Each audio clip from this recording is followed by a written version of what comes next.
அவர்களின் 90வது பிறந்த நாளை முன்னிட்டும், அசிஸ்ட் உலக சாதனை நிறுவனத்தின் 10வது ஆண்டு நிறைவு விழாவை முன்னிட்டும் 2021 பிளஸ் மணி நேர தொடர் இணையவழி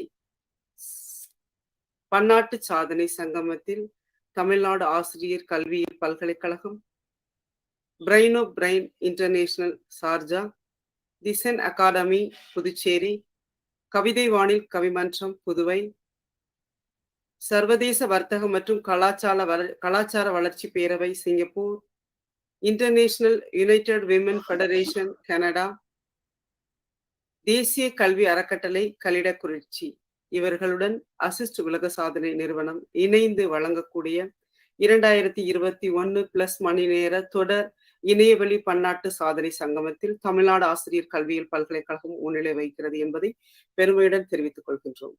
இந்த நல்ல வாய்ப்பினை நல்கிய அசிஸ்ட் உலக சாதனை நிறுவனத்தின் தலைவர் முனைவர் ராஜேந்திரன் அவர்களுக்கும், கல்லிடைக்குறிச்சி தேசிய கல்வி அறக்கட்டளையின் தலைவர் முனைவர் முகமது மொஹிதீன் அவர்களுக்கும் மனமாற நன்றியை தெரிவித்துக் கொள்கின்றோம். இந்த நிகழ்வினை தொடங்குவதற்கு அனுமதியும் ஆக்கமும் ஊக்கமும் அளித்துக் கொண்டிருக்கக்கூடிய தமிழ்நாடு ஆசிரியர் கல்வியியல் பல்கலைக்கழகத்தின் மாண்புமிகு துணைவேந்தர் பேராசிரியர் நா. பஞ்சநாதம் அவர்களுக்கும் மற்றும் மதிப்பிற்கும் மரியாதைக்கும் உரிய தமிழ்நாடு ஆசிரியர் கல்வியியல் பல்கலைக்கழகத்தின் பதிவாளர் முனைவர் எம். சவுந்தரராஜன் அவர்களுக்கும், பதிவாளர் மற்றும் புல முதல்வர் முனைவர் எம். சவுந்தரராஜன் அவர்களுக்கும், மற்றும் தமிழ்நாடு ஆசிரியர் கல்வியியல் பல்கலைக்கழகத்தின் தேர்வு கட்டுப்பாட்டு அதிகாரி முனைவர் எம். கோவிந்தன் அவர்களுக்கும், மற்றும் தமிழ்நாடு ஆசிரியர் கல்வியியல் பல்கலைக்கழகத்தின் அனைத்து துறைகளின் பேராசிரியர்கள், மரியாதைக்குரிய இணை பேராசிரியர்கள், துணை பேராசிரியர்கள் மற்றும் ஆசிரியர்கள் அல்லாத பணியாளர்கள், எம்எட், எம்ஃபில், பிஹெச்டி மாணவர்கள் அனைவரையும் வருக வருக என்று வரவேற்று தங்களது நல்ல ஒத்துழைப்புக்கு நன்றியும் தெரிவித்துக் கொள்கின்றோம். தமிழ்நாடு ஆசிரியர் கல்வியியல் பல்கலைக்கழகம் இந்த உலக சாதனை நிகழ்வில் கலந்து கொண்டு இன்றோட 51வது நாளாக இருக்கிறது. இந்த தொடர் நிகழ்வு இன்று 51வது நாள், நாளையுடன் நிறைவு பெறுகிறது. இந்த உலக சாதனை நிகழ்வு தமிழ்நாடு ஆசிரியர் கல்வியியல் பல்கலைக்கழகம் கடந்த 50 நாட்களில் பல்வேறு நிறுவனங்களுடன், பல்வேறு கல்வி நிறுவனங்கள், தனியார் நிறுவனங்களுடன் இணைந்து மிக சிறப்பாக 3 மணி நேரம், 5 மணி நேரம், 12 மணி நேரம், 8 மணி நேரம், 9 மணி நேரம், 24 மணி நேரம், 31 மணி நேரம், 41 மணி நேரம் என்று மிக சிறப்பாக தொடர் நிகழ்வுகளை வழங்கி வந்திருக்கின்றன. இந்த நிகழ்வுகளை மிக சிறப்பாக நேரலை ஒளிபரப்பு செய்து கொண்டிருக்கிறது தமிழ் அமெரிக்கா தொலைக்காட்சி. தமிழ் அமெரிக்கா தொலைக்காட்சியின் தலைவர் மதிப்பிற்கும் மரியாதைக்கும் உரிய திரு ஆஸ்டின் கில்டஸ் அவர்களையும் வருக வருக என்று வரவேற்று வருகின்றோம். அவர்களுக்கும் தமிழ்நாடு ஆசிரியர் கல்வியியல் பல்கலைக்கழகத்தின் சார்பாகவும் அனைவரின் சார்பாகவும் நன்றியை தெரிவித்துக் கொள்கின்றோம். அதிகமான கல்வி நிறுவனங்களுடன் இணைந்து தமிழ்நாடு ஆசிரியர் கல்வியியல் பல்கலைக்கழகம் தொடர் சாதனைகளை கொடுத்துக் கொண்டிருந்தாலும் இன்று ஒரு நன்னாள். ஏனென்றால் இன்று தமிழ்நாடு ஆசிரியர் கல்வியியல் பல்கலைக்கழகத்துடன் இணைந்து 24 மணி நேர உலக சாதனைகளை கொடுக்க போகின்ற நிறுவனம் ஏஸ்னோவேஷன் பிரைவேட் லிமிடெட் சிங்கப்பூர். என்ன சிறப்பு என்றால், ஏஸ்னோவேஷன் பிரைவேட் லிமிடெட் சிங்கப்பூர் அவர்கள், அந்த நிறுவனமும் தமிழ்நாடு ஆசிரியர் கல்வியியல் பல்கலைக்கழகம் MOU மெமரண்டம் ஆஃப் அண்டர்ஸ்டாண்டிங் புரிந்துணர்வு ஒப்பந்தம் மேற்கொண்டு மிக சிறப்பாக கல்வி சேவைகளை புரிந்து வருகின்றோம். ஏஸ்னோவேஷன் பிரைவேட் லிமிடெட் உலக அளவில் மிக சிறப்பாக ஸ்டோரி டெல்லிங், கதை கூறல் நிகழ்வுகளில் சாம்பியன்ஷிப்பாக இருக்கிறார்கள். மிக சிறப்பாக தங்களுடைய கதை கூறல் நிகழ்வுகளை நிகழ்த்தி வருகிறார்கள். அந்த வகையில் இன்று ஏஸ்னோவேஷன் பிரைவேட் லிமிடெட் தமிழ்நாடு ஆசிரியர் கல்வியியல் பல்கலைக்கழகத்துடன் இந்த 24 மணி நேர நிகழ்வுகளில் பயணம் செய்வதில் தமிழ்நாடு ஆசிரியர் கல்வியியல் பல்கலைக்கழகம் பெருமை கொள்கிறது. ஏஸ்னோவேஷன் பிரைவேட் லிமிடெடின் ஃபவுண்டர் அண்ட் CEO மதிப்பிற்கும் மரியாதைக்கும் போற்றுதலுக்கும் உரிய மேஜர் நாகராஜன் நாராயணன் அவர்களை தமிழ்நாடு ஆசிரியர் கல்வியியல் பல்கலைக்கழகத்தின் சார்பாகவும் அசிஸ்ட் உலக சாதனை நிறுவனத்தின் சார்பாகவும் வருக வருக என்று இருகரம் கூப்பி வரவேற்று மகிழ்கின்றோம். இந்த ஒத்துழைப்பு நல்கியமைக்கு எங்களின் மனதார நன்றியை தெரிவித்துக் கொள்கிறோம் சார். அடுத்ததாக இந்த நிகழ்வு அமைவதற்கு மிக முக்கிய காரணம் மதிப்பிற்கும் மரியாதைக்கும் உரிய திரு சதீஷ்குமார் அவர்கள். இந்த உலக சாதனை நிகழ்வு நடந்து கொண்டிருக்கிறது.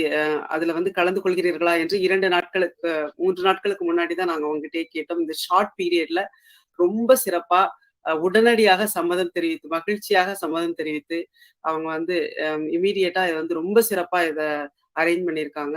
தமிழ்நாடு ஆசிரியர் கல்வியியல் பல்கலைக்கழகத்தின் சார்பாகவும், அசிஸ்ட் உலக சாதனை நிறுவனத்தின் சார்பாகவும், அனைத்து அமைப்புகளின் சார்பாகவும் பெரும் மதிப்பிற்கும் மரியாதைக்கும் உரிய திரு Satishkumar, vice president strategic alliances and global operations ஏசுனவேஷன் பிரைவேட் லிமிடெட் அவர்களையும் வருக வருக என்று இருகரம் கூப்பி மனமாற வரவேற்கின்றோம். வாருங்கள் சார். அடுத்ததாக இந்த நிகழ்வின் அசிஸ்டன்ட் அடுத்ததாக இந்த நிகழ்வோட organising joint secretaries Mrs Bhavana Mursani, assistant director ஏசுனவேஷன் பிரைவேட் லிமிடெட் அவர்களையும் தமிழ்நாடு ஆசிரியர் கல்வியியல் பல்கலைக்கழகத்தின் சார்பாக வருக வருக என்று வரவேற்று மகிழ்கின்றோம். அடுத்ததாக இவங்க இல்லை, தமிழ்நாடு ஆசிரியர் கல்வியியல் பல்கலைக்கழகம் நடத்தக்கூடிய ஒவ்வொரு நிகழ்வுகள்லையுமே வந்து ஏசுனவேஷனோட இணைந்து நடத்தக்கூடிய ஒவ்வொரு நிகழ்வுகள்லையுமே வந்து ஆரம்பம் முதல் இறுதி வரைக்கும் இவங்க இல்லைன்னா அந்த நிகழ்வு இல்லை என்று சொல்லக்கூடிய அளவிற்கு தன்னுடைய பங்களிப்பை நல்கி வருபவர்கள், மிக சிறப்பாக நல்கி வருபவர்கள், மதிப்பிற்கும் மரியாதைக்கும் உரிய அன்பு சகோதரி மிஸ்ஸஸ் ரீனா காயத்ரி அவர்கள். மிஸ்ஸஸ் ரீனா காயத்ரி சிஇஓவும் ஏசுனவேஷன் பிரைவேட் லிமிடெட் அவர்களையும் தமிழ்நாடு ஆசிரியர் கல்வியியல் பல்கலைக்கழகத்தின் சார்பாகவும் அனைத்து அமைப்புகளின் சார்பாகவும் வருக வருக என்று வரவேற்று மகிழ்கின்றோம். இந்த நிகழ்வானது தமிழ்நாடு ஆசிரியர் கல்வியியல் பல்கலைக்கழகம் மற்றும் ஏசுனவேஷன் பிரைவேட் லிமிடெட் இணைந்து வழங்கக்கூடிய இந்த ஸ்டோரி தான் என்ற நிகழ்வு இன்று காலை 7 மணி முதல் சிறப்பாக ஆரம்பிக்கப்பட்டு காலை 7 மணி வரை சிறப்பாக 43 பன்னாட்டு அளவிலான வல்லுநர்களை கொண்டு மிக சிறப்பாக துவங்க இருக்கிறது. முதல் நிகழ்வாக 7 மணி முதல் 8 மணி வரை மிஸ்ஸஸ் சுரேகா அவர்கள் வரைக்கும் பிறந்திருக்கிறார்கள். அவர்களையும் தமிழ்நாடு ஆசிரியர் கல்வியியல் பல்கலைக்கழகத்தின் சார்பாகவும் மற்றும் அசிஸ்ட் உலக சாதனை சார்பாகவும் அனைத்து அமைப்புகளின் சார்பாகவும் வருக வருக என்று வரவேற்கிறோம்.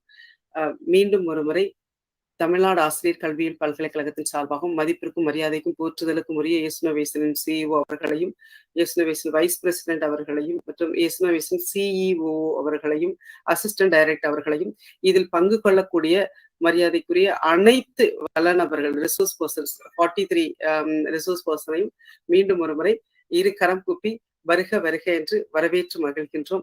இந்த நிகழ்வு மிக சிறப்பாக அமைவதற்கு எல்லாம் வல்ல இறைவனை வேண்டிக் கொண்டு தமிழ்நாடு ஆசிரியர் கல்வியியல் பல்கலைக்கழகத்தின் சார்பாக மனமார்ந்த வாழ்த்துக்களையும் ஏசுனவேஷன் பிரைவேட் லிமிடெட் அவர்களுக்கு தெரிவித்துக் கொள்கின்றோம். வாழ்த்துக்கள் சார், சதீஷ் சார். வாழ்த்துக்கள் மேடம். வணக்கம் மேடம், ரொம்ப நன்றி. தங்களுக்கான தளம் இப்பொழுது ஒப்படைக்கப்படுகிறது. நீங்கள் நிகழ்வினை துவங்கலாம் sir. Thank you, Sivasakthi madam. Thank you for the kind support. I'm sorry, நான் என்னால வீடியோ ஆன் பண்ண முடியல. பரவாயில்ல சார். முதல் முறையாக உலக சாதனை நிகழ்வுல வந்து நம்ம இதை இணைகிறோம். 150 நாடுகள் வந்து இதுல இணைந்திருக்கிறார்கள். 150 நாடுகள் பிளஸ் லட்சத்திற்கு மேற்பட்ட பார்வையாளர்கள் இதுல வந்து நம்ம 24 மணி நேரத்துல வந்து பங்கேற்க இருக்கிறார்கள், பார்ப்பாங்க. நன்றி சார். ரொம்ப ரொம்ப நன்றி madam. And good morning one and all.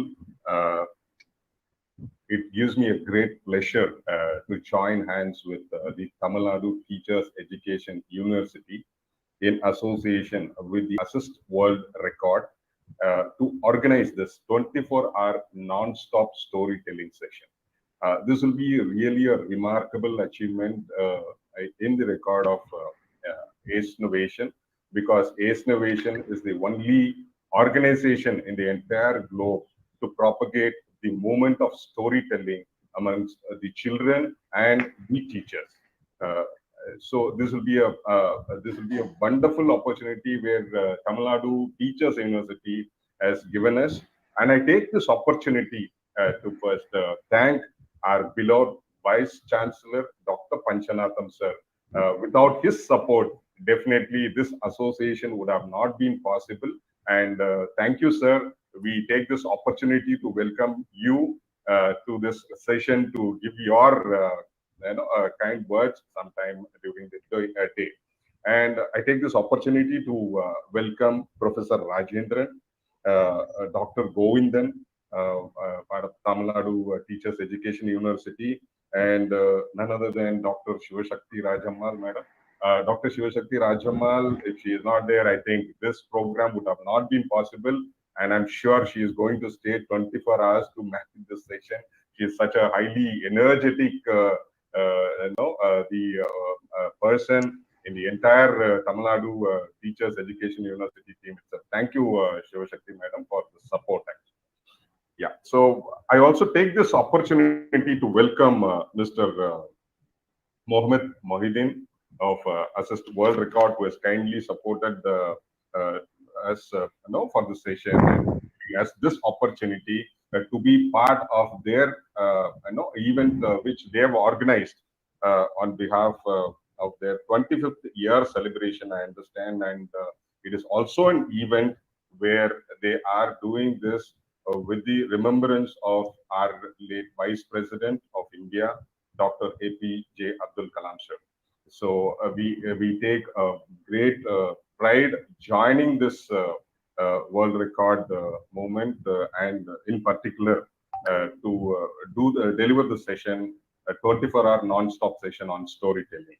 So thank you, Mr. Mohammed Mohideen, for giving us this opportunity, and also take this opportunity to welcome and thank the Tamil America TV, who is going to live telecast this 24-hour non-stop program continuously across 150 countries. It will be a great opportunity for the entire session, and thank you, Tamil America TV, for this opportunity. Thank you for joining us too, and our other partners who have joined this moment of this Assist World Records 25th year celebrations. Welcome you all for this event, and also take this opportunity to welcome the assistant professors, the professors of the Tamil Nadu Teachers Education University, the students who are pursuing their bachelor's and master's in education from the Tamil Nadu Teachers Education University for this program,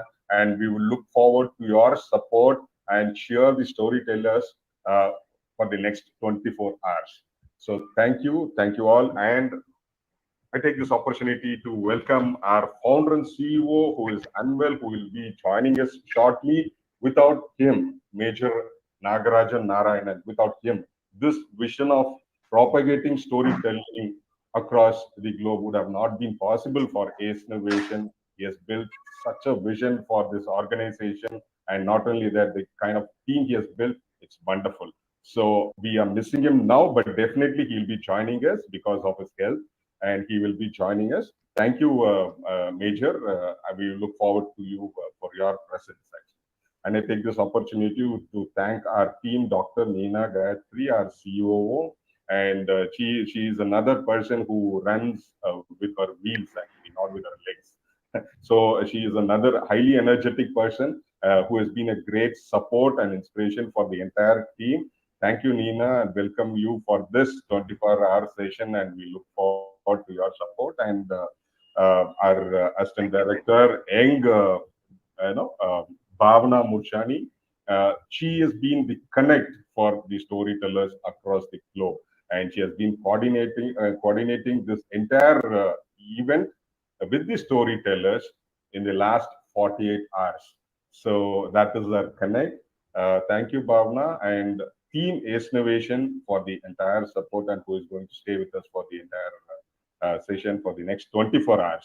And once again, welcome you all, and take this opportunity on behalf of ACE Innovation Singapore, ACE Innovation India, and the Tamil Nadu Teachers Education University to welcome all our storytellers, and in particular our star storyteller, Ms. Sureka De, who is going to kickstart the 24-hour session today.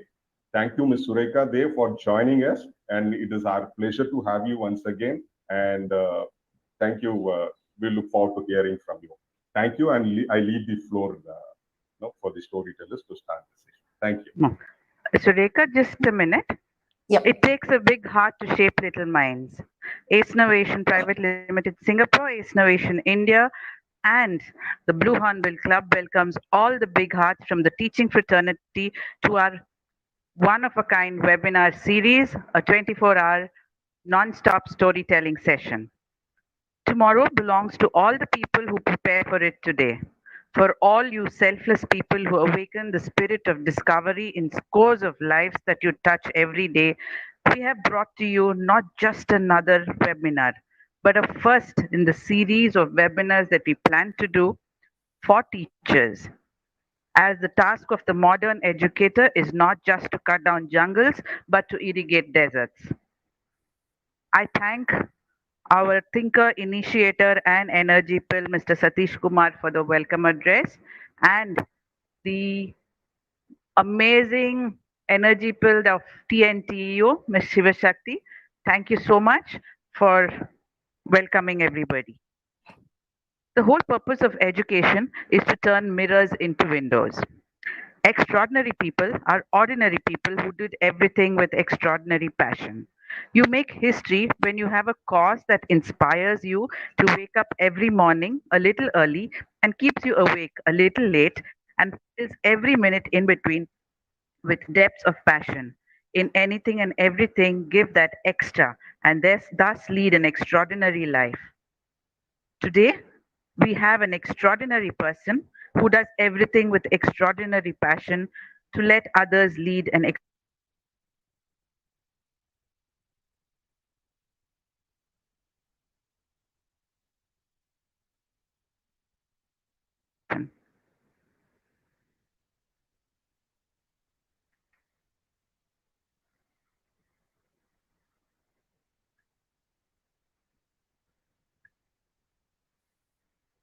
Bhavna is not there, understanding. No? Okay, anyway, doesn't matter. So Sureka is somebody who you can just go on and on listening to. She is just not a storyteller. She's an amazing storyteller, and I would, place her among the top storytellers in the world. A person with passion, and that passion is so very deep. And if you just, if you actually, if I start looking at her biodata and reading it out, 24 hours is not enough. This lady has done so much. She is still doing so much, and she is, trying to integrate art into storytelling and art into education. Thank you, Sureka, for being here. The floor is yours. Thank you all so much for inviting me and giving me this wonderful opportunity. So let me start with my first story. And this story is about none other than the Creator. The Creator was standing and looking down upon his creation, the beautiful green emerald forests, the lofty mountains covered with snow, the blue rivers snaking its way into the wide oceans, the animals, the flowers, and finally his eyes fell upon his most precious creation, mankind. And he held his head. His assistant was concerned. He had never seen the Creator like this. Creator, what's the matter? Look, assistant, look down. And when the two of them looked down, all they saw was humankind in a state of chaos. They were fighting and arguing, and there was anger and fear. What's happened, Creator? Asked the assistant. I have made a big mistake.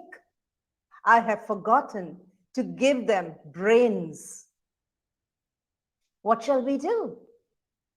I want you to help me, assistant. Here is a bucket full of gray matter. I want you to take this down to earth and put a little into the heads of all of mankind that you see there. The assistant went down, but he came up quite soon and he said, it isn't working. I just managed to put a little bit here and a little bit there, but I'm so sorry, Creator. Do you have a plan B? Half a brain is worse than no brain at all, said the Creator. But I have another plan. This time, I want you to take this bucket of gray matter and go down to earth. But you will pick a select few to put this gray matter into.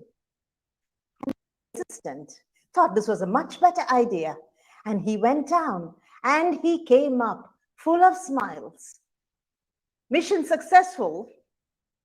And when the two of them looked down, they saw a very different world. Everybody was laughing, and there was smiles and happiness and sharing. And the creator looked at the assistant and he said, I wanted a group of people to take the knowledge that I have for humankind and pass it around. And these are the people that are going to do it. The assistant looked at the creator and he said, don't you think we should have a special name for them? Yes. From now on, they are going to be called storytellers. So, ladies and gentlemen, and all of you children out there, my first story today is from my home, from my state.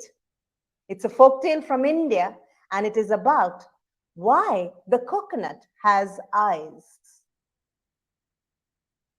So, I want you to help me by singing this little song with me. It's a very simple song. So, shall we try it together? Dit-dit-tara, dit-dit-tay. Come on, everybody. It's very early in the morning here, and I think we need some energy. Don't you think so? So let's try that again. Dit-dit-tara, dit-dit-tay. Dit-dit-tara, dit-dit-tay. A little faster. Dit-dit-tara, dit-dit-tay, dit-dit-tara, dit-dit-tay, dit-dit-tara, dit-dit-tay, dit-dit-tara. The sounds of the fisher folk taking out their boats into the early morning sea. The sky was still dark, and all that could be heard was dit-dit-tara, dit-dit-tay, dit-dit-tara, dit-dit-tay. All along the coast, like little black dots, stood the families, watching their fathers, their sons, their brothers, with the nets going out into the sea. Slowly, as they watched, the boats went further and further into the seas, and they couldn't be seen at all. And the families returned back to their little hamlet, a little village by the sea. It was a very hard-working village. While the men were fishing, the women were busy drying the fish, the children helping their parents and their grandparents, and also they had to go to school. A day or two later, they could hear the sounds again. Dit-dit-tara, dit-dit-tay, dit-dit-tara, dit-dit-tay, and all of them ran back to the shoreline to welcome the boats teeming with fish. How happy they were to see all their loved ones back with such wonderful catch. Now, there was one person in the village who was very lazy. When all the fisher folk left early in the morning, he would just open one eye and then decide it was just too early to wake up, and he went back to sleep again. Middle of the morning, when he woke up finally, he thought it was too hot to go into the sea to catch fish. And so everybody teased him and called him Madian, the lazy one. And the children loved to taunt him. Madian, Madian, lazy, lazy man. Till one day, he was very annoyed. Everybody laughs at me. I need to do something about it. And then he had a plan. He had heard that there was a sorcerer, a Mandravadi, who lived far beyond the village on top of the 7 Hills mountain. So he decided to go and meet the sorcerer. So he climbed up the mountains one by one, and finally, at the top of the 7th hill, he found a small hut, and there in the hut was the sorcerer, the Mandravadi. What can I do for you, my boy? You have to help me, sorcerer. Everybody laughs at me. They call me lazy man. I want you to teach me how to fish without a net and without a boat and without having to wake up early in the morning. Aha, said the sorcerer. Are you sure this is what you want? Yes.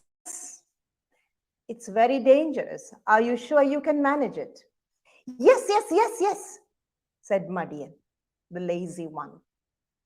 And so the sorcerer sat him down and gave him a magic spell by which he could take off his head. And the sorcerer told him, when you remove your head, make sure you hide it somewhere that no one can see. And then when you jump into the water, the fish, because they're curious creatures, will swim inside you. And when you have enough fish, you can come back. And then he taught him another spell to put his head back. Mud was very excited. He could now fish without having to get up in the morning, without having to mend his nets, or without ever having to take his boat out into the hot or the cold sea. With a renewed energy, he went down the mountain and up the mountain, down the mountain, up the mountain, and back home. And he couldn't wait to try the magic spell. So when all the fishermen were out to sea and the village was quiet, he went a little further away from the village, and behind some rocks, he took off his head and his clothes and he hid it there. And then he jumped into the sea. The water was cold, but soon he found the fish swimming towards him. Big fish and small fish and long fish and short fish, fat fish and thin fish, blue fish, red fish, and fish of all colors, shapes, and sizes went inside his stomach. And when his stomach was so big and heavy, he decided to come back to the shore. And he had a basket ready, and he took out the small fish and the big fish and the short fish and the long fish, the fat fish and the thin fish, the blue, the green, the red fish, all into his basket. And then went back behind the rocks, took back his head and said the magic spell, and all was fine again. He couldn't wait to take his fish to the market. Everybody looked at him in surprise. Huh? Madian with so many fish? He's not mended his net. His net is full of holes. And he didn't take his boat out. So they all wondered, how did he manage to catch so much fish? He just smiled. And this went on, and the villagers grew more and more curious, for they never saw him wake up in the morning, and they never saw him mend his nets, and they never saw him take his boat out. But every now and then he came to the marketplace with a basket laden with fish. One little boy wanted to find out. So one evening, when all his friends were playing, he saw Madian slowly coming out of the village and walking away by the seashore. So he followed him very quietly. And he saw Madian go behind the rocks and speak something and remove his head and place it with his clothes. And then he watched as he went into the water and jumped in. The boy was really surprised. And he decided he now knew what Madian was doing. So he picked up the head and he ran towards the village. When from far away he heard his mother and all the others, mothers calling their children back home for dinner.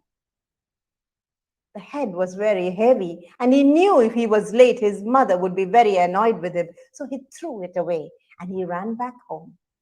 When poor Madian came out of the water, he could not find his head.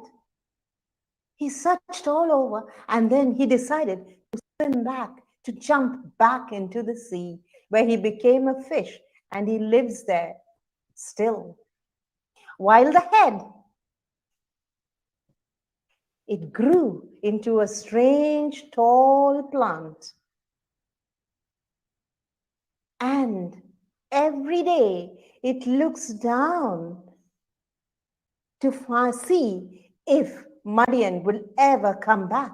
And that is why the coconut has eyes. But to this day, the coconuts have never found Madian. So if you see a coconut with eyes, you now know why they have eyes.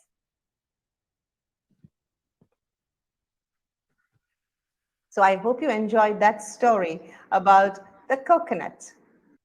Why the coconut has eyes. Okay. Very interesting, Sarika. Thank you, Satish. There are many, many stories about coconut palms and coconut trees and coconuts from all over the world. So it would be very interesting to collect them. As you know, it's such an important plant for so many people. Livelihoods depend on the coconut palms and the coconuts. Okay, so let's do another fun story. I thought we would do a story this time. Talking about coconuts, let's do one about monkeys. I know all of you children out there love to hear stories about monkeys. And for this story, I want you all to help me tell this story. So are we ready? So the first thing we have to do is to learn some actions that you can do with me while I tell the story.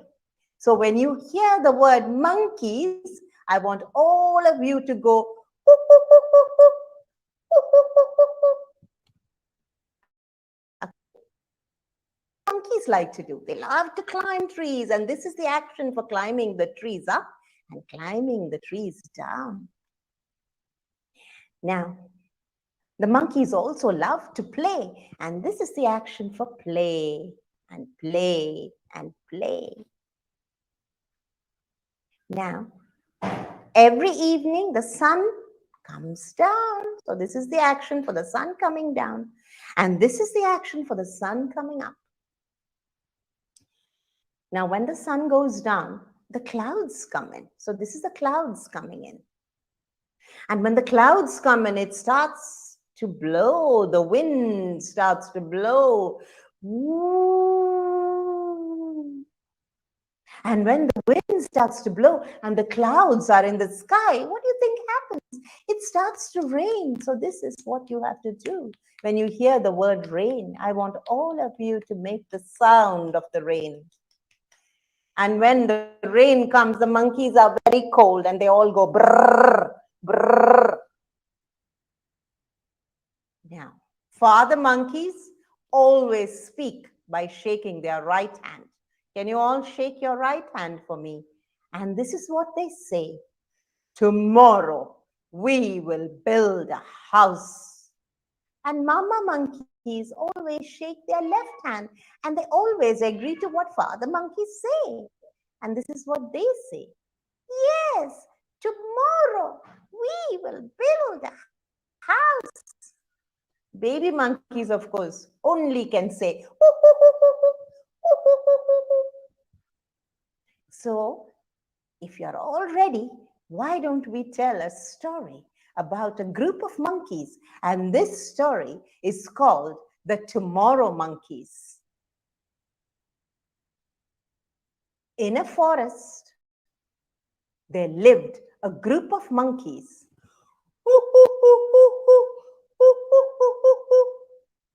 Every evening, when the sun came down, the monkeys climbed up the trees. And then the clouds would roll in and the wind would start to blow. Ooh. And the rain would come falling down, heavier and heavier, all through the night. And the monkeys would be so cold.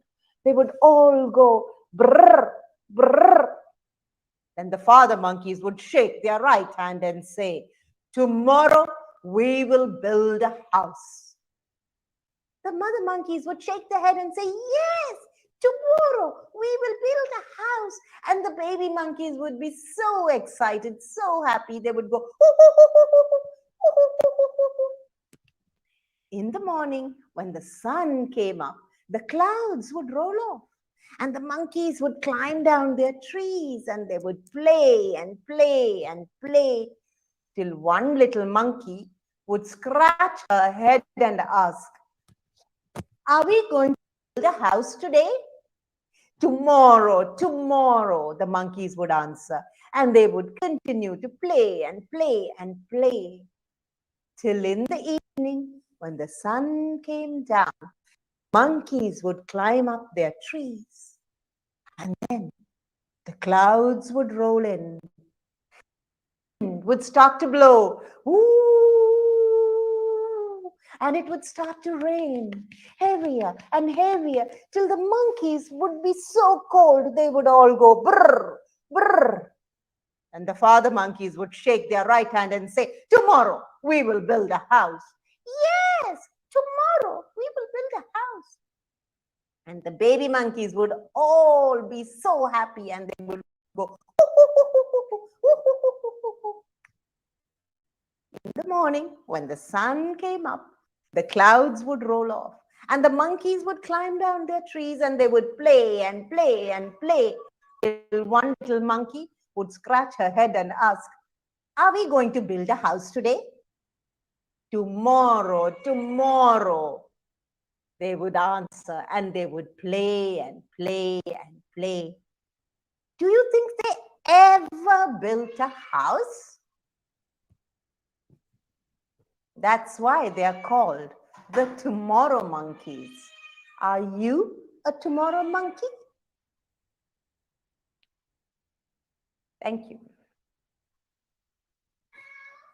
So this is a story from Brazil, which I love to do because aren't we all tomorrow monkeys? I definitely am one. Okay, and this is a very good, I think, story for children too, because you can teach them all about not doing things that you need to do today and keeping for tomorrow. So I think those were two fun stories. So let's do one which is a little bit more serious.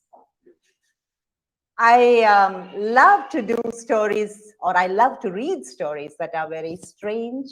And this is a strange story. And it's from a collection, an old collection of stories from India. And it was a book that my father gave me. And unfortunately, I've lost the book.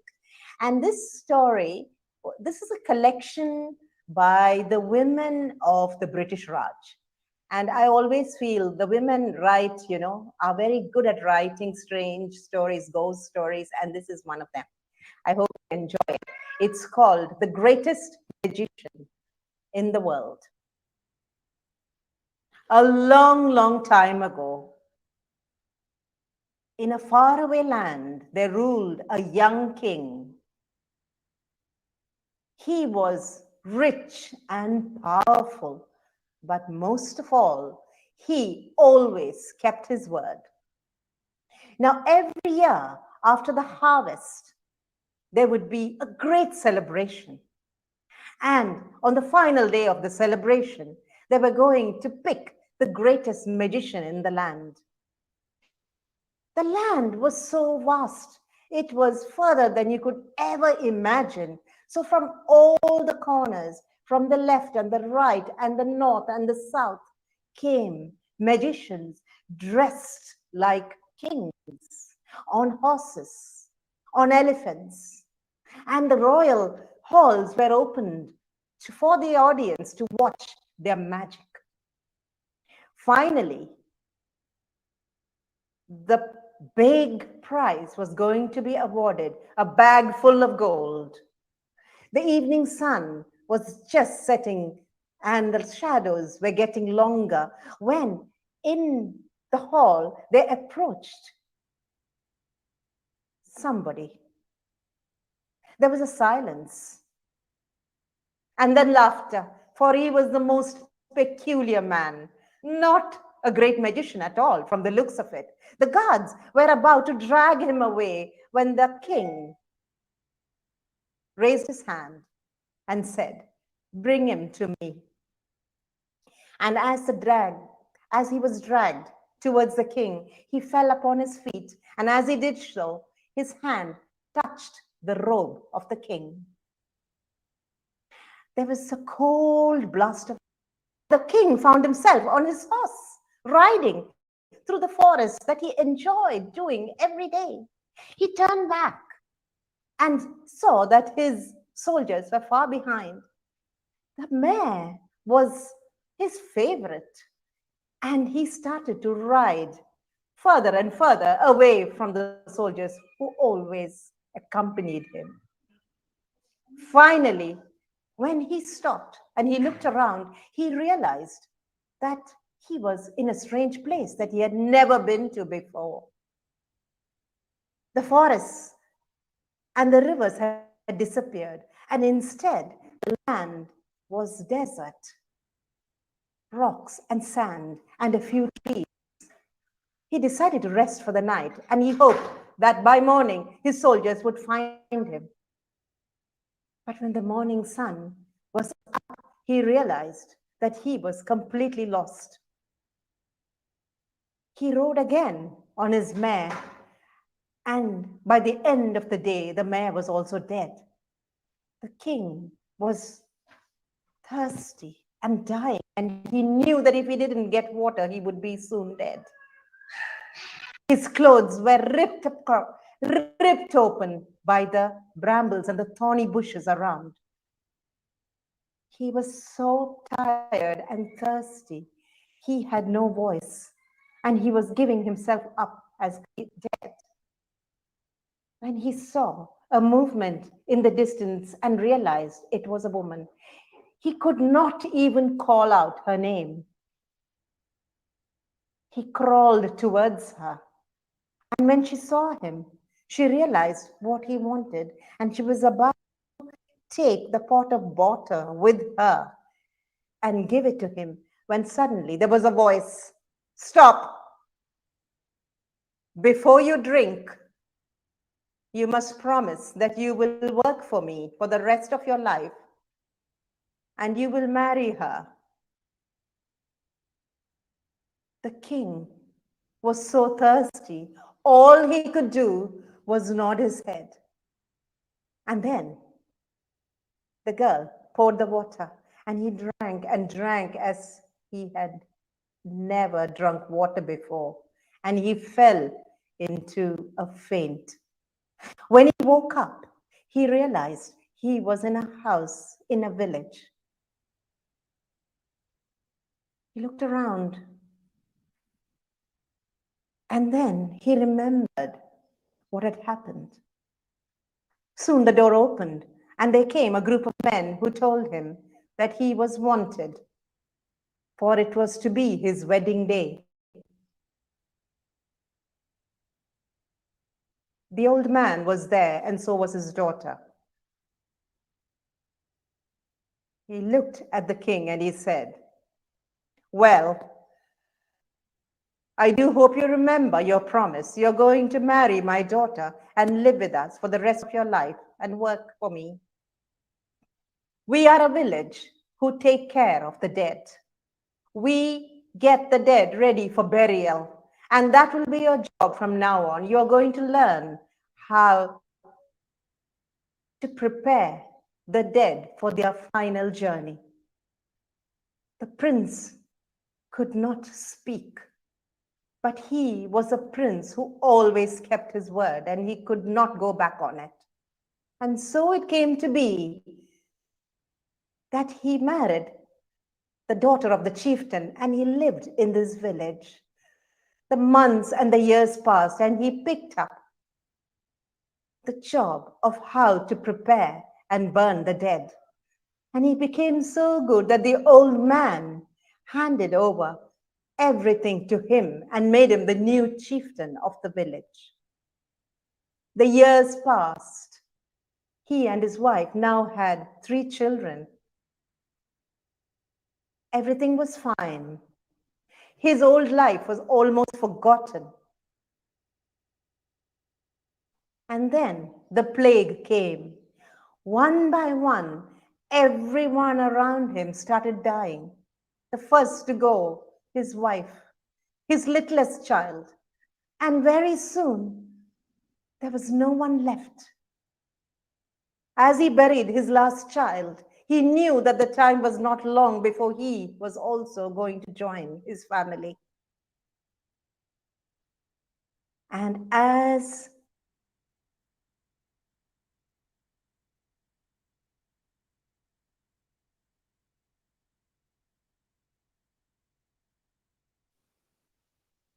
his courtiers and ministers, Your Majesty, we are waiting for you to allow this magician to show you his magic. There is no need. He is indeed the greatest magician in the world.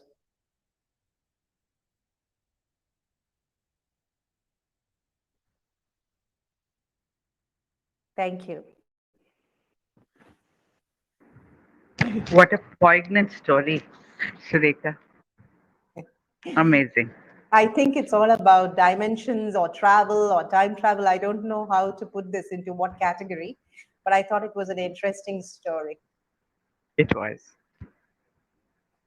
So And everybody is very quiet. I think that story was a little, deep and wondering yeah, what very. happened. Yes, there are many stories like this from folktales from India, where time has not gone as far as the present is concerned, but but lots of things have happened. It's like years have gone by, but for the king, to the court, it was just a few seconds. So that's why I thought it was an interesting one. So yeah. So I think I will end off with a very simple story for you all to remember.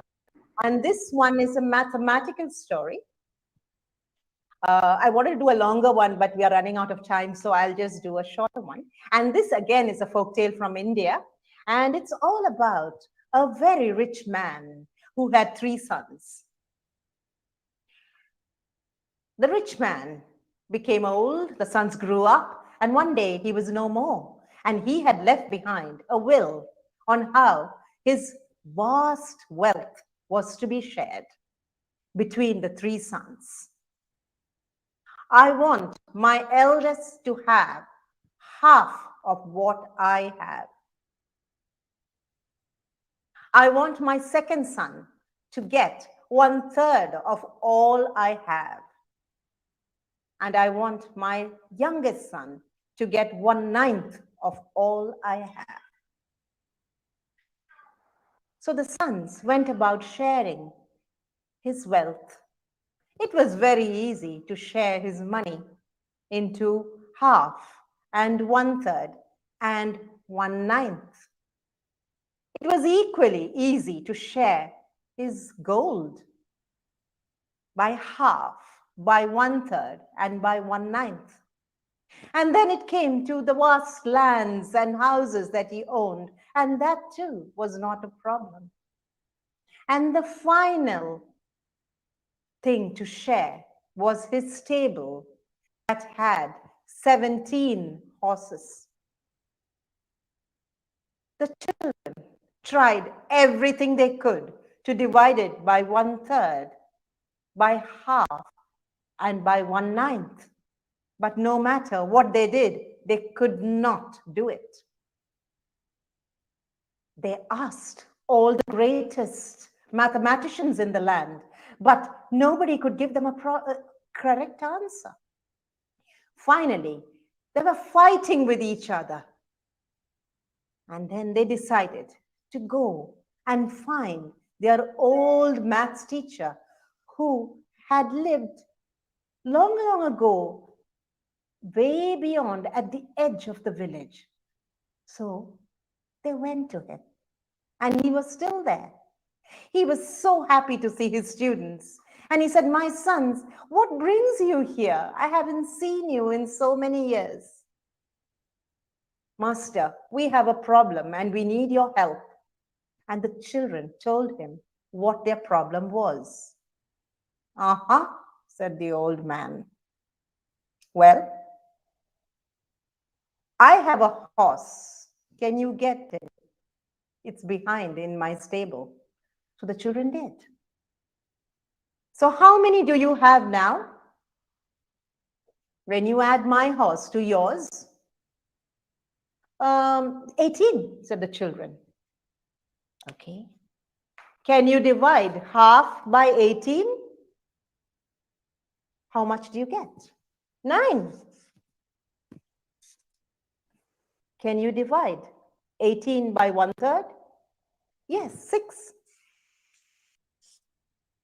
"And can you divide 18 by 1/9? Yes, 2. "How many are they?" 9 and 6 and 2. 17. "Now take my horse and go and tie him behind in the stable.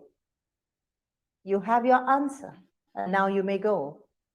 The sons were very happy, and they went, deciding to share the horses by 9, by 6, and by 2 between them. 17. So with that, I would like to say thank you again. Thank you, Sureka. You know, coconuts, monkeys, poignant stories with so much of depth. Only you can do this. Better than 1,000 days of diligent study was 1 hour with this wonderful storyteller. Thank you, Sureka. The morning started off beautifully. Ace Innovation thanks you. Thank you so much. My pleasure. Well, it is a very happy morning. And anytime teachers, educationists come together with a collective intention, it's powerful. Whether it is to write lesson plans, correct papers in the library, reading, or conducting meetings, just planning an international webinar, when teachers come together with collective intention, magic happens. Today is magic, sheer magic that has brought storytelling to the forefront. It's shown that storytelling is the most powerful way to put ideas into the world. And we have the next speaker, the next storyteller, the most powerful, colorful, young morning energy pill of a storyteller. Her smile is her logo, her personality her business card, and the way she makes others feel her trademark. Hira Ravi. And to introduce Hira, we have Miss Bhavna.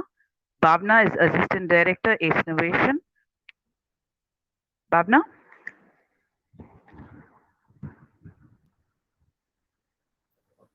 Thank you, ma'am. A very good morning to one and all. I take honor in introducing our next speaker for the day, Ms. Hira Ravi. Her mission in life is not just to survive, but to thrive, and to do so with some compassion, some humor, and some style. Starting her career as a freelance aptitude trainer, she has traversed herself through grit and perseverance to become the chief founding member of her venture HR Academy, which is a transition management enterprise. She is known for her enthusiasm wherever she goes and has successfully combined her logical skills with people management skills. She has been an integral part of various organizations like Suya Jyoti Herbals, Bharatiya Yuva Shakti Trust, Chittirai Business Associates Global, and Chittirai Women Entrepreneur Wing, and many more. This list can go on. Today, she is here to tell us a story in her style. So let's hear what she has to say to us. Please welcome Miss Hira Ravi. Thank you. Thank you so much. And happy morning, everybody over here. And it's going to be amazing morning. Yeah, Shureka ma'am, your story is so awesome. I was just, it motivates me to come up with my story now. So thank you so much for the start. Yeah, okay. So what story I'm going to talk about is like, I wanted to start with a Kutti song, which is very close to my heart, and it is going to be in Tamil. Please excuse, okay? So yeah, let me tell you Kutti story, pay attention, listen to me. If you want, take it, or else when attention, leave it, baby. So the end of the story is going to be like, life is very short, Nanda. Always be happy. With the problems will come and go. Konja chill pannu maapi. Yeah. So thank you, and please excuse this. I'm a bathroom singer. Okay. So fine. Let us go into the story now. What I'm going to talk today, or what story I'm going to share with you all, which is very close to my heart. And this is a story of a relationship, a good relationship between a girl and her pet. This story is going to be like that. And in between, if I am not comfortable with my network connectivity, can I off my video? Yes, you can, Hira. Okay, That should thank be you, good. ma'am. Thank you. So yeah, quickly we'll go to the story now. And as I told you, this story is completely going to be a relationship between a girl and her pet. So yeah, her name is Atisha. She was born to a hardworking father and a very soulful, strong mother. She loved their parents very much. She always wanted to have a happy life, but then she always had wandering thoughts, and she was searching for something from the childhood. I never saw her with happy faces. She always holds a confused state of mind then and there. Whatever her parents offer, she take it. She was not a person who their parents that like, I want this, I want that, I want to can you get me something like this. So she never had her own decisions, or she never had her own likes. So whatever the parents are offering, she take it in a very happy sense. But then she never had any expectations in her life, even for a small chocolate. She never asked her parents like, I want a small chocolate, I want a biscuit, I want to go out with my friends, or I want to play, can you take me somewhere outside? So she was not that kind of a person, but she was searching for something from the childhood. Even though her parents gave many things, she never reacted too much for it. She will accept with a smile, but she was still searching for something. It doesn't mean that she don't like it. She like it, but she always looking for something better, or she always looking for something she really wants to have it. Whenever she feels boredom, she used to sleep a lot. She is a person who will be always sleeping. Her parents, she had a health problem actually. She can't able to hear properly. She was having a moderate hearing loss from the childhood. Only people talk to her with bold voice or in a louder manner, she can able to hear. But in a normal tone or in the husky tone, she can't able to hear anything. Her parents started criticizing her for the hearing loss. Not only her parents, the neighborhood, the family, the friends, everyone.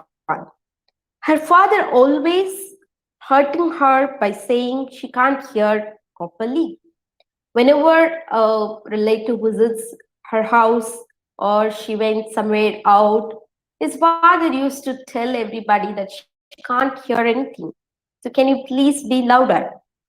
So at that age of childhood, she doesn't know why his father was telling that often. She always feels very uncomfortable, as well as she always feels very hurt. Actually, that hurts her more, and she felt like friend, and she started feeling very depressive because of that health issue. As days passed on, she started playing alone. Actually, this made her to survive herself alone. She loved to spend time alone. She always talks to herself. As days continue, she started feeling some soul is with her. Some soul is talking to her. She started hearing some husky voices and sounds. She feels that someone is next to her, someone is following her, someone is asking her something, or someone is being there with her always. Since both of her parents are working, they never had enough time to spend with her. She always used to spend time alone inside the wall or inside the room. So what this actually made her is she started feeling someone is with her, and she started spending more time with herself. She started talking to herself. She can't able to hear properly. So that was the main reason that made her to spend her time alone. She started enjoying her loneliness, and that made her a new person as well. She started asking questions like what I'm doing, what I'm searching for, what I'm looking for, why I'm not happy. So she started questioning herself what she is in search of. Why she can't able to mingle up with others. Why she feel she wants to spend time alone. Why she wanted to have someone who was very next to her to listen to her and to talk to her. She went on to a depression, but that invisible soul started speaking to her. The invisible soul actually brought her back from the depression. The invisible soul was comforting her with daily routines. Those days, she actually discovered her real character. She understood she was a strong girl. She was a fighter. She was born to fight. She found that she was a good listener. She was a good communicator. She can learn and excel anything very easily. She started exploring in everything. She don't want people to talk about her hearing loss. She hated. She wanted people to remember her in a very positive way rather than her health issue. That was her only motive. She started exploring many extracurricular activities. She started dancing. She was a good classical dancer. She participated in many competitions and she won more prizes and rewards. And also she started participating in more elocutions, speech competitions and all, and also singing. What happened after exploring all this is like people started recognizing and rewarding her with her talents and with her true potentials. She really liked it. That motivates her to work with 100% perfection, and that always gave satisfaction and happiness in her life. Okay, so in the first, I told you that this is a relationship between a girl and a pet. The pet here is the invisible soul. So later on, she started loving that invisible soul so much. She started talking to the invisible soul very much, and also she started traveling and exploring more with that invisible soul, and she named that soul as Diamond. Why she named the soul as Diamond is she had a precious gift in her life which actually made her to discover who she is. Because of her health issue, she never had a big friend circle. She never had a good communication or a rapport with friends or relatives. One fine day, a spark came to her. She always wanted to change her weakness into strengths. She always wanted to do it. Whatever the weakness she had, she always wanted to take it and convert it into her strength. She decided, instead of hearing, why don't we make others to hear me?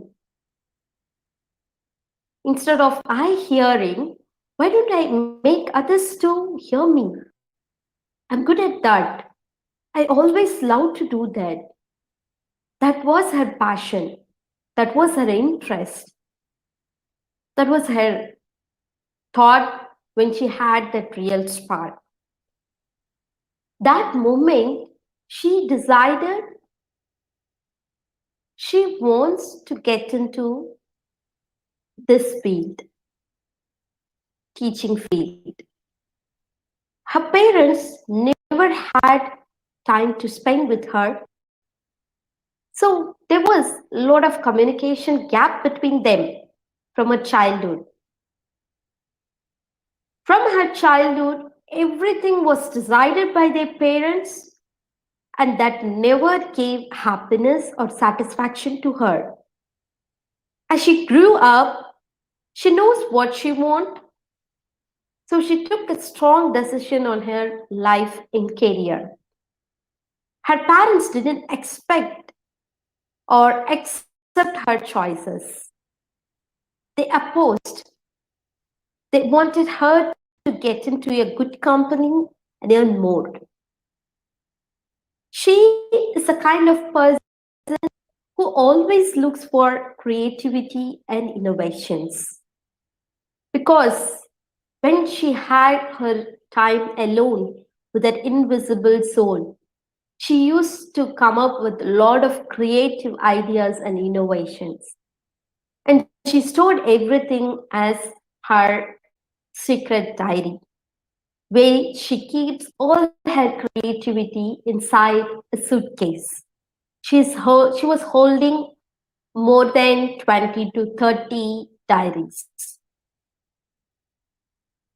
She used to maintain that secret diary, and she used to write her goals, wishes, and proceedings of the days, everything in that diary. Her parents continuously opposing her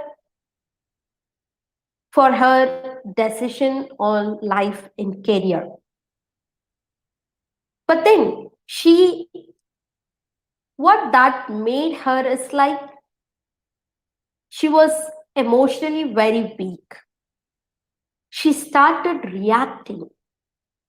Everyone used to say that when someone is communicating with you, you have to start responding rather than reacting.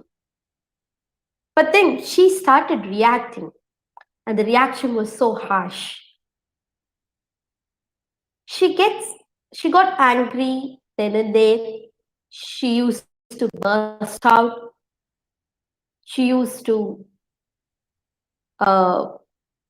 burst out like anything. She will shout. She'll throw the things away. So that actually made her emotionally very weak. She started to hate her parents. Her negative emotions started killing her day by day. Always those emotions put her in fire and depression. The bad times started from there on. She never had a good sleep at those days. The depression made her to commit suicide.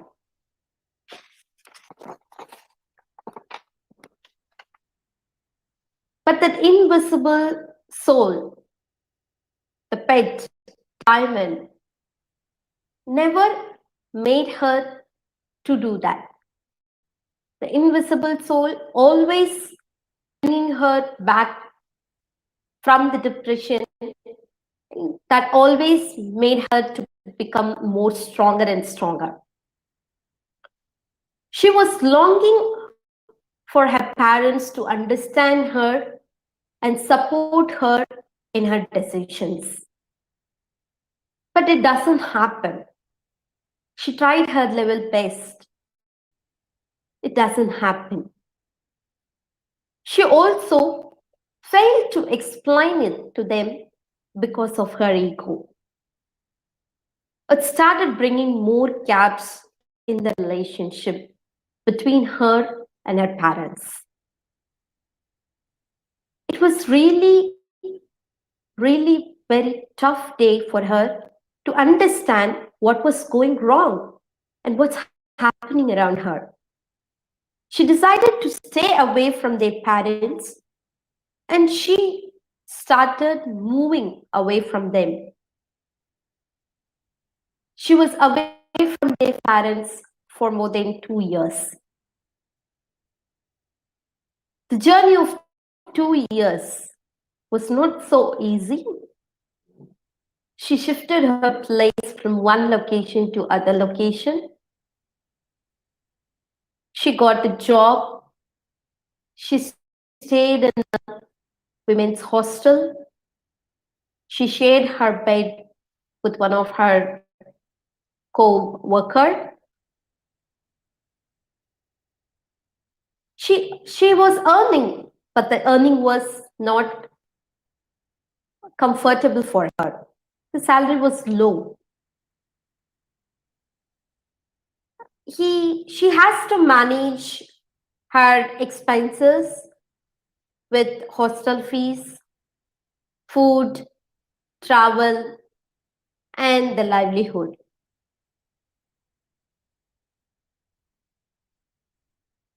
In those 2 years, she had more insights about her tough times.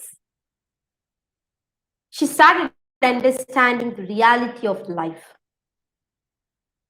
People usually say that when you go and stand on your leg, you can see that the reality of the life is.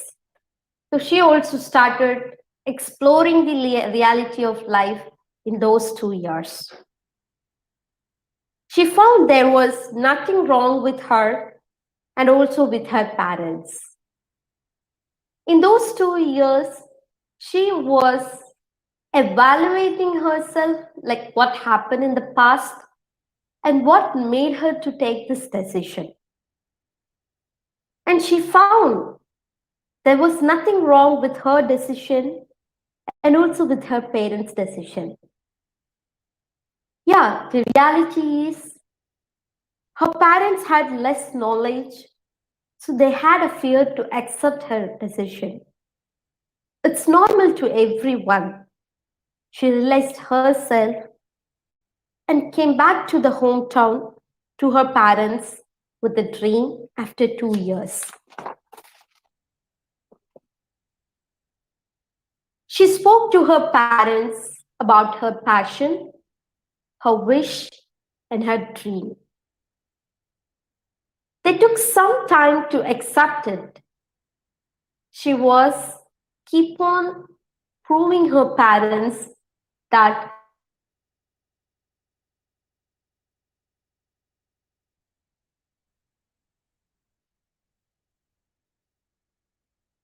she started seeing success, and slowly her emotions was responsive. She became emotionally strong. She started feeling the real happiness in life. Till then, she was continuously having the wandering thoughts and she was searching for something. But then, when she understood what she is capable of, and when she conveyed the same to her parents, what she failed to do it before, everything brought real happiness and the real solution for her search. Now, she is the most amazing and happiest person in the world, I could say. Her health started recovering. She got both the ears operated, but she can't hear without hearing aids. That's okay. It is manageable for her. She becomes very strong and her mental health becomes stronger and stronger as days pass on.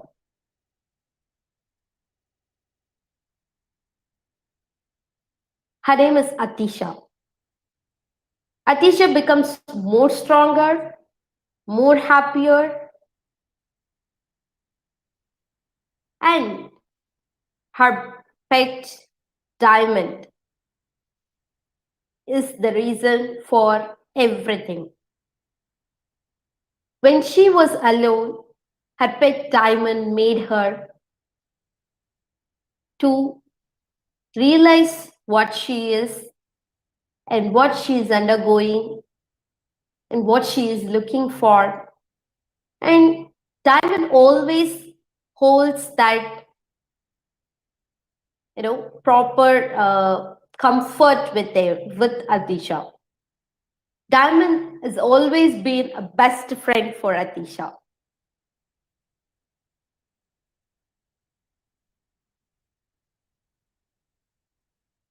So, likewise, the days pass on. Everything started coming. She started to explore many things in the world. She always wanted to be happy and she always wanted to make others happy, which she wanted to do it for a very longer time, and that was her search. Her search was the real purpose of her life. And that moment she decided if she could able to change her emotions into a fruitful emotion or a healthy relationship, then why not others? That made her to come up with her own ideas, and she wanted to bring many transformation in lives. So that's how her journey started, and all the things falling under her was very amazing, and her parents started feeling proud of what she is today.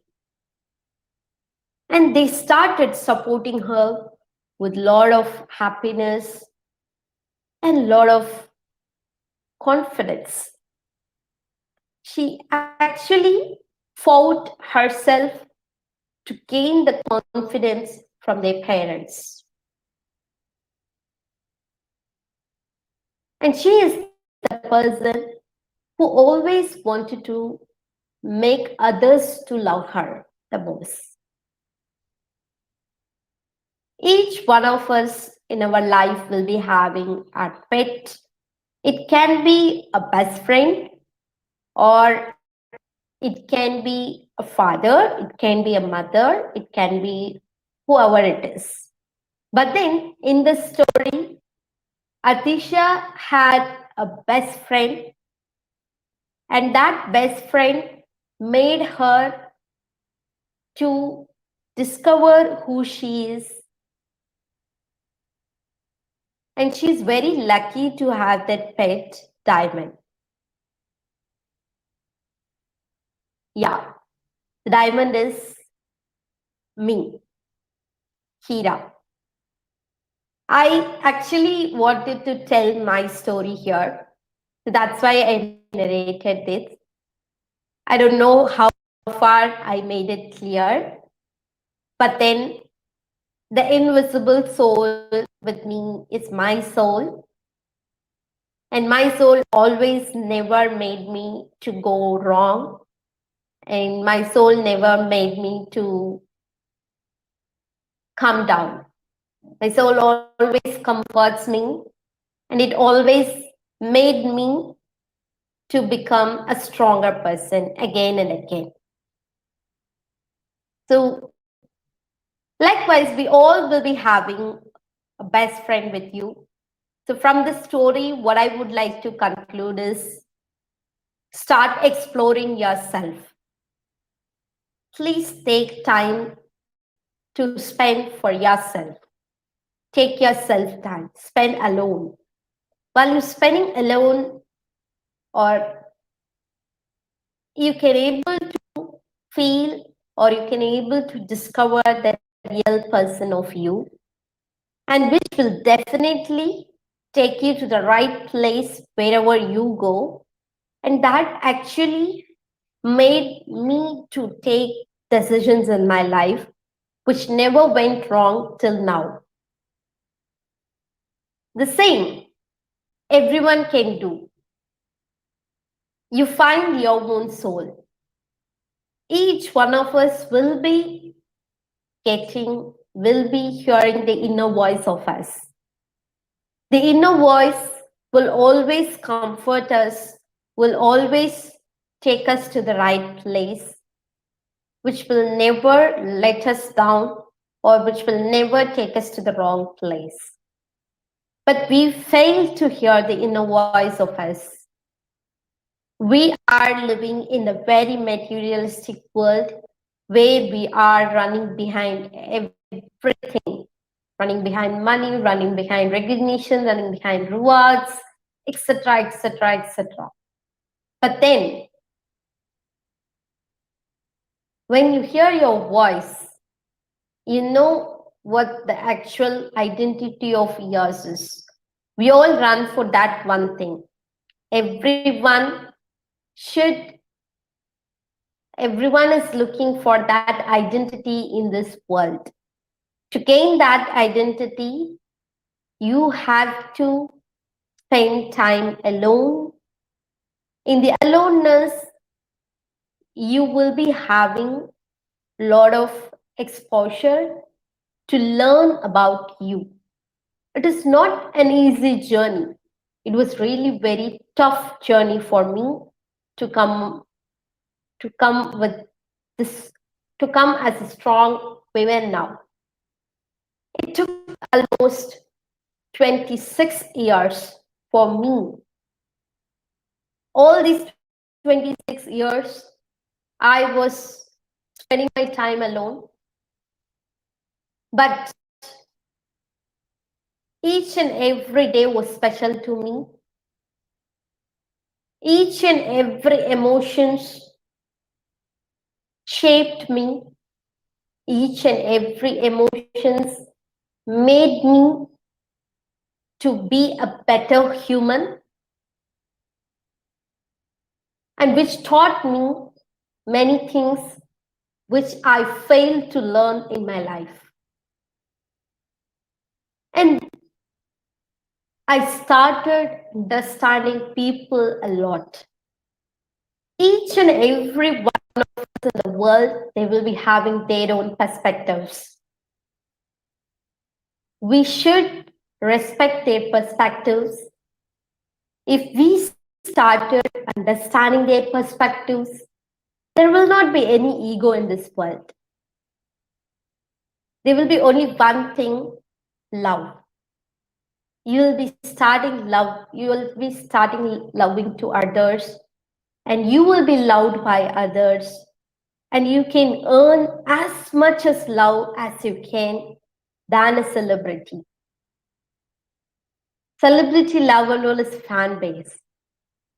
But when you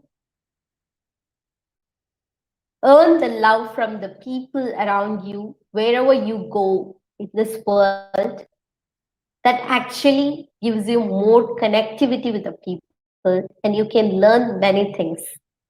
So that's how my life shaped me. And who's the reason for this is my invisible soul. I always request every one of you to talk to yourself and found your invisible soul. Talk to it, be gel with it. Make your invisible soul as a good friend of you, and that will never let you go down, or that will never let you go wrong. And always spread positivity and always spread love to others. So this is the end of the story. And I just wanted to end this story with this quote because I don't know, I have read many stories, but I'm very confident and comfortable in saying this because this is my first ever try in storytelling. And thank you so much, Nina ma'am, for giving me this opportunity. I hope I didn't bore you. No, not at all. You're all about strength, Hira. Strength of mind, knowledge, and heart. Thank you for this story of yours. Thank you, ma'am. And you've come in spite of, be having a fever, having sinus problem, and then you're just smiling away and telling this story. Thank you so very much. Thank you. Thank you. Kindly excuse. Actually, I was about to finish by 9 o'clock. I prepared, but I couldn't. That's okay, no problem. That's perfectly okay.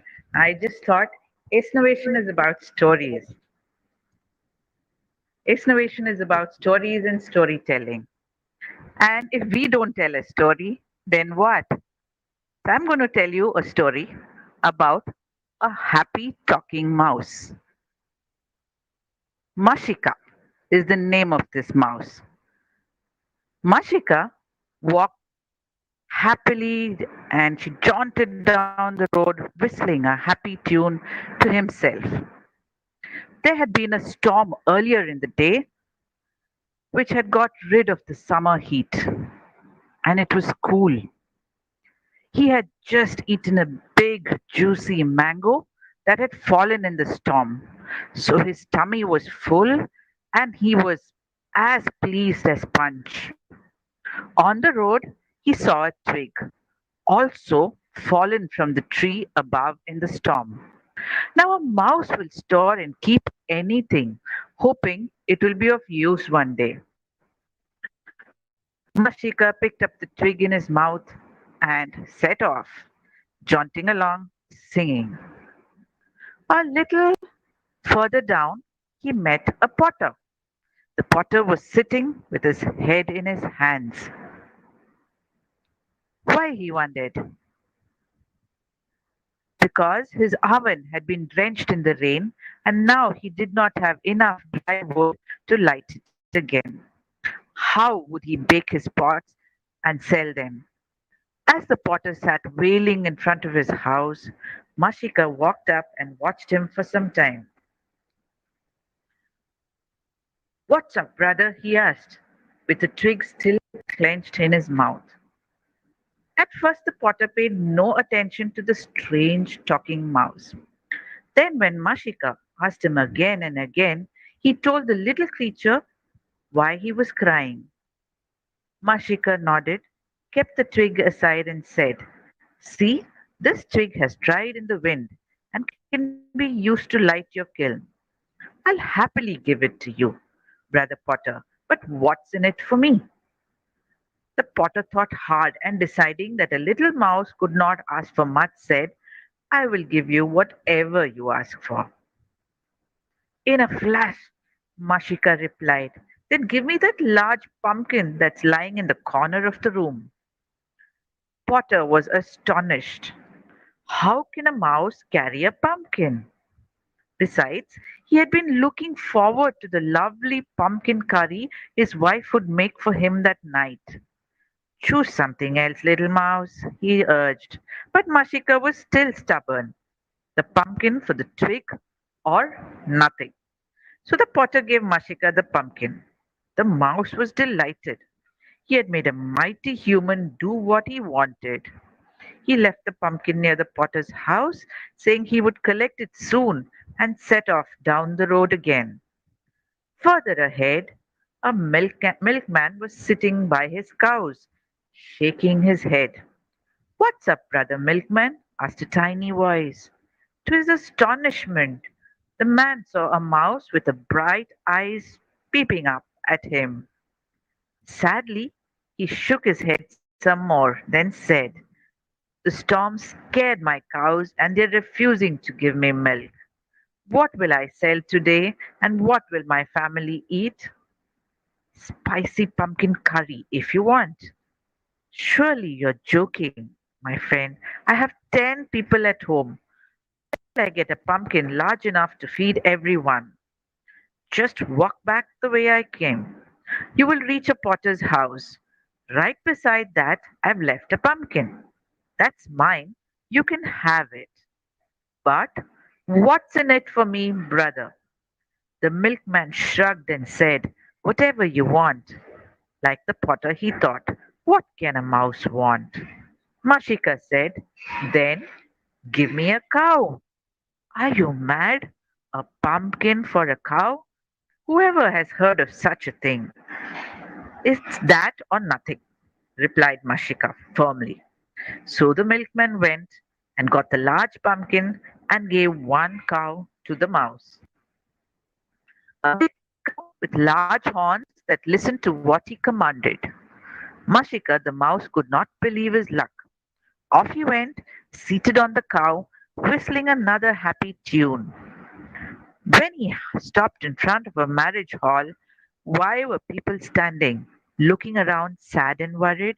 They should be busy preparing for the marriage feast. Even the bride and groom were standing with long faces. What's up, brother groom? Called Mashika, sitting atop his cow. The groom replied gloomily, "There's no milk to prepare the wedding kheer. How will the wedding feast be complete without the dessert?" Mashika grinned. "Worry not. Here, take this cow. She is now happy and will give you milk. But what's in it for me, brother?" The groom was happy and said, "Why, you can have whatever you want. But don't ask from the bride. You can eat your fill of the feast. Sweets, pulao, fruits, whatever your heart desires." The mouse get quiet, gave the cow to the wedding party. They milked the cow and had plenty of milk. There was a great wedding feast. After the party was over, the mouse replied in a flash, "Give me your bride." The groom and everybody in the marriage party were astonished at the mouse's cheek. The groom was about to give him a good whack when his newly wedded bride stopped him. "You had given him your word he could have whatever he wants. Let me go with him. I'll teach him such a lesson that he'll never try to carry off another human bride again."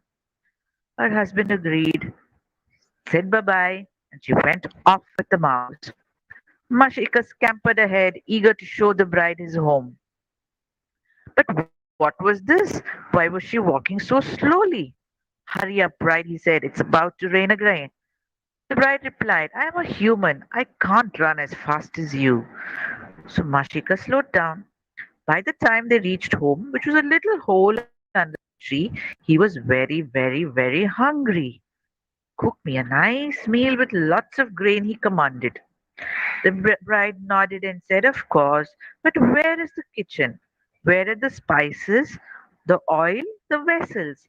I'm a human after all. I can cook only grains." The mouse realized he was in a real fix, having got this useless human back with him. "Never mind," he sighed. At least come inside the house." "Oh, but how can I do that?" wailed the bride. "I can't even set a toe inside the hole. It's so small. Where will I sleep tonight?" "Oh, how about under that tree?" Mashika suggested, pointing to another tree nearby. "No way," said the bride. It will rain, and I will get wet. I'll catch a cold, then a fever, and I need a doctor who will give me bitter medicines." Then she started crying and crying, wailing even louder.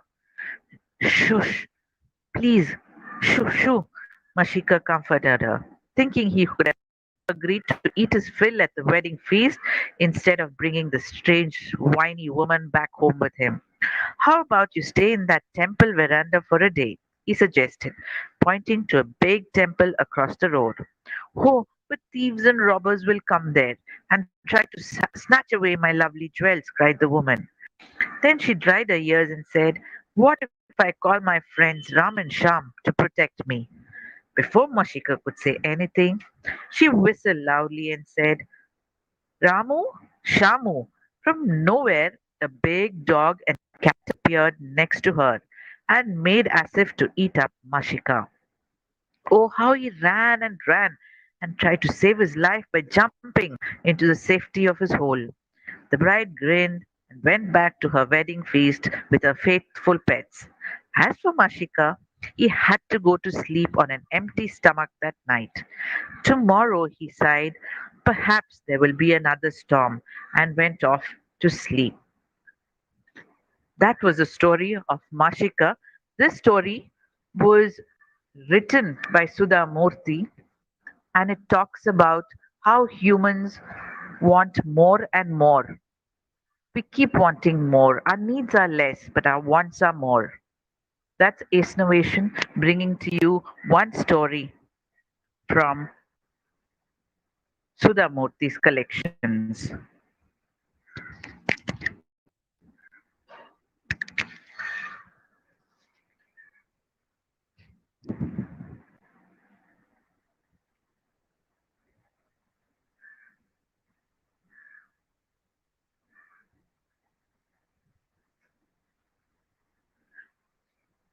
There's another interesting story which I'd like to tell you.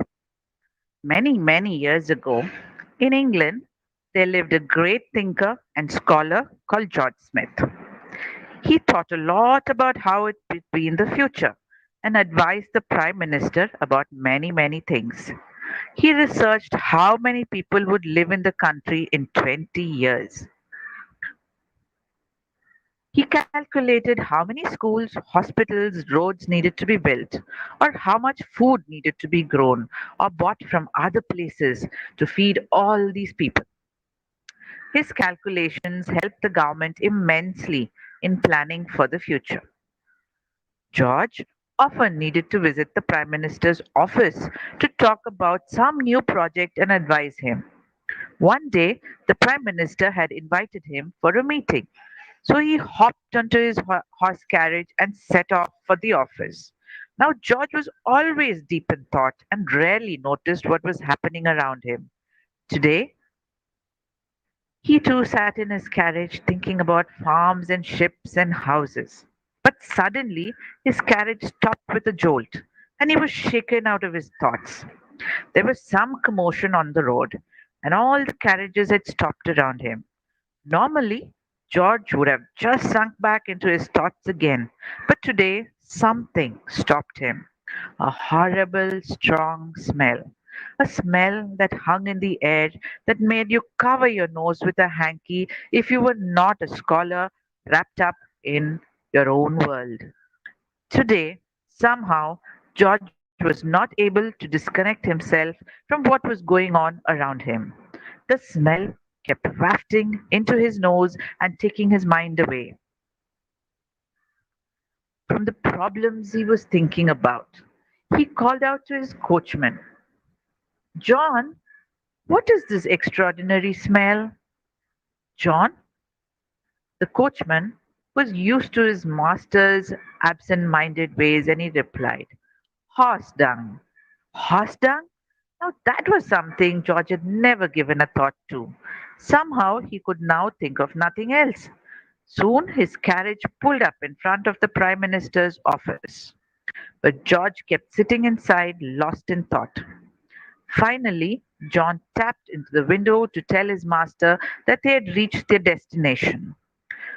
George walked to the visitor's room, still thinking.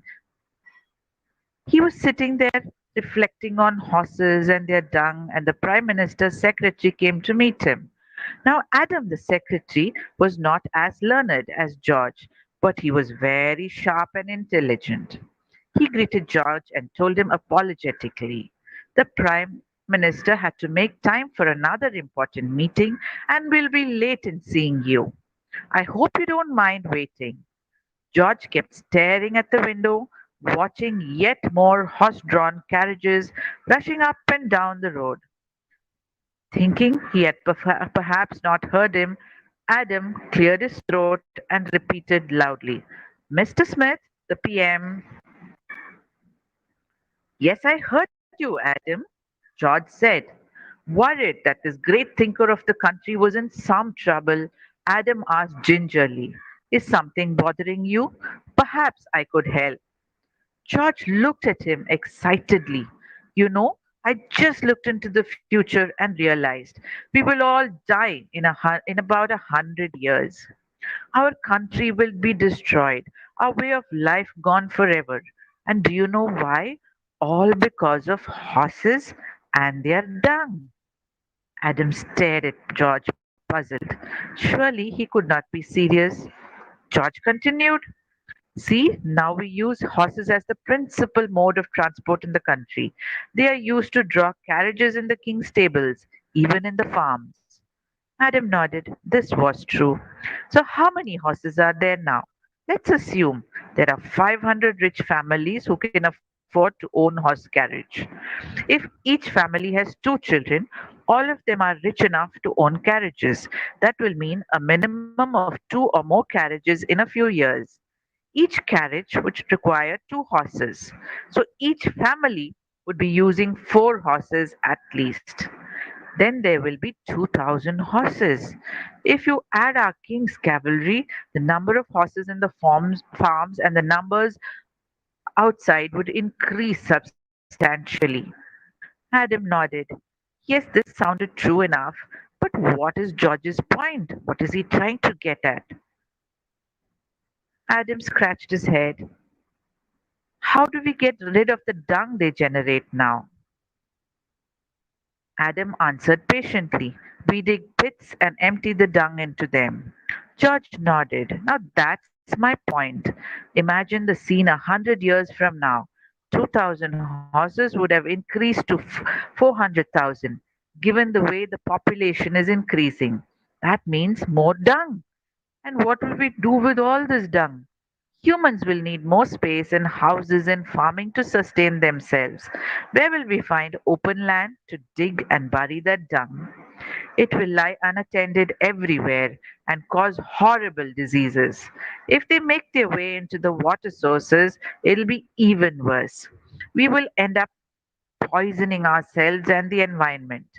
We'll become sick, our country will become poor, and just by tending to so many sick people, and finally our way of life will just die, as all of us will, all because of horses. Adam thought, sat down, thought again for some time. George's thoughts and the grim picture he had painted for the future was scary indeed. But here, Adam's practical thinking kicked in. What if things did not work exactly the way George was seeing it? He turned his head to his friend and said, Mr. Smith, you're not taking into account one very important bit into your calculations, the ability humans have to innovate and adapt. Many years ago, there were no carts or carriages. We went everywhere by foot. Then, once we started domesticating animals, we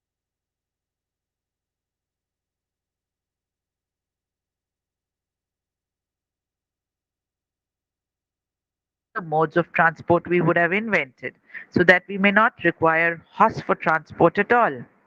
Perhaps we'll be able to fly like birds. George never solved his problem in his lifetime, nor did Adam live to see how true his thoughts about the future had been. Man went on to invent many more things for moving about from place to place. James Watt invented the steam engine, which led to the invention of the railways. Cars were invented by Benz, which became widely used in cities for transport. The Wright brothers came up and we could fly in aeroplanes. With all these great inventions, the horse and the other animal drawn carts and carriages are now slowly disappearing. Truly, if man did not innovate and experiment, our species would have just died out, like George had predicted.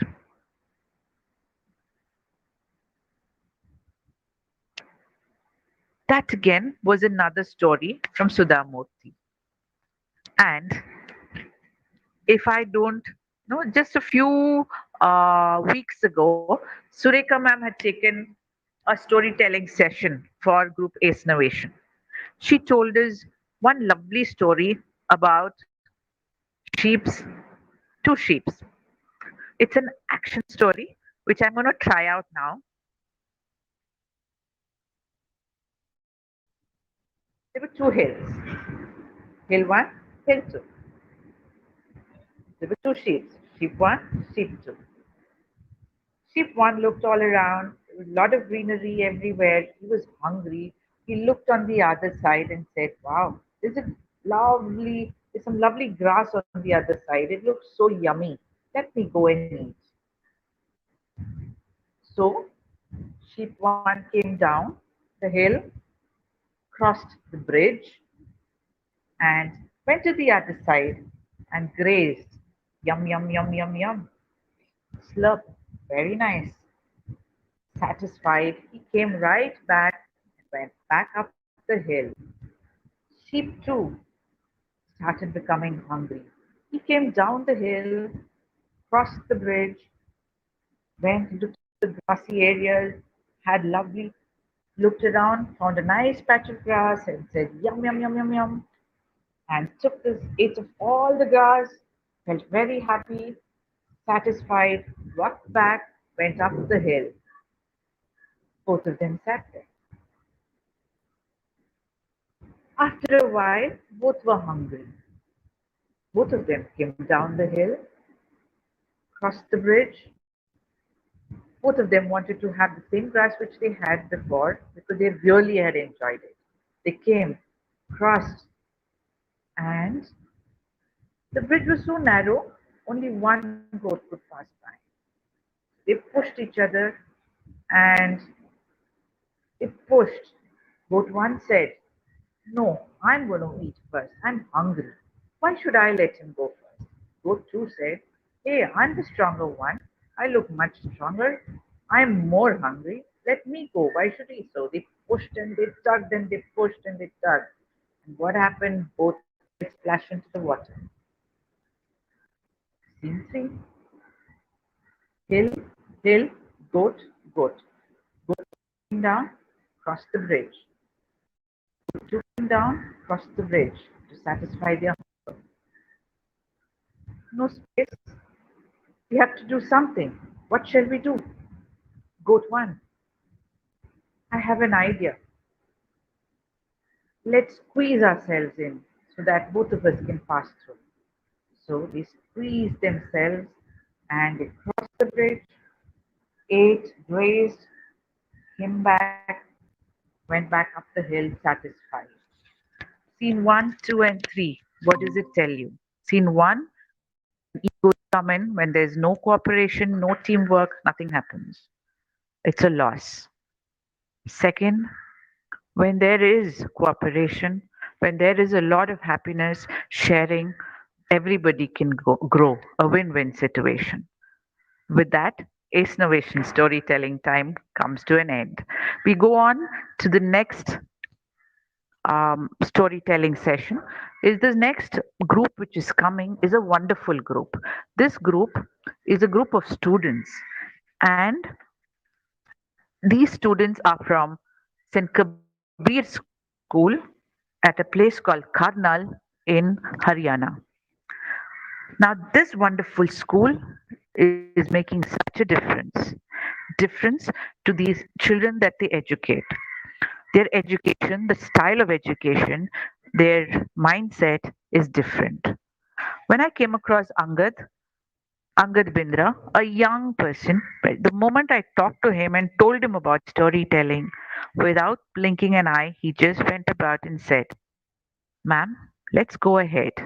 And then we went into the school and listened to these young storytellers, 5-year-olds, 4-year-olds, 6-year-olds, 10-year-olds, 12-year-olds. What amazing storytellers they are. They are, it was just not enough that we listened to them. We wanted the world to listen to them. And we were waiting for an opportunity to give the children of this wonderful school a chance to talk.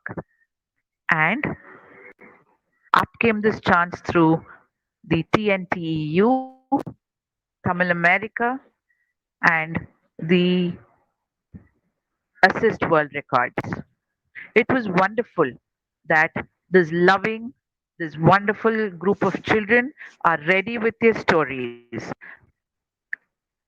Saint Kabir,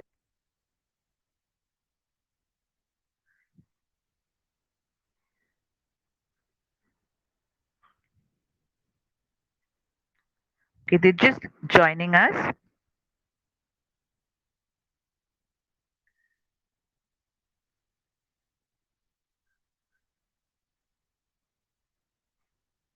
They're having a little problem with their connections.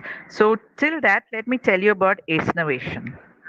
Ace Novation sets benchmarks.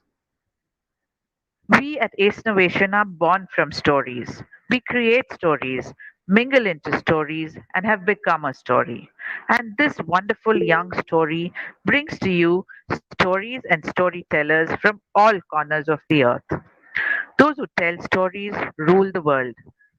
Teachers, you already rule the world. Innovation just helps you rule better. On this day of Saraswati Puja, we would you know we bring to you storytelling courses, beginners, intermediate, advanced, certified courses taken by international storytellers. Do check our website and do register for the World Storytelling Championship. The Teacher Storytelling Championship 2022, the registration starts in January. Come, be crowned, win exciting prizes. Dear teachers, we are the powerhouses of the world. Let's together power the change and make a difference. We have Miss Sakshi and the students from St. Kabir School. Sakshi, can we start? Good morning, ma'am. Yes, can we please start? Yeah, we can. Yes.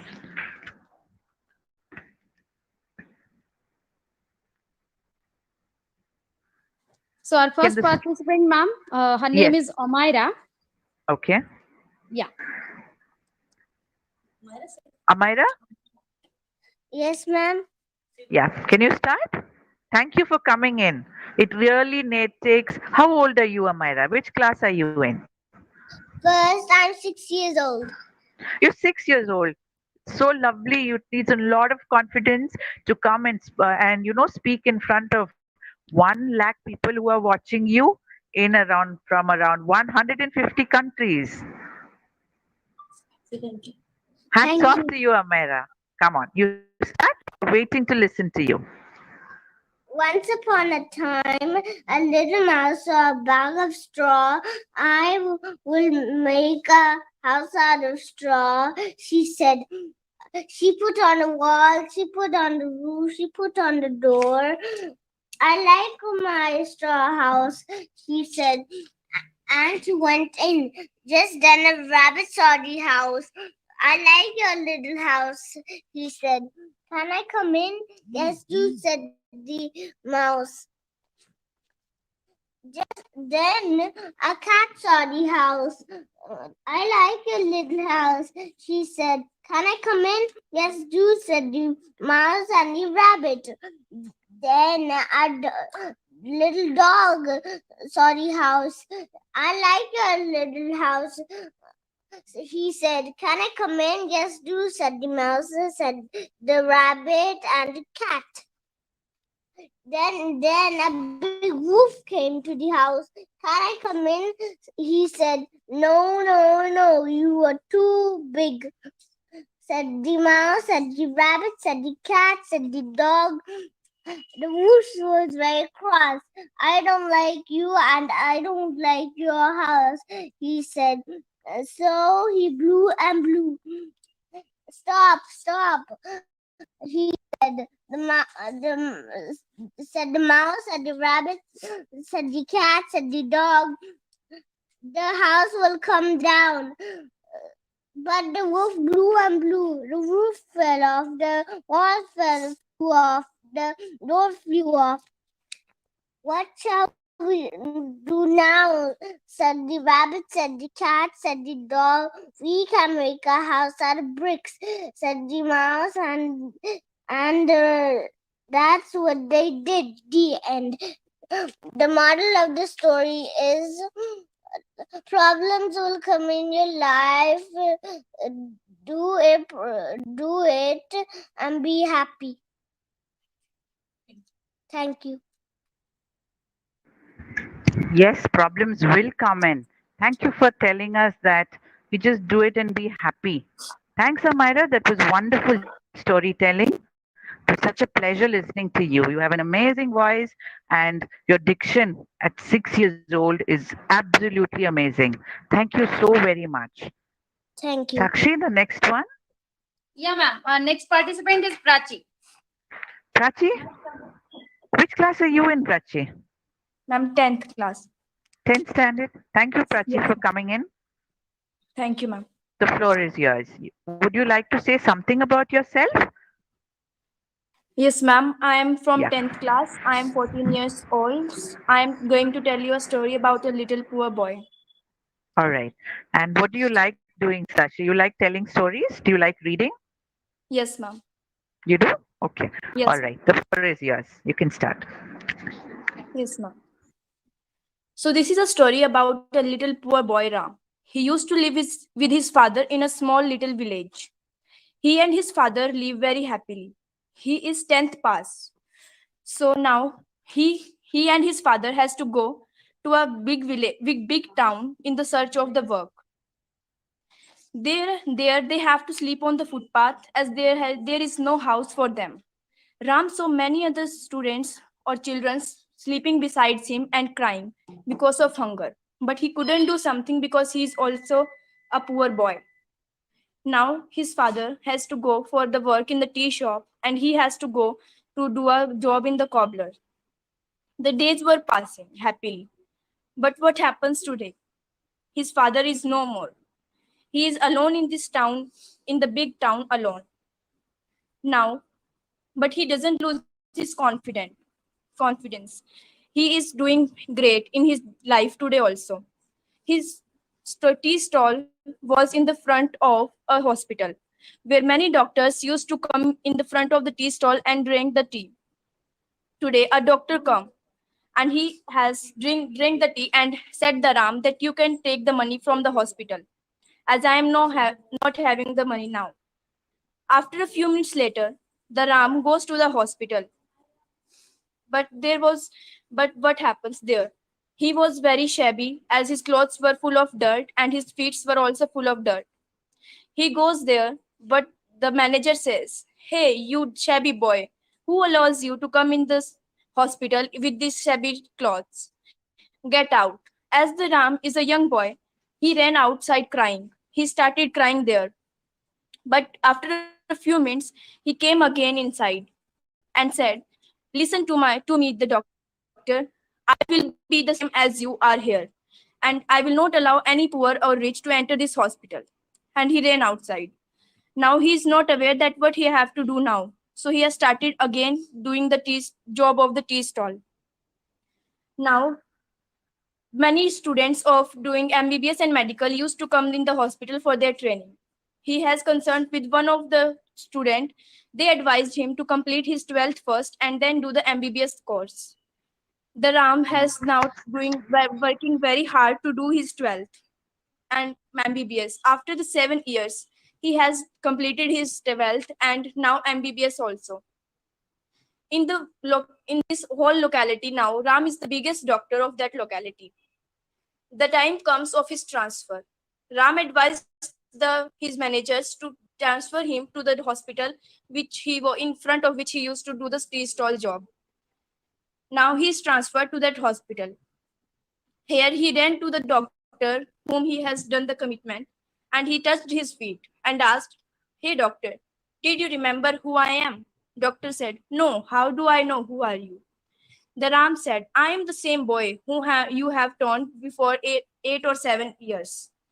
But I am not able to fulfill my dream as I am a good boy and I don't want the poor and rich to lose their facilities of taking the treatment from this hospital." So this story tells us about the confidence of the Ram or the students. We should not lose confidence as no one is poor with his birth. He have to do something to be good in the life. Thank you. Thank you so very much. Amazing storytelling. Thank you for coming in and telling your story. Thank you. Sakshi, the next person. Yeah, ma'am. Next participant is Disha from class 10th. Okay. Disha? Yes, good morning, ma'am. Good morning, Disha. Can you tell us something about yourself? Yes, ma'am. Good morning, everyone. I'm very happy to introduce myself to you all. So my name is Disha and I'm from 10th standard. And I'm 16 years old. Right. What So do you like doing, Disha? Ma'am, I like reading stories a lot online. You like reading stories? You like telling Yes, stories ma'am. also? Is this the Yes, first time yes. you're telling a story? No, ma'am, second time. Second time. Okay, we are really proud of you. All right, Disha. Yes. So yes. Long ago, there lived a little boy named Sammy. He was a good boy. He was good in his studies, obedient to his parents, more intelligent than many other boys in the class. Grown-ups, as well as juniors to Sammy, always loved him. Now, there was another boy named Timmy, who studied in the same class as Sammy. Unlike Sammy, he was not good in his studies. He misbehaved with his parents, bullied his classmates, and even ill-treated Sammy. He always tried to put Sammy down, but no matter what he did, Sammy's grade kept getting better and better, be it in studies or in sports. So one day, on Sammy's birthday, Sammy got a nice pen as a gift from his parents. He brought it to school so that he could write down some notes. So when Timmy saw it, he was very jealous of Sammy. He asked Sammy, "Hey, where did you get that? Did you buy it?" "My parents gave it to me as a birthday gift," replied Sammy. Now Timmy was overwhelmed with anger and jealousy. The bad boy that he was, he rarely got any presents from his parents, so he decided to steal Sammy's pen. So during lunch break, when everyone had out of the class, Timmy took Sammy's pen out of his bag. Then he hid it inside his bag and went out to have his lunch. So when Sammy came back and could not find his pen, he informed his class teacher about it. Then there was a hunt for the missing pen, and the class monitor started searching the bag of each and every student inside the class. The missing pen was soon found out of Timmy's bag. Then the furious teacher asked, "Now, Timmy, what do you have to say about it?" Timmy was in tears. He had nothing to say. When Sammy saw Timmy crying, he took pity on the boy and requested his teacher not to take any action against him now that his stolen pen was found. This opened Timmy's eyes, and he could see what a good boy Sammy was. He asked for forgiveness for what. From that day, he became friends with Sammy. Despite hurt being by Timmy, Sammy gave him back only love in return.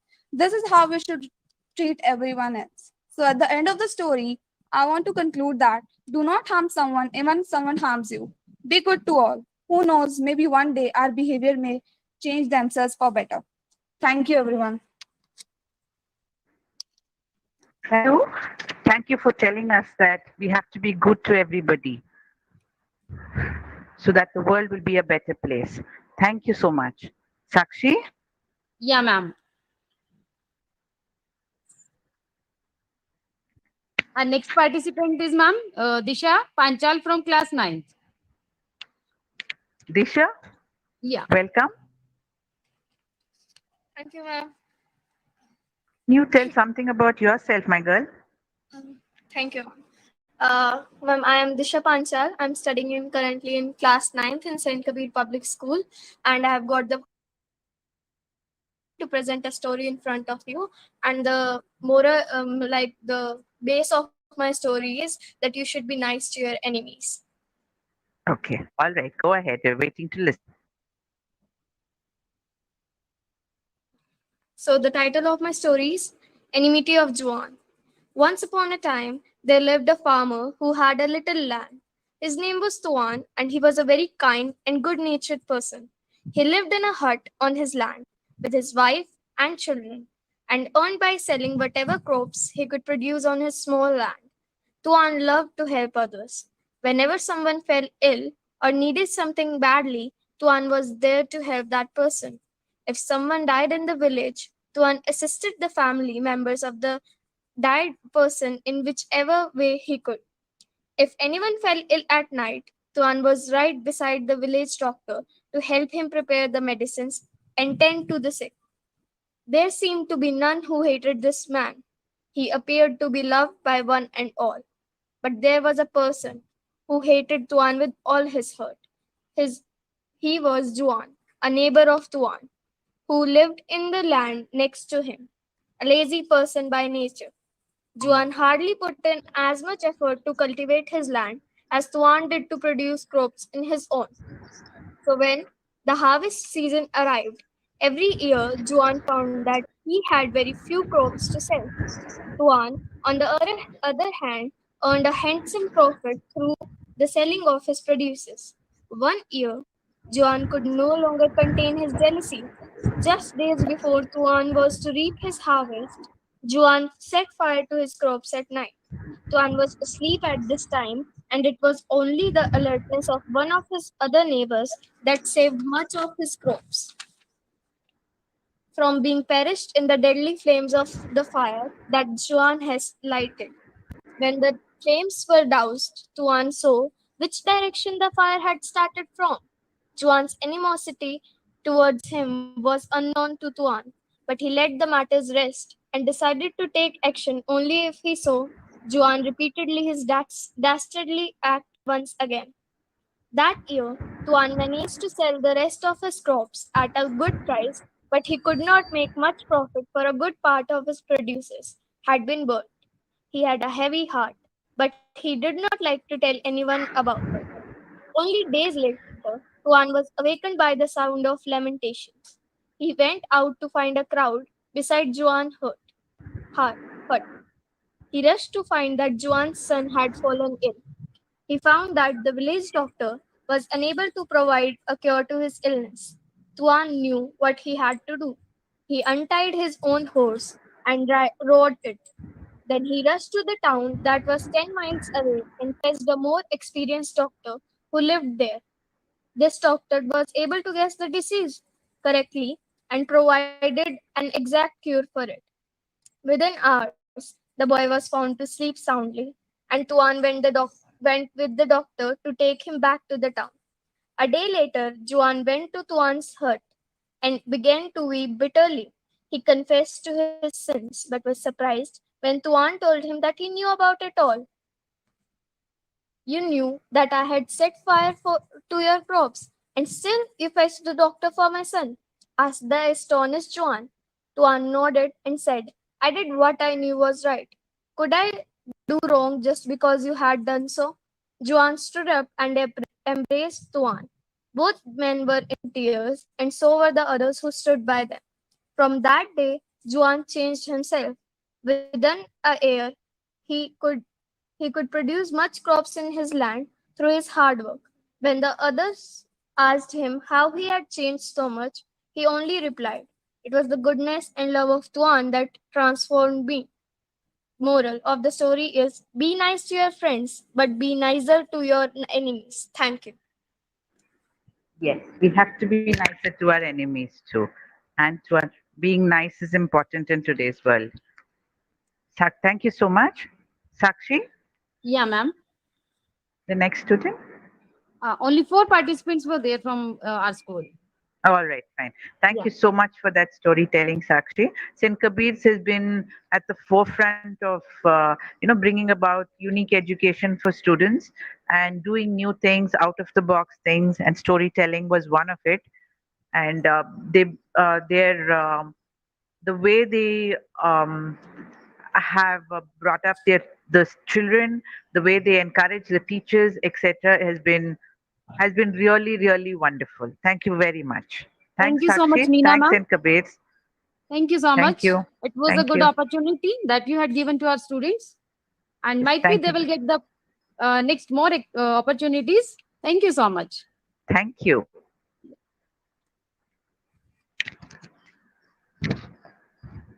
Okay.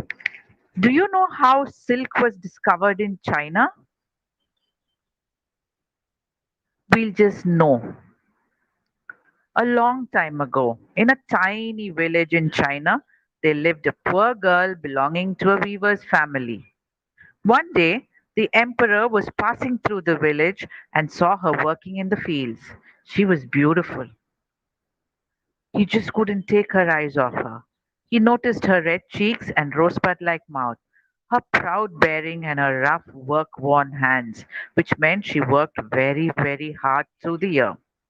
He immediately fell in love with her, and though he was very much older, he decided to marry her. He went up to her and asked her to marry him. The girl agreed. She married the ruler of the land and went to live in his palace as his beloved queen.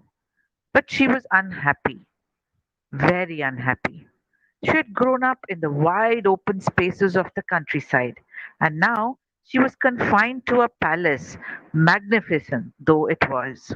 She was used to working from dawn to night without a moment's rest, but now she had many servants to take care of her needs and did not know how to fill her time.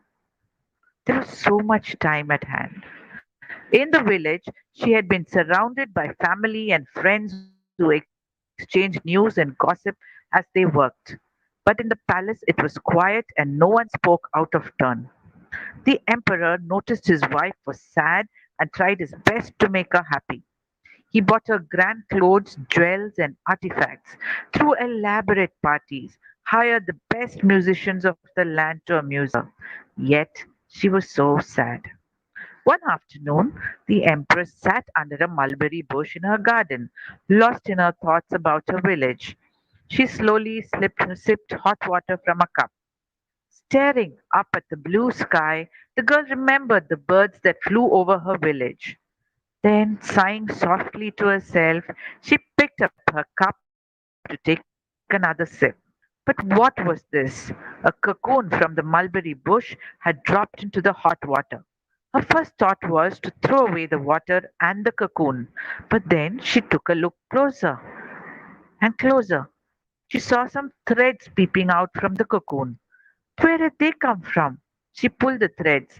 They were thin, strong, and shiny. She kept pulling, and the long line of thread came out. Now the Empress had a great idea. She would take the thread from the cocoon and weave soft, strong cloth from it.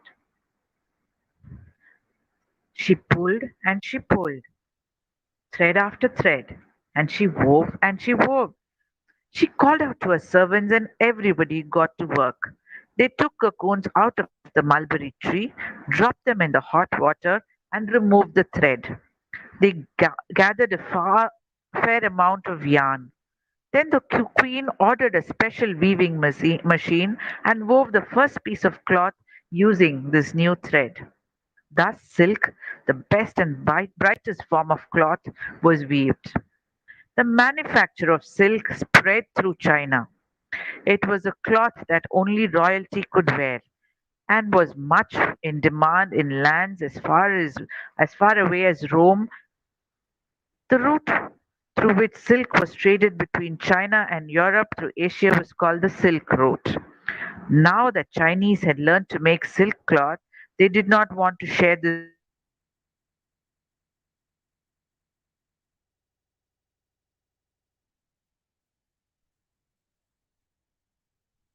As the Chinese were traveling fast away to far off lands, they were not allowed to tell anyone in their new home how silk was made.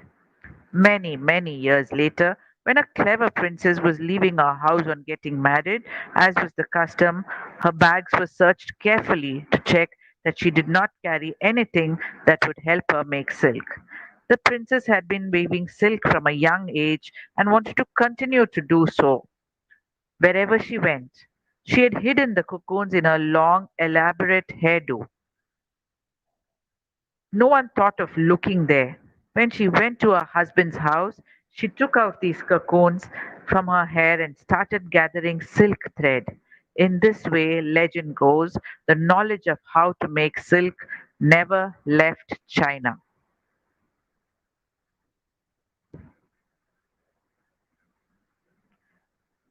That was a Chinese silk story.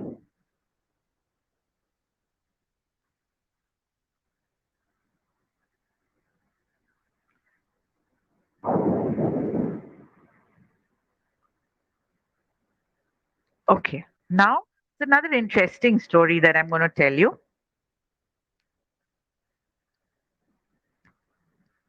On a blazing hot summer afternoon, an old man came walking down a narrow village path. He was tired and thirsty. Right by the road, he spotted a tiny grocery store. This grocery store had a tin roof and mud walls. The shopkeeper sat inside, fanning himself and shooing away the flies that were buzzing around in the stifling heat. Buzz, buzz, buzz. Shoo, shoo, said the shopkeeper. There were so many. Where do they all come from? He grunted.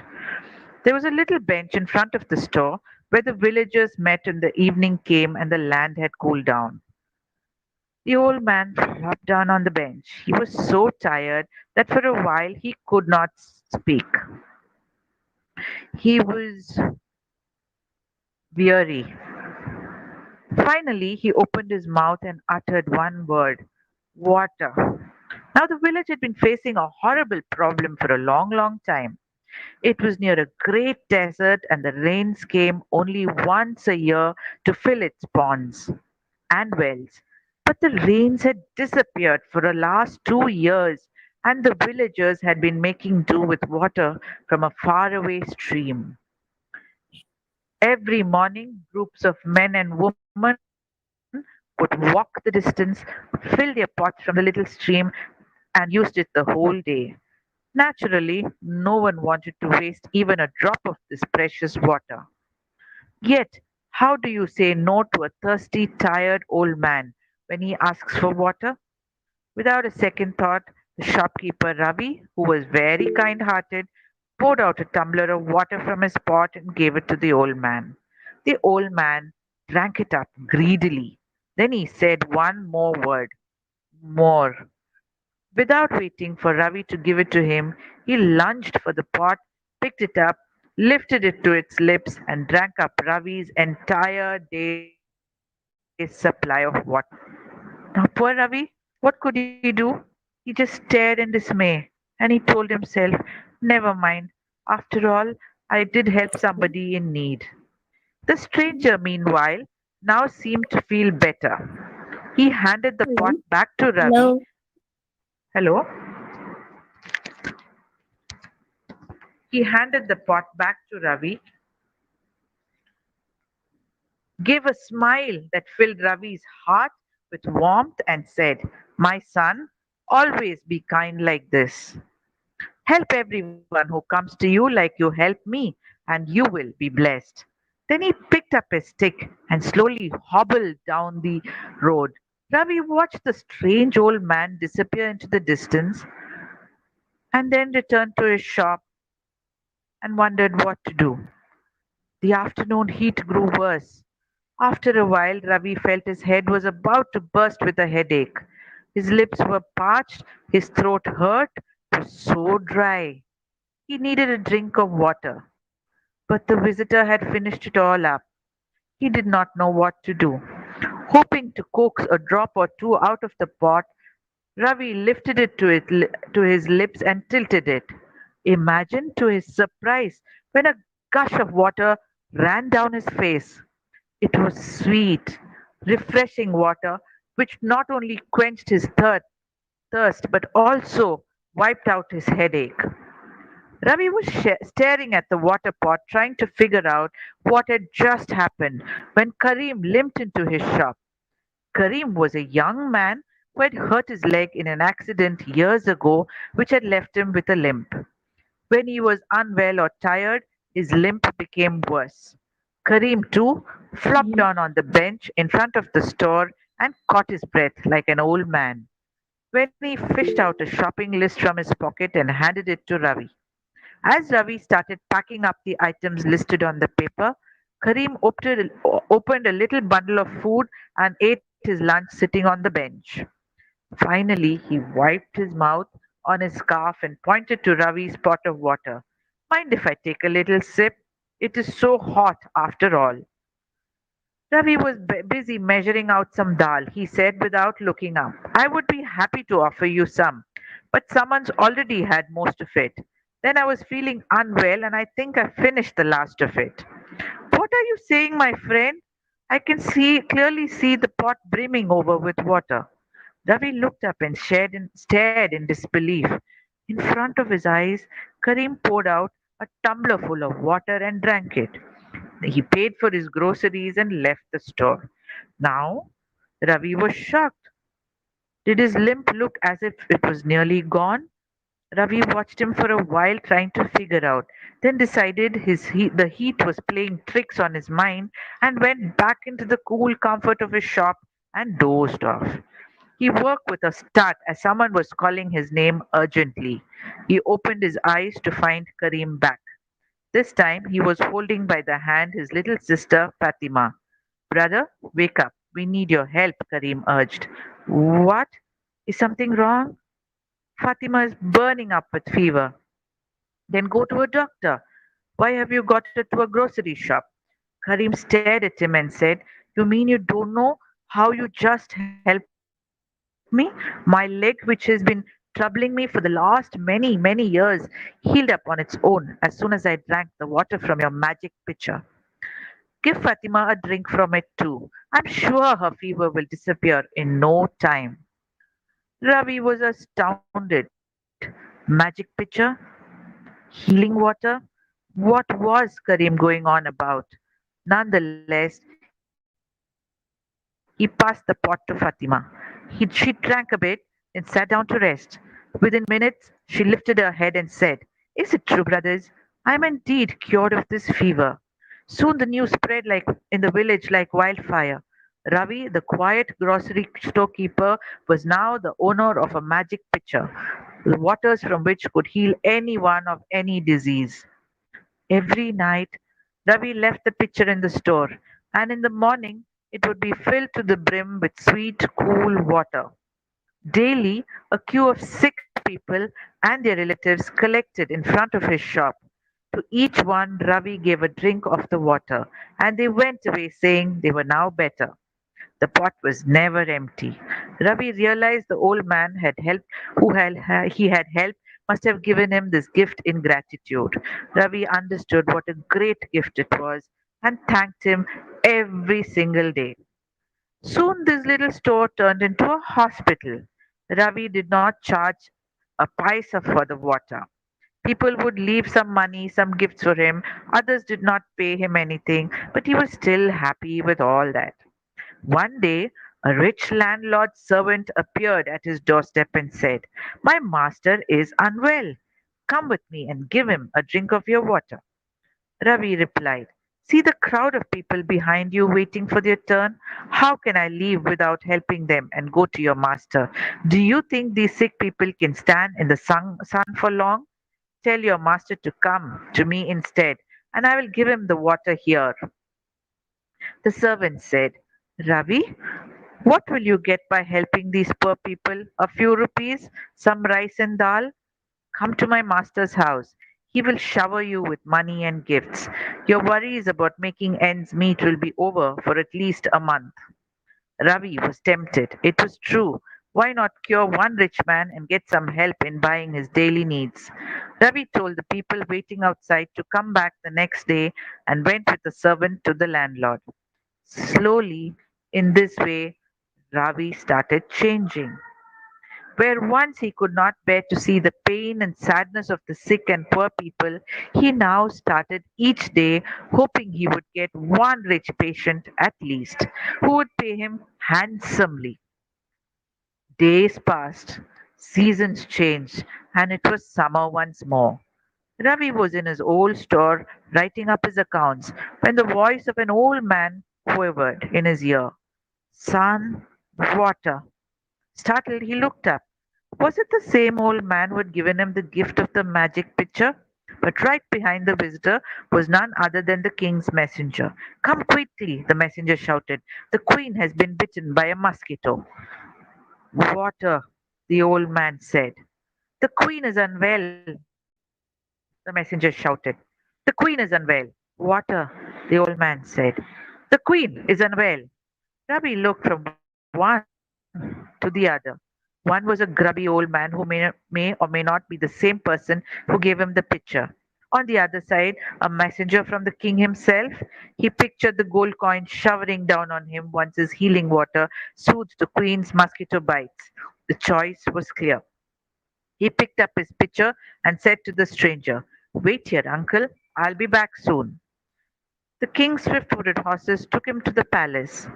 There, he rushed to the queen, who was staring in dismay at the mosquito bites on her arm. He tilted the pitcher to pour some water into a tumbler, but nothing came. Again and again he tilted the pitcher. He turned it upside down and stared into its depths. It was dry as a bone. No water. "You cheat!" the king roared. "So this is how you have been fooling the people of my kingdom? Get out and never let me hear that you have acquired magical healing powers. If you claim such a thing again, I will banish you from ever from the village." Then he turned to comfort his queen, who was splashing tears on the bump of her arm. Slowly, Ravi walked back to his village. He went into his shop. Nobody was there. He searched for the old man who had asked for water. He was nowhere to be seen. He called out, "Uncle, I am sorry. I made a mistake. Please do come. I'll give you water." But there was no reply. Not a sound. Now he realized that this was the same old man whom he had met a year back. He remembered the people he had healed once out of kindness and compassion, and how they had blessed and loved him in return. He remembered the little acts of generosity, sparing him a few coins, a bundle of vegetables from their garden in return for water. When did he become so selfish and greedy that he would neglect the people who needed him the most? The old man had taken back his powers when he sensed Ravi had misused the gift. Never mind, Ravi smiled to himself. He would use the money he received for the water to help bring a real doctor to the village, someone who would help the people with his knowledge of medicines and diseases, so that they need not wait for a magician to cure them of their illnesses. From that day onwards, Ravi filled his pitcher with ordinary water from the stream and carried it back carefully to his little store and waited for the old man. Maybe one day he would be back, but till then, Ravi was determined to bring real medicine to his village. This is a story of how greed can actually turn things around, turn people around.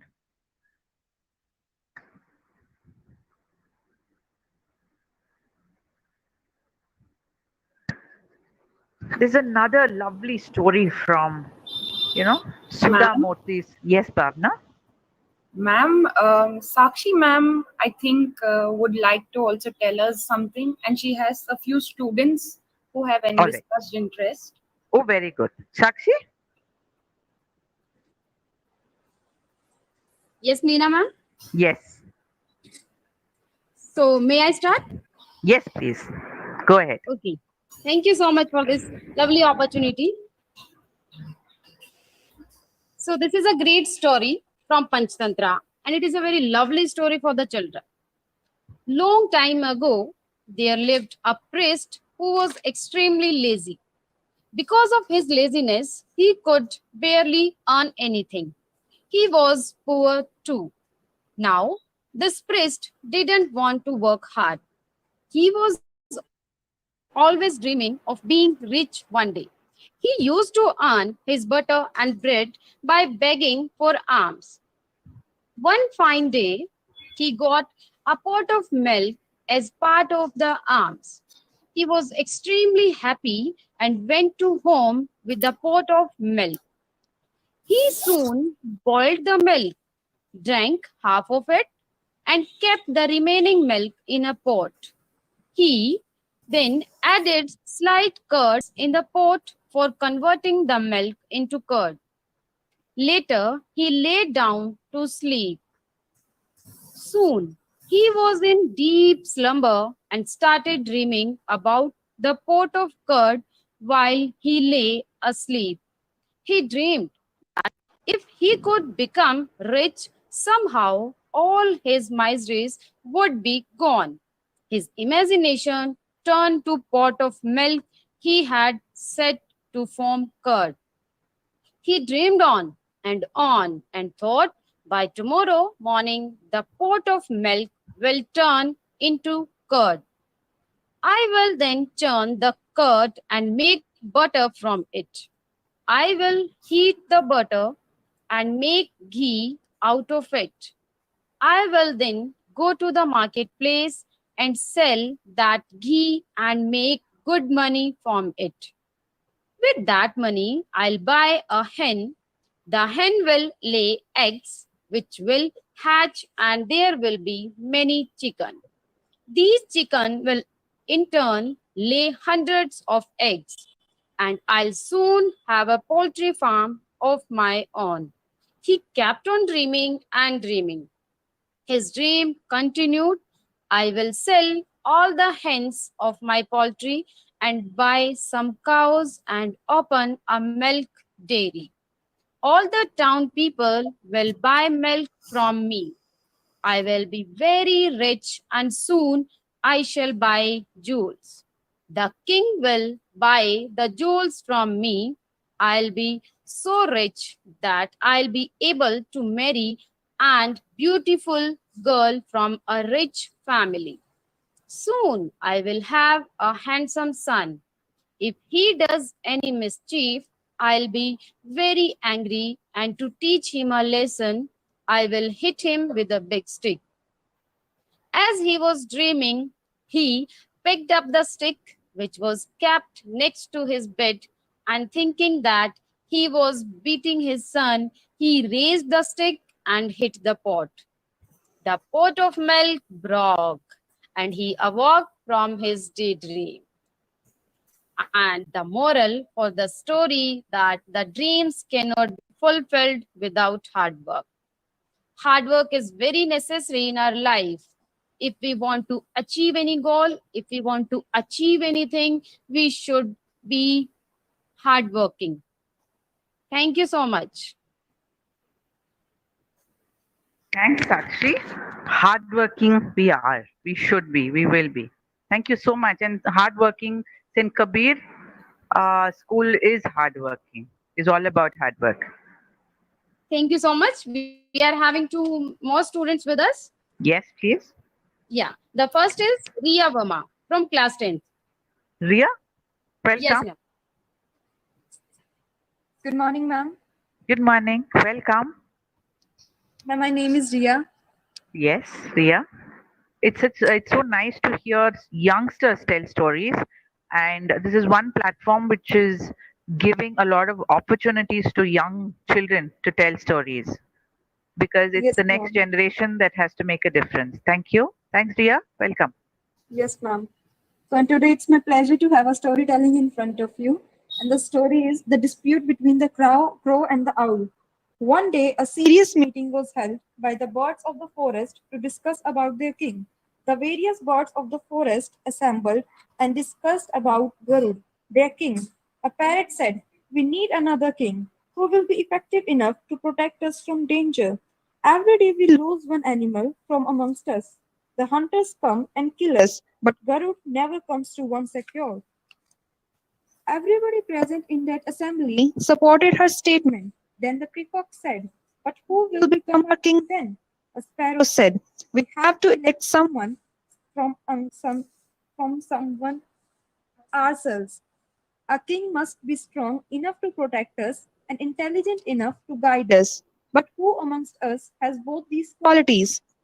And sitting with a very grave face in the corner. A heron noticed him and said, "I think the owl can become the king.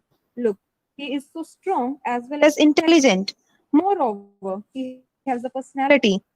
Look how pompous he is looking." Everyone agreed with the heron's observation. They then elected the owl as their king and began to celebrate. A crow, hearing a lot of noise, came there and said, "Hello, friends. What is happening here? Why are you all celebrating?" The parrot replied, "We have elected a new king. From now on, the owl is a new king." The crow said in a sarcastic tone, "The owl, a king? Have you lost your mind? Can't you see the owl is full of defects and he is not fit to be the king? First of all, he is so ugly.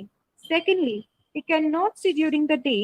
And if he cannot see during the day, then how can he protect us from any problem that might arise during the day? I think we should think over it and come up with some other names by tomorrow." Hearing this, all the birds began to disperse and went back to their homes. The owl then cursed the crow and said, "You can never be my friend. From now on, the crows are our enemies and vice versa." And the moral of the story is, be aware of your shortcomings and don't give up your enemy a chance to take advantage of these shortcomings. Thank you and have a nice day. Thank you, Ria. Yes, we have to be aware of our shortcomings. And aware and change. Sakshi, the next one. Yeah, the next one, ma'am, Ishita. Ishita, welcome. Good morning, ma'am. Myself, Chika, and it's my pleasure to speak story in front of you. And my story is the blue jackal. There lived a very short jackal in a forest. The forest was not very far away from the town. One day, the jackal came to the town in search of food. Unfortunately, he was chased by a group of dogs there. In order to save his life, he ran inside a laundry shop and accidentally fell into a tub filled with blue dye. The dog sniffed here and there for a long time, but couldn't find him and finally went away. The jackal came out of the tub, but the color of his fur was changed into blue due to the action of the blue dye. He considered himself I lucky understand you wanted to join us now. and went back to the forest. Let me just As look up some timings and tell you, are you available? Can you please tell me what times you are available? Bhavna, can you please mute yourself? We have already started actually. Bhavna, can you mute yourself? Yes, sir. Ishita, continue. Yeah. As he was returning home, the animals of the jungle ran away from him in fear. Lion, the king of the jungle, himself began to shiver. The clever jackal realized this was happening due to the color of his skin. He took advantages of the situation. He addressed the animals of the jungle and said, I have been sent by God to look after you, to protect you, to support you in times of distress. From now on, I am the king of the jungle. Animals begin to bow their heads in reverence. Everybody served him and took great care of him. Large quantity of food was served to him every day. The jackal was very happy with his life. One day, the full moon appeared in the sky. All the jackals began to sing and sing the full moon. The blue jackal was very relieved to hear the voices of his mates after a long time. He longed to join them and be a part of this merriment. After some time, he himself could not resist and began to sing with them. The other animals then realized who he really was. They chased him and finally killed him. So, the moral of the story is never pretend to be anything which you can never be. Thank you and have a good day. Thank you. Thank you so much. I really appreciate the confidence in which you students and teachers of St. Kabir's tell your stories. Thank you so much. Neena ma'am. Yes, Sakshi. Ma'am, one more teacher we are having. Please, she's welcome to tell her story. Yeah, thank you so much. Her name is Miss Ritu Rose. Okay. Ritu? Yeah, good morning, ma'am. Yeah, we're very happy. They say a rose is a rose is a rose. Right. So tell away. Yeah, again, this is a Panchantra story only. And the title is like Little Lion Learns to Roar. So it is a story from Panchantra. And the story begins with like there was a deep jungle. And in that jungle lived a lion king with his family, his wife, and his cute little son. So one day, Daddy Lion was like, he was very fond of his son. So he hoped that one day his son would like take over the king of the jungle. So his son was like an important thing for a good king in his role. And he said that you must learn how to roar. So what happened was, but he said that I don't know how to roar. The son said that I don't know how to roar. So he said, try, my son. And he just commanded him. But every time baby lion tried, all he could do was meow. So the Lion King decided to get his son a teacher who could teach him how to roar. Now, the first teacher was Uncle Elephant. He tried teaching him how to trumpet. Baby lion picked up well, but Daddy Lion was not happy to see his son trumping like an elephant. So he said Uncle Elephant away. Then he called up Uncle Donkey. He taught him how to bray, but Daddy Lion hated to see his son bray. Soon, Uncle Donkey had also turned away. Now, it was Aunt Cat's turn. Aunt found that baby lion could already say meow very well, and she went away too. Daddy Lion became sad. He gave up all his hopes of his son's roaring. Then, one day, a hunter came to the forest. Seeing his animal friends running for their lives, Baby lion became very upset. I will save you all. After all, I am the future king, he shouted. Seeing that, he gathered all his strength to roar. The roar was so loud that he scared the hunter away. Daddy Lion felt very happy and he was proud of his son. Finally, his son learned how to roar. So, the moral of the story is perseverance and believing is oneself helps in achieving one's dream. Thank you. Thank you. Thank you, Rose. Ritu, so that was wonderful. Thank you, ma'am. All right. Now, before Kabir leaves and, we move on to our teller from Australia, I just tell you a small story about what happened once the seasons started fighting with each other. God, he just stepped back and looked happily at the earth he had created. He had filled it with humans, animals, trees, seas, and it looked like a wonderful place to be in. But something was missing. After thinking for a while, he called out to his to the six brothers who were there: day, night, summer, winter, monsoon, and wind. He commanded the six brothers to go down to earth and help the creatures there live comfortably and prosper. You must help the creatures on earth grow food and live comfortably. I have divided time into two parts, 24 hours and 365 days. You must share this amongst yourselves so that people on earth get all they need. The six brothers nodded obediently, but no sooner was God's back turned, they all started quarreling. Everyone wanted a share of the time available to spend on earth. Day after day went by, and the six brothers didn't get a chance to spend any time on earth. First few days in the 365 days. The rain said, if I don't show up, all the water on the earth will disappear, so I will come in next. Winter said, after the rains, I help trees to flower, so I will come in the third year. A third part. Poor Wind was the youngest, and no one paid him any attention, so he got the last year. So life started on earth. 24 hours a day at a time, there was day, then 24 hours of night. Summer continued for one whole year. When in the beginning the heat helped the crops to grow, soon it became too hot for anyone to do anything. All the water dried up and there was great discomfort.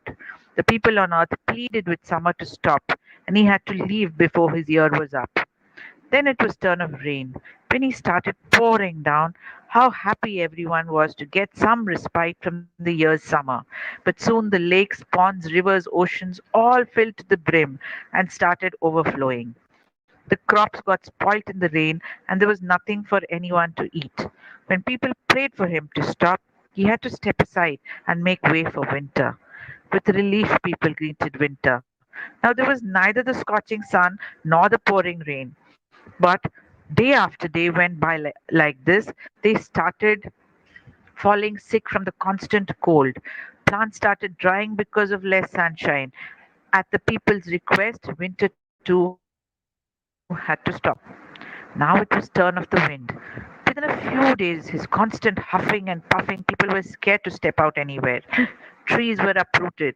Roofs of the houses went flying. There's chaos all around. The brothers realized what they had done would displease God mightily, so they decided to change their ways. Instead of each taking a year, they decided to share 1 year amongst each other. But again, Win, being the youngest, got left out and got no time for himself, so he sat in a corner and sulked. During summer, people sowed their crops and waited for the rains. Rains came with loads of water, but there was no wind to distribute it equally. Some parts of earth got buckets of rain, other parts got none at all. Now everyone realized that wind was as important. They called out to him, and he finally agreed to work. But he did not get a separate time for himself. He was allowed to blow all through the year. So in summer he blew and helped reduce the heat. During the rains, he blew the clouds from one place to another and took rainwater everywhere. In the winter, he still blew and made it even colder. Day and night too learned from the four brothers and decided to divide the 24 hours equally. So one half was day and the other was night. Now everyone on earth was happy, and the six brothers learned to share their time. Sharing is important.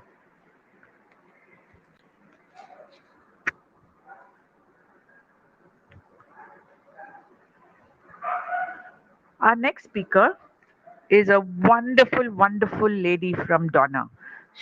Her stories would just transport you to wherever she takes you. She is a bundle of energy. Watch her, actions. Watch her voice modulation. This lady would mesmerize you. Bhavna, have you got Donna in? Yes, ma'am. She's coming in a few more minutes. All right. So till she comes in, let me again tell you about this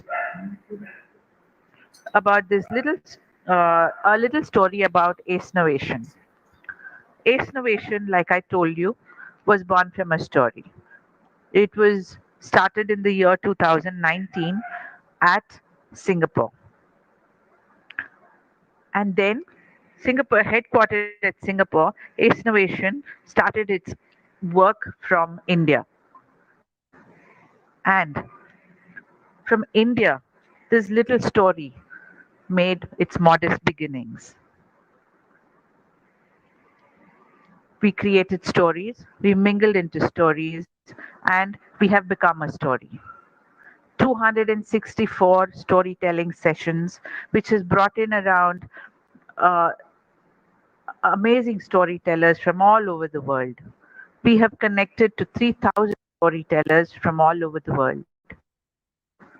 We have brought in storytellers to teach our teachers, and with TNTEU, we've taken storytelling to around 18,000 plus teachers so far.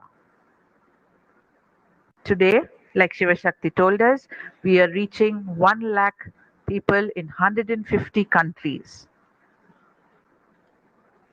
We've taken stories to schools. We've asked children to tell stories. We've got them to tell stories. We've got storytellers to come to these schools and listen to these stories and give feedback to the children. Children's workshops have been conducted, courses have been conducted, amazing products have been brought out, right from Shakespeare to to just about any the Panchantantra stories, to just about Aesop's fables, and anything, just about anything from Africa to Afghanistan. Our stories have been mesmerizing.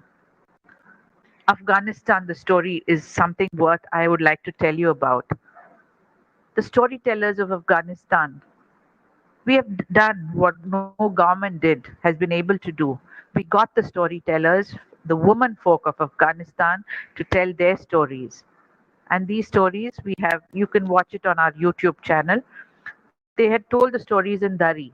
And it was the men folk of Afghanistan who had organized this for us. They had, they had no power supply, but they got to do with a generator, and they got their woman to tell the stories in Dari, which is the official language of Afghanistan, and it was translated in English by these men. The children of these women were playing around, and they looked, as they watched their mothers tell the stories, the young girls realized that they too can do so much. It was empowerment, truly. That's one story of Ace Innovation. We have many, many more. And Australia has some amazing storytellers. There is one storyteller I would like to talk about before Donna. She is Cynthia. Cynthia is a cancer survivor. She is so positive that it's hard to believe that, she has gone through cancer 4 times. Nothing would keep this lady down. She came up to do a storytelling session for the teachers of Tamil Nadu, and what a job she did. This lady has not only gone into the hearts and souls of the teachers, she also reached out to the cancer patients in the cancer hospital through ACE Innovation. She's written a book about her journey, Safina and the Little Hat. She has been an inspiration for many people all over.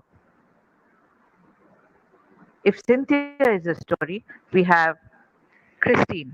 Christine is the mother of all storytellers. She's so cute, like, and she looks like a teddy bear, and she would transport you to another world. Kiran Shah, a lot of others who can tell mesmerizing stories. Donna has come in. Donna?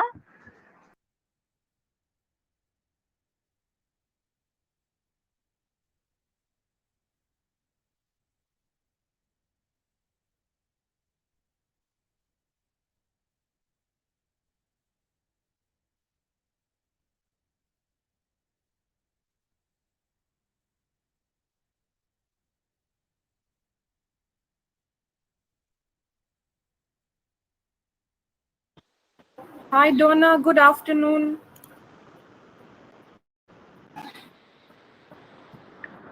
Hi, Donna.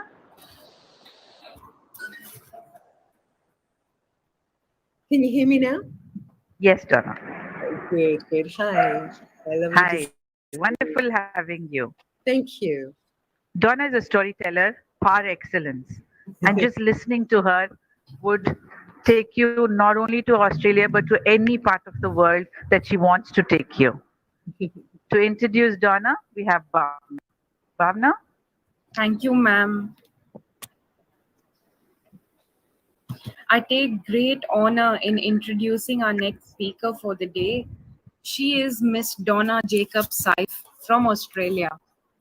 Donna is a writer, award-winning story, and peace worker.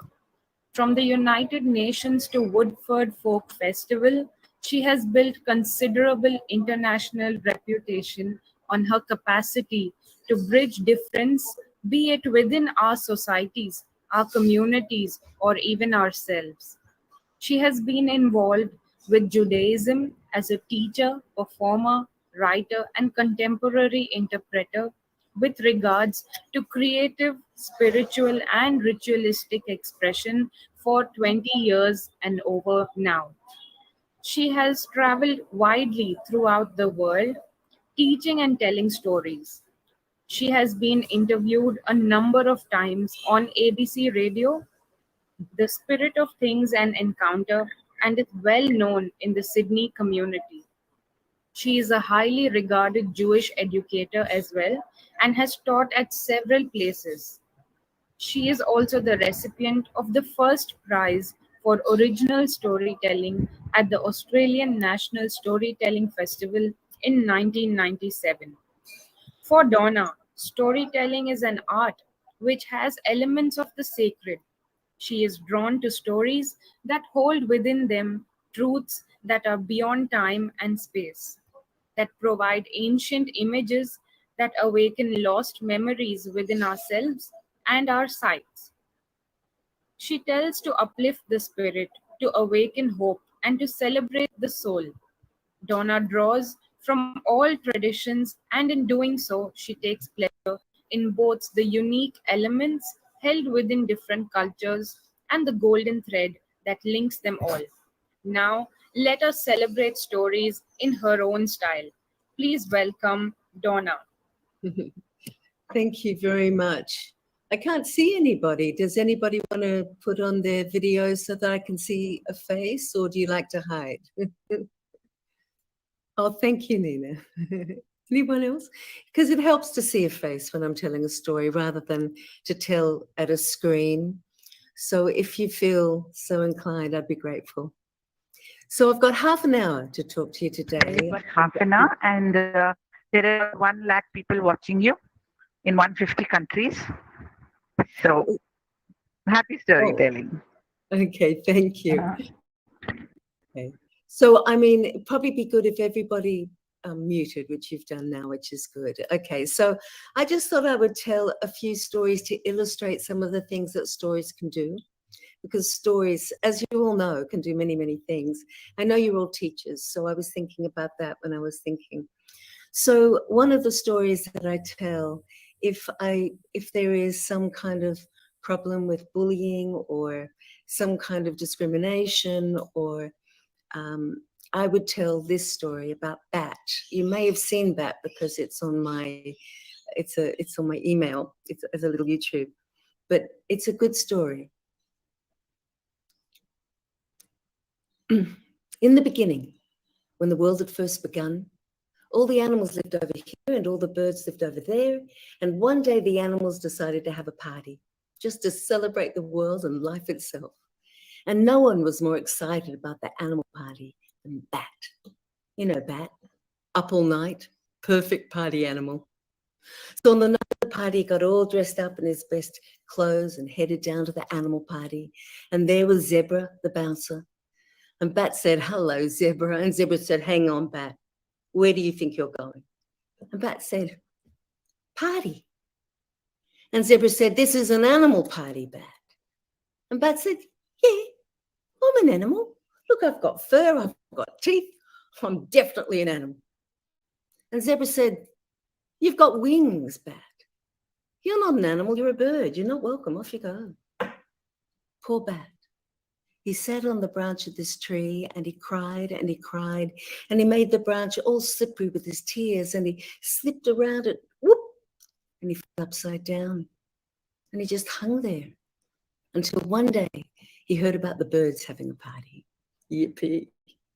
Got all dressed up in his best clothes, headed down the bird party. There was Eagle, the bouncer. Bat says, "Hello, Eagle." Eagle says, "Hang on, Bat, where do you think you're going?" And Bat says, "Party?" And Eagle says, "This is a bird party, Bat." "Yeah, I'm a bird. See, I've got wings. I'm definitely a bird." And Eagle said, "You've got fur, Bat, and fun little teeth. You're not a bird, you're an animal. Off you go, you're not welcome." Poor Bat sat on the branch of the tree and he cried and he cried and he slipped and whoop, fell upside down. Still hangs like that today. So that's the story. And when children know the story, they can know the emotional image that is Bat. And so in the classroom, you don't need to say, "I don't want to see any bullying today." You can say, "I don't want to see bats today." That's your job, to make sure there are no bats in this room. And they've got the whole emotional weight of that story when you say the word bat. And of course, when you use an image, it doesn't need to be judgment or pointing a finger or being really very direct. It lives with the kids. So I wanted to tell you the story of Bat. And the other thing, I'll just make sure I didn't, it bypasses thinking. So when you tell kids a story like that, they don't have to think, "I wonder if he's talking to me." It will be from the heart that he knows that. So anyway, that's that. The other thing I wanted to say is that I've always found it interesting that proverbs are a seed for stories. All you need to do is flesh them out, and you've got yourself a wisdom tale. I'll give you an example. This story that I tell, I've told at all my children's weddings and many other weddings besides. I've told it at, peace conferences, but I've also told it to very disadvantaged children. And I'll tell you what I did with the story with them after I tell you the story. So this is it. It's nice to see Sakshi, because I can see you. It's such a relief. Okay, so this is the story, a proverb that became a story. There were once two great friends. Their names were Musa and Dangib. And they used to travel over the deserts with their caravans and their servants and their wares, going from place to place, town to town, asking the caravanners and the villagers and the silversmiths and the goldsmiths if they would like to buy some of their wares. One day they came to a very fast-flowing river, and Nagib, who was the younger of the two, said, "Don't worry, Musil, I shall take the camels across." And he began to take the camels across, but the river was moving so fast that Nagib lost his footing and he began to drown. And Musa, without even thinking about it, just jumped into the river and saved Nagib's life. And Nagib was grateful. And he called one of the servants to him and he said, "Listen, I want you to carve these words into the rock. At this place, at this time, Musa saved the life of his friend Nagib." And they were carved into the rock. Well, they went over the river and they went and sold their wares. And on the way back, they came to the same river, which was slow moving, very easy to cross. And they were sitting on the bank of the river. And you know what it's like with friends. Sometimes you just have a fight. And they were having a big fight. And at one stage, Musa got so frustrated, he jumped up and he slapped Nagib across the face. And Nagib was outraged. And he picked up a stick, and in the sandy bank of the river, he wrote, "At this place, at this time, Musa broke the heart of his friend Nagib." And one of the servants went up to Nagib and said, "Master, would you like me to carve those words into the rock?" And Nagib said to him, "My dear man, if you really want to be happy, know what it is that you should carve into a rock and what it is you should write in the sand." Are you there, anyone? Anyone there? Okay, little box of squares. Anyway, that's a wonderful story. What I did with these kids, these disadvantaged kids, is that I just took them out and they had big sand pits and I gave them a stick and I said, whatever hurt or whatever secret, you just find a quiet place and you draw whatever you want to draw and you close your eyes and you blow it away. And for these kids, most of them were thinking about death. Most of them were thinking about their siblings, their parents, the people who had died in their lives. They wrote, "Rest in peace." And I said to them that perhaps blowing away the pain, but trying to remember, oops, sorry, that's my dog. Trying to remember, you know, the beautiful love between them. And so we went back with these kids and I told them it's about to be a terrible storm outside. It's all very dark. It's quite exciting, but it might get noisy. We'll see how we go. So I wanted to tell them a story and you a story about death. So this is the story. There was once a woman called Misery, and she was miserable. Everything made her miserable. Her windows used to rattle and her taps used to drip, and there was always this cold wind blowing around. But the thing that made her most miserable of all were these school children who used to go to her garden every day after school, climb her apple tree and sing this horrible song. Now, even though I can only see squares, I know that you're singing this in the quiet of your own home. "Na, na, Misery, we are up your apple tree." And Misery said, "Stop it, get down." But they wouldn't. They just sang it again. So, Misery, there was one day, a knock came to Misery's door. And when Misery opened the door, there was this beautiful man in a long rainbow cloak and a big black pointed hat. And she said, "Hello." And the man said, "Misery, I would like to come in." And she said, "Please." And he came in and she gave him a meal and she looked after him. And when he was about to leave, he turned to her and said, "Misery, you have treated me well. And now I am going to grant you a wish." Oh, Misery couldn't believe her luck. She thought and thought. And if you were there, I would ask you, what do you think she wished? But I'll tell you what she wished. She wished that she would have control over anyone in their apple tree. And they couldn't get down unless she gave them permission. It was granted. Well, not long after that, those children came back, climbed the apple tree, sang that song. And Misery didn't seem to be upset. She came out and said, hello, children, lovely to see you. The children said, she doesn't seem to be upset at all. They tried again, but still, she just waved, hello. She went inside, got late, got time for dinner.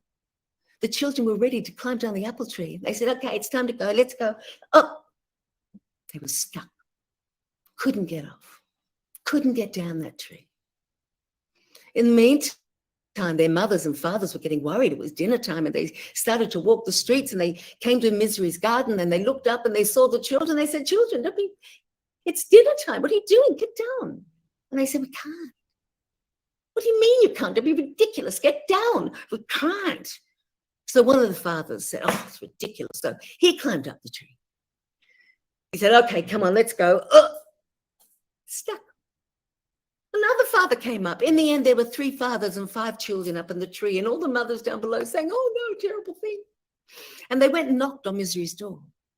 And Misery came out. And the woman said, Misery, there's some kind of spell on your tree. Do you know anything about that? And Misery said, yes. Well, can you do something about that? And she said, yes. He said, well, will you do something about it? And she said, no. And she closed the door. It wasn't until 3:30 in the morning that Misery came out, full of glee and joy. She was having such a good time. And she said to the children and the fathers up in the tree, everything in my tree can now come down. And everything just fell down. Fathers and children and apples and birds' nests. And those children did not climb that tree again in a hurry. But not long after that, there was another knock at the door. And when Misery came to the door, she saw this dark figure with a hood over his eyes and a cold wind blowing around. And he said, Misery, my name is Death. Your time has come. Misery knew there was no arguing with Death. So she went and packed her little bag and prepared to accompany Death to the world to come. And as she was going down her pathway, she stopped and she said, Death, see that apple tree over there? See that red apple up the top? I've had my eye on that. Would you mind getting that for me? And Death climbed the tree. And there he stayed for weeks, for months. Soon the grass stopped growing because a seed must die for a sprout to grow. Eggs stopped hatching. An egg dies when a chicken is born. The whole world came to a stop.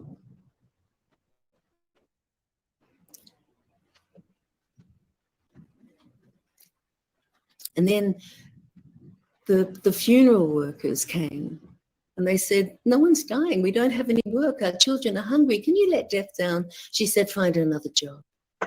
The priests came and they said, no one is fearing death. No one's coming to church. She said, find another reason for them to come. One day, an old woman came limping down Misery's path and knocked feebly on the door. And Misery opened the door, and there was her dear, dear friend Anna, 101 years old. And Anna said to her, I ache from the tip of my head to the tip of my toes. Every breath is painful. Please, let death down so I can have some release. And Misery's heart was touched. And she went out and she called up to the apple tree. Death, you may come down on one condition, and that is that you never come for me. And Death came down and did his work in the world as he must. And that is why sometimes we are visited by misery. But the good thing is, there's only one of her, and there's a whole lot of us.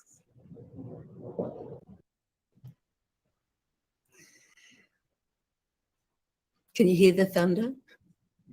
You have to give me a little face sometimes so I can see who's there and just to see you. Can you give me a little face? Thank you. It's important. Thank you. Does anyone want to say anything? Because it's just a small group, so we can have a little chat if you like. Think anyone's really there, Nina? Yeah, they are there. A lot of people are watching, Donna. Because, you know, yeah, Vanita, you like to say something? You like to say, ask Donna something or talk to Donna? Yeah. Ooh, what's that? Vanita's talking, Yeah, but she's muted. yeah, You're just muted. unmute yourself. Unmute yourself. Sorry. Good morning, Nina. Good morning, Donna. I said I was lucky enough to log in at the right time when you started your stories. It has been a beautiful, beautiful experience. Beautiful two stories that just touched my heart. The way you told the story, and yes, thank you, misery and Yeah, and thank you so much. The Thank you so gestures much. that she uses, you know, she just transports you to that. Yeah, she's an amazing storyteller. Thank you. Wonderful, Well, wonderful. Oh, one more. And Sorry. I understand yes. your need. I understand your need to look at people's faces. I really I can do. relate to that. I really need to tell the story to someone. Can you hear the thunder out there? Yes. No. Can you hear it? It's a big storm. No. Okay. Good. Well, I want to tell another story too. So we're talking about how we can use a story to sort of troubleshoot in the classroom in many different ways. And we were talking about writing in the sand. Isn't it a wonderful marriage story? You know that we need to know what to write in the sand and what we should carve into a rock. I like that one very much. I've told it for all my children. And how we ritualize, I wanted to say, that story, when I took those younger kids out, it made a ritual of the story. And stories often hold within them a ritual. You know, you may find, you know, before, you know, they even enter into story, there's a candle and a poem and a transforming kind of moment where you can go to once upon a time, not this space. I think children often need that transition and to know that this is not in time and space. It's a security for them.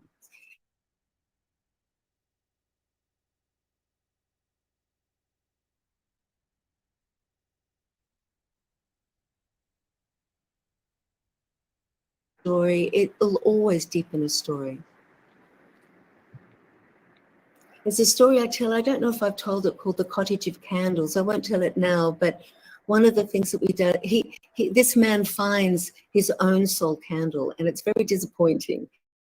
And through the story, you learn why. But then I get the children to decorate their own candle, to give them some wax and some glitter. And, you know, perhaps they want to put something dark and something light or something, you know, and for them to decorate. That becomes a bit of, then they all light their candle. It becomes sort of a ritual of something that's elevated. I like elevating. So I'm just going to tell you one more story that has been very, very helpful during lockdown and COVID. I actually put it on YouTube and many people have it. Look, it's just got what we need. So this is it. This is the last story. King Solomon was a very rich man. Can you hear me all right? Can you all hear me? Yeah. Yeah. Ooh. Okay. King Solomon was a very rich man. He could have anything he wanted. And one day he overheard Benaiah, his advisor, talking to one of the palace guards that he could get anything King Solomon wanted, just like that. And King Solomon thought it might be time for a little lesson in humility. And so he called Benaiah to him and he said, listen, Benaiah, I want you to get me an object that makes happy people sad and sad people happy. And Benaiah said, I shall get it straight away, Your Majesty. And King Solomon said, you can have 6 months, because of course there's no such thing. This was a test. So off went Benaiah to every town and village. He went to all the goldsmiths and silversmiths and to the caravanners and the merchants and the... do you know of an object that makes happy people sad and sad people happy? Well, no one did. So he thought it must be in another port somewhere. So he got on a ship and he went from port to port. And finally, it was 6 months had passed and he had failed in his task for King Solomon. And feeling very dejected, he was walking towards the ship to go back to Jerusalem when he saw a little boy just sitting in the street, sitting outside a shop. And he didn't want to leave one stone unturned. So he said to this little boy, do you know of an object that makes happy people sad and sad people happy? He didn't, but in the shop was his grandfather. He was a jeweler, and he called Benaiah to him, and he said, look, and he got a gold ring, and inside the ring, he inscribed some words. And when Benaiah took that ring and looked at it, he knew he had found what he was looking for. An object, happy people sad, sad people happy. Put it in his pocket. He went all the way to Jerusalem, went to the temple. There was a party going on. King Solomon was full of mirth. He saw Benaiah. He thought to himself, I'll let him just admit he couldn't find it. I'll tell him it was a test. And he bowed low and he said, Your Majesty. And King Solomon took the ring and he read the words inside that ring. And inside the ring, I have the words right here. I don't know if you can see on my ring. Here. The words are Gamzeh Ya'avor, which means this too shall pass. Words that make a happy person sad, sad person happy. King Solomon looked around. He knew that everything he had amassed would be nothing one day. And he took off his ruby ring and he gave it to Benaiah as a reward. And he wore that ring. And I wear it too. He wore it to give him wisdom. So may it do for you.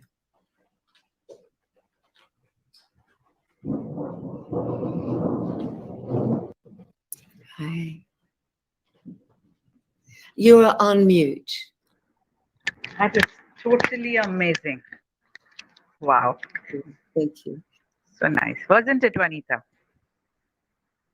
It was beautiful, beautiful. A story which I think, we need to hear again and again and again, Nina. Something Yes. like a reminder. She's wearing it, on her body. I think we need to carry it, inscribe it in our souls. Yes, definitely. All the stories I know, and I know many, many stories, that one has been a very impactful story. And, as you get older, I'm 65 now, I know how true that is. You don't get attached, I don't get attached to my happiness or my sadness, really, because Gamzeh Ya'avor, this too shall pass. It's a beautiful thing to hold, especially if you're, sad. Yes. Yeah. Actually, those words are so powerful, right? Even just saying it is so powerful. Yes. And this reminds me, Donna, my grandfather.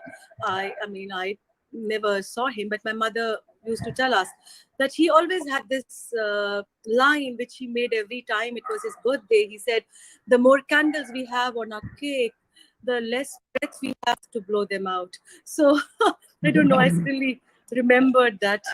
Right, yes, that's true too. I mean, the body, begins to go to decay, but I really like being older. It's my favorite.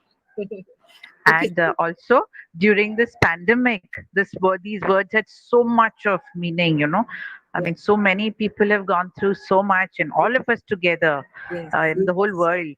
Yes. And this will pass, and going to be better day by day. Yes. Well, actually, yesterday we've come out of a 4-month lockdown, so we have a little bit of life promised on the horizon. I don't know if I can actually go out anymore, but I'll try. I'm so used to staying at home, but I'll try. We're getting there. Anyway. Yeah. Thank you, Donna. You actually stirred our soul, and you just entered our hearts in our bloodstream, and you've taken us and taught us so much today. Thank you. Thank you very much. Thank you so much. That was beautiful. Thank you so very much. Bye-bye. Thank you. And our next storyteller is a young girl. She's not even 10. I think, Donna, you have time, please listen to her. She is a wonder child. And Shania would just take your breath away. She's created records, she's broken records, she's told stories all over the world. She's just there and here, there and everywhere. To introduce Shania, we have Bhavna.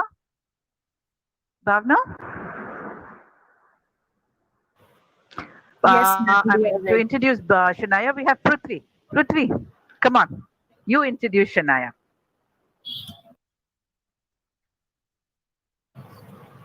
I take pride in introducing our next speaker, who is a very young storyteller, just 7 years old, full of enthusiasm to tell her stories. Her weekends are very busy as she tells stories to many people at many places, even at school to her friends. She is the youngest storyteller to narrate stories at national and international platforms, a record holder at International Book of Records, India Book of Records 2021, as well as the Asia Book of Records. She's a fan of Sudha Murthy's stories, and the stories she likes to tell are about friendships and issues that kids may face. She has her own style of telling Rabindranath Tagore's The Postmaster, and the times he is not telling stories, she's writing them. I now welcome Shania Singh. Shania?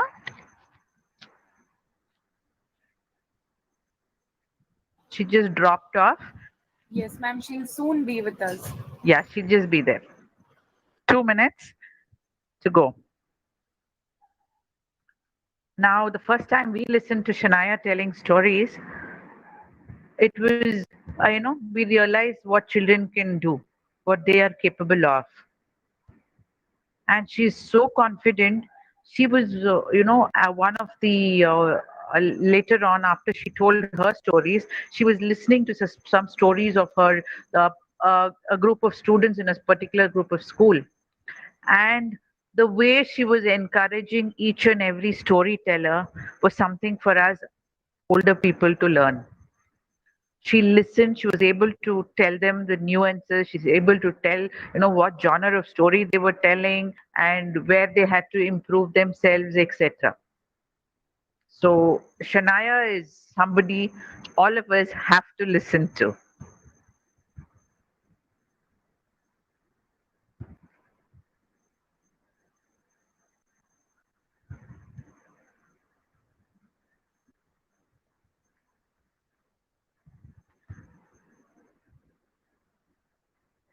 All right. Since it's, world record and we don't want to stop telling stories, let me share one small story till Shania joins us. God was when he was actually all alone in this world before all of us were created. So he was feeling a little bored. He's wondering what to do. Then he just saw this, lot of mud and clay all around. So he just took a little mud clay and started molding it. And he made one small figure, put a round head to it, some hands, what we call hands now to it, some legs and things like that. And he kept it aside. He found it little interesting, so he said, okay, let me make more. So he made 1 2 3 4 5 6 7 8 9 10, and he baked it. As he baked it, he started, working on the next few because he was getting more and more interested in playing with clay. As he was, his concentration was on molding the clay, he forgot about what he had put into the oven. He just remembered and he went. It was a little too late because, it had darkened a little bit. So anyway, he took it out and he kept it aside. So the next batch went in. He said, I've got to be more careful. So he kind of timed it and he was extra careful. So he took it out a little early. The next batch went in. That he said, oh, the first set was too long. The second set was, I kept it in for too short. Let me just keep it medium, So he kept it for the correct amount of time and took it out. So this went on, and he tried the timing, etc. He was playing around. He had created so many such figures. And he said, wow, what have I done? So many figures. Now, why not I just breathe some life into it? So he breathed into all these figures. Everybody, as he breathed, everything, all these little figures just got up, woke up, and started walking all over the earth. And he told them, each of you go where you want. So they all different colors, different races, different, they were all looking so very, some fair, some as pink as possible as the rose, some as, as dark as the night, some as bright as sunshine, different forms all over the world. And as he went all over the world, he realized he he realized that they were different, but they were each was very beautiful. And this is an African story of how God created different people, different kinds of people with different skin colors.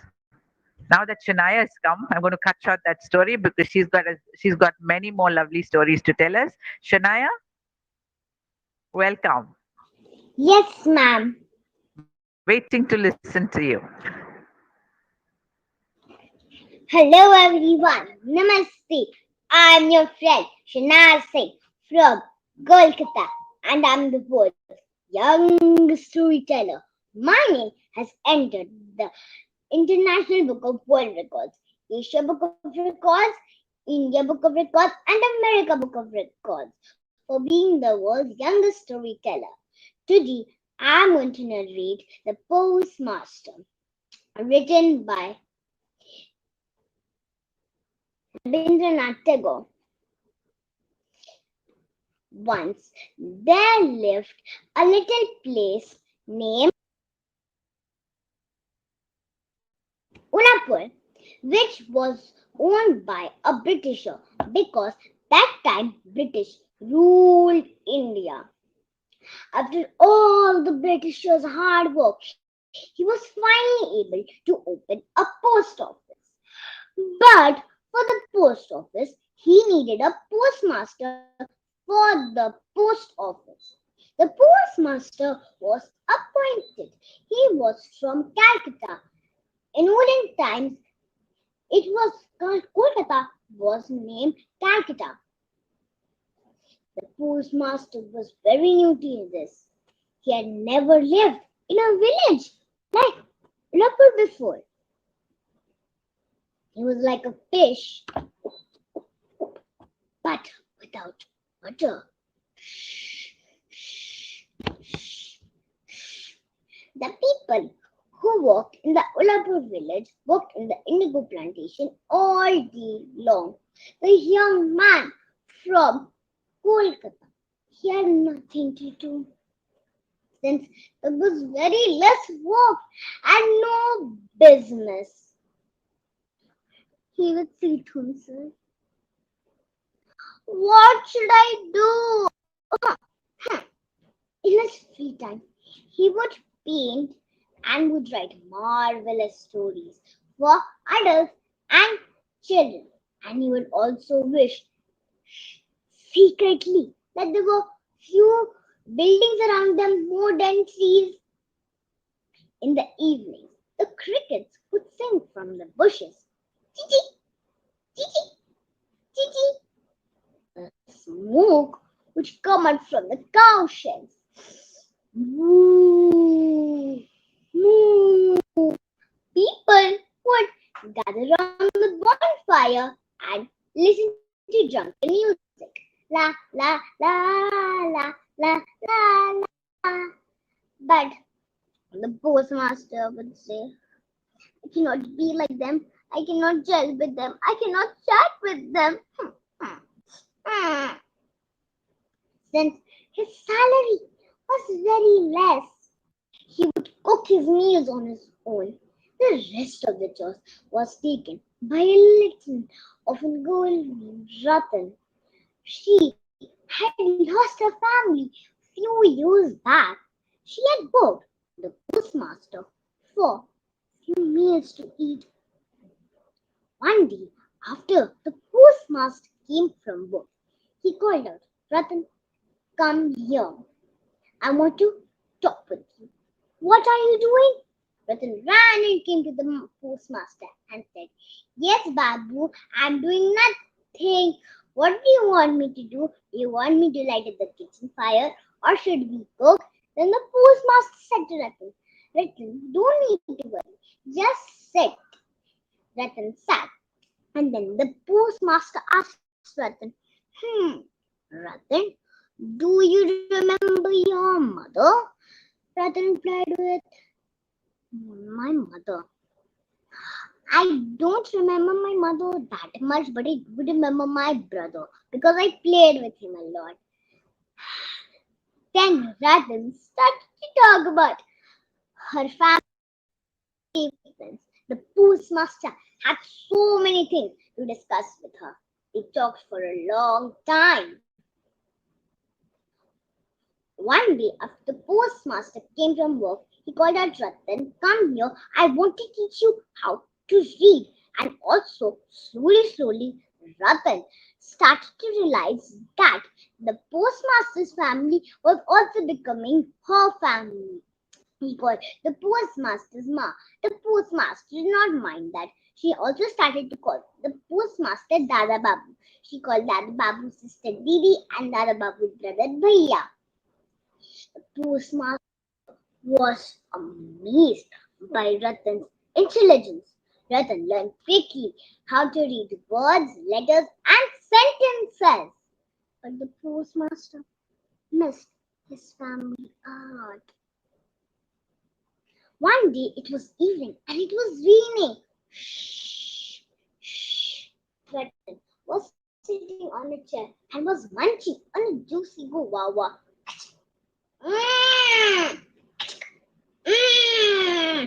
So yummy.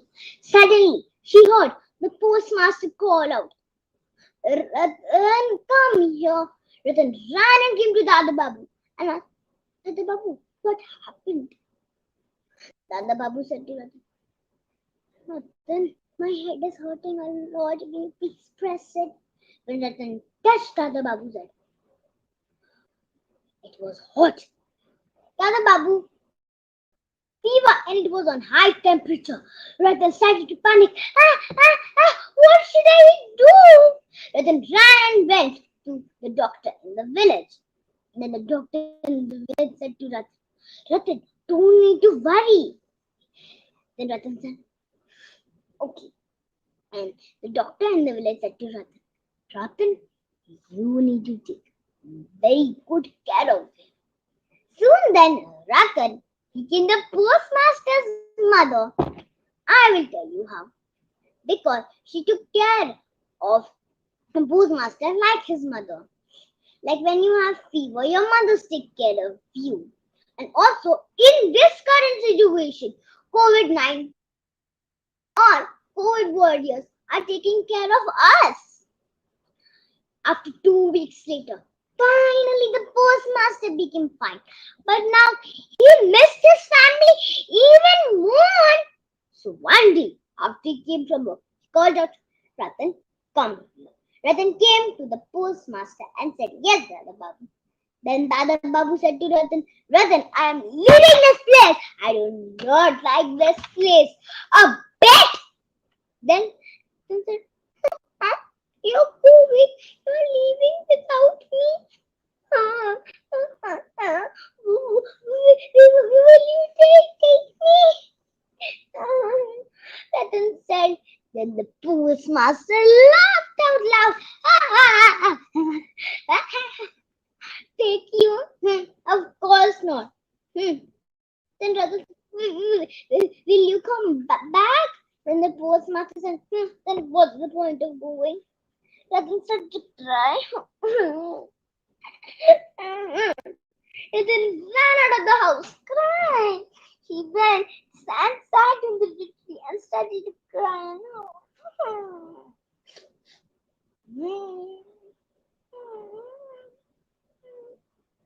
After some time later, Ratan returned home and started to do all the chores in the house.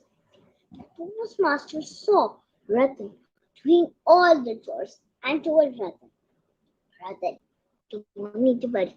I will talk to a good and kind postmaster. He will help you. Like you work for me, you work for him. He will give you me sweet. He is very nice. Then Ratan said, I will not work for him. I will not work for anyone. But then the postmaster asked Ratan, why? And he said, no. It's just her decision. And he told Ratan, but then I am leaving tomorrow. Then Ratan did not say anything and walked off. The next day, in the morning, the postmaster was happy and excited. He was packing his bags. But when he stepped out of the door, he saw the bucket of water fetched as every day. I'll tell you why. Because in the Ulapur village, there were no taps. People used to bathe in rivers and ponds, but the postmaster was not used to this habit. So Ratan would bring a bucket of water and the postmaster would wait in a covered place. Then the postmaster called Ratan. Ratan, come here. Ratan walked slowly with her head down like this and then the postmaster put his hand in his pocket and took out some money and he spread his hand open. He kept enough money for his travel. And then he said to Ratan, Ratan, take this money. You need it more than I do. So you can buy furnaces and you can eat your food. And then Ratan said, no, thank you. I do not need it. I only work for food to eat. But then the postmaster said, Ratan, but you need it. And Ratan said, no, don't need to worry about me. And the postmaster said to Ratan, Ratan, it's time for me to leave. Since he did not want it to be late, I did not want to miss his ferry on the way while going home. He thought all the old memories he had made with Ratan. Cooking with Ratan, teaching Ratan how to read, and most importantly, Ratan taking care of him. And he said to himself, it's okay, it's okay, it's okay. Then he thought, was it a right thing to leave her alone? Though she's a very bright and shining child, she will find her way. Who knows, we might meet one day. And he could not even stop the ferry anymore. So friends, this was a very emotional story. This made me very emotional, but they showed the innocent love between the postmaster and Ratan. The moral of the story is love and care without any reason. Now I'm going to tell you another story. The true friend. Once on a tree, there lived two pairs of parrots. Cheep, cheep, cheep, cheep, cheep, cheep. On that tree, there also lived an old snake.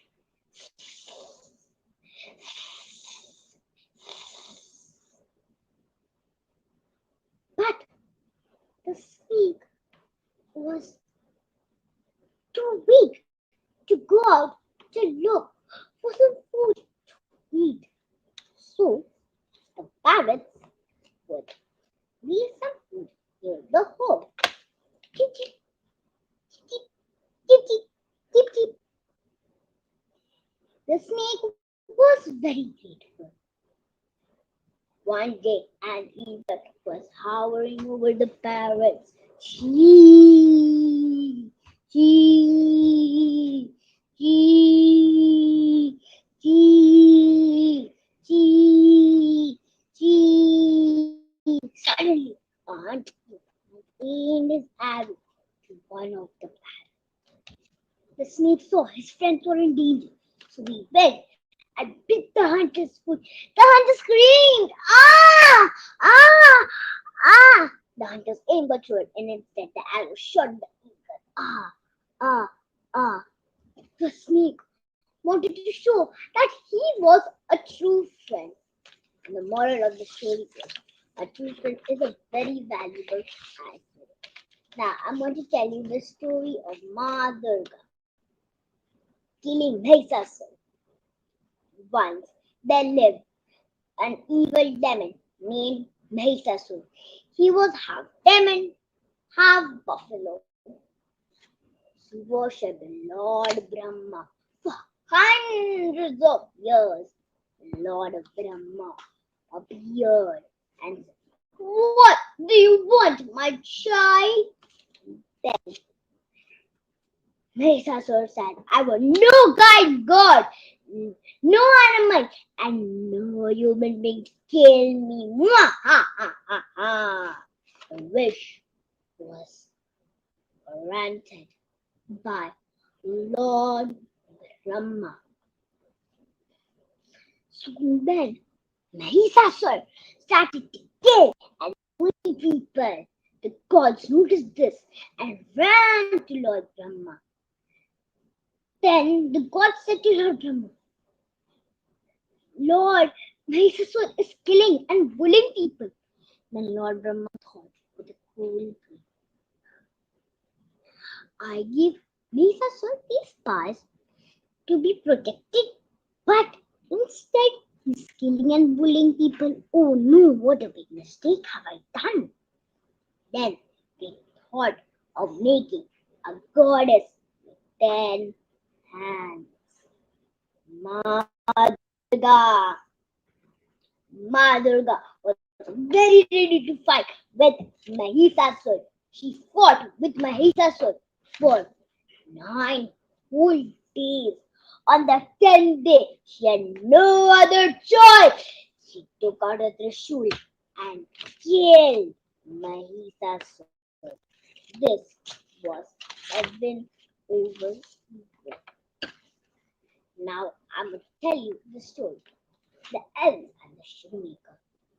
Once there lived a shoemaker.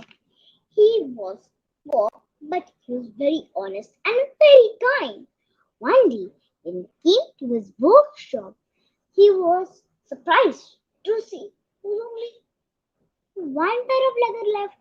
But he was not sad. He cut out the leather and left it so that in the morning he could make some shoes. In the morning, when he woke up, he went to his workbench and was astonished and was surprised.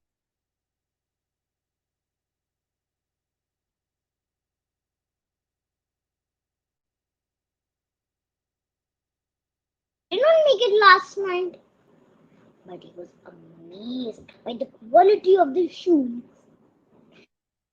When he saw the shoes, he got a good amount of money and he bought some more leather and he cut it and went to sleep.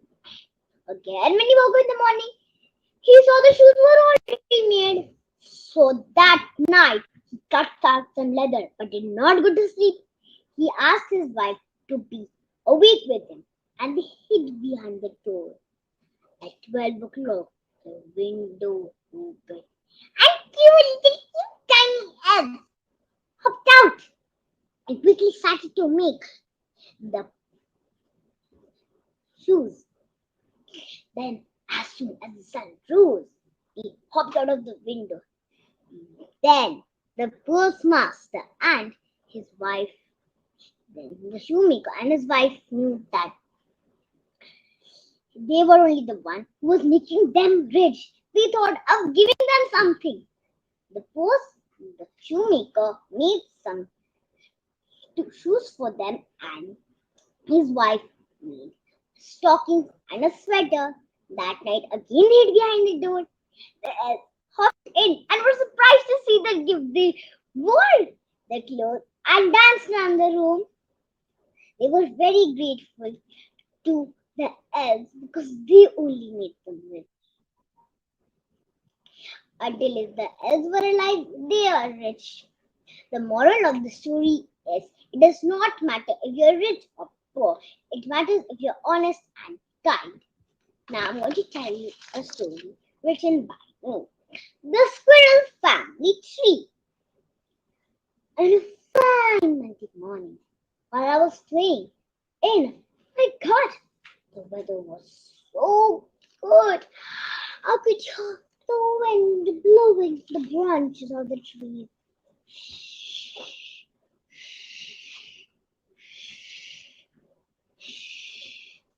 I could hear the birds chopping around me. Cheep, cheep, cheep, cheep, cheep, cheep, cheep, cheep. Coo, coo. Suddenly, I heard a sound. Husky barking. Are you hearing the sound of husky barking? One squirrel sat on the branch of a tree. Then I heard a similar sound of husky barking. Then another squirrel came and sat on the branch of a tree. And then they all shouted together, Kiki, Kiki, Kiki, Kiki. And another squirrel came and sat on the branch of a tree. And a cute little tiny squirrel came and sat on the branch of a tree. And then they all shouted together, Kiki, Kiki, Kiki. And then they all swung up in the air. How lovely and caring it was. Moral of the story is, nature is God's gift. We should protect and preserve it. Now I'm going to tell you another small story which is also written by me. A birthday party with sheep. Once there lived 3 friends, Circle, Square and Star. Circle and Square thought, Star was more popular amongst them because he had more sides. One day, Star invited Circle and Square to his birthday party. When they arrived, they were surprised and were astonished to see everything was made out of sheep. The gifts were square in shape. The cookies were round in shape. Yummy! And the cake was also round in shape, and the star shapes were star in shape. Then they realized that they are special too. Moral of the story is, every child and everyone is special in their own way. Now I'm going to tell you a fairy tale. Rapunzel. Once there lived a poor couple who always wanted to have a child. But when they had a child, they named her Rapunzel.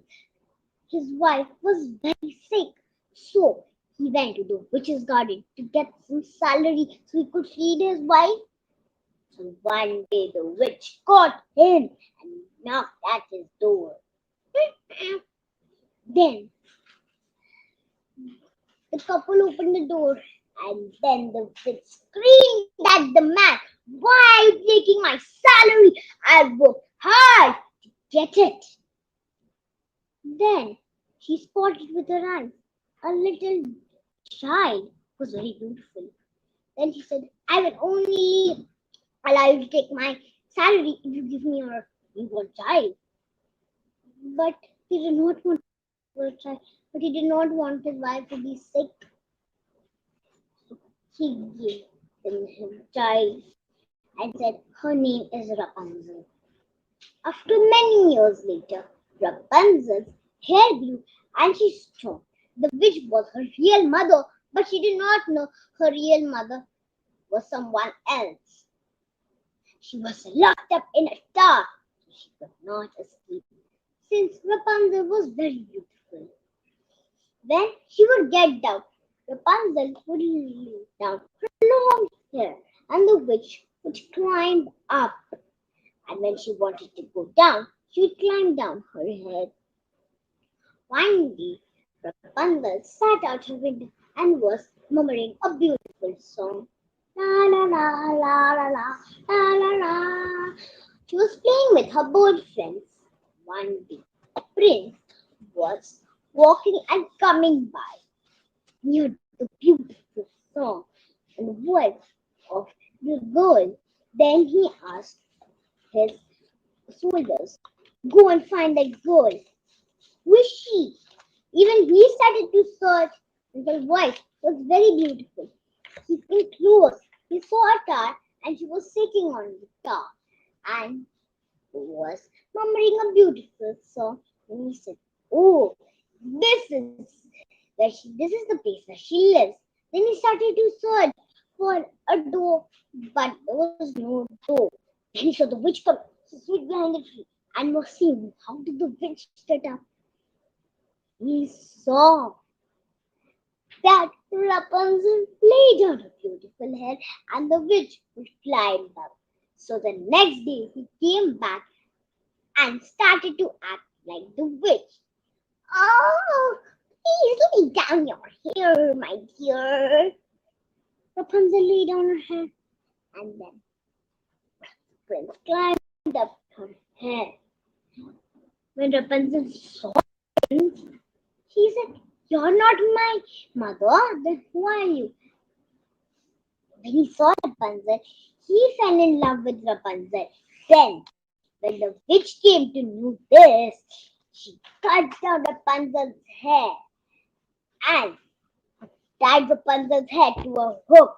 That meant again the prince came to see her. Then the prince said, "Lay down your beautiful hair, Rapunzel." But Rapunzel's hair was now short. So the witch tied up the hook and put it down. The prince climbed up the head. The witch pushed him into the prickly bush. His eyes were bleeding. He could not see. He had become blind. Somehow he walked far away to a desert and was lying down. Rapunzel was crying. She went to search him. When she searched him, she saw that he was lying down in the desert.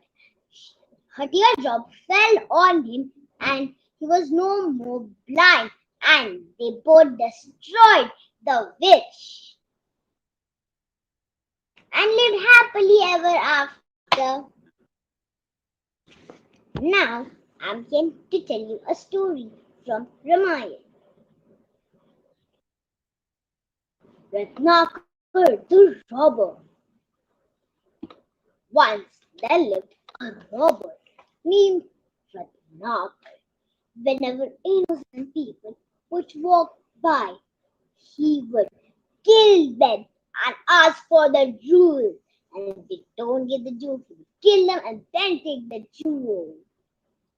One day, a saint, a holy saint, was walking by him. Then Ratnakar spotted him and went and said, "Give me all your jewels." And wow,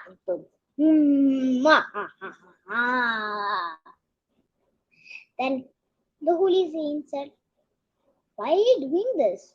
Why are you robbing?" Then the Ratnakar said, "I don't care what you're saying. Give me all your jewels and treasures." Then he said, "But wait, what about your family? What will your family think about you?" Then he said, "What will my family think about?" Then he tied the holy saint around a tree with a tight rope and went to ask his family. Then he asked his family, "What do you think about me that I'm killing people to get jewels, to sell them and give you some food?" Then his family said, "Son, I don't know anything. Please, it's your duty to feed us and keep us alive." Then he thought, I am doing a bad thing. So he went to the holy saint and untied him. He touched his feet and said, "Please make me good. Please make me good. My family does not care about my bad thing, but I feel like I should be good. Please, I have to earn my own money." And the holy saint replied and said, "My dear child, please get up," and said, "Chant the name of Rama 100 times and you will become good. And also, whatever you know about Rama, say." Then he said, "I don't know anything about Rama." Then the holy saint gave him some powers to know about Rama. So he sat under a tree and chanted, "Rama, Rama, Rama, since he wanted to become good, he did not even drink water or neither even eat for 100 days. Soon then, termites started to build a hill on his body. He started to walk. After a few days later, when he got up, he was happy to know that he was a good sage. And do you know who was he? His name was Valmiki, who wrote Ramayana. Thank you. With this, I come to an end with my storytelling.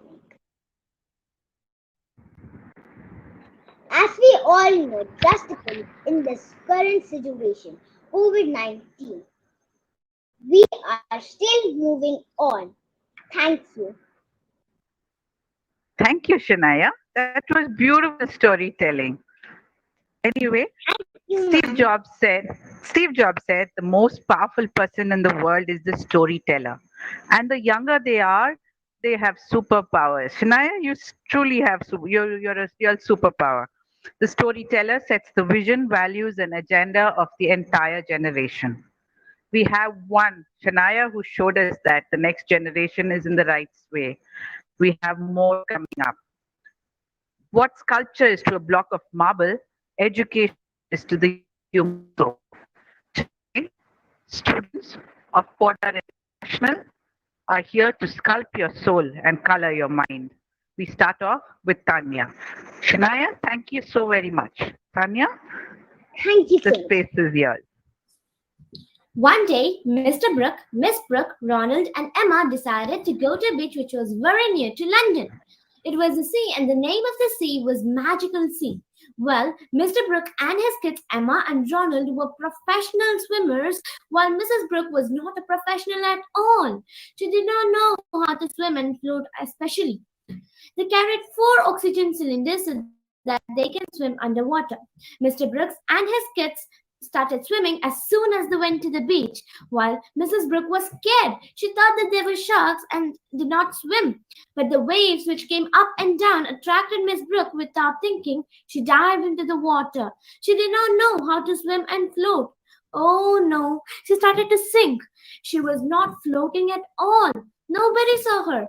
Mr. Brooke and his kids were totally busy playing. Mrs. Brooke thought that this was the end of her life. After a few minutes, Mr. Brooke asked Emma that, "Where's my mother?" Emma replied, "Don't know, some in a resort." She pointed her finger on the resort. Mr. Brooke searched everywhere, but Mrs. Brooke was missing. He asked everybody in the resort and beach, but everyone replied, "I don't know." At last, he asked an old man, and he said, "Mrs. Brooke is in the Wonderland magic world of underwater sea." Mr. Brooke was very tensed. He asked some more information about the Wonderland magic world. The old man said that you and your kids should go to the magic world.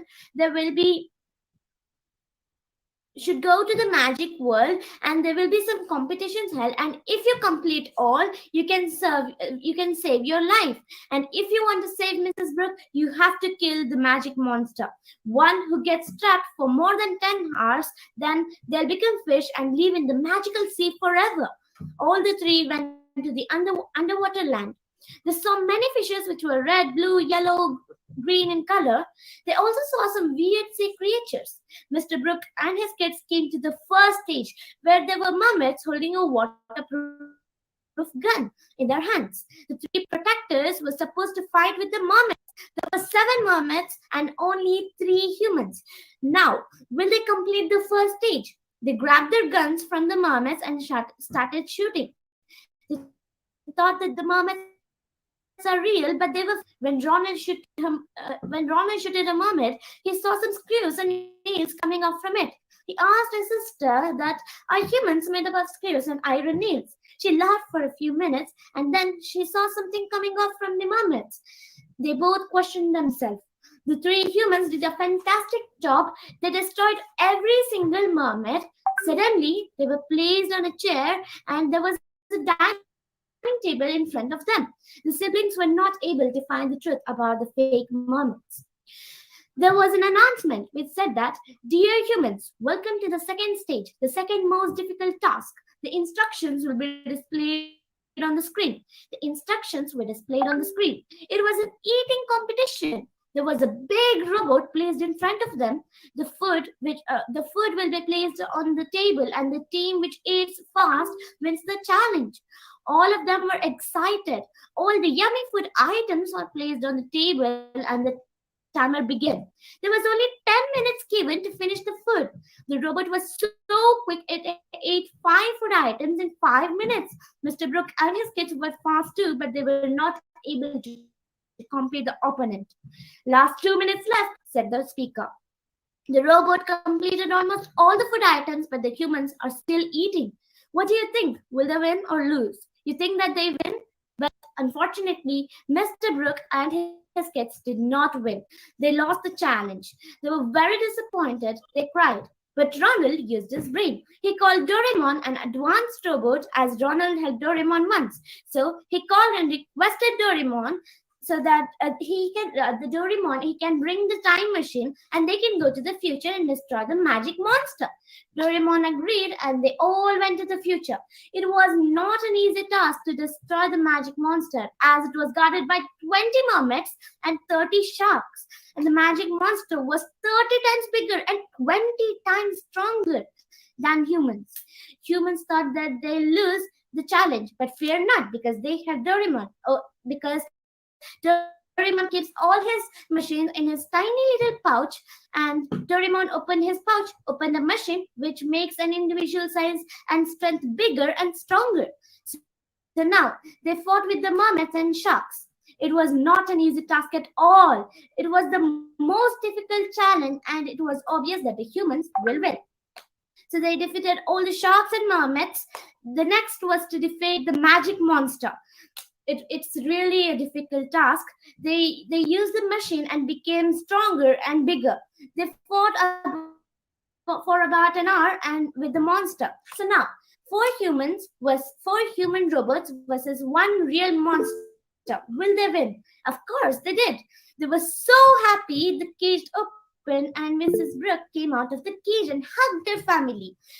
She felt so proud and happy. She also said that she will learn how to swim. All the humans thanked Doraemon, and then they came back to the human world and lived happily ever after. Thank you. That was some awesome story, Tanya.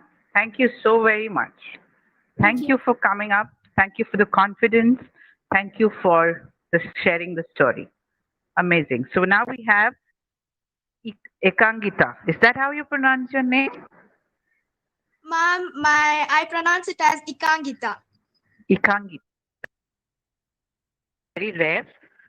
Thank you, We're ma'am. waiting to listen to some rare stories. Thank you. Yes, ma'am. Good morning, everyone. I'm Ikangita P. of grade 7th studying in Poda International School, Hassan. Today, I'm going to present a story about a farmer which shows the difficulties faced by him and how he tries to overcome those difficulties and how they are the strength of our nation. So let's begin with the story. Ramu is a farmer who lives in a small village. Ramu, his wife Lakshmi, and his 2 children were living in a small house. Ramu was facing many difficulties in his life because he was not able to earn enough money and feed his family. He was also unable to give good education to his children, and they were not able to eat good food. Ramu had about 2 acres of land in which he was growing some vegetables like tomato, onion, carrot, some leafy vegetables, etc. But he was not able to earn much money from that. He had took some debt from the bank to make his crops better. Ramu would always work in his field to grow the crops better. He was earning much money, yet it was not enough to pay the debt and take care of the family. If he would pay the debt, then he would be not having much money to take care of his family. And if he would use the money to take care of his family, then he wouldn't be not having money to pay the debt. After a few days, he again took some debt from the bank. And Ramu worked much harder than before to grow his crops better, and this time he succeeded. His crops were grown very well and he earned more money. He bought sweets for his family. His family members were so happy. And he also paid the fees of his children and they were very delighted to go to school. Everything was going well and they were living happily. One day, suddenly there was some climatic change and it started to rain heavily. Ramu ran to his field to protect his crops from the rain, but by that time, many crops were destroyed and his field was flooded. He was shocked to see his crops being destroyed and to see his field to be flooded. The whole village was drowned in the water. He was heartbroken. He lost all his crops. He was so tensed because now he's not able to earn enough money and take care of his family. He doesn't know anything other than farming. His family was also unhappy with the incident. One day, Lakshmi went to speak with Ramu. She said, I know we have lost many things due to the flood and all our crops are damaged.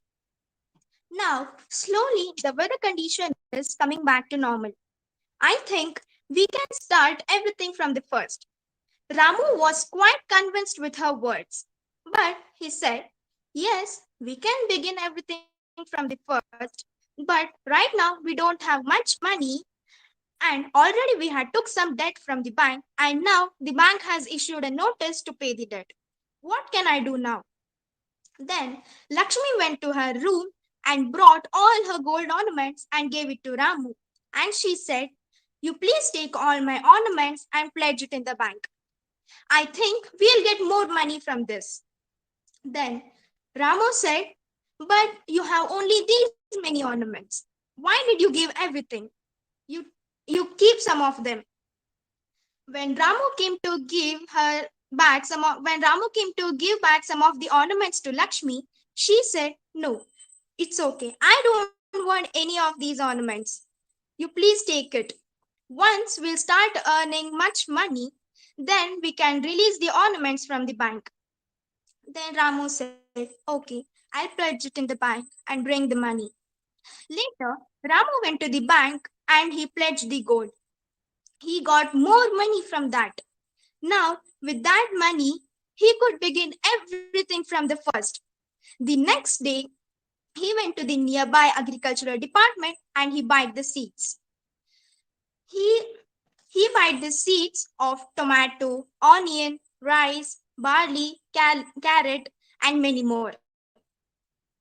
He went to his field and he sowed the seeds and he watered them.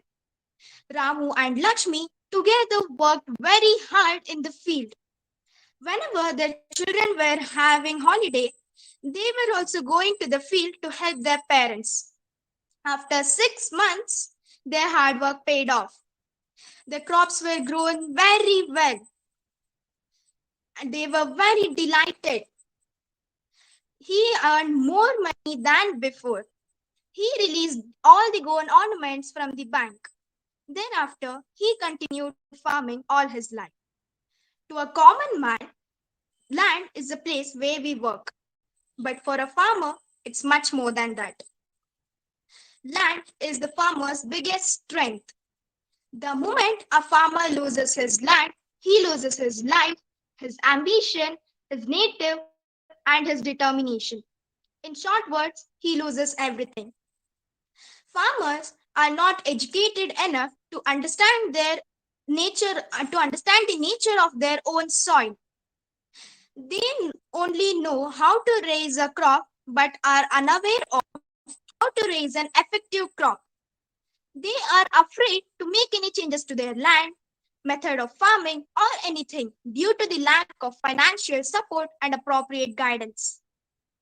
Farmers are the ones who are responsible for all crops and livestock that are needed for us to survive. Without food, the world would die slowly and farmers work hard every day to keep plenty of crops and animal products in the market. Because of farmers, we are able to have food daily. It is important that we should not waste even a single bite of food because farmers work very hard each and every day to provide food for us. So we should respect the farmers as they are the biggest support to our nation. Thank you. Thank you so much. Yes, if we have food on our plates today, we should thank our farmers. Thank you for reminding us that. Wonderful story Thank you, sharing. ma'am. Thank you so very much. Thank you, ma'am. Next, yeah, we have Danyatha next, or is it Rishan? Who would go? Rishan? Yes, ma'am. Yes, Rishan, come on. The strangest street. Him was 9 years old. He was not studying well, always watching the TV. One day, he got shocked while watching the TV. The TV got blank. What made it blank? He came by walking. He came near the TV and saw inside the TV world and became a lawyer. He changed his character. He don't know what was happening. He don't know what is that. Next, there was a topic. The smartest man in the world. Let's see who is the smartest man. A doctor, a lawyer, a little boy, and a friend were all for a Sunday afternoon flight on a small private plane. Suddenly, the plane developed engine trouble. In spite of best effort of pilot, the plane started to go down. Finally, the pilot grabbed a parachute and yelled to the passengers that they better jump, and he himself bailed out. Unfortunately, there were 3 parachutes remaining. The lawyer said, I'm a lawyer, and lawyers are the smartest people in the world. I deserve to live. He also grabbed a parachute and jumped. The doctor grabbed one and said, I'm a doctor. I save life. I must live. And I jumped down. The priest looked at the little boy and said, my son,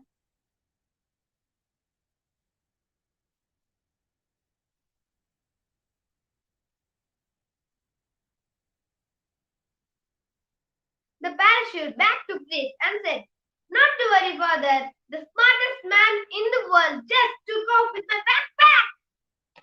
Your job doesn't always define you, but being a good human defines you. Next, Anil got scared.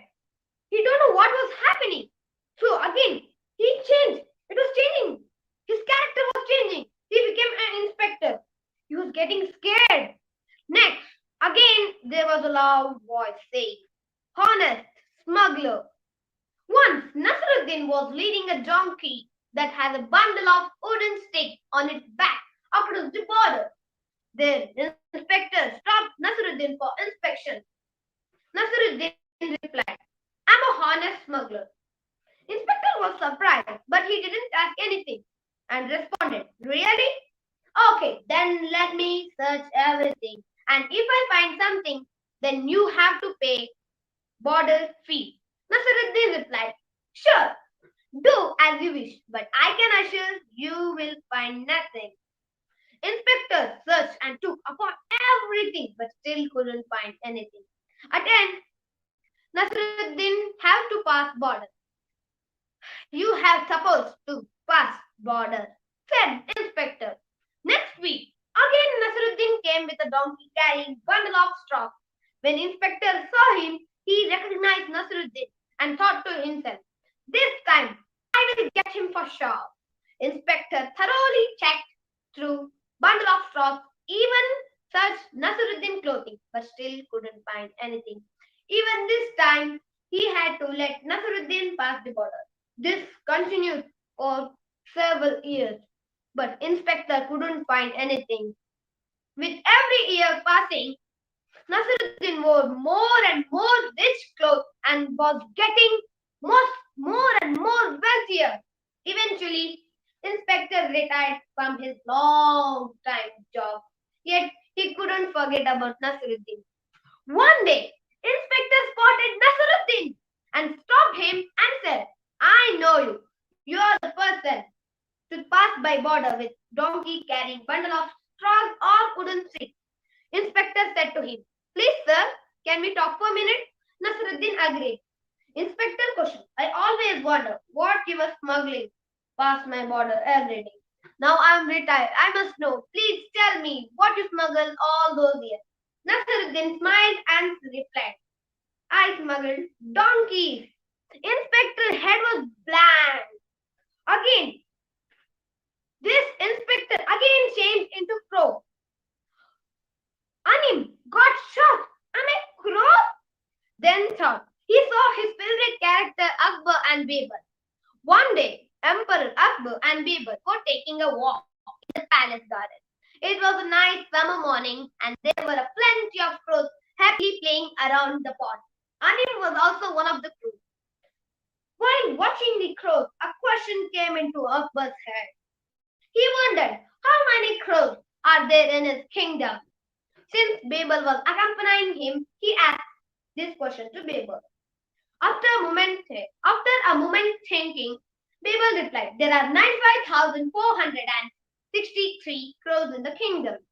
Amazed by his quick response, Akbar tried him to test again. What if there are more crows than you answered? Without hesitating, Birbal replied, If there are more crows than my answer, then some crows are visiting us from neighboring kingdoms. And what if there are less crows in our kingdom? Akbar asked, Then some crows of our kingdom have gone to a holiday on other places. There's a way if you think with ease. Next, again, the crow became a man and servant of a wealthier man. Anim got shocked. How big am I? What is happening? Suddenly, loud voice said, Change your vision. Anim didn't know what was happening. He was simply quiet. One day, there was a very wealthy man who was suffering from severe eye pain. He consulted many doctors and tried their treatment, but nothing helped. Even after consuming much medicine, nothing helped him. At last, he heard about a monk who was famous for being expert in treating such problems. So, he told him about his problem. Monk understood his problem and said, You should concentrate on green color. Try not to let your eyes fall on any other color. Man found this very strange, but he was very desperate to find cure and decided to try. Wealthy man called for a group of painters, purchased a load of green paint, and directed that every object in his eye should be green, as monk has directed. Just in few days, everything around the man has turned into green. Wealthy man makes sure that nothing around him would be any other color. After some day, monk came to visit the wealthy man. Millionaire's servant ran with a bucket of green paint and poured it all over him. Monk asked the servant for the reason. Servant replied, You were wearing a saffron. We can't let our master see any other color than green. Hearing this, monk laughed and said, If you purchase a pair of green colored glasses, him to wear, which cost it is not wrong. Sorry. You could have saved this all articles, walls, and also would have able to save a large amount of money for your future. You cannot paint the world. It is foolish to shape or change the world. Let us shape ourselves first. Let us change our vision. The world will appear according to us. Next, Anim, he became a kid of a husband and wife. Then the loud voice said a story to him. A husband-wife conversation. A husband feared that his wife was not hearing well as she used to hear. He got to thinking she might need a hearing aid. But he wasn't sure how to approach her.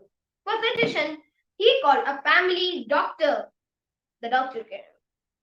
Doctor told him to test by a simple idea and greater and a better idea about her hearing loss. Doctor said, Here you what you do.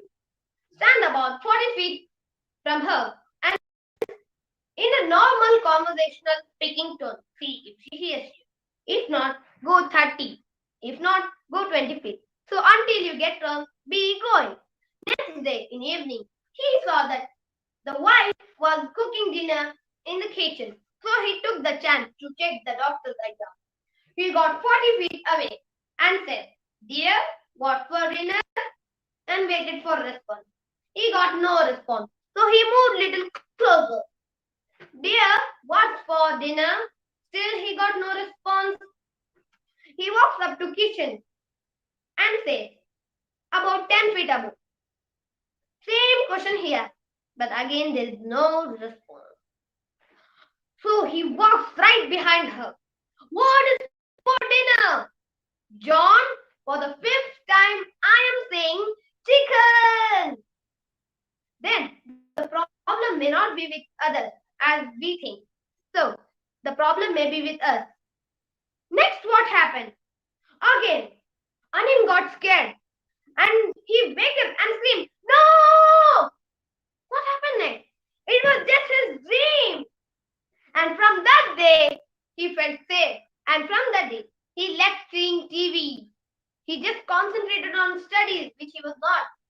He said all of this story to school, and he was the best storyteller in that school.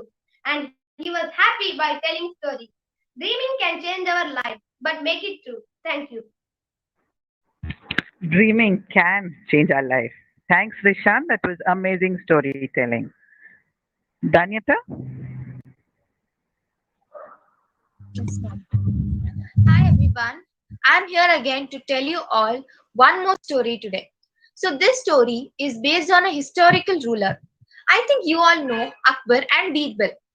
Akbar was the king and Birbal was Akbar's minister come friend. So you know Birbal was very intelligent, very sharp and was very wise. Everybody in the court loved him so much. But few of his enemies had plotted him so many times that he escaped so well and so cleverly. But this time, there's a plot. Let's see how he's going to escape. So, the king of the neighboring state, he had set up a plan for him. He called the royal barber of Akbar's court and he said, "If you do my work, I will shower you with gold coins." The barber got very greedy and he said, "Tell me, what should I do?" And the king said, he whispered in his ears and he said, and the barber said, "Think that your work is done." The next morning, while the barber was shaving Akbar, he said, "Jahapana, have you ever thought that you have done nothing for your welfare of your ancestors who are in the heaven? How can I do the welfare of the people who are in heaven?" You might think that, but there's thing here. Akbar thinks, "They're all dead. How can I get to know what they all need?" He thinks. While he was thinking, the barber says, "You can send somebody over there who will get to know what are their needs and comforts." Akbar says, "Well, that's a good idea, but how can it be done? Can you tell me some idea?" The barber says, "Place 1,000 piles of bundles of hay in an open ground, and when the chosen man ascends the pile, lit the pile. As the pile is lit, the man goes straight up to the heaven with the smoke." Okay, Akbar agreed. And he said, "Okay, but whom to send?" Barber quickly says, "You can send Birbal." Then Akbar gets to know, here's another plot set to my friend, but I know that he will escape cleverly unhurted. And he says, "All right, Birbal will go." So that evening, he gathered everybody in his court and he announced that, "Birbal, I have chosen you for one of my tasks. You must go to heaven and find out the needs and the comforts of my ancestors in the heaven." So Birbal was a bit confused. "That's a fantastic idea, Jahapana, but what made you think of it?" he said. Then Akbar says, "It wasn't my idea, it was our royal barber's idea." And he thinks in his mind and says, I think this much clue is enough for Birbal to get to know that this is a plot to kill him. Then, as Akbar expected, Birbal also got to know that this was a plot, and he thinks, this is the idea of a royal barber. I have to teach him a lesson of his life. So he says, very well, I am ready to go, but I need a few days of holiday to set up all my family affairs. What if I am stuck in the heaven without coming on the earth? And he says, please give me a few days of holidays. Akbar says, okay, you take a few days of leave while the piles of the hay will be bundled in the ground. So Akbar quickly called some of his trusted workmen to dig a tunnel from his house to the open ground where the bundles of hay were being piled up. The tunnel was ready, and finally the day arrived. Everybody had gathered to see Birbal being sent to the heaven. So Birbal said, I will lie down over here. You pile the hay around me. Birbal slept and he was piled with hay. And as soon as he heard the order of Akbar saying, lift the pile, he quickly jumped down into the tunnel and started running to his home, thinking, as soon as I reach home, I'll stay there for 5 to 6 months without being seen or without going out. While the people who had gathered over there started talking to each other. Poor man, who was a very good and a noble soul. How can he even come back from the heaven alive? While the enemies who were there in between the people, they started happily talking. Finally, we have got rid of Birbal. Now let us celebrate this occasion grandly. As soon as Birbal reached his home, he was there for 5 to 6 months without getting out. 6 months later, when he came to the court, nobody was able to recognize him. All was seeing as a stranger. Who is this person? Why is he coming here? Meanwhile, Akbar realized him and he thought, as I expected, my friend Birbal has returned and is unhurted from the plot. Birbal comes and he bows and says, Jahapana, I have come straight from the heaven. Akbar says, very good to see you coming back, Birbal, he says. And he asks, how is everybody up over there? How is my father? Birbal says, everybody are so fit and fine. But there's only lack of one thing over there. Akbar asks, what is that thing? I think it is not a big thing, he says. Birbal says, they all lack of a barber, which explains you my uncut hair and my uncut beard. He had a very long hair and very long beard. So he said, your ancestors need a barber.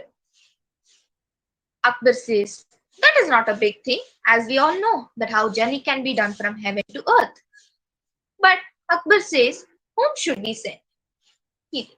So as the barber suggested Birbal to send to heaven, the same way Birbal also suggested, who else? We can send our royal barber, he says. So Akbar says, okay, I will do as you say, Birbal. And he sends a letter to the royal barber. As soon as the barber hears the message, he will start fearing, what? Am I going to be sent to heaven? He quickly rushes to the king of the neighboring state who had influenced him. And he says, please save me, I am in danger. Our king Akbar has decided to send me to the heaven. What should I do? Please save me, he says. But the king was very rude, cheated the barber, and he said, I can't do anything. It is your problem. I will not do anything. You go out, he says. And the barber realizes that he was being cheated by the king, and he packs all his clothes and he rushes to the other country. After this, he was never heard in his court. And after this event, Akbar and Birbal happily sailed in the ship of their friendship. Thank you everybody for spending your precious time in listening my story. Thank you. Danyata, that was awesome storytelling. Your expressions, your voice modulation, just brought back Birbal and Akbar alive. Thank you so very much. Thank you, ma'am. Purvik? Yeah, ma'am. Yes, the space is yours. I remember watching my coach friend's video at Department of Wisdom page. And from that time, these two names just got stuck with me. And I became the fan of these two guys. After, because of their knowledge, I convey my gratitudes to my coach friend for introducing these two personalities. Hey everyone, my name is Puvit and I am studying in grade 8 at Pada International School, Hassan. Today I am going to share two pieces of wisdom which will leave you value added immensely. I already mentioned those two personalities are none other than the legend Robin Sharma and the great Jay Shetty. Robin is an author for more than 10 books where he recently came up his new masterwork, The Everyday Hero Manifesto. When I got to know about Robin Sharma, the very first I think was, as you all are accepting, that is going to Google and searching for his name. No more. Then I saw the most inspiring, extravagant personality, and after that, this one line, which I am going to share now, because it completely transformed the way we work. The quote goes like this: Life loves you so much that it sends you difficulties to make you strong. I repeat, life loves you so much that it sends difficulties to make you strong. I will tell you in a very simple way on how I used it in my practical life. When I get opportunities like this to share a story or any other different competition, I always look as new opportunity to explore my life and to share my talent with all of you, my friends and teachers. This had inspired me not only to take part but also to bother about the results. I am going to get because as a performer, I can only focus on my performance and have control over it, but not on the results. This has saved my mind to not miss any opportunities that come in my way. By bothering about winning and not winning, it does not matter if I fail million times. I'll try again billion times. This is the one thing which I have learned and understood by having a discussion with my coach friend on this. And right now, I know you all have pumped up to 100 degrees Celsius in terms of wisdom. But the game is not yet over because I already mentioned there is another personality who is Jay Shetty, who I came across just made a solid curing or the structure that I built from Robin Sharma. Before getting into that, Robin Sharma, though he may be right now, has sold more than 15 million copies of books, but one started off through rejections. And even Jay Shetty, when he was broke at 6, he came back like a phoenix and established a community and a platform which is serving thousands of people right now, like us. And coming back to the sentence which I thought curing has from Jay Shetty is like this: You will get hurt, keep the healers close. I repeat, you will get hurt, keep the healers close. This sentence made me to realize the importance of surrounding myself with teachers, preachers, and mentors, etc. Because when you are moving on the process or for the things which are not under understanding may hurt you. And the kind of inspiration that I got searched from Robin Sharma was made balanced by this sentence: to keep my healers, teachers close.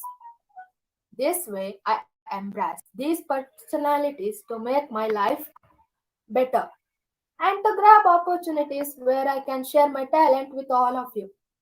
And this is a short story of me investing my time with my coach friend's video, which opened a new doorway of learning for me. I encourage you also to surround yourself with the personalities like my coach friend, which will open a new door of ways of learning for you.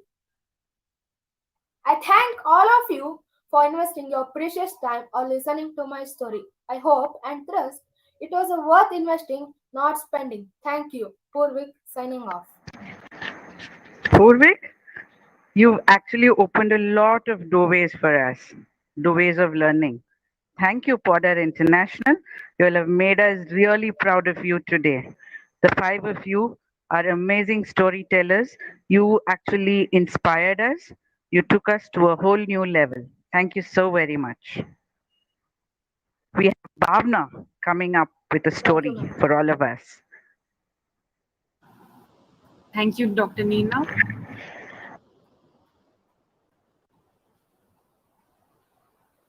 I'd like to share a story about two men who were on a journey to a pilgrimage. So two friends, they were traveling across hard routes on their way to a pilgrimage. Being from the town, they were not accustomed to any manual hardship or labor. But since they were out for a long journey, they had to carry their own blankets, clothes, foods, and utensils and whatnot. Carrying the burden of such stuff, it was a very unpleasant situation to them, and they were not able to manage easily. One day, while they were resting at the roadside, they met another young man who was also going on a pilgrimage to the same place as them.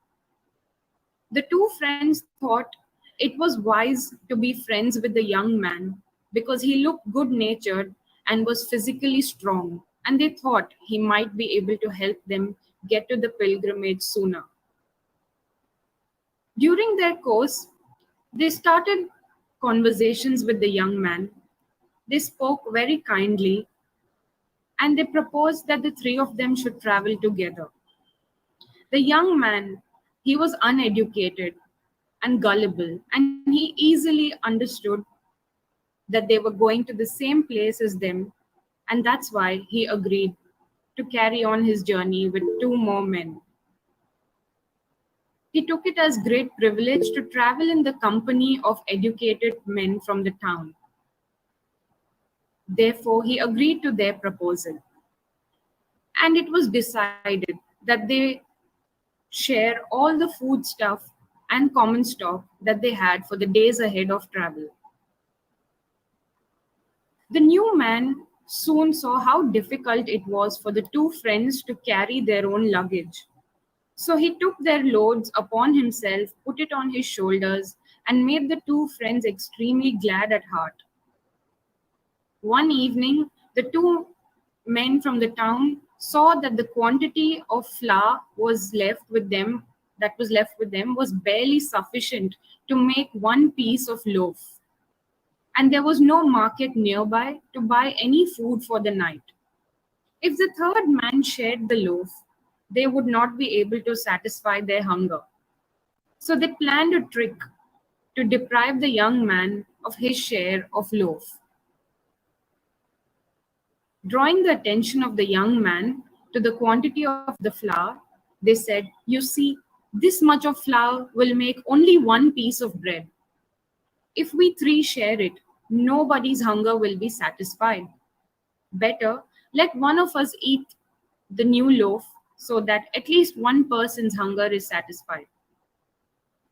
Let us prepare the flour for a loaf of bread and put the brick onto the oven. While it bakes, we will go to sleep. Whoever dreams the most wonderful dream, by the time the loaf is ready and baked, only that person will get to eat it. Doesn't it sound like a sound idea?"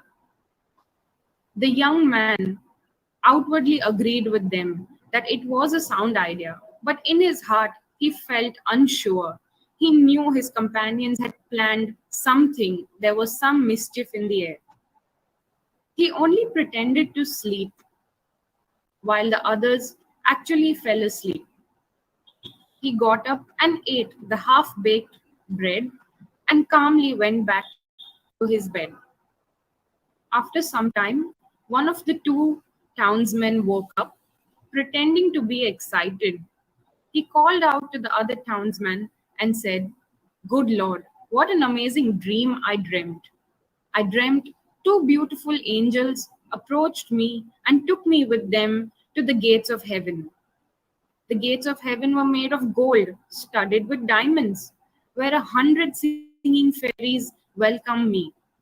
His friend said, "How strange. I too dreamt a dream equally wonderful, and I was taken by two ghosts straight to the gates of hell. There were gates made of skeletons where 100 little devils cursed me.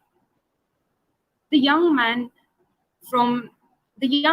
did not seem to wake up in spite of the excited and loud conversation between the two friends. So they gave him a push. He opened his eyes and he looked in such a bewildered manner that it seemed he could not believe his own eyes. After a minute, he asked, "When did you return? Where from?" The friends asked. The young man sat up and said, "It seems I saw that two angels took one of you to heaven and two ghosts took the other to hell. I thought that none of them you would return from such distant places. So I ate the whole loaf myself." While the two friends looked at each other, not knowing what to do or what to say, the young man said again, "I'm sorry to inform you, I've decided to travel the rest of the journey by myself. You are educated ones and town dwellers too. You have the privilege to visit heaven and hell. But how is that none of you should care to take this illiterate friend of yours on your excursions to such interesting places? Friendship demands mutual sympathy, doesn't it? For my part, I have not carried your burdens. I will not carry your burdens from now." When it was morning, the young man separated his things from those of his townsmen friends. The two friends looked at their own luggage and sighed. They realized how justified the young man was in his conduct and ways. He had sacrificed his comfort and carried their burdens so far, but they had tried to refuse him even his rightful share of bread. So the moral of our story is not to be selfish and self-centered. Let us all share what we have with us. Thank you, Bhavna, for sharing. Can we just have one more short story, Bhavna? Sure, ma'am. My next story is about a carrot, an egg, and the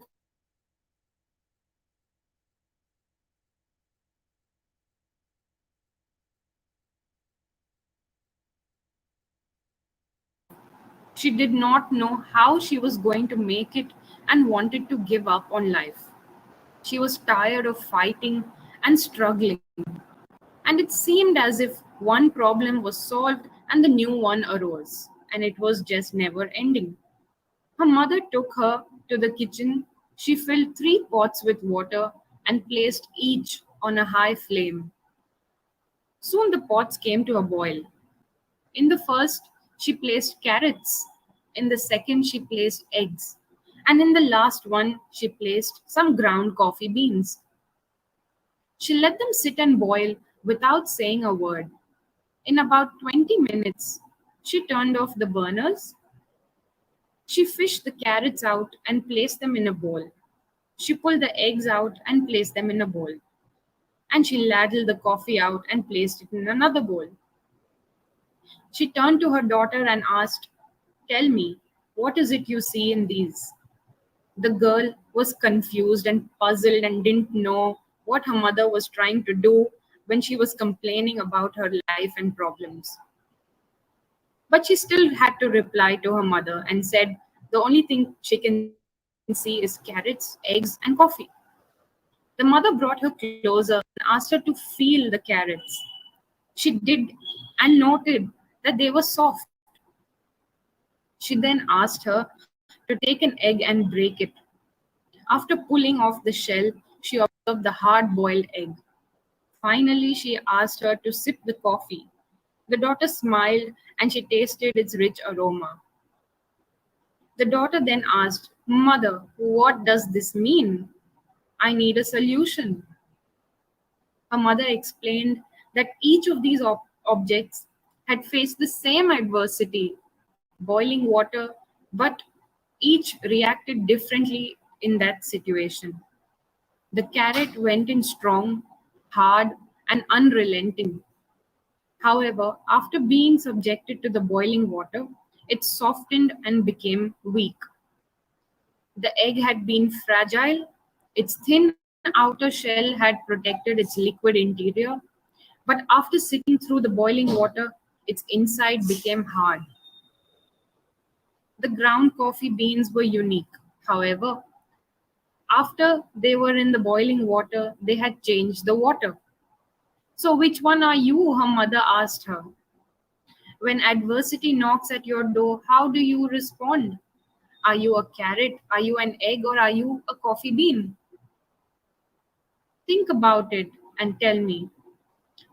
With pain and adversity, do I wilt and become soft, or do I lose my strength? Am I the egg that starts with a malleable heart but changes with the heat? Did I have a fluid spirit, and after death, a breakup, or a financial hardship, does my shell look the same? But on the inside, am I bitter and tough, with a stiff spirit and a hardened heart? Or am I like a coffee bean? The bean actually changed the hot water itself, the very circumstance that brings the pain. When the water gets hot, it releases the fragrance and flavor. If you are like the coffee bean, when things are at their worst, you get better and change the situation around you. And when the hours are the darkest and the trials are the greatest, do you elevate to another level? And how do you handle this? Are you a carrot? Are you an egg? Or are you a coffee bean? That was some amazing storytelling, Bhavna. Thank you so very much. Our next storytellers, the next hour. Okay, we're going to go to Bangalore. Bangalore is known is our garden city of India is known for a lot of nice things. The people, the place, the plants, now software, the buildings that are coming up, etc., etc. But it also is known for its storytellers. They're the badshahs of storytelling. Today, we have an amazing storyteller, a pure heart, a pure soul, whom I come across in the past 1 month, and he's been amazing. His story is amazing. We have Vikram Sridhar with us. To introduce Vikram, we have Prithvi. Prithvi? Thank you, ma'am. We have with us Mr. Vikram Sridhar. Mr. Vikram Sridhar has spent quality time sitting behind temple elephants, nursing wounded puppies, working with various theatre groups. Vikram today is a performance storyteller and theatre practitioner, and he combines his various interests and his work for over 20 years in his storytelling journey as a performance storyteller and theatre practitioner. With a background in science and a degree in engineering and management from institutes like the Indian Institute of Technology, Vikram has also worked with multinational companies in the marketing and consulting domains before he became a full-time performance artist. Through folktales and folklore, he is trying to discover our rich Indian heritage of oral literature and tradition, which is slowly being lost and just sitting in books. He believes in storytelling as a strong medium of conservation from nature to human relationships. He has traveled the country extensively and has performed to audiences of various age groups, demographics, and cultural backgrounds. He strongly believes a story a day keeps a doctor away, and not an apple. So you are truly a powerhouse of talent, and we are very lucky to have you with us today. I now hand over the session to you.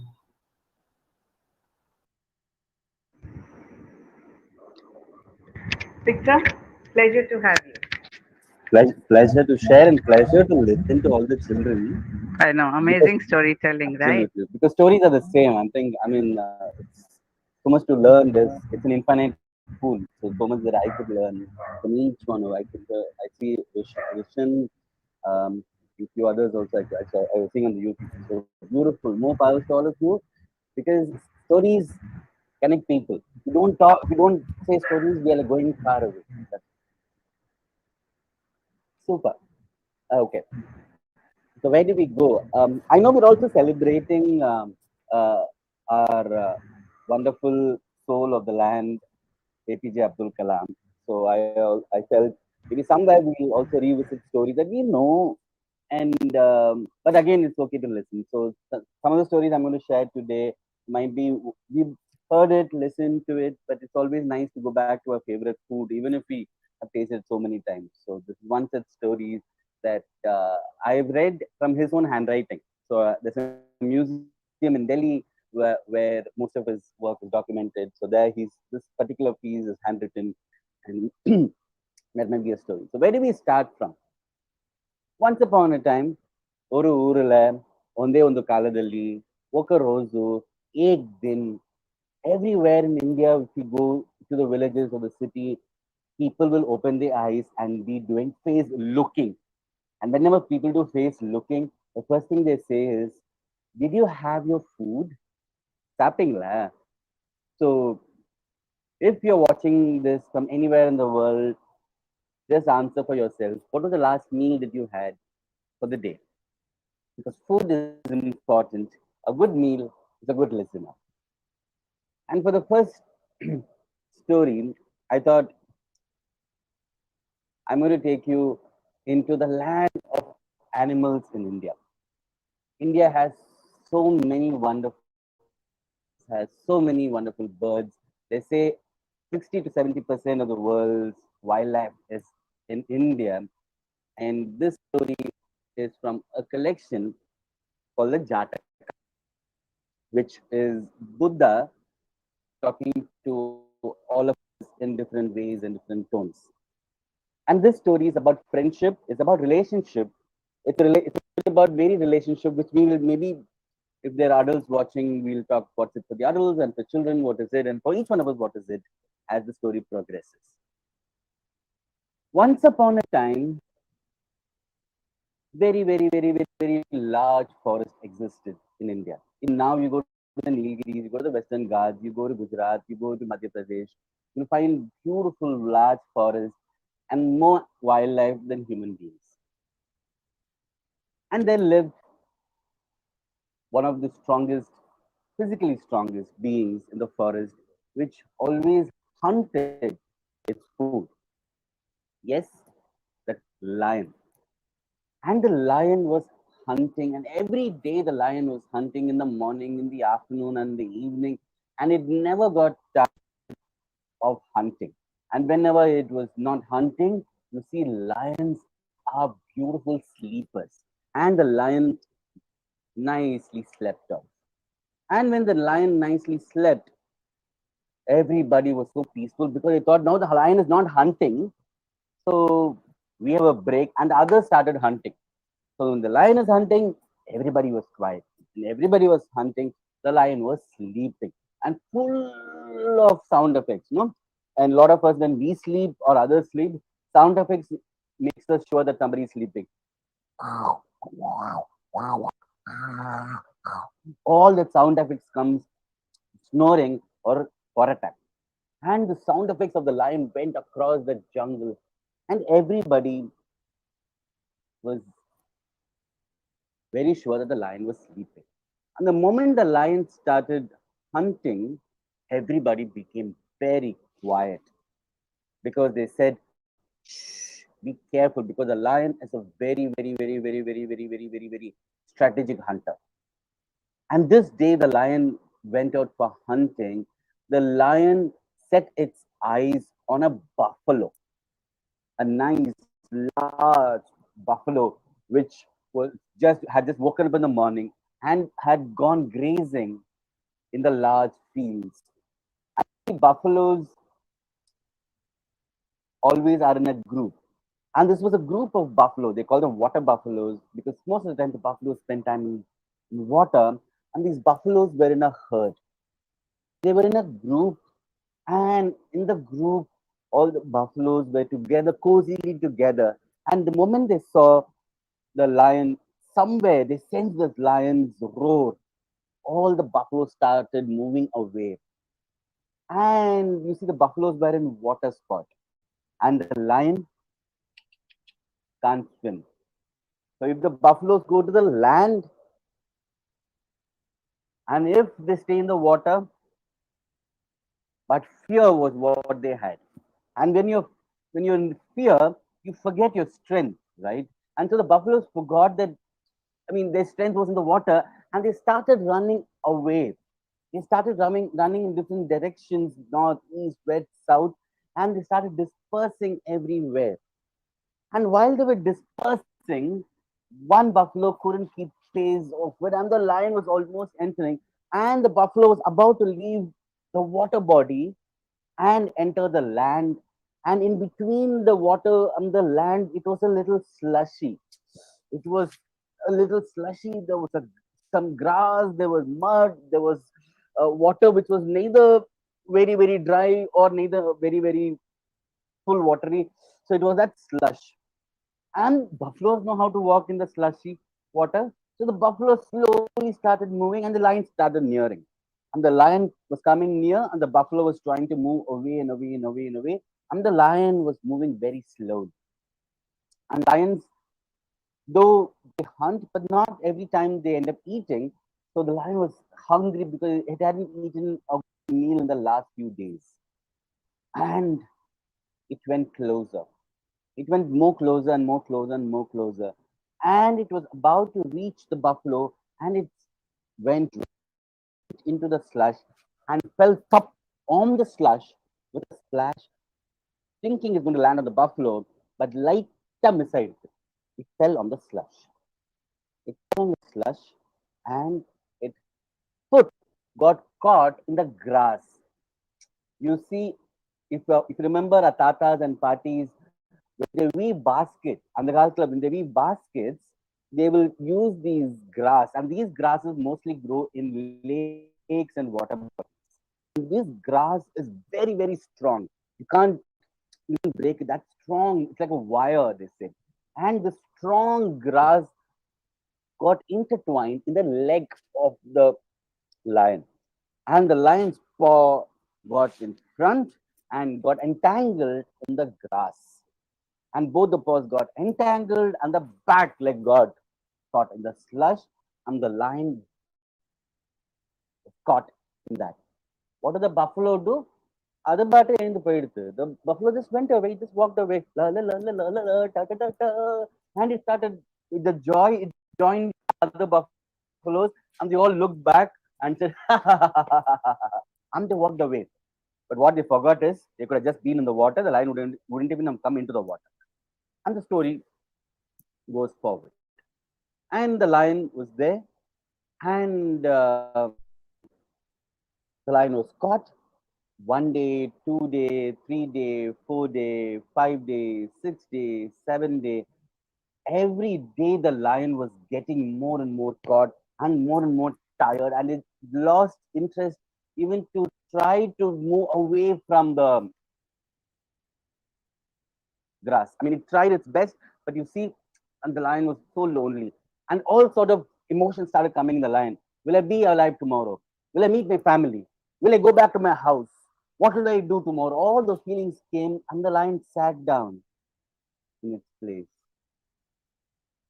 An emotion for the lion of not knowing what tomorrow is going to be. We call it the king of the jungle, but what if the king of the jungle is alone, not knowing about tomorrow, not even knowing about the next second? And the lion sat there. And that's when came another hunter. And this time, this hunter was not in the same size of the lion. It was not larger than the lion. It was a very small animal. It could sometimes it's not. It's actually in the size of. Sometimes they say that it's as small as a pussy cat, and that was the size of this animal.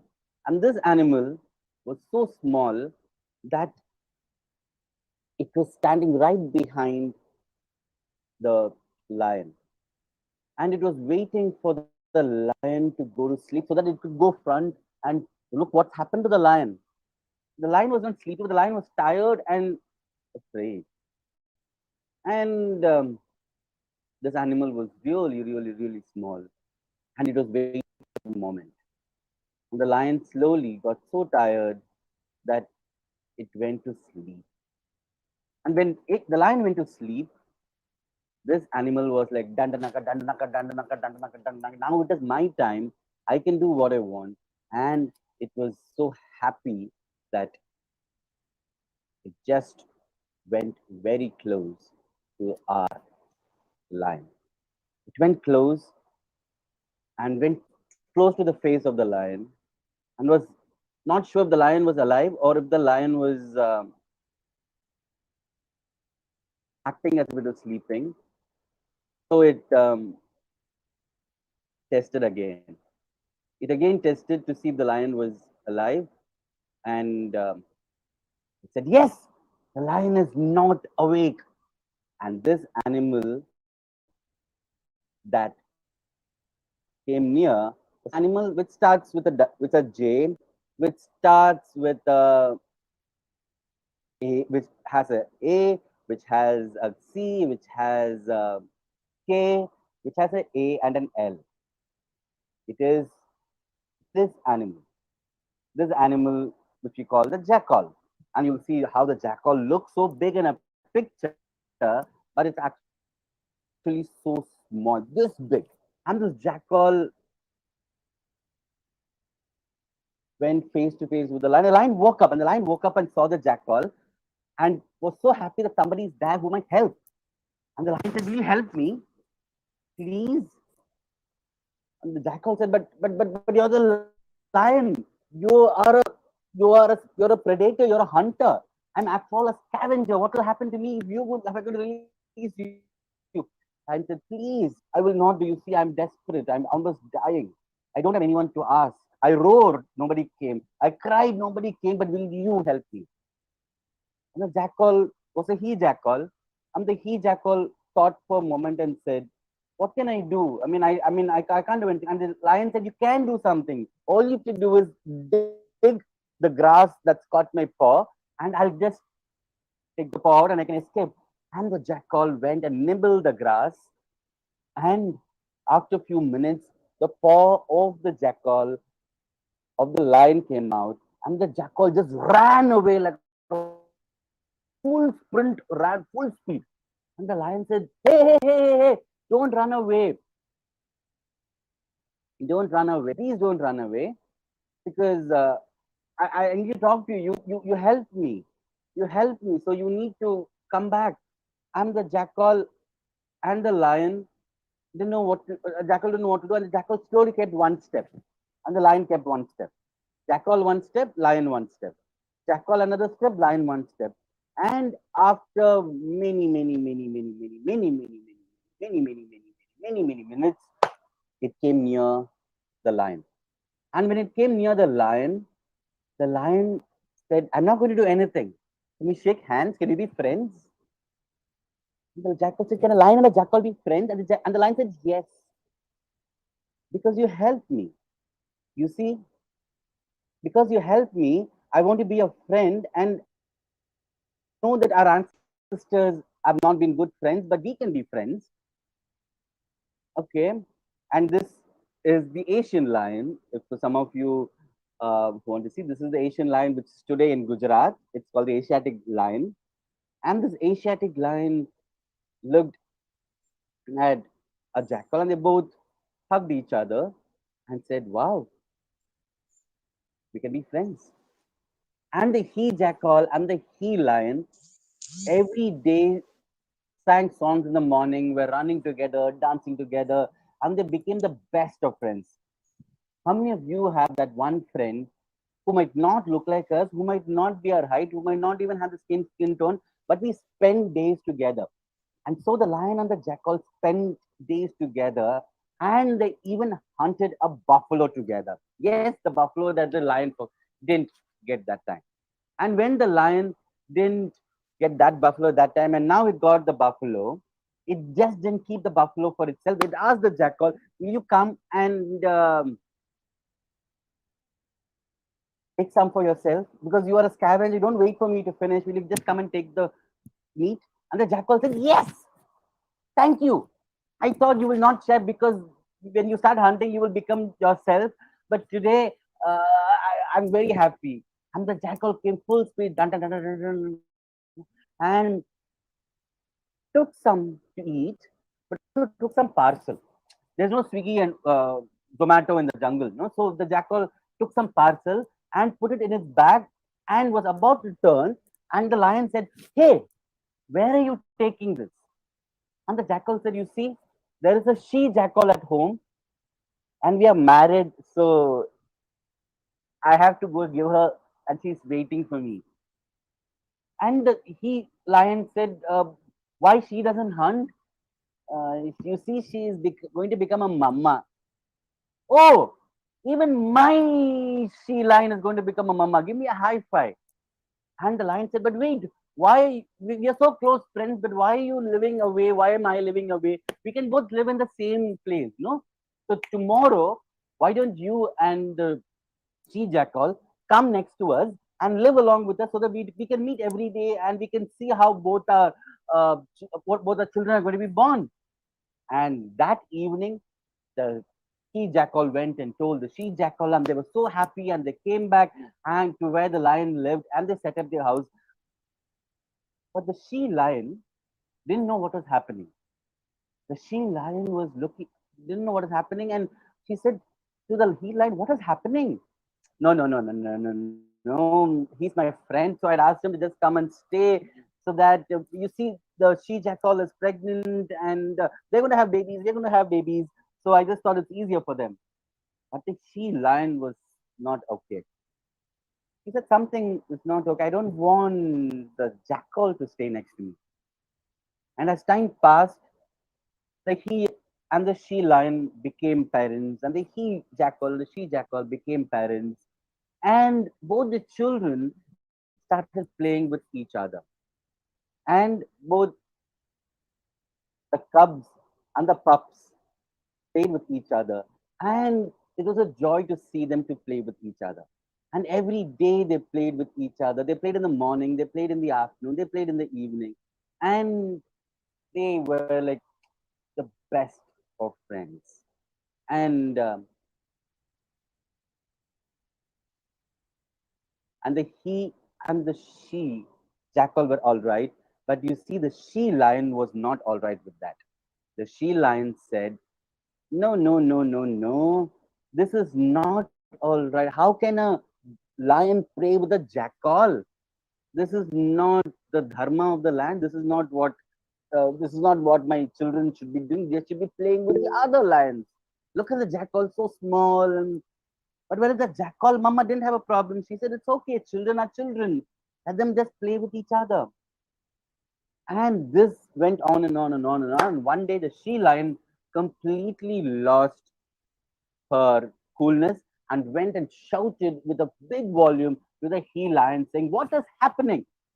If they're going to play tomorrow, I'm going to eat the jackal for lunch and send them out. And this is not what lions are supposed to do." And this was heard by the jackal, the mama jackal, the papa jackal, and they were really afraid what is going to happen to them tomorrow. And the cubs were also watching, and the cubs were like sad, saying, what is going to happen tomorrow? Maybe we won't get to play with our friends the jackal. What will happen to them? What will happen to us? And so the cubs were a little sad, and the jackal pups were a little sad, and both of them were like sad and sad and sad and sad, and both with a very sad face at night, waiting what's going to happen the next day. And they were waiting what's going to happen the next day. And the he lion came in the evening and started seeing what's going to happen. And the she lion said, "I'm not going to talk to you till the jackals are going to move out." And that's when the he lion told the she lion what happened on that night, when the he lion got caught in the grass and the jackal came and helped the he lion to remove the grass from the paws of the lion. And the she lion, for a moment, looked at him. So that 1 week that you were away on hunting, this is what happened. And the he-lion said, yeah. You didn't tell me that at all. I thought that was not important because I did get food. I did get the buffalo. And the she-lion said, no, that's important. You're supposed to be sharing what happened. If you didn't tell me what happened, how would I know the relationship between you and the jackal? You both have a relationship and I don't know what that is. You see, a relationship between a husband and a wife should be more transparent. It just can't be one-sided. It has to be, you need to tell me what happened. You need to share your everyday things. Why? Said the she-lion. And the she-lion said, okay, so from tomorrow, I will start telling you what happened. Will you make friends with the jackals? And the she-lion said, yes, now I will. Now I will because you told me what happened. And because you told me what happened, I understand it. If you didn't tell me, I wouldn't have understood it. And that's how many times in our life, it could be children, it could be adults, a lot of time between relationship, we assume a lot of things. And this story was told by the Buddha saying, let's come to conclusion, but let's also not assume a lot of things in our life.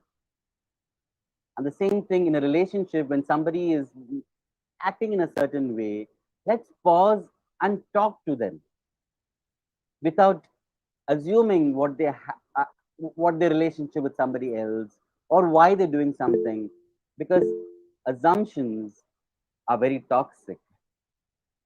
And Buddha ends the story saying that the jungle is the same. The fox and the lion occupy the same space and they live their life in their own little way.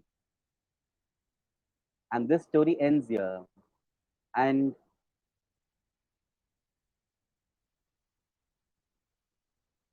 we move to another story. And this story is about APJ Abdul Kalam. Because we're celebrating Kalam, we're also going into a little bit of the Kalam world. So every time I go to Delhi, so this is a time that I go to Delhi every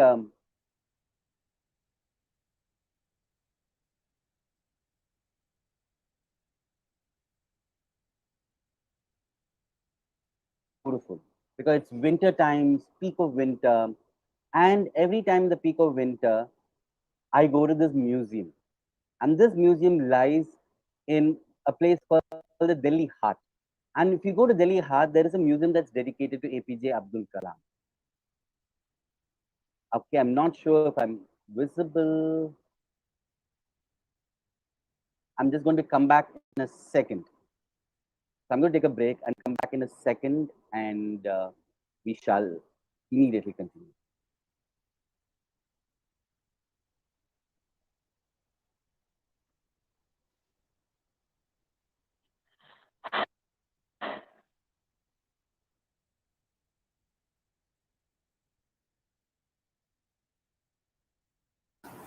Neena ma'am, you have to unmute your mic. I'm sorry. We had some wonderful stories from Vikram, and we'll be listening to a little more. But we also have the two other bachas from Bangalore, Aparna, and bachas of storytelling from Bangalore, Aparna and Shailaja. Thank you. Thank you so much for being here. Lovely smiles, both of you. Innovation and the Tamil Nadu Teacher Education University, Tamil America, and the Assist Book of World Records are, indebted. Thank you so much. So it's going to be, Vikram's back, so he'll take over.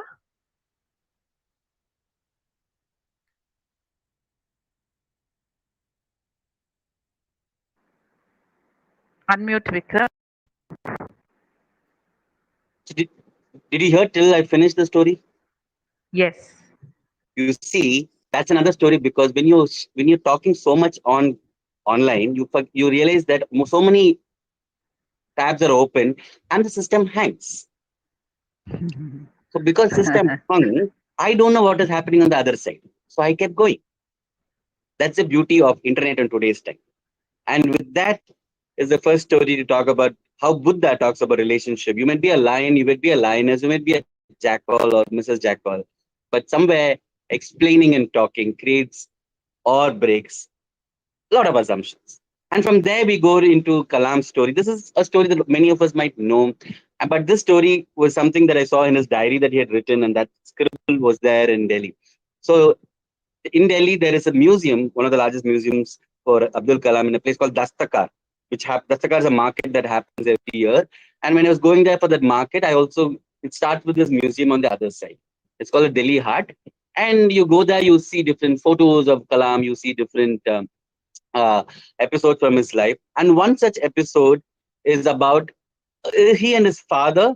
And this happened during after independence. And this was in his hometown, which is Rameshwaram. And near Rameshwaram, in Rameshwaram is where he stayed. And his father was a politician. Yes, not the politician of 2021, but he was a politician 1940s who loved his little town. Because he came from the town, he fought for the people. And when he fought for the people, he stood for the panchayat election, and he had won the panchayat election, and he had gone to get his certificate or his honor, and before that he had gone to offer his namaz. And he and Kalam's mama both had gone to offer their namaz, and Kalam said, I have to read for the exam, a very studious child. So he said, you both go, I will study. And Kalam apparently has his habit of studying very loudly. So he can go very loudly, and so he learns by recitation. So if it's multiplication, he will learn by 2 ones are 2, 2 twos are 2, and he'll be so loud that the neighbors will also hear it. But he loved doing that every day. And when he loved doing that every day, but the neighbors are okay because Kalam was studying. And when the news came, all the neighbors were rejoicing and chanting. And that's when came a visitor. And in those days, 1940s and 1950s, people don't have locks for their house. So today, when we all go to sleep, you have a latch at the top, you have a lock, you have a lock and key, but that didn't exist in his house, it seems. So his house was open, but it was only closed, but open. So he closed the door so that he could study, and he went and started studying. And that's when came an uncle. And when this uncle came, he was so well dressed, and he was like full, like a man that you have to just get up and see because that's how much he dressed up. And Kalam was surprised to see this uncle. And the moment he saw this uncle, he was like, hello, uncle, how are you? And he dropped his book and started wishing this uncle. And when he was wishing this uncle said, where is Papa? And he said, Papa has gone to Namaz. So then he asked, where is Mama? And he said, Mama has also gone to Namaz. And he said, and he offered him, can I leave something for Papa? And he said, okay, because the news had got to Kalam that his Papa had become a chief. So he said, okay, Papa, okay, uncle, please give. And it was not a book, it was not a box, it was on a plate. It was on a silver plate, which is called a tambulam. So he offered this tambulam to Kalam and said, when Papa comes, please give it to Papa. And Kalam was like, okay, I will give. And the tambulam was covered with all the gift that's inside. The Kalam also didn't know what was there. And so he had kept it like that. And time went past. And after the namaz got over in the evening, Papa came, Mama came, and Kalam, very full Josh, went and ran and hugged Papa and said, Papa, that uncle came and gave this tambulam for you, and I received it and said, thank you also. And Papa said, what is there in that plate? Kalam expected Papa to hug him, kiss him, and lift him in his arms. Instead, Papa was like full angry mode, asked him, what is there in the plate? And he opened the plate. He was surprised to see all sorts of exotic things in that. And Kalam said, wow. And Papa didn't react the way he wanted. So Papa was very furious. And Kalam started crying. And Papa said, what have I taught you? And he quotes the Quran, a line in the Quran, which says that you're a sinner if you take a gift without work. And later Kalam also quotes the Manusmriti and many other texts and says that many texts always quote a gift without work is like a poison. And Kalam didn't understand at that time. The only thing he was angry was that Papa was angry at him. And he asked, Papa, did I do something wrong? He said, you didn't do anything wrong, but this act, what you did was not right according to the Quran.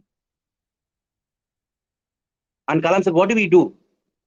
Papa said, let's go return this. So they went, returned it, and came back. And when they came back, they had a good dinner. And this, somewhere in the memory was there with Kalam. As time went past, Kalam became the president of India. And the president of India is for a term for 5 years, and 5 years went over. And at the end of the day, he was exiting the Rashtrapati Bhavan. And when he was exiting the Rashtrapati Bhavan, the attenders, there were about 5 to 10 attenders who were ready to take all his items out. And he only came out with 1 or 2 suitcases. And they asked him, can we take the other things from your room? And he said, that belongs to the president. And they said, but you are the president.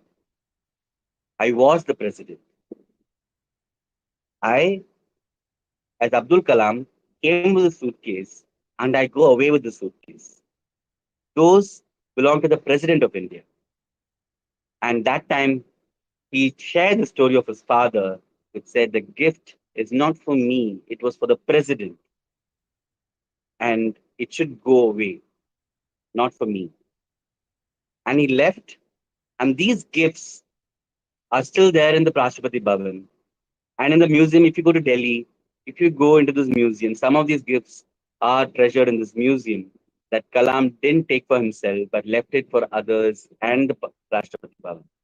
So are we taking gifts for our work, for ourselves, or is it poisoning us? I don't know. And Kalam says many times a gift without work is like a poison. And that's your second story. And with that, I end my 2 stories. One was from the Jataka, which talks about friends or relationships keep talking. And this second story of about what is a gift? Of course, take gift because it's the time of Navaratri, it's the time of Durga Puja. Gifts are important. But at least are we working? We need to do something for that. Give a hug to somebody for that. And then take that Mysore Pak or Sompapadi. And with that, I shall see you another time. Thank you, Vikram. You're such an energy pill. And, mid-afternoon, you definitely need one. Thank you so much for that. Thank you for those, learnings that we had from you. And we move on to the next bacha from Bangalore, Aparna. To introduce Aparna, we have Bhavna. Thank you, ma'am. So our next speaker for the day is Miss Aparna Jaishankar, one with such a cheerful personality, a storyteller, a resource full of talent from Bangalore. Like ma'am said, a Badshah of storytelling from Bangalore. She is with us today with a word full of stories to share. She spent time researching on and collaborating with multiple artists to enunciate the beauty of Indic literature and oral heritage through oral stories. So let's hear what she has to say to us through her lovely stories today. Please welcome Miss Aparna Jaishankar. Thank you so much, Bhavna. Those are very, very kind words. Thank you, Neena ma'am, for inviting us. This is truly, an honor to be part of this initiative. So before I begin, the standard, instead of hello, how are you? Now the standard check is, can you hear me? Can you see me? Is my... Yes, we can.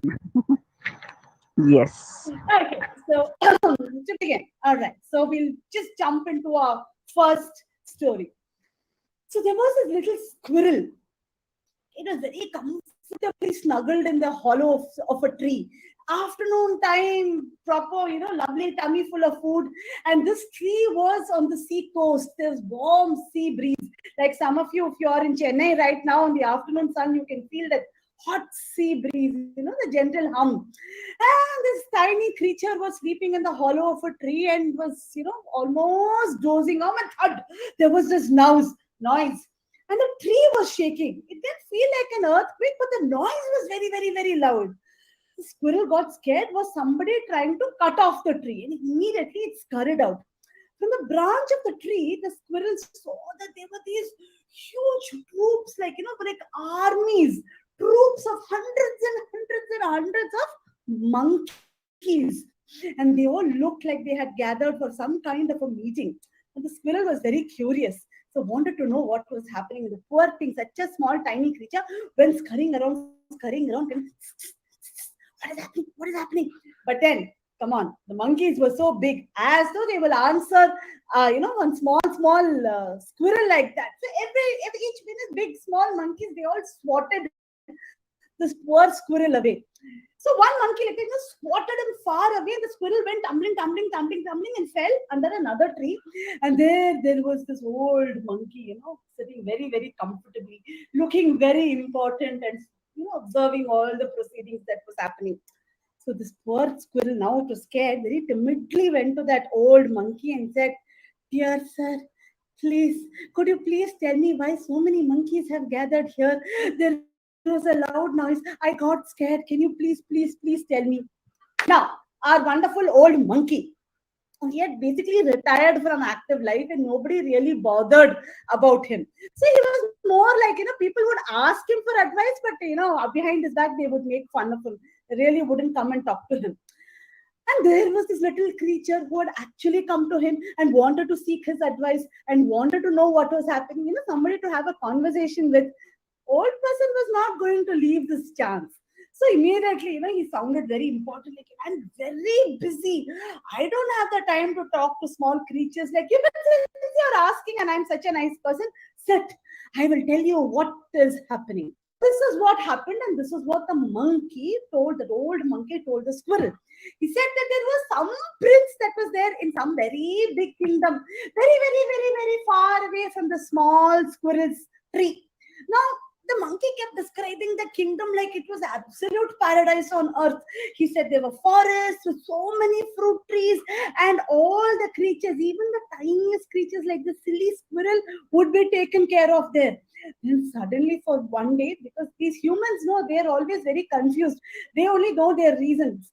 That young prince, his wife and brother, left the royal kingdom and were asked to go live in the forest. Well, all the humans were very sad. The animals were thrilled because now the prince will come and live amongst them rather than generally visit them. And apparently, the prince, his younger brother, the younger prince, and the older prince's wife, they looked after all the animals, even the sick animals. They used to tend to them. They made sure that, trees and all grew properly and people did not chop it down. The forest life, people who are in the forest were very happy. But once again, these humans, they don't know what to do with their life. And suddenly, again, God only knows why, this prince's wife, that lady, was suddenly taken away from the forest and she went way across the sea to some other land. So now all these monkeys are gathered here because we want to help this prince. This prince is a very, very nice person, you see. He took care of all of us. And now we want to cross the sea, but we can't jump so far, no. So we are building a bridge over water to go to that land. Squirrel was like, Abba, what a story this is. Some kind of a prince. One prince is taking care of small creatures, and then they are going to build something, that too over water. This poor squirrel could barely jump from one branch to another, and now they were talking about jumping across a full sea to go to another land to meet this monster kind of person who had taken away this beautiful young prince's wife. Squirrel is like, such a magical thing is happening. How are you going to build? But generally, when I throw a stone, no, it goes inside the water. How are you going to do it? So he was like, that's why you're the squirrel. You're such a small brain. You're big brain. We've thought about it. We've called the architect. That architect knows exactly how to build, and he will keep all the stones together, and the stones with some magic potion he will make, and it will all float. And we can all just go hopping and hop across the sea and reach that other land. Oh, really? I'll also come, no? I'll also help. I'll also help. Take me also. Let me also be part of this. I also want to learn. You see, like all these interns and all, no, who are not at all paid just for learning, they will do any job. Like that, this poor squirrel also. You don't have to do anything. Please, please, please. Let me come and be part of this magical project. But monkey, no. Intern also has to come from, big institute, small local institute and all. They will not take even free interns. So, no, we can't take you. You're too small. Get lost. You can't even think of being part of this. But this squirrel, his mind was so much. He wanted to know, it is okay. I have to know, how is it possible to build over water? I want to know. Holy, the squirrel said, okay, so what if they don't employ me? I will employ myself. And he went around and went, okay, quietly behind him, we will sit like this and we will observe what are they doing. Oh, they're taking this rock like this, they're taking another rock, and tightly, they put it so tightly, they made it so tight like this. That's why that link is there, and one link to another, one link to another. That's how they've got this long thing. Nice. So now when they put it, the long thing will be over the sea. How interesting is that? And they saw this huge, big monkeys struggling to carry these boulders and carrying it and putting it. My God, what strength! But you see, the squirrel was very small. Because the squirrel was very small, squirrel had tiny eyes. And because the squirrel was small, the squirrel was on the ground and therefore could see things that the others could not see. And the squirrel saw that between those big boulders, there were small gaps. And if water were to go inside that gap, that's it. The whole bridge will sink. Oh, now what to do? So immediately the squirrel once again went, excuse me, monkey sir, there is a leakage, there is seepage in your apartment. Again, we will listen to our architect, we will not listen to our maestri. Like that, nobody listened to the poor squirrel. The squirrel is like, Abba, you people are working for so long and I want to help. I want to be part of the project. It's okay if my name is not there in the certificate, but I want. And slowly that poor squirrel went to the beach and then it shook. It has fur, no. There's so much of sand over its body. And slowly went to the edge of the rock, shook, and all the sand, and slowly packed all the crevices, all the small bits with sand. Tightly packed. Because sand, when the people who are living near the beach will know, sand, you hold a zoing, it will go away. But the squirrel also had learned some magic. It was observing. So it learned, okay, sand means you have to pack it like this so that it doesn't dissolve in water. Nicely, neatly packed everything.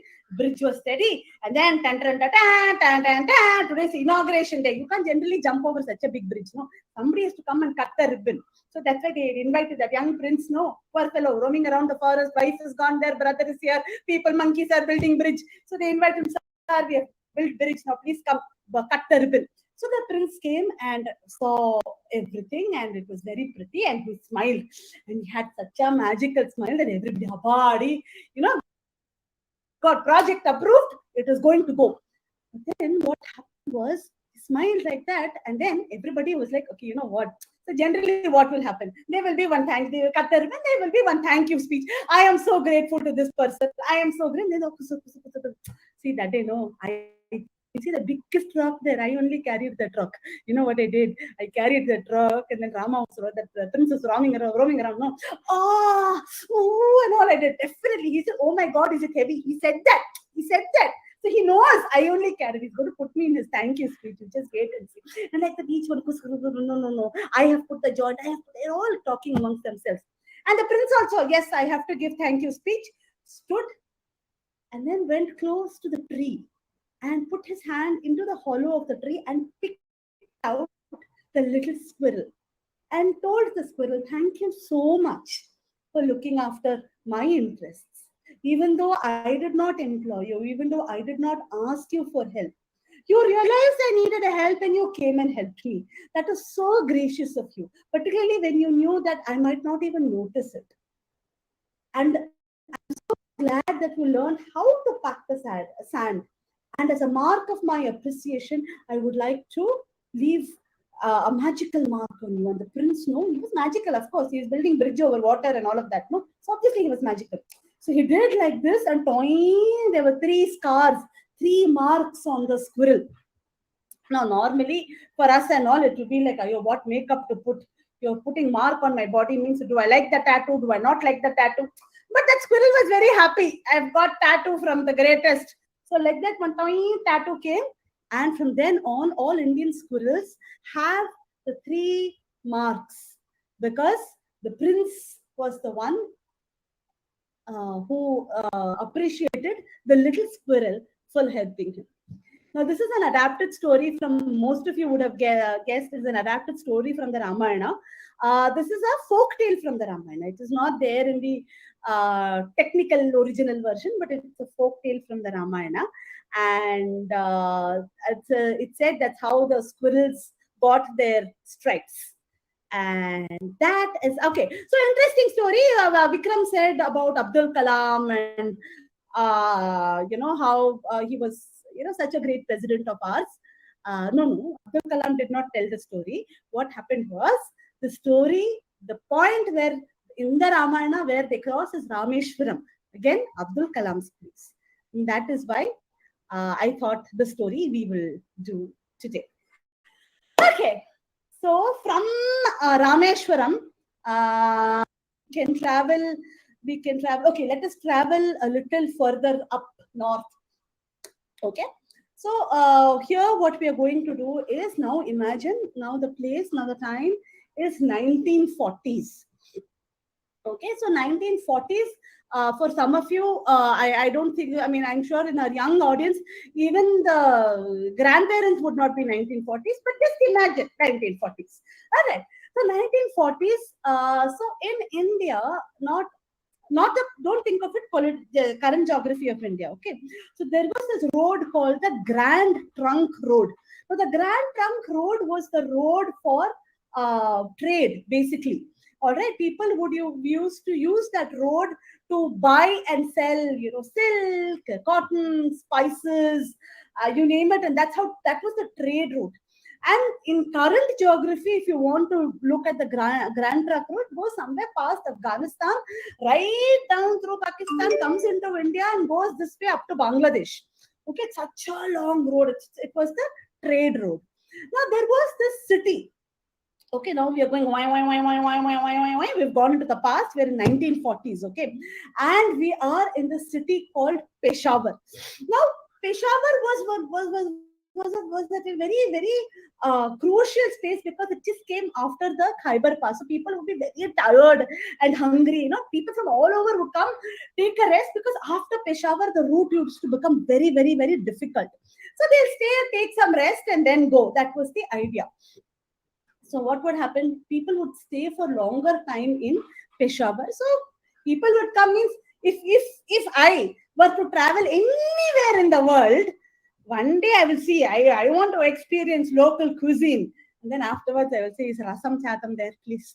Because I cannot eat without my rasam chadam. Like that, people also would come there and then initially would say, oh, what is the cuisine of Peshawar? And then they say, we want to eat our own food. Can you have your own restaurant? There are also reasons why when you go on the highway, you will still get Chinese, you will still get idli, dosa, wherever in the world you go. Because people like their own food. We'll start small restaurants. Anyway, moving back to 1940s, Peshawar. Now, this was a place where people from all walks, all trades used to cross this place. And therefore, what happened? Food was very, very important in Peshawar. They used to adapt their food very, very beautifully. Now, those days, what would happen was people used to have in Peshawar, they used to have naan and roti was very, very common. So they had a small eatery called dhabas. So in the dhabas only they would serve naan and rotis. It wasn't because for a naan roti, what would happen is that you need a tandoor. So tandoor is a clay oven wherein you dig in. There is the wall is lined with clay and there's coal underneath, and you stick the.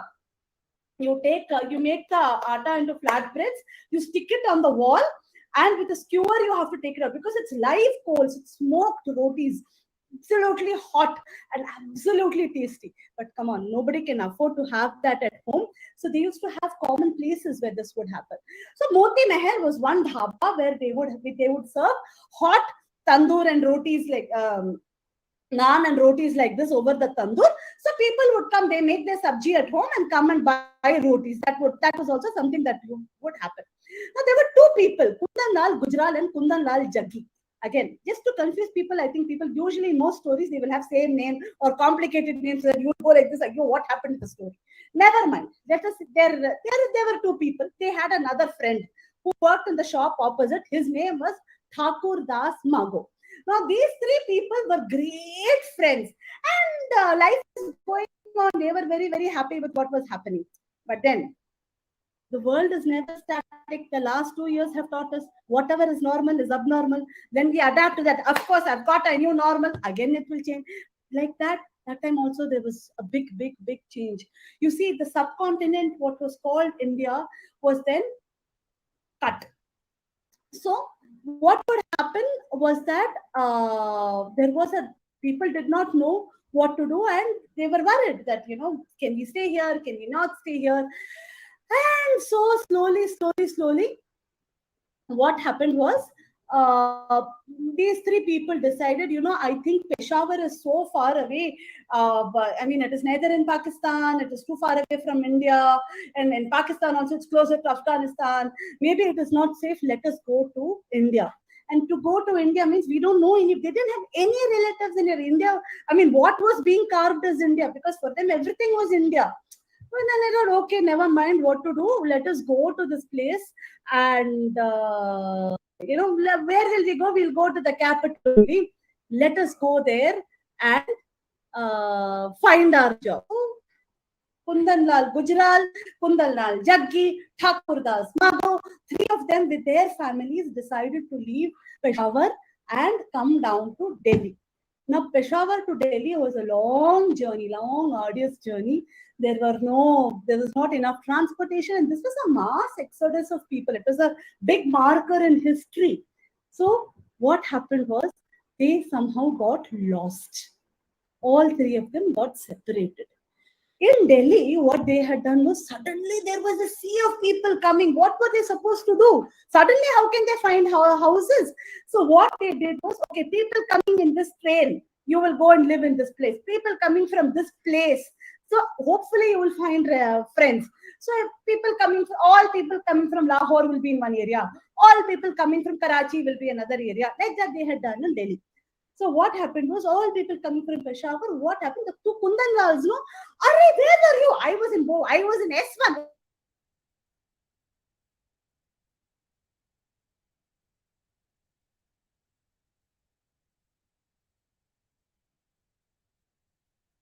The Thakur Das, what happened to him? Now, generally when somebody, they were very sad one night and they went to one shop to drink, to buy some drinkables that are drunk at night. Okay, the drinkables at night, they found Thakur Das because he was also sad and he was looking for drinkables at night. So these three people, oh my God, where are you? Where are you? And they were hugging each other. They were so happy. Through the night, they were talking about, their life in Peshawar. These are people who have left Peshawar and come with just whatever they carry. And whatever they could carry, when you're packing, when you're traveling, when you're packing, you will think, of course I can take this. You go to the airport, the trolley, you will be struggling to push it. Similarly, these people had to physically carry, half the things they had lost on the way, lots of things got looted. They had very small things. But through the night when they were talking, they said the only thing that connected us to Peshawar was that tandoor. And we just have to start that to make us feel happy again. So then what they decided was they will start a tandoor and they will sell naan, rotis, and they will start a proper sit-down restaurant. Imagine. Okay, people were laughing. Hello, we don't even have the clothes on our back. People are running helter-skelter like this. We don't know if our homes will be there next day morning. And you want to have this fine dining la-di-da restaurant or what, to sit down and eat. How is that even possible? And this was the culture that people ate at home. We never went out and ate. What are you thinking? But these people, you know what they thought? We need some reason to be happy. We need to create something like that. And they were adamant, and they started created Moti Mahal in Delhi. And not only the rotis and naans, what had happened also was that over the we said Peshawar, no, lots of people come. They learned about meat that you can put, if you put meat in masala and put it inside the tandoor, it comes out very tasty. Now, people in Delhi were so far away from Peshawar. They had never heard of anything like this. For them, breakfast was, for them, meals was only puri aloo, puri bhaji. This tandoor and all they had not heard of. And here they were serving lovely, luscious meat, dripping chicken, nicely marinated, and then put in the tandoor, and then served so nicely. And the side, they also realized there were a lot of vegetarians, like everything else. From 1947 itself, they started. Any dish you can put, make paneer version out of it. So they made paneer version also out of it for those who were not eating. And this went on. Slowly, it was getting to be a success, but literally hand-to-mouth existence it was today. That's all. One night, they were closing their shop. It was late into the night. All right, they were closing their shop. Isn't cleaning out. Restaurant means they'll close at 10 for the guests, but by the time they close, it will be 1 o'clock. No, that kind of a time. Still of the night, it was winter. What had happened was there was a truckload of people who had come. They said that they have come from the other side of the border, and we've come to Delhi because this is the capital and we have nowhere to go. It's middle of the night and we are very, very hungry. We've gone about asking people for food, and they said, we're all living hand to mouth. We can feed one person maybe, at best one family. This truckload of busload of people and all, we really can't feed. Go to that restaurant and all they've started. They will at least have atta dal. They will be able to feed you. They came. There was nothing. These people were also living from hand to mouth, but they knew the pain of coming across the border. So they said, no, we have to feed them. Something we have to do. So step one, see, if women, anybody who is cooking, who's in charge of a kitchen will know. Suddenly guests come for lunch, no? Before you plan the menu, one tur dal, one pasipari, you will soak it, and rice you will soak. Then we'll think of menu, because in any case, you have to use it. Like that first thing, let us make the atta for the rotis. They made that, and then they looked. What had happened was, remember I told you that there was those chicken tikkas that they had made, marinated, but when they become cold, no, rubbery. You can't give them rubbery food. They've come in the night, they're hungry, they've lost everything. You can't give them old food. And what masala they had only loads of butter, and they had tomatoes. That's all they had. So what they did was, they took nice, generous things of butter, took a nice big kadai, generous amounts of butter, put that, and as the butter melted, they added spices, all the lovely aromatic spices that they had, added the tomato puree, and this chicken tikka, the dried chicken tikka that they had, that also they didn't have enough for everybody. And if they had reheated it in the tandoor, that's all. You can use it and hit people. What they did was, they nicely shredded it, chopped it, okay? And they shredded it nicely into small pieces and added that gravy. So what happened? There is no fight. Generally, when you go to this restaurant, no, there will always be a fight when you order biryani. You got leg piece or I got leg piece. No fight like that. No piece at all. Everything is nicely shredded and put, and then mixed it beautifully, flavorful. Middle of the night, they had hot tandoori rotis and hot gravy dish. And that was the birth of butter chicken. Then on, butter chicken has come in various forms, with peas, without peas, yellow color, orange color, with onion, without onion, with kotamir, with dhania, with coriander. But the birth of it was feeding hungry people in the night.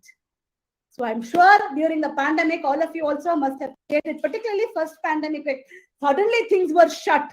All this opening the fridge, seeing what all is left, and creating your own dish and putting. And that way I love coriander. Anything you can put fresh coriander. Nicely, beautifully, and say fresh dishamma. Please take. So that is a story of butter chicken born out of necessity. And with that, I close my stories and hand it over to Bhavna and Nina. Yes, Aparna. Yes, ma'am. Toy the tattoo. That was so cute. And you have, and then you have your energy and you're just effervescent. Thank you so much. And even the butter chicken was very nice, and I'm hungry. Anyway, right. Thank you so much, Aparna. Thank you for coming in. Thank you for sharing. My honor, my honor. Yeah. And Innovation is really indebted to both of you. Anyway, now Shailaja. Shailaja has been such, just watching you has been a pleasure. Your smile, I can, it really touches hearts across the mile. Bhavna will introduce this lady with a smile. Thank you, ma'am.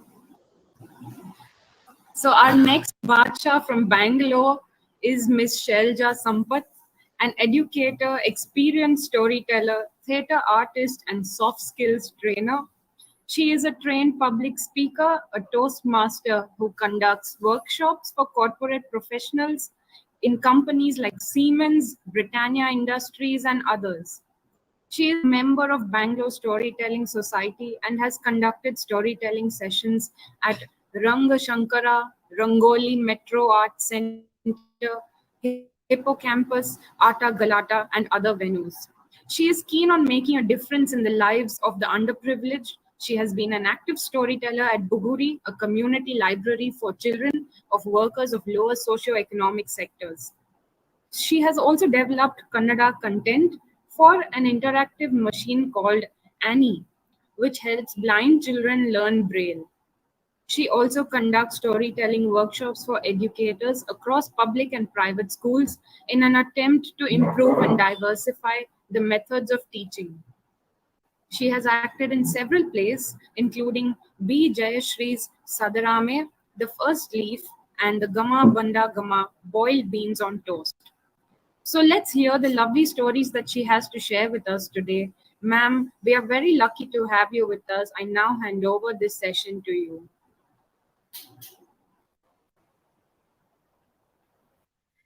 Thank you so much for the introduction, and thank you, Nina ma'am, for inviting me over. I'm really happy to be a part of this program to celebrate Dr. Kalam's birthday. Let's jump in. So why am I here? Do I remember why I'm here? Of course, I have to. I am here to tell you all some stories that will drive away all your troubles and all your worries. I am here to tell you all some stories that will drive away all your troubles and all your worries. Tandanana tandanana re, tandanana tandanana re. You can laugh, you can cry, you can even think and wonder of the stories that I tell you of here and yonder. You can laugh, you can cry, you can even think and wonder of the stories that I tell you of here and yonder. I'm happy to share my stories with you so that it spreads some cheer around us too. I'm happy to share my stories with you so that it spreads some cheer around us too. Tandanana tandanana re, tandanana tandanana re, tandanana tandanana re, tandanana tandanana re. So here I am to share some stories, some of my favorite stories. And the first one is this, a story from Tamil Nadu. The forests of Tamil Nadu have tribal people living, and they are called Irulas. Irulas are snake catchers. Kali was a little boy who belonged to the Irula tribe. He had just joined school. His father was a famous snake catcher.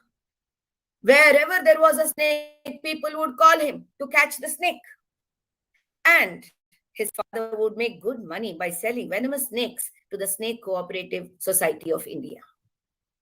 You must be wondering, what do people do with venomous snakes?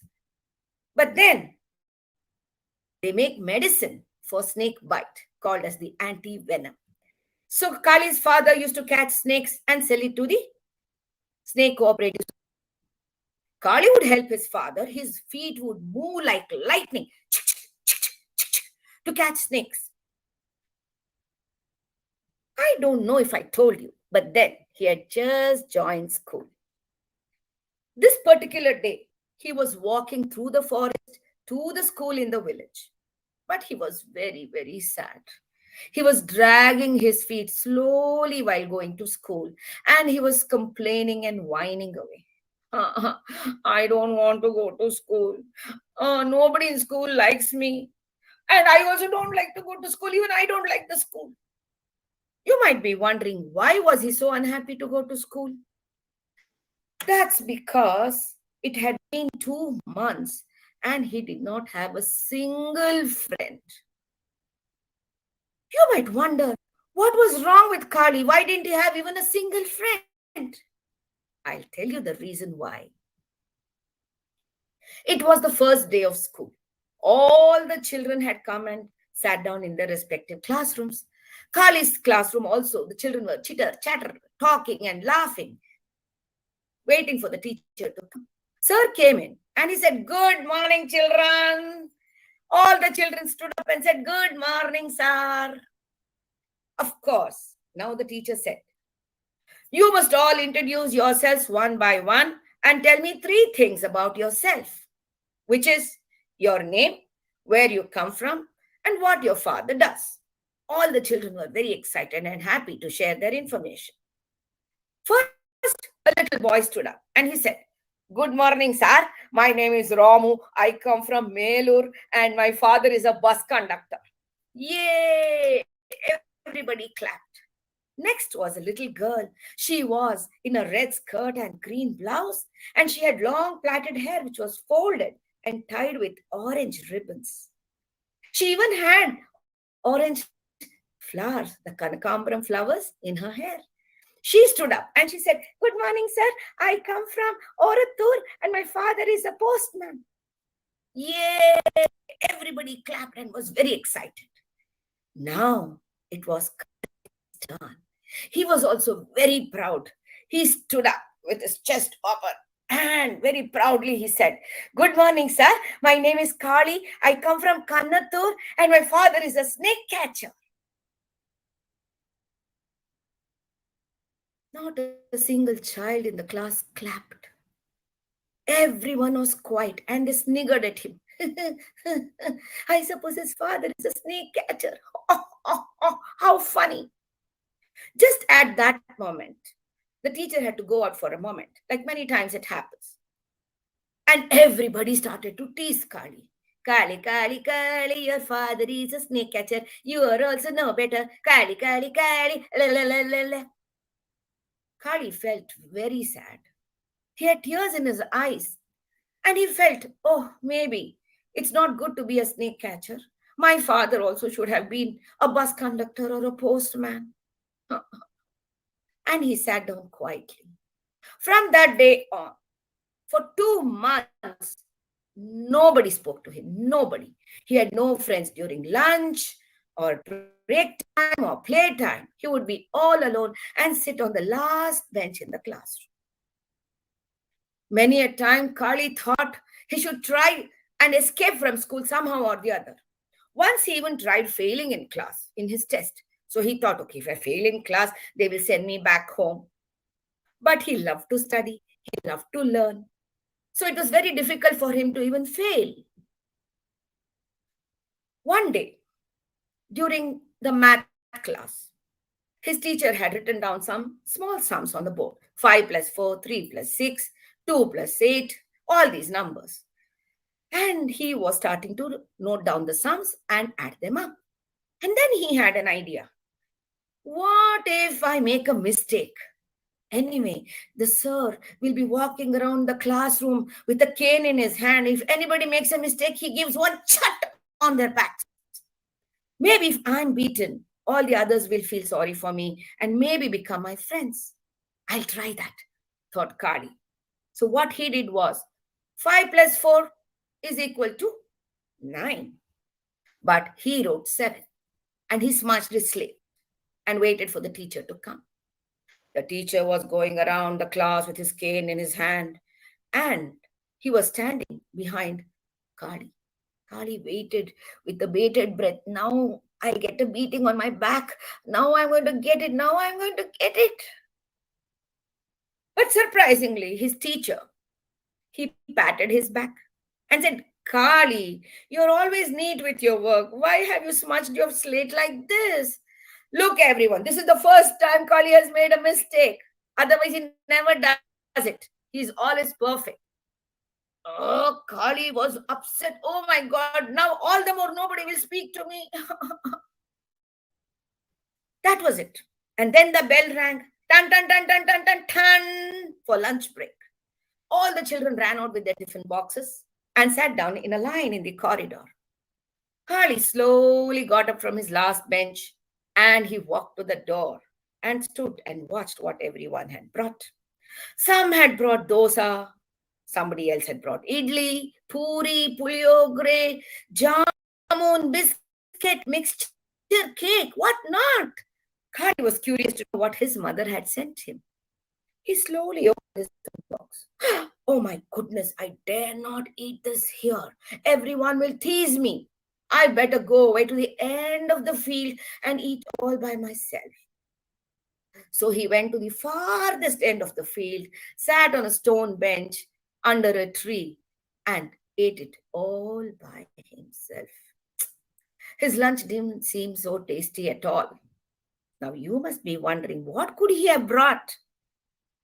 His favorite dish was fried termites. Like people eat chicken, mutton, eggs. He lived in the forest. So that's what they got, termites. And it was his favorite dish. His mother had sent it to him because he loved it. But today, because he was unhappy, it didn't taste so good. He thought, next time I'm going to tell Amma not to send this to me. The bell rang again. Dun, dun, dun, dun, dun, dun, dun. All the children rushed back into the classroom. Kali, as usual, dragged his feet to the classroom and sat on the last bench. Now it was English letters. Teacher had written A, B, C, D on the board and had asked them to write in their books. Now, in a village school, it is the same teacher, class after class after class. Now the sir was there. He had asked everyone to write. Kali was very concentratedly writing with his pencil and didn't bother about anything else around him. But suddenly he was startled to hear everyone screaming, help, help, sir, help, help. Kali looked up and saw that everyone was staring up to the ceiling. And he too looked up, and there on the ceiling was a huge rat snake trying to come down, dangling. Kali knew that any moment it would fall down, and dhop, it fell down right in the middle of the classroom. The children all got scared and they scattered from here to there, running from left to right, right to left. The snake was also scared and it also started to run from left to right, right to left. If the snake went left, the children went right. And everybody started screaming, sir, help us, help us, help us. Guess where the sir was? He had climbed onto his table and looking down at the snake. The children had also climbed onto their benches. Now Kali thought, oh, I must do something. It's so funny. We Irulas run towards the snakes and these people are running away from it. So he slowly advanced towards the rat snake. He remembered his father had told him, rat snakes are not poisonous, but their bite can be very painful, Kali. Be careful. So he slowly went towards the snake and tried to catch it. Shh, said the snake, and he went back. All eyes were on Kali. and there was pin drop silence. Kali again went towards the snake and grabbed its neck in one hand and tail in the other and lifted it up. Everyone rejoiced. Kali, Kali, Nandri, Nandri, thank you, thank you. Kali had tears of joy rolling down his eyes. He was so happy that people were appreciating him, and everyone gathered around him, all his classmates. And they started to say, Kali, you must sit next to me. Kali, you must sit next to me. Kali said, I need a bag to put this fellow in first. And 10 children ran in 10 different directions to get him a bag. And finally, somebody brought him a bag. He put the snake into the bag, tied its mouth, and placed it near the wall, thinking, my father will get good money for the snake. And once he put the bag down, everybody started to pull him from this side and this side. Kali, you sit next to me. Kali, you sit next to me. Kali, you sit next to me. Kali smiled and said, yes, I'll sit with everybody. And like most classes have one rowdy boy in the class, there was one here too. He was called Rowdy Ramesh. And Rowdy Ramesh said, hey, Macha Kali, if anybody troubles you, tell me now. I will look after them. Kali smiled. Nobody will. And then slowly the teacher got off his table and came to the children and said, come on, children, go to your places. Why are you all afraid of a simple rat snake? The children giggled like all friends giggle do. They looked at each other, smiled, and went back to their respective places. That is how Kali finally earned respect and friendship through this act of his. So, there is a little song which I tell normally after the story, which is, think of a life without a farmer, how will it be? There will be no bread or even butter, which will make us remain hungry. All jobs are important. Whatever you're going to do, be a cleaner, engineer, or carpenter, all of us need each other. All of us need each other. All of us need each other. With this, we come to the end of the first story. I would now like to take you all to Karnataka from Tamil Nadu. This is a story of a ghost, a friendly ghost. Let me start.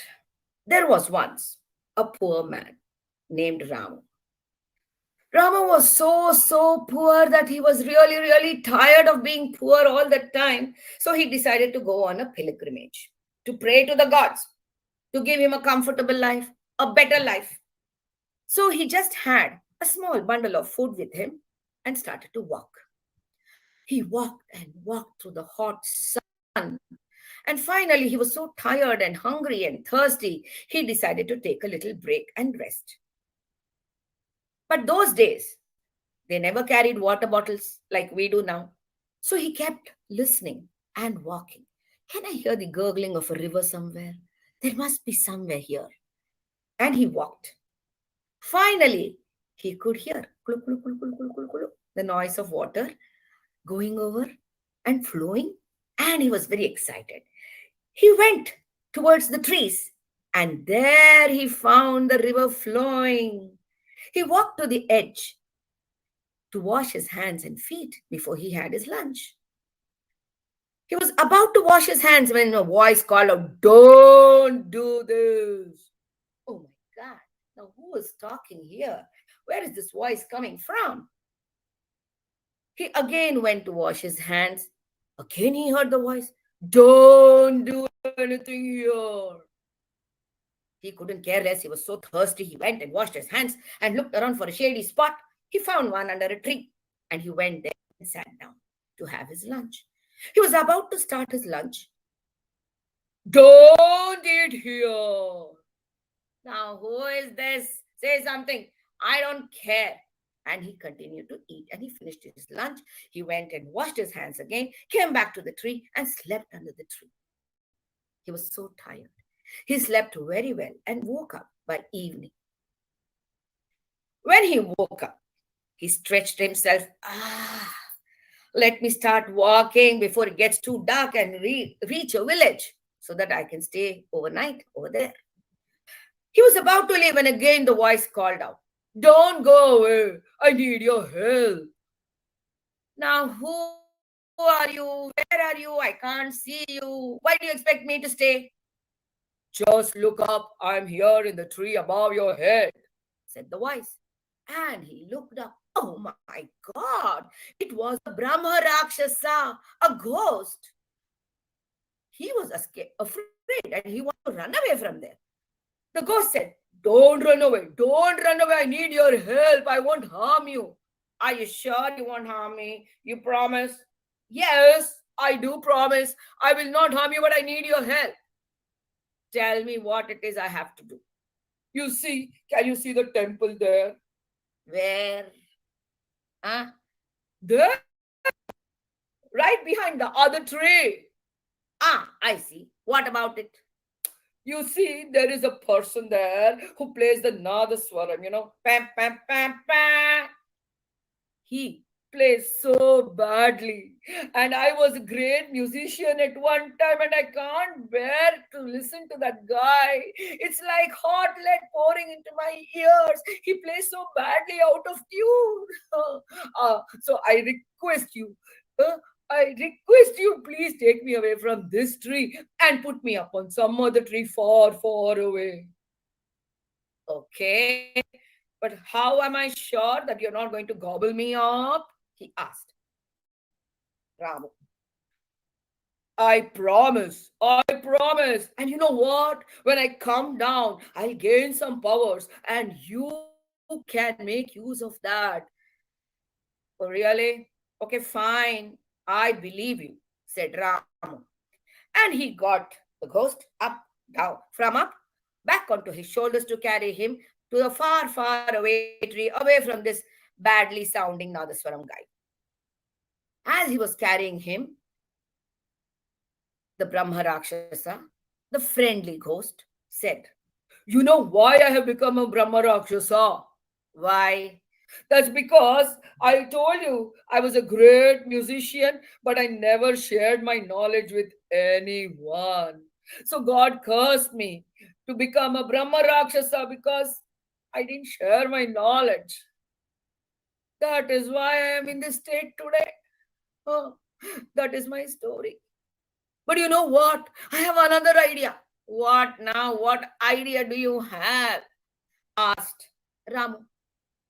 "You know what?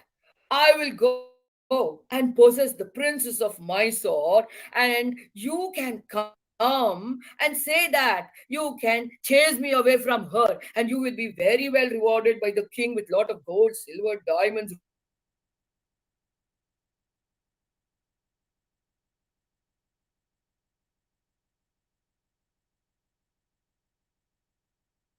my pilgrimage.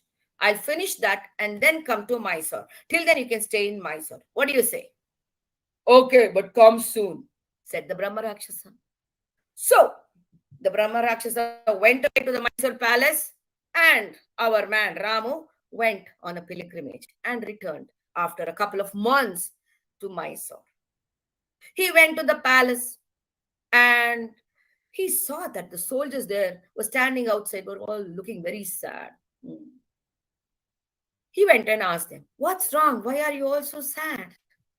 "Oh, you see, our princess, she's been possessed by a Brahma Rakshasa. And so many scholars and people have come to get rid of it from her, but nobody has been successful.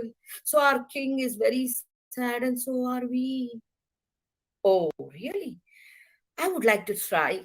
"What? You? Look at you. You're in tattered clothes.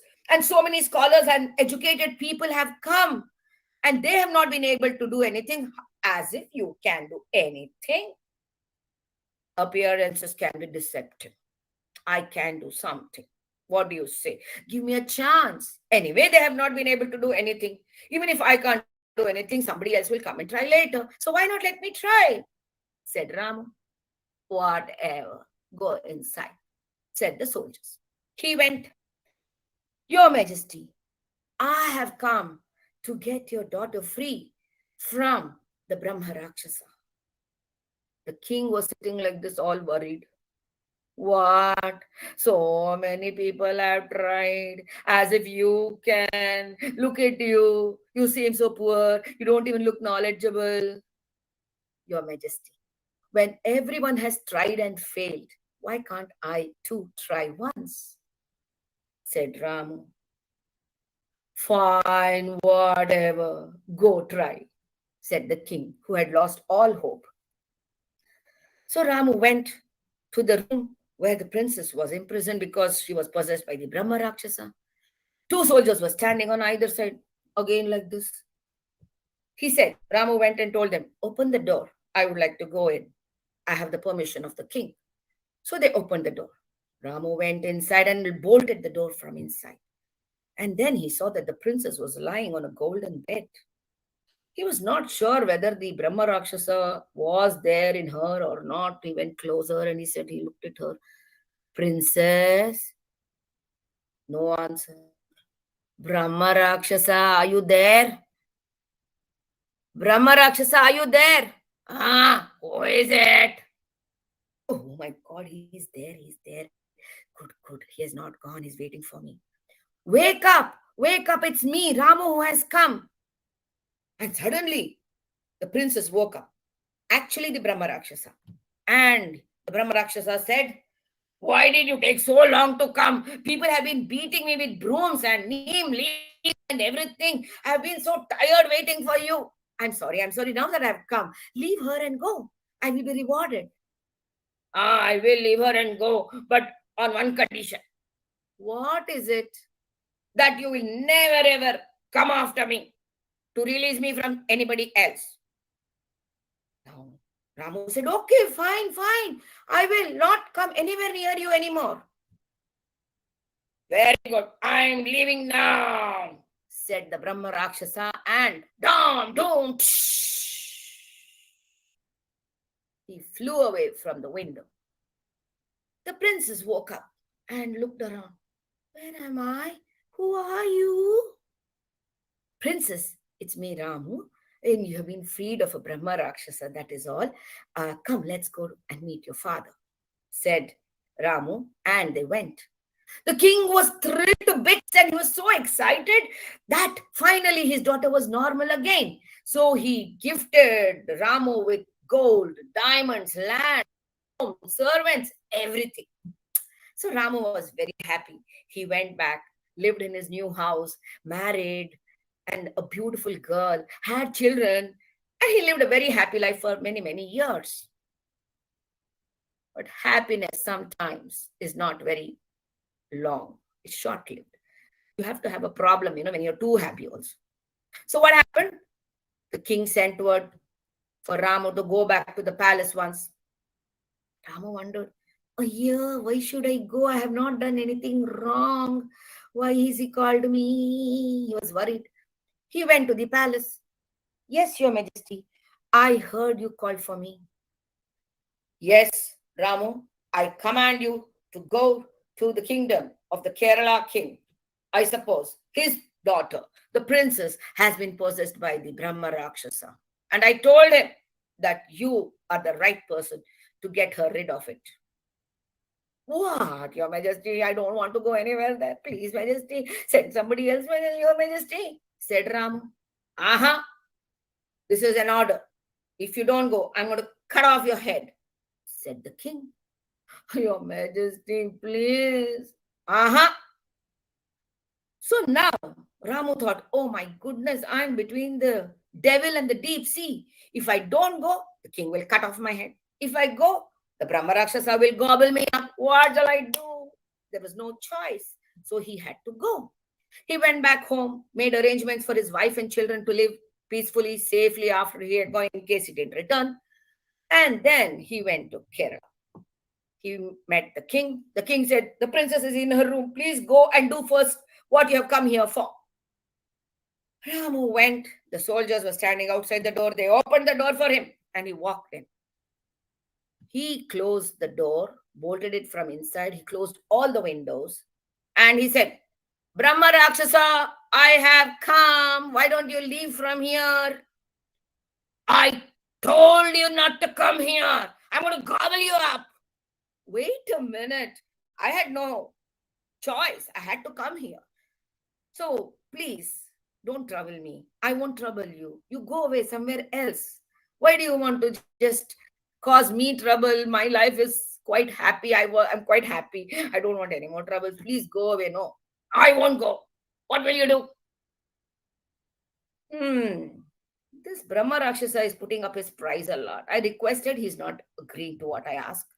I'll think of something, he said. And he went outside. He bolted the door. He asked the soldiers to seal all the windows from outside. And then he told the Brahma Rakshasa from outside, Brahma Rakshasa, remember what causes a lot of pain for you? Out of tune. Out of tune playing of the Nadaswaram. I'm going to get that guy from Mysore and beyond Mysore where you were, from the temple. He will come and play here right outside this door if you don't go away. What? No, don't do anything like that. Yes, he will come here and play. Bam, bam, bam, bam. No. Please, I can't bear that noise. Please don't bring him. Then will you go away from here?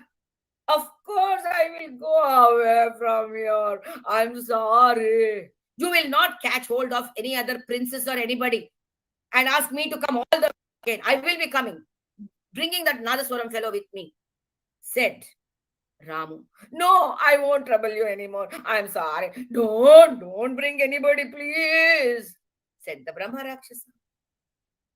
Then Ramu said, you promise? You should not break your promise. I'm going to open the door now and you're going to escape from here. Yes, I will, said the Brahma Rakshasa. So Ramu opened the door and the Brahma Rakshasa went away from the door. Doom, down. The Kerala king rewarded Ramu with lot of gold and silver and diamonds.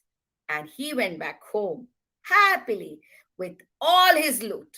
And so much for thinking on his feet and being smart.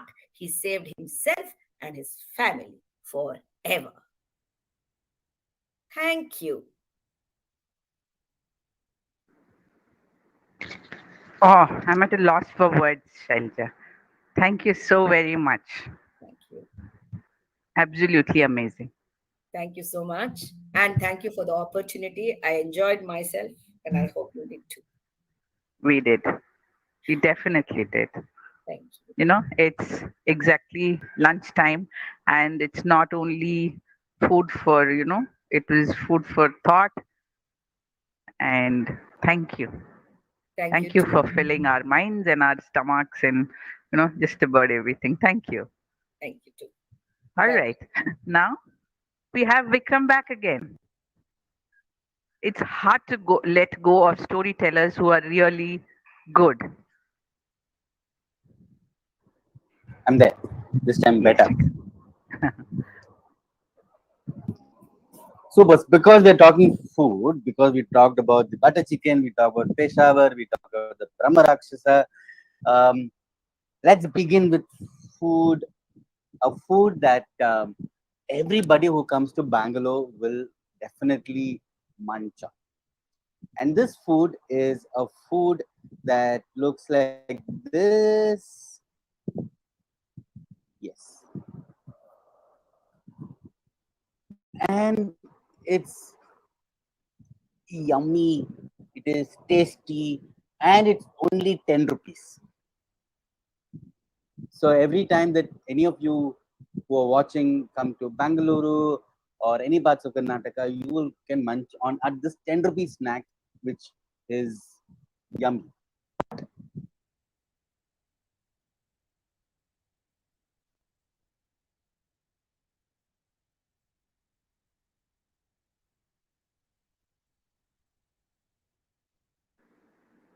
technical snag. He'll be back again.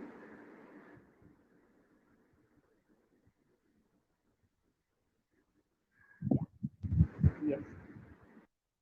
But that's where I stopped. So, like, I'm going to tell you the story of the food. So, in India has so many types of vada, and India has so many types of vada. Like you have the medu vada, you have masal vada, you have vada pav. So, this vada is popularly called the Madur vada. And why is it called the Madur vada? How did the Madur vada come into being? Is a story for the next few minutes. And for that, I'm going to take you from Bangalore to Mysore, but neither Bangalore, neither Mysore, but in between both these places. Bangalore, Bangalore, Bangalore, Bangalore, Bangalore, Mysore, Bangalore, Mysore, Bangalore, Bangalore, Mysore, Bangalore, Mysore. And between Bangalore and Mysore, there are so many scenic places. Sometimes if you want to come, you can go to a bird sanctuary, you can go and see the place that Sholay the movie was shot, you can go to large green spaces, you can go to a museum, a folklore museum, and there's so many places. And this story happens about 75, more than 75, about 80 to 90 years back, and they say 1917 or 1918. And flashback. When even cinema was not there, when Instagram was not there, when Facebook was not there, when many of us were not there, there was Bangalore and Mysore. And between Bangalore and Mysore, there used to be a train. And this train was the olden train, which used to run on steam engine. And they used to go every day. The train used to chug along from Bangalore and go to Mysore. And every time it went from Bangalore to Mysore, it has to refuel. There was no, this is not a petrol pump, this is not a diesel fuel, so it has to refuel using lots of water. And in between Bangalore and Mysore, some of you might know there is a river called the Kaveri, but this is not a story of the Kaveri, but this is a story of a little baby of the Kaveri called Shimsha. And this train that used to chug along from Bangalore to Mysore used to pause at a station, the Madur station, and used to again fill water, fill people's hunger. Yeah, because there was some people traveling, and the Britishers also used to travel because this was the time when the Britishers were in India. And they used to pause and they used to fill their stomach and they used to go along. So the train used to have fuel and humans used to have their food. And then because it was not common for many trains to come, there were not many shops, and there was only one shop by this uncle called Ramachandra Buddhaya. And Uncle Ramachandra Buddhaya was a very innovative uncle.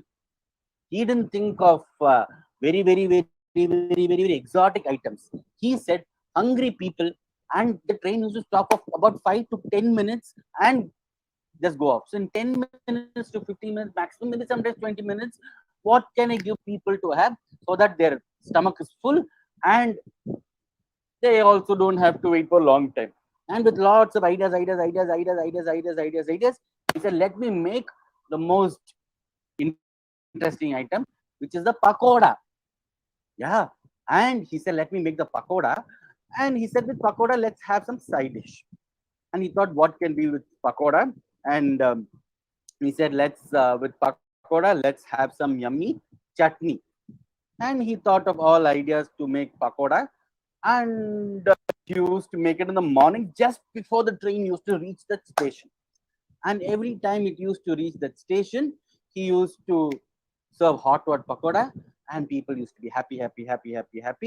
And he used to say tata bye-bye, and people used to go to the Mysore.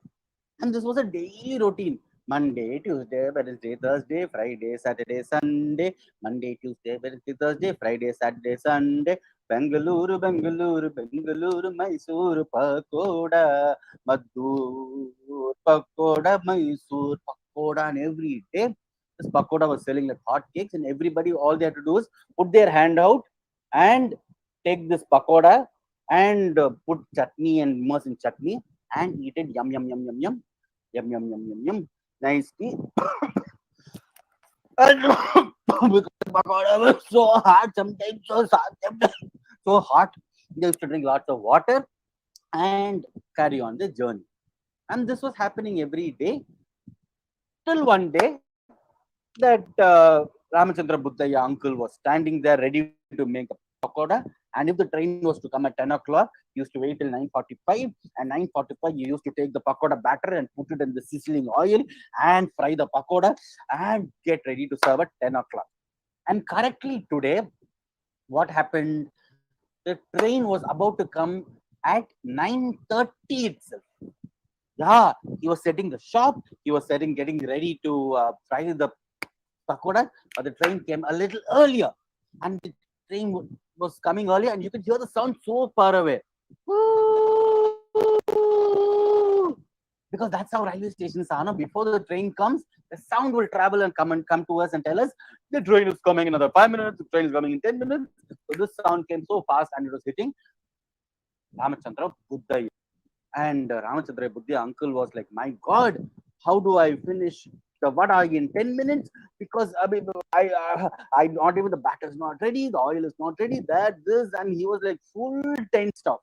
He was so much tense that he was like, I don't know, I'm going to close the shop and go off today. But he couldn't, because he had made so much of the pakoda batter, he had to sell it, and what his heart was like lupped up, and that's when his son, they say that, Daddy, idea. And he said, what idea? We don't have time, the train is coming. And Daddy, you see, this pakoda, no, is round in shape. For what? Pakoda will be round only, no? What? No, Daddy, listen. Okay, you see chapati and puri, no, Daddy? What is chapati and puri? I eat idli dosa. I don't tell fast. Daddy, if you put the pakoda fully into it, you'll get round pakoda. It will take 3 minutes. What if we make the pakoda into a chapati, Daddy? I don't understand. Simple, Daddy. You take pakoda and put it in the oil. You will get pakoda. Okay. Now you take the pakoda, Daddy, and make it into chapati and put it into the oil, Daddy. Let's see what happens. And Daddy said, what? What will happen? We see, Daddy, and the train is coming fast, Daddy, fast, Daddy, fast, Daddy. And Ramachandra Buddhaya said, okay, let's go. And we took down small pieces and made them into flat, like a nippet, and put them in the oil. And when he put them in the oil, he started frying nicely.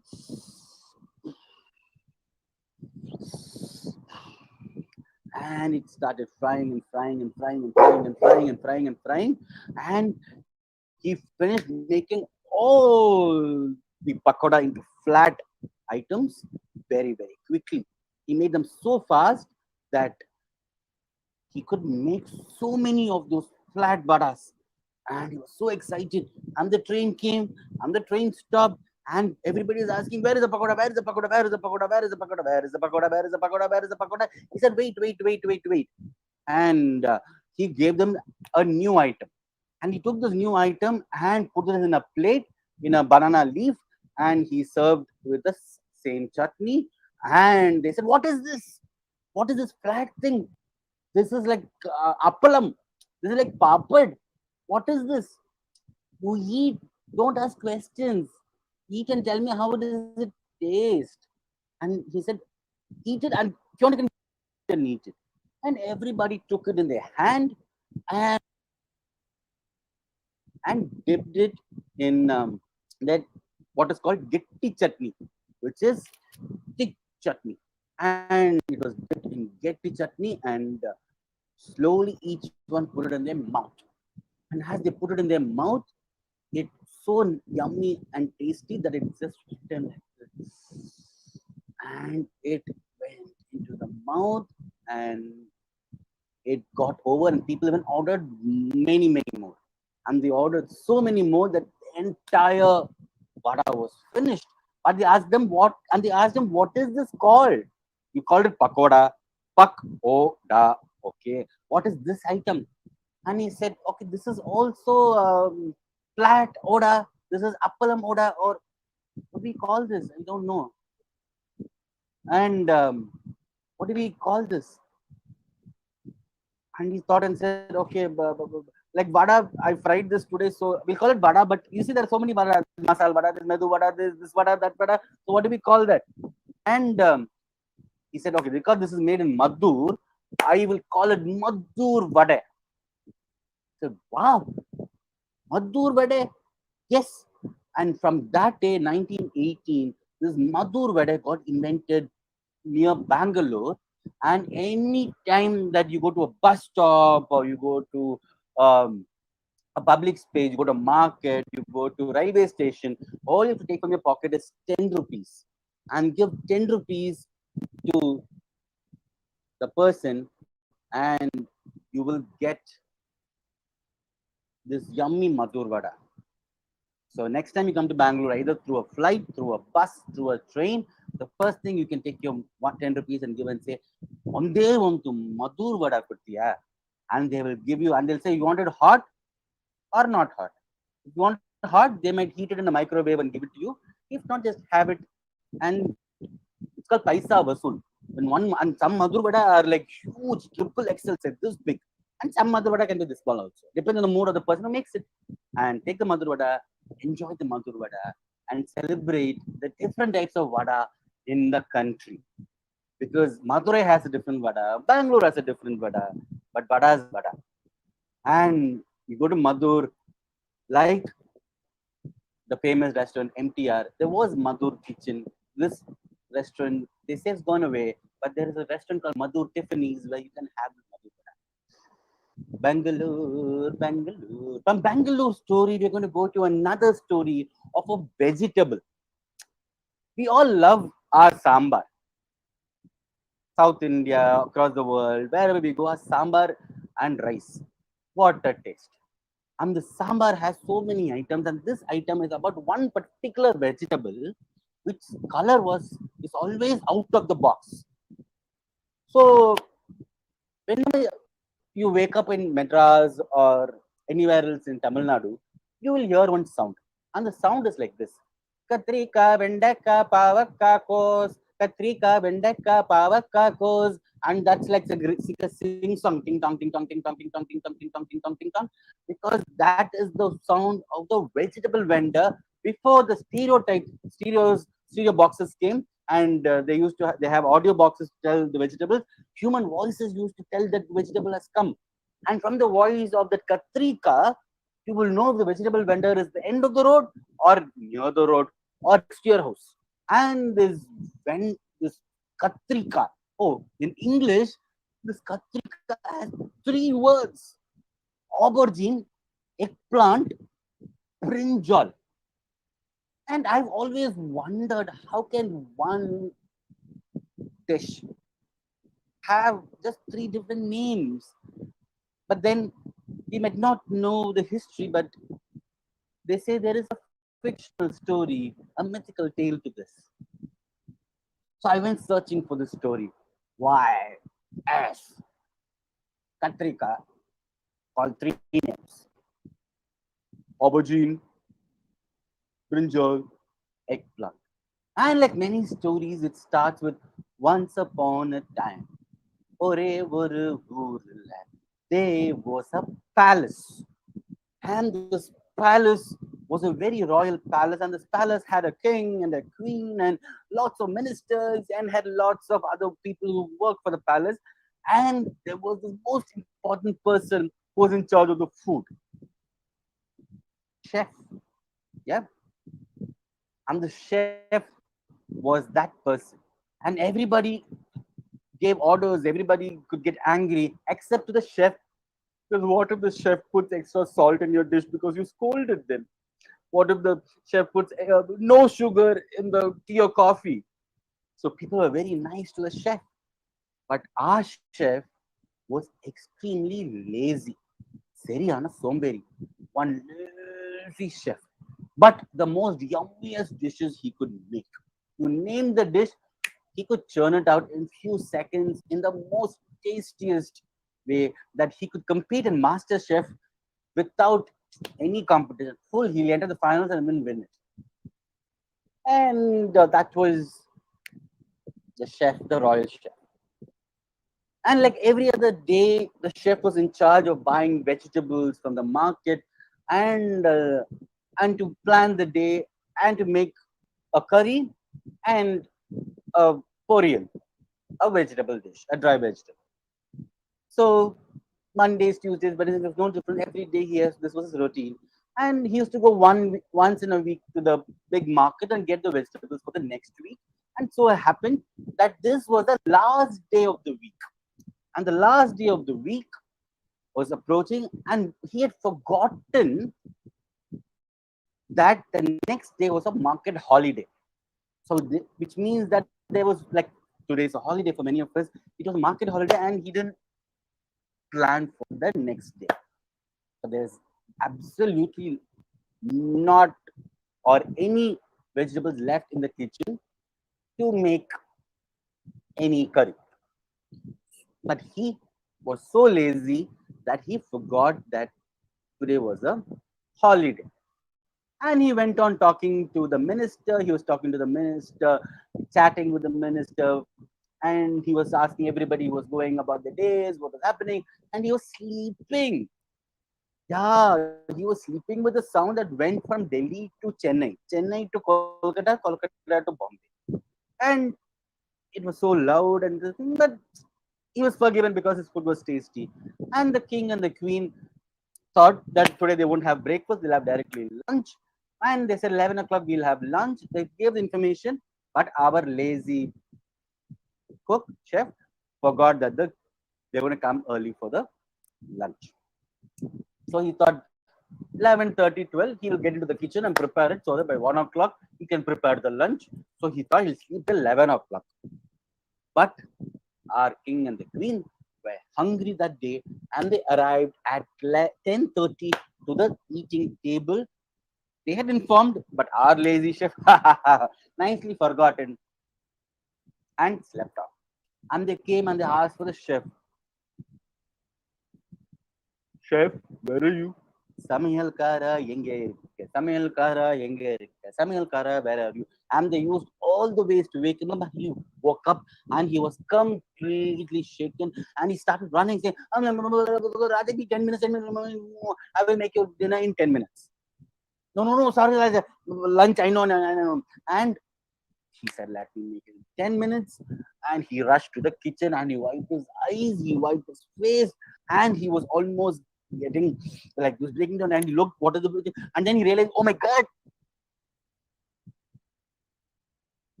there's nothing to make. And he was like, to do, what can I do? And he saw in one corner where most of the rejected vegetables were kept was one such vegetable. And this vegetable was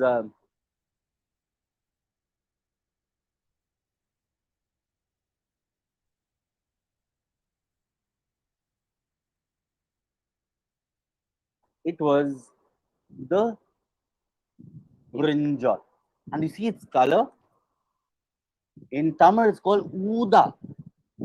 And this color was, it's not a common color for vegetables. So always this was kept to be added into other dishes. But not main dish. But today this was the only vegetable left. So he took the vegetable and he had no other choice. And he was constantly knowing that there's only few minutes left. He took it and he saw it in his hand. How does it matter? He snipped the top part and cut the vegetable and said to himself, what can I do? Well, like the best chefs in the world, the best dish doesn't come with planning, it comes with accident. So he put the vegetable, he put some oil, he put some coriander, he put some all spices, masala, all that was there in the kitchen. and he hated it to a level in which he was sure that this was somewhere like a dish that will be edible. And he added a little more oil because that could nullify any other taste he thought. And this was brimming with oil. It was a curry which was not the purple violet, but at least now, like any other curry, was brown in color.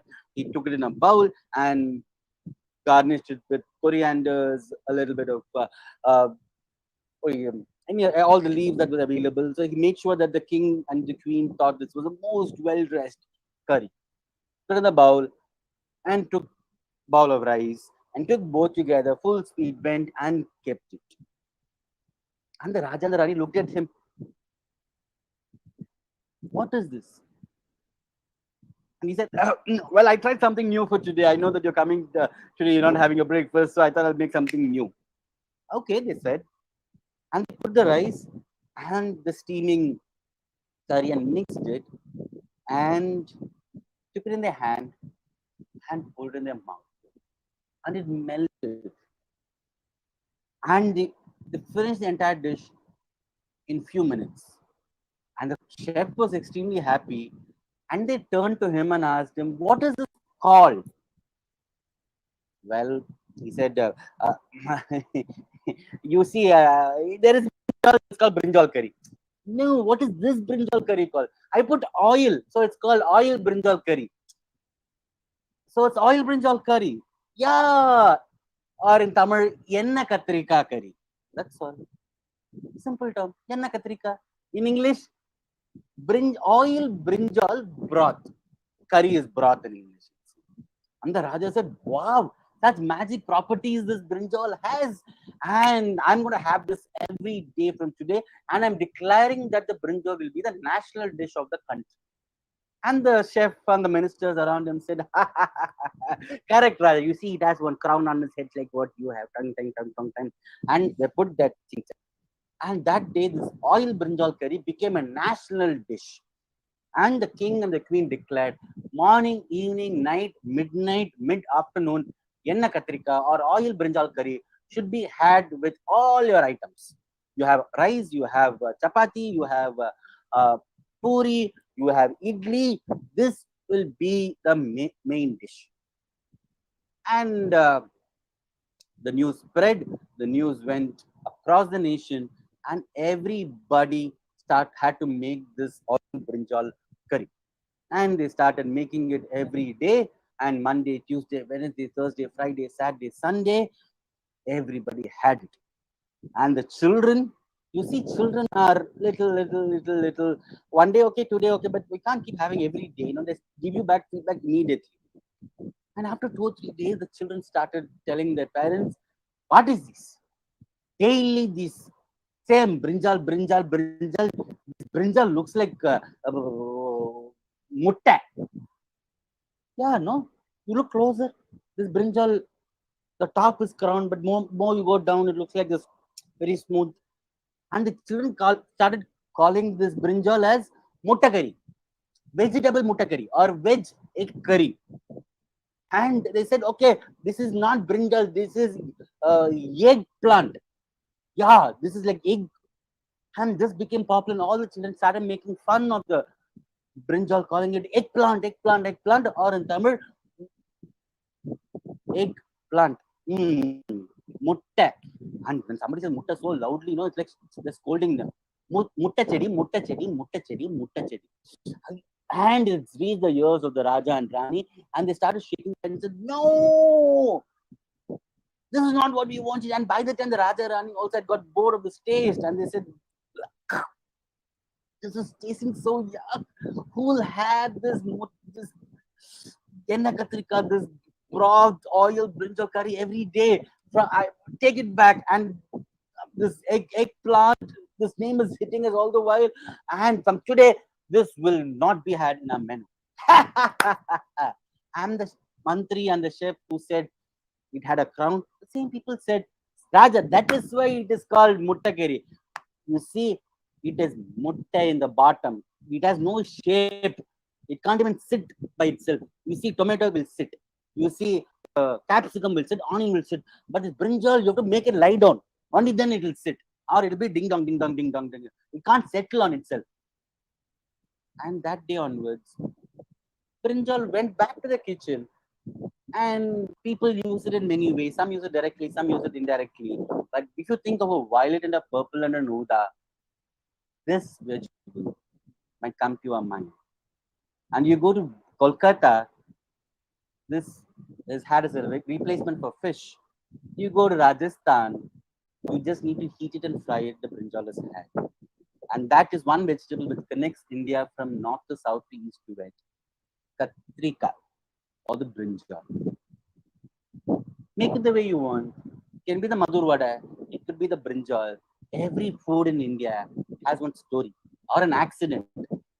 How our Maggie also came into this world.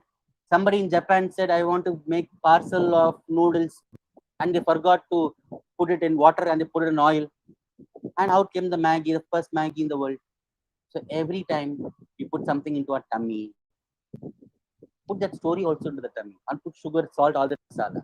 And that's the brinjal story. And next time you have your brinjal, call it eggplant or aubergine or brinjal. It's just a story. And that's Uta Samuel story for the evening. I hope you all had a good lunch with the story. And over to Sandhya.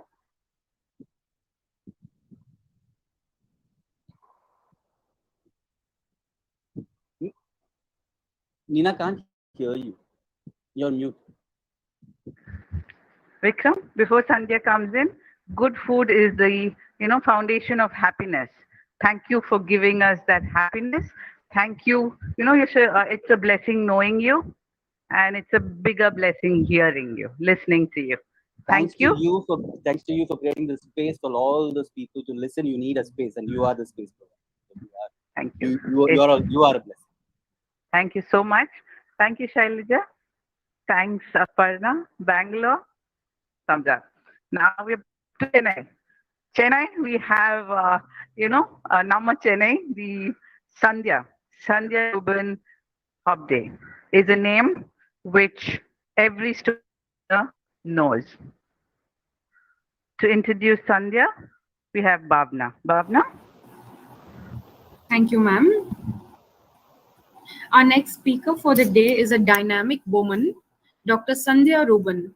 Dr. Sandhya is a professional storyteller, project manager, dentist, entrepreneur, and also a certified TESOL teacher with an experience spanning 23 years. She founded Eloquence to train and develop communication skills of an individual, group, or groups using a variety of techniques, the most primary one being storytelling. She holds the experience of delivering rich and insightful workshops on storytelling for corporates, teachers, and individuals in India, Malaysia, and the USA.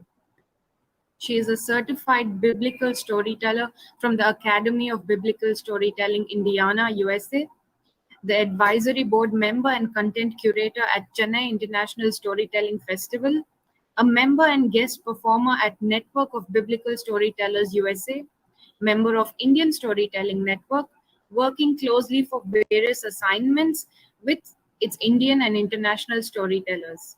She is also guest performer and storyteller at multicultural church congregations at Houston, Texas, USA. And she has also completed TEFL certification, specializing in young learners, Asian College of Teachers. We are very lucky to have you with us today, Dr. Sandhya. I now hand over the session to you.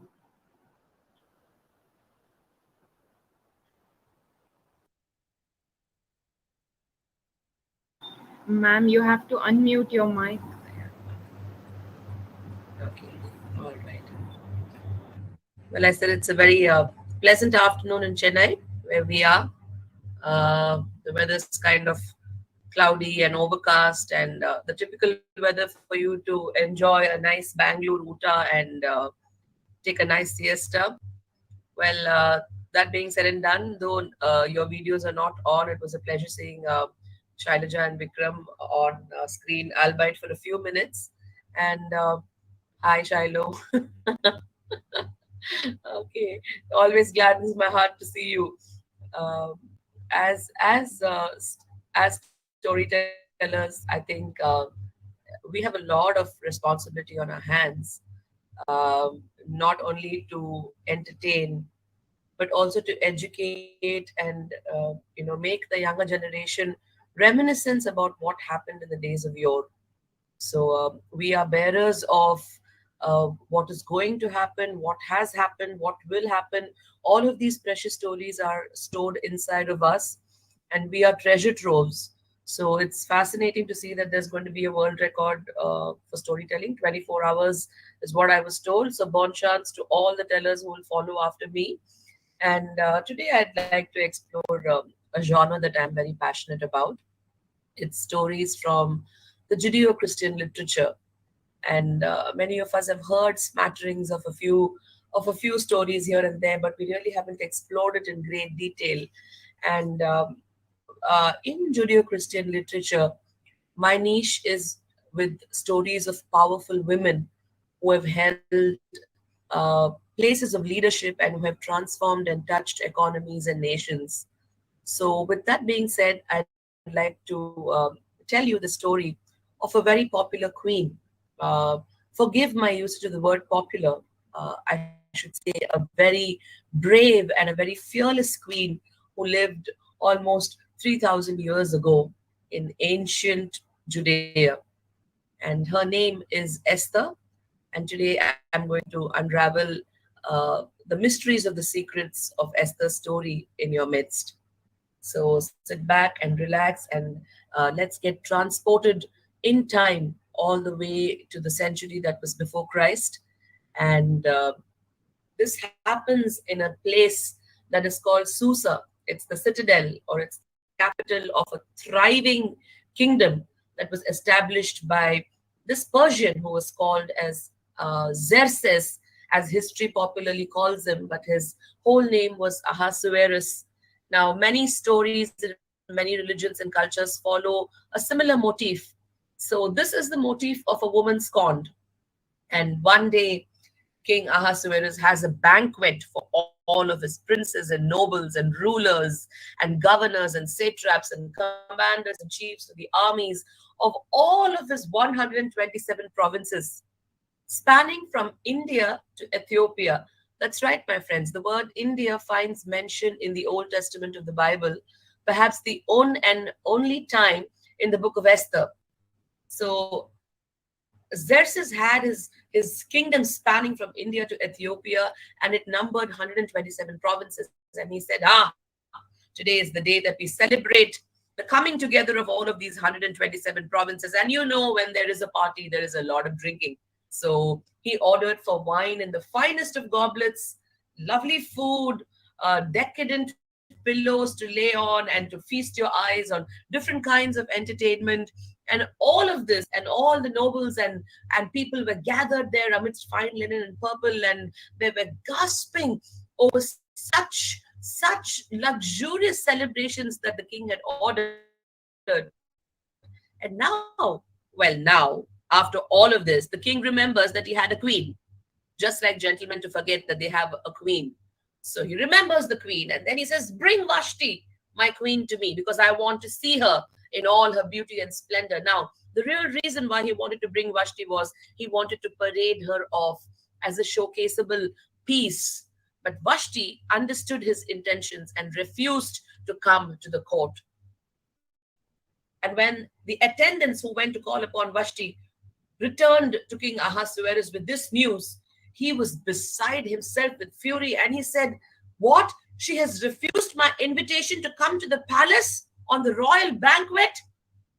And so he huffed and he puffed and he walked about for a bit, and he did what all men would usually do. He deposed her from being queen. He said, "You no longer are queen. You may retire to the harem." Well, you see, the passage to queendom, or should I call it the rites of passage to being the chosen one, is through this place called the harem.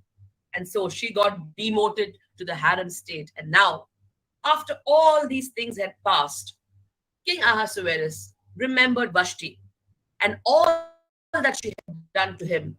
And and the decree that he had issued against her. And the king's servants or attendants who were attending to him said, "Ah, king, this is not a matter of concern. Just go and seek yourself out virgins." And mind you, virgins from all of your 127 provinces. Issue orders to the kingdoms, the commanders, and all of the nobles.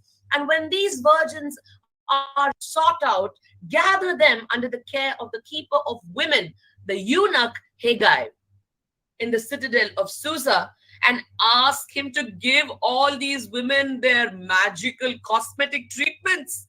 And then, O king, if a girl pleases you, choose her to be queen over Vashti.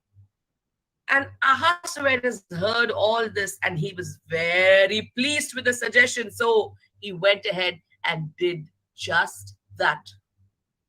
Now, in the citadel of Susa, there was a Jew whose name was Mordecai. Now, Mordecai was the son of Shimei, the son of Benjamin, the son of Kish, who had been carried away captive along with King Jeconiah of Judah during the days of King Nebuchadnezzar of Babylon. And now, Mordecai had a cousin whose name was Hadassah, meaning the myrtle tree, who was also called Esther, which means a star. Esther's parents were killed during the captivity of Jerusalem, and Mordecai adopted Esther as his own daughter. When he heard that virgins were being sought out from all parts of the kingdom to be brought under one roof, he quickly sent Esther into the care of Haggai the eunuch, the keeper of the women, and Esther found favor in the eyes of Haggai. And guess what? He gave her all the cosmetic treatments, her special diet, and in addition to 7 maids, he moved her up to the front of the harem, which was probably the best place that there was. But Esther did not tell him that she was a Jewess. She did not tell him about her kindred or her people because Mordecai had instructed her not to. And every evening, Mordecai would come and walk around the court of the harem to see how beloved Esther was doing and she was faring. Now, when it came time for a young woman to go into the king, it was usually after a year of women's regulation, 1 year, 6 months of soaking in fine ointment, 6 months of fine perfumes and cosmetics and hair removers. Very important to be hairless in front of a king. All of these treatments put together for 1 whole year. And then the girl would be summoned into the king's presence. And when she could go in, she could carry whatever she wanted to from the harem to the king's presence. Now, she would go in the evening and she would come out in the morning and straight away be sent to the second harem, the place where the royal concubines were kept. And this too was under the care of a eunuch whose name was Shazgaz. And until the king delighted in her, or until the king remembered who this was by name, this said woman could never return to the presence of the king. Now it was the turn of Esther to enter into the presence of Ahasuerus. It was the 10th year of his rule, and it was the 10th month, the month of Tebet, when she was summoned into the king's presence. And Esther took not anything from the royal harem except for the advice of Haggai the eunuch. When Esther began to walk towards Ahasuerus, all eyes fell upon her, for she was tall and stately and beautiful. And the moment she stepped into the court in the presence of King Ahasuerus, she won his love, his favor, and his devotion. And of all the virgins that had been gathered from 127 provinces, King Ahasuerus loved, and he took the royal diadem and placed it on her head and made her queen instead of Vashti. And of course, after one is crowned queen, there is always a grand celebration followed by the end so many thank you speeches. Thank God that the Bible doesn't record a thank you speech of Esther. But then he went on to celebrate lavishly like he had done before, eating and drinking and summoning all the nobles and the princes from the provinces. And he also declared the coronation day to be an official holiday. Yay for holidays. And he gave gifts with royal liberality. Now, when the virgins were being gathered around, Mordecai, the uncle of Esther, the Jew, was sitting at the city gate, and there were two eunuchs who were guarding the threshold, Bigtha and Teresh.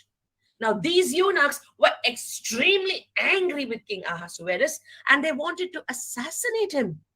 And this information fell into Mordecai's ears. He conveyed this to Queen Esther, who promptly conveyed it to the king, and an inquiry began. And when they were found guilty, they were hung with no mercy.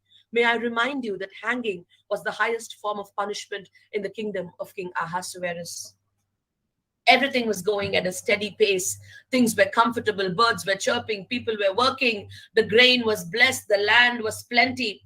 At this time, the king chose to elevate a certain man named Haman. Haman was an Agagite, an enemy of the Jews.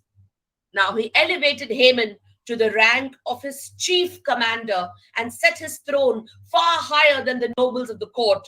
And all of the king's servants who were at the gate came down and bowed and made obeisance to Haman, except for Mordecai, who refused to bow down to Haman. And when the king's servants asked Haman day after night, "Why do you disobey the orders of the king?" Haman just answered and said, "I am a Jew. I bow to none other than my God."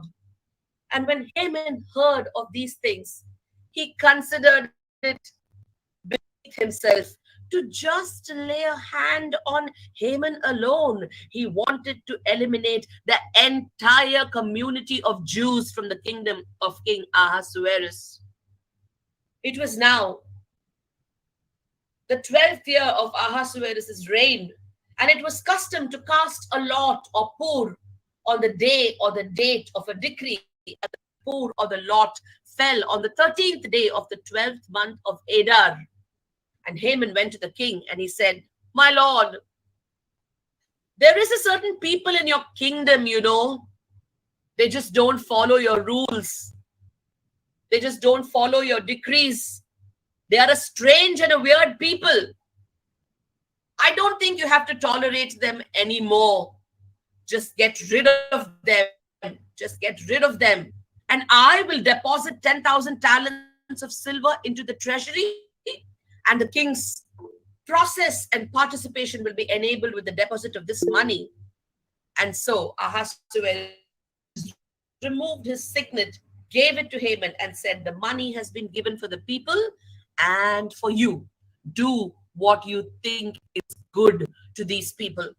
And so quickly, Haman summoned the king's secretaries, and he issued an edict or a decree to all the commanders, the governors, the satraps, the nobles, and the chiefs of the 127 provinces, each in his own language and its own tongue, saying that on the 12th day of the month of Adar, all of the Jews in the kingdom of Ahasuerus would be killed, destroyed, even annihilated, be they men or women, be they young or old, and all of their property will be plundered and destroyed. And the couriers bore these letters to the provinces and made great hurry, and they went into these provinces. Now Ahasuerus and Haman sat down and ordered a drink, and while they were drinking, there was much confusion around them in the citadel of Susa. Mordecai the Jew had heard of this decree, and he tore his clothes. He put on sackcloth and ashes and began wailing and walking around the citadel of Susa. And wherever the Jews had gotten this decree, they were bereft. They wailed and they lamented and they pleaded and they begged and they lay in sackcloth and ashes because of what was decreed against them.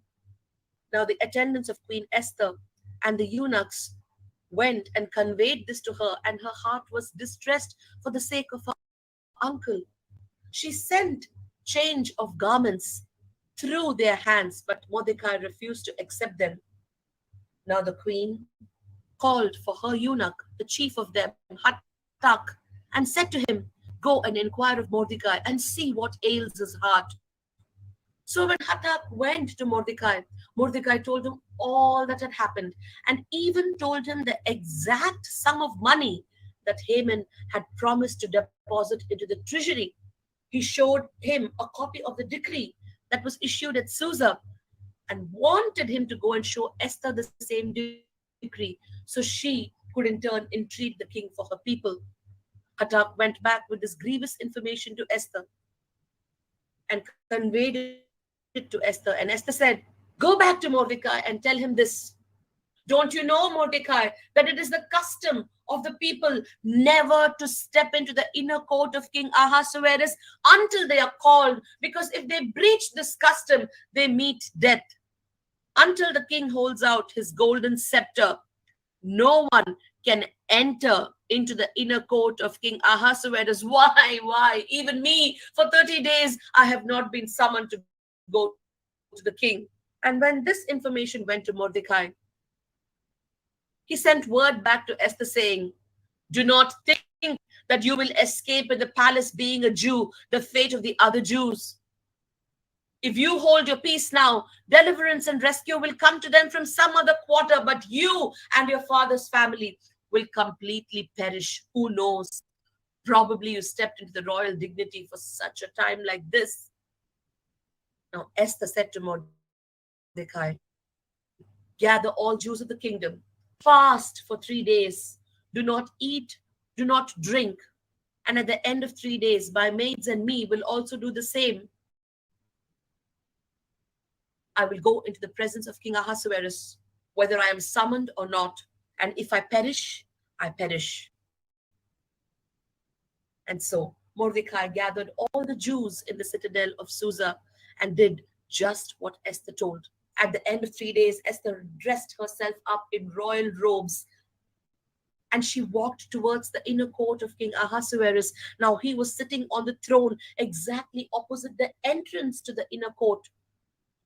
And when he saw Queen Esther standing there in all her royal beauty and splendor, he held out his golden scepter. Esther went into the inner court and touched the top of the scepter. And he said to Esther, what brings you here, my queen? What is your petition? What is your request? Even if it is half the kingdom, I'm ready to give it to you. Now Esther said, my lord, my king, if it pleases you, if it is acceptable in your sight, please come to a banquet that I have prepared for you tonight with Haman. And the king immediately sent word for Haman that they could go quickly to Esther's banquet. And they went and they dined in the house of Queen Esther. And the king asked her one more time, Esther, what is your petition? What is your request? Even if it is half my kingdom, I don't mind parting with it for you. And Esther said, my lord, my king, if it pleases you one more time, and if it's acceptable in your sight, come to another banquet that I have laid out for you and Haman tomorrow, and I will tell you what my petition is. Now Haman went back happy from the banquet. His heart was full of joy. And on his way, he saw that Mordecai did not bow before him or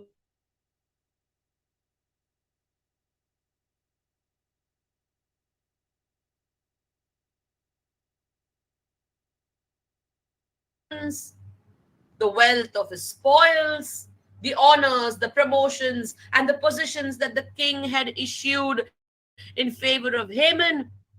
But he said to them, what does all of this bring to me except for disappointment when I see that when I see that Mordecai does not bow down and worship me? To which Zeresh, his wife, said, my lord, let us build a gallows that is 50 cubits high, and we will hang Mordecai upon the gallows tomorrow after you speak with the king. So then you can go to Esther's banquet with a glad heart. And Haman had the gallows built to hang Mordecai, the Jew. The next day, Haman went along with the king to Queen Esther's banquet. And as they were reclining, and as they were eating, and as their hearts were getting glad with wine, King Ahasuerus asked Esther. He said to her, Queen Esther, what is your petition? What is your request? That I may grant you even half my kingdom. And then Queen Esther said, there is a proclamation that has come out in the kingdom that all of my people will be killed and annihilated. Even if they were sold into slavery, I would have held my peace, O king. But how can I live knowing that my people are going to be annihilated very soon? And immediately King Ahasuerus turned to her and said, who are these? Who is the enemy? Who is the one that has issued such a decree?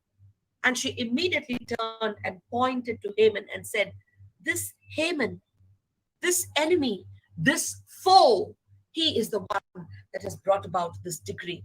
King Ahasuerus was consumed by wrath, by anger, and he rose and he immediately went into the royal gardens. But Haman remained there to beg and plead at the feet of Queen Esther for his life. He was begging and pleading because he knew that he would have no mercy at the hands of King Haman. When the king was beginning to come back from his walk, his anger had abated. But he saw Haman lying on the couch, on the same couch that Queen Esther was reclining, and his anger was incensed one more time. And he went to her and said, how dare you hurt the queen even in my home? And just as the word stumbled out of Haman's mouth, his face was covered with a cloth, and they led him away. They led him away. And soon there was another eunuch in the service there who said, Lord, there is a gallows that was built to hang Mordecai. Remember, Mordecai was the one who saved your life. Mordecai was the one who tipped you off about the assassination plan. Let us hang this wicked Haman from the same gallows that he built for Mordecai. And King Ahasuerus said, yes, let Haman be hung on those gallows. And so it was with Haman, who was hung. Now Queen Esther brought Mordecai into the king's court, and the king set him over the house of Haman.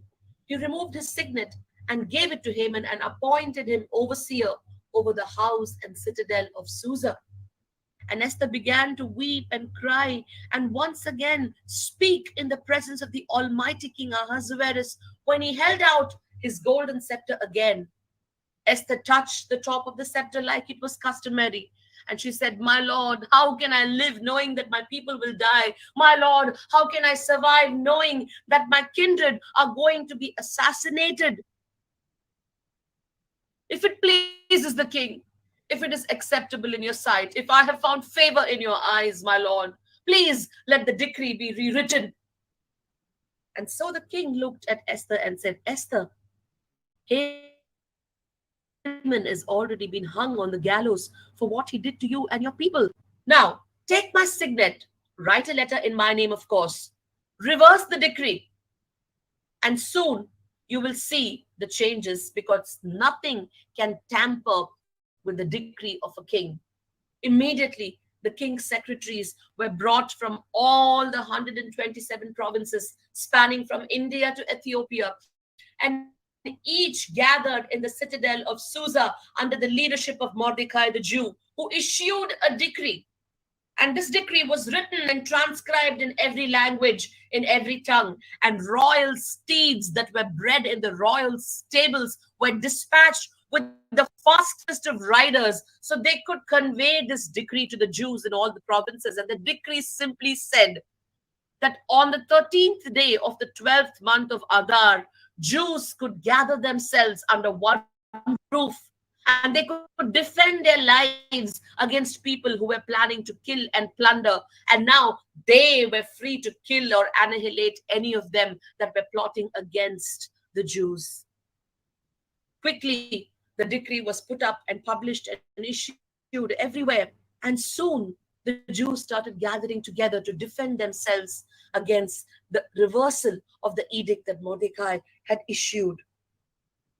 Very soon, people started gathering and people started celebrating, for the plans of the enemy, Haman, had been washed out completely because of the bravery of Queen Esther, who had the courage to touch the royal scepter when it was held out to her. There was joy and there was gladness and there was much shouting and celebration in the citadel of Susa. For the Jews had received honor, the Jews had received gladness, the Jews had received light, and now the king also declared yet another holiday today because of the decree that was issued, and people were celebrating in large numbers, seeing that the Jews had gained favor, seeing that they had garnered strength, seeing that they came together as one nation under one king and under one powerful, brave, and courageous queen. Many of them in the kingdom began to profess that they were Jews. For the fear, the dread of the Jews had fallen upon the rest of the world. What I'd like to tell you here is that Queen Esther nonetheless did her part by being a brave and a courageous queen. But when they did a DNA analysis on the genes of Adolf Hitler and his tribe, they traced the genetic link all the way back to the genes of Hammedatha, the father of Haman the Agagite. I leave you with that story, and may you soak in the splendor of Esther's bravery and valiant actions to save the people in her kingdom. Thank you. You soaked us. Truly. You're mesmerized, Sandhya. What a compelling storyteller you are. You're a gift, a listener's gift. Thank you so very much for being here today. A pleasure having you, a pleasure listening to you. Thank you, Nina ma'am. Thank you. Amazing. You just transported us, amazing. Thank you for that. Thank you. Well, the next one is a cool cat. This one is, she can color the morning, color the day with all the colors of the rainbow. A rare rainbow, this storyteller. Adorable Amanda for us. Welcome, Amanda. To introduce Amanda, we have Bhavna. Thank you, ma'am.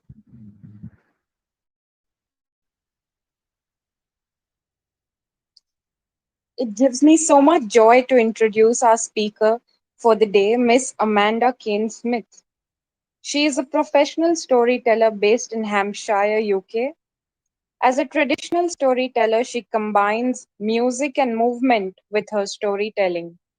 She can tell stories to all ages and has worked for a variety of organizations and charities like the National Literacy Trust, English Heritage, Hampshire Libraries, and many more. She has taken her storytelling to schools, preschools, forest schools, venues, and events and festivals. She conducts an engaging and energetic storytelling experience through her workshops, popularly known as merry-go-round storytelling, which is highly creative and interactive. She also includes the use of handmade props and puppets. She also conducts creative storytelling workshops, which include more puppet making, mask making, and model making for young children and children with special needs. She always tailors her storytelling to perfectly suit every occasion, giving her audience a wholesome and personal experience. She is the beautiful voice behind her podcast called Funny Tales and Fairy Tales and has recently authored a book called Test Valley Tales. We are very lucky to have you with us today, Amanda, and I now hand over this session to you. Amanda, unmute.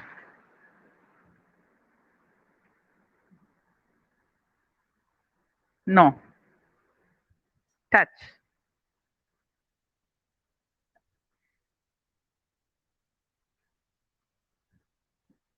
Yes, sometimes we have to wait for nice things. Yes. No. You have to unmute. What happened?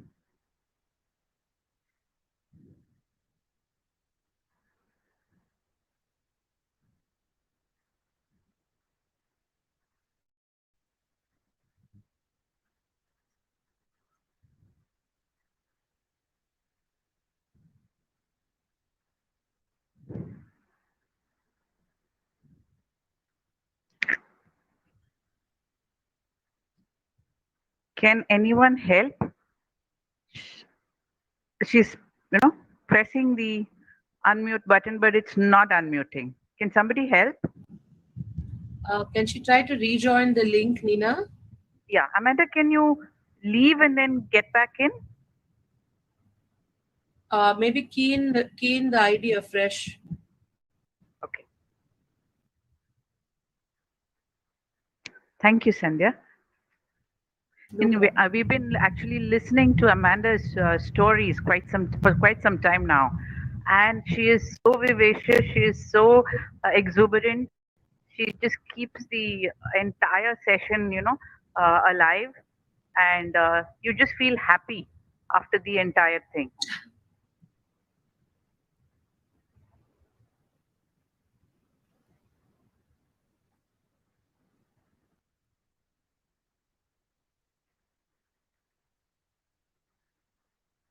Sandhya, you've done a lot of storytelling all over, right? Yes, Nina. And there are different genres, etc. Now, which do you think uh, is the most easiest to learn for a newcomer, a person who just wants to enter into storytelling? My advice is to take a tried and tested story that has all the basic elements of what a good story has: a plot, a setting, characters, the resolution of the conflict, and the conflict in itself. So once they know the sequence of events, then it becomes easy for them to map the story out in their minds. So a fairy tale or a folk tale, that would be a great place to start off with, rather than go into personal stories or go into areas that are gray where you don't have a story map sketched in your head. So that would probably be my 2 cents. All right. Thank you, Sandhya. I hope the teachers were listening. Some of you wanted to become storytellers. Yes, Amanda. Great. Okay. The floor is yours.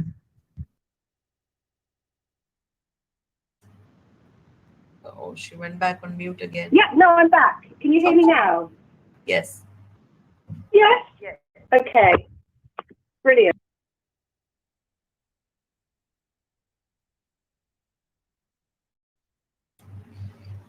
Right. Hopefully you can all hear me. Yes, we can hear you now. Yes. Yes. Brilliant. Right. Hello, everybody. I'm so sorry about that. My name's Amanda, and thank you for that lovely introduction. I'm so sorry my microphone wasn't working. So if that's okay, I'm just going to get on and start to tell my story. Hopefully that's all right. You can all. Yes, that's okay. Fantastic. So I thought, as this is an international storytelling challenge, I thought I would tell a couple of stories from around the world. So the first story I am going to tell is a story set in Africa, which for me is a long, long, long way away. Now, I want you all this morning to engage with your inner child, to free yourself and feel happy to join in with the actions as I tell the story. And we're going to have a little bit of fun. So let's start the story. Long, long ago, in Africa, the rain hadn't fallen for such a long time that all the animals were starving. The ground was hard as stone and dry as a bone.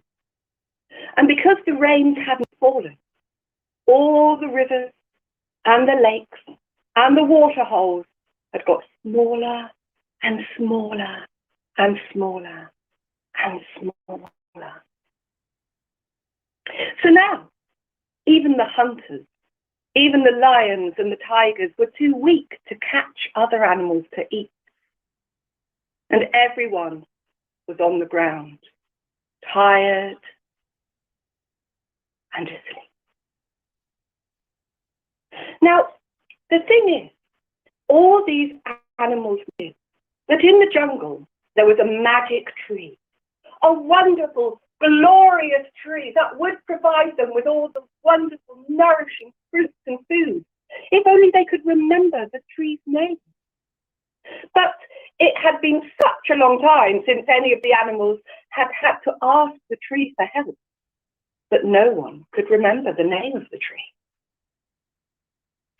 Then, one day, a group of animals, there was a lion, a cheetah, a hare, and a said, well, let's go and visit this tree, and let's see if we can maybe make up some names, and maybe by chance, one of the names that we say could be the right name.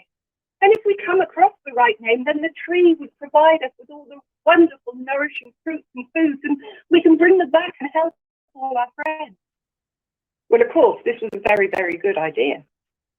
So the four animals, the lion, the cheetah, the hare, and the tortoise, went off into jungle. And when they got there, they found the amazing tree. It was beautiful. Its leaves were green. Its trunk was brown. It was the most beautiful tree they had ever seen. They all gathered around the base of the tree, and they all began to shout out, well, kind of made up names. They shouted things like, the magic tree which will give us food. But that wasn't the name of the tree. The great tree. No, that wasn't the name of the tree. The tree that will go dingly dingly doo. But that wasn't the name of the tree either. All day and all night, they came up with all sorts of names. Some of them were strange, some of them were magical, but none of them were the right name. Then, the lion stood up. He was a very, very old lion, and he said, I remember the mountain spirits who live at the top of the mountain in a cave. I was told by my great-great-grandfather that they know the name of the tree. Maybe we should go there and ask them. Well, of course, everyone thought this was a fantastic idea. And straight away, a big fight started to break out as to who was to go and visit the mountain spirits first. Because obviously, the lion thought he should go because he was the king of the jungle. But then the cheetahs thought they should go because they were the fastest. But then the hares came in and they said, no, we are the best because we can hop high and we can hop up the mountain. So in the end, everybody agreed that the hare could go first. So off the hare went like this. Doing, doing, doing, doing. And if you want to bob up and down in your chair like me, doing, doing, doing, doing, please do. Doing, doing, doing, doing. It feels very good to pretend to be a hare. Doing, doing, doing, doing. Well, off the hare went, across the plains and through the grasses, over the rocks and up the mountain, into the house of the mountain spirit where he stopped. It was cold. It was dark. He shivered.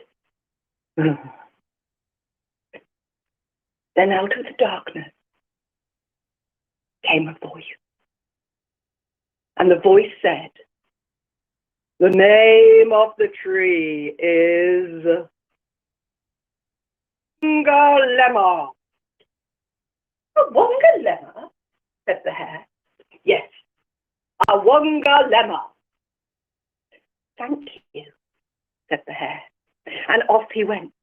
Doing, doing, doing, doing, doing, doing, doing, doing, out of the cave, down the mountain, across the rocks, doing, doing, doing, doing, over the grass and through the plains, doing, doing, doing, doing, towards the camp. But Now, there is something that I haven't told you about this camp, the place around this magic tree. And that's because at the entrance to this camp, there is a huge anthill. And this anthill blocks the entrance, so you have to go around it to get into the camp where the magic tree is.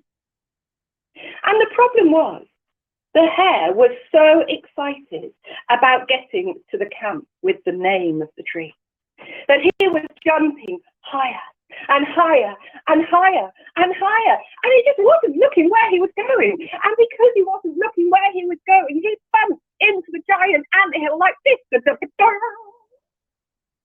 And as he did, the name of the magic tree just floated out of his brain. Ding. So when the others came up to him and said, well, what's the name of the magic tree?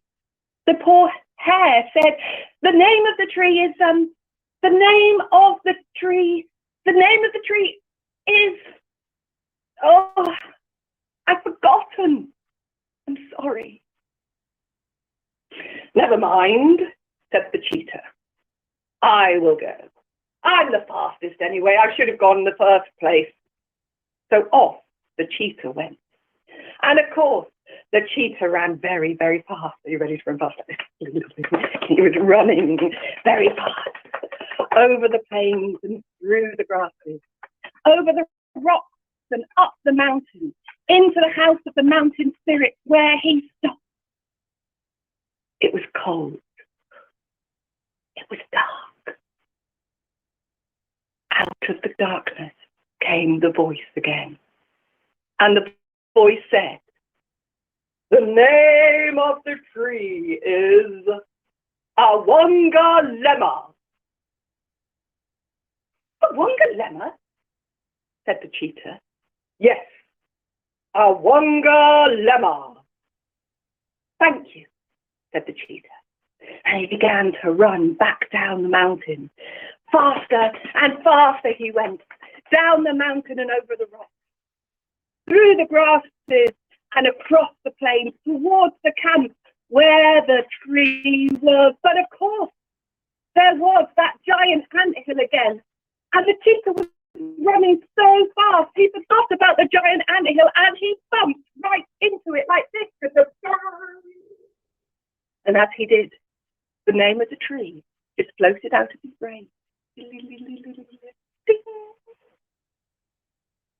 So when all the other animals came round and they said, well, what is the name of the tree? The cheetah said, the name of the tree is, the name of the tree is, oh, I've forgotten. I'm so sorry. Then the old lion stood up and he said, never mind, I shall go. I am the king after all. And with his pride, he held his head in the air and he walked, head held high, up, across the plain, head held high, through the grasses, head held high, over the rocks, and up the mountain, and into the cave of the mountain spirit where he stopped. It was cold. The cave was dark. Then suddenly, out of the darkness came the voice again. And the voice said, the name of the tree is Awanga Lemma. Awanga Lemma? Said the lion. Yes, Awanga Lemma, said the voice. Thank you, said the lion. And with his pride and his head held high, he began to walk back to the camp. Down the mountain and over the rocks he went. Through the grasses and across the plains he went. And of course, because he was so proud, he didn't need to look where he was going, which was unfortunate because, of course, there's a big anthill in front of the camp, and the lion just walked straight into it like this. And as he did, the name of the tree floated out of his brain. Ding. So when all the other animals crowded round, and when they all said, well, what is the name of the tree? The lion said, the name of the tree, the name of the tree is, I've forgotten. I'm sorry. Well, what are we going to do now? Said the animals. So then the tortoise said, well, I could go. And the other animals looked at the tortoise and they said, well, tortoise, you know, you're great and everything, and we really like you. You are a great friend to us, but you're just so slow. We really don't think that you're up for the job. It will take you far too long to get there. We don't think you'll be able to do it. But the tortoise just stood its ground. And the tortoise said, no, I may be slow, but I am strong. Please let me go. Besides, I am your only hope. Well, reluctantly, they all let the tortoise go. And of course, the tortoise did take his time. He walked slowly, like this, across the plains. He walked very, very slowly. Through the grasses, he walked very, very slowly. Up the mountain, he walked very, very slowly. And over the rocks, he walked very, very slowly. And into the cave of the mountain spirit, where he stopped. It was dark. It was cold. He shivered. And then out of the darkness came a voice.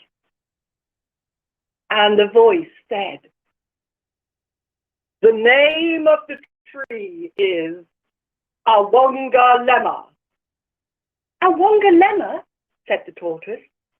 Yes, Awonga Lemma, said the voice. Thank you, said the tortoise. And he began to slowly walk back down the mountain. Over the rocks he slowly walked, taking his time. Through the grasses he walked, taking his time. Across the plains he walked, taking his time. And towards the camp. And of course, when he got to the camp, because he was taking his time, and because he was looking where he was going, he remembered to watch out for them.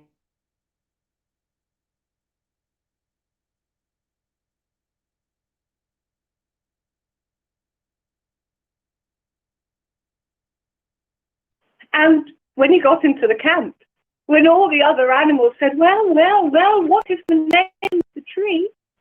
The tortoise was able to remember, and he said, the name of the tree is Awonga Lemma. And as those words came out of his mouth, all the nourishing fruit and food and things that they needed to eat came falling down from the magical tree. The four animals were thrilled. They ate and they ate and they ate and they ate until they could not eat any more. And then they gathered up all that they could, and they went back to take the rest to their friends, who also enjoyed all the bounteous fruits and food which the magical tree was able to give them. And of course, they were all very thankful to the tortoise, who didn't rush, but just took his time. 3 cheers for the tortoise, they all said. Hip, hip, hooray! Hip, hip, hooray! hip, hip, hooray. And of course, they all lived happily ever after. And that is the end of the story of the Awonga Lemma Tree. Now, I've got more time, so I thought I would tell you another story. And this story is a story much, much closer to home. So this is an English story. And this story is called, well, it's a dragon story. And it's actually set in a little village close to where I live. And I feel very, very lucky to have a dragon story in the village very, very close to where I live. And, well, this story is actually from my book. I thought I might read it, but actually now I'm here. I was going to read it, but I think I might try and tell it to you. So it's called The Wurwell Cockatrice. And if you're not sure what a cockatrice is, a cockatrice is a dragon-type creature with the head of a cockerel and the body of a serpent. And this cockatrice terrorized a village close to where I live about 400 years ago. Or so they say. So let's take you back. And we're going to start our story with a duck named Doris. Doris the duck was waddling along the road. Waddle, waddle, waddle, waddle, hick, she said. She had enjoyed a lovely large breakfast of a few some duckweed and a few worms from... Oh, can you hear me? Recording stopped. I think we're okay. Sorry, something... You can still hear me. Okay, so she had been eating the duckweed and she'd waddled along. Waddle, waddle, waddle, hick, she said, as she waddled along. Waddle, waddle, waddle, hick, she said, as she walked along the road. Waddle, waddle, waddle, hick, she said, as she got towards the priory. Now, the priory was an old church-like building where all the nuns lived. And at the bottom of the priory, there was an old empty cellar, which no one ever visited. As the duck walked past the cellar, she did one last hiccup. Hick, she said. And as she said that, a feather popped out from the top of her head and floated down and landed on her beak. This made her sneeze. Ah, ah, ah, phew, she said. And as she sneezed, the egg that she had been holding inside her body popped out. Oh no, thought the duck. She watched as the egg rolled towards the top of the steps of the cellar. And she watched as the egg started to bump down into the cellar. Bump, bump, bump, bump, it went. The duck looked down into the darkness. She couldn't see her egg anymore. Now the thing is, ducks are used to losing their eggs to foxes and badgers. And so Doris the duck fluffled her feathers and said, no matter, I'll lay another one tomorrow. And off she wandered, waddle, waddle, waddle, hick. Well, meanwhile, in the cellar, her egg came to rest in the darkness and the blackness of that dark, damp place which no one ever visited. And as it lay there, in the corner, some eyes opened. There were round eyes, striped with black, like the mask of a bandit. Out from the darkness came the eyes to reveal an old toad, an old warty toad who had lived there long enough that she could remember. Quack, quack, said the toad. The toad's eyes flicked towards the egg. The toad thought she'd like to sit on the egg.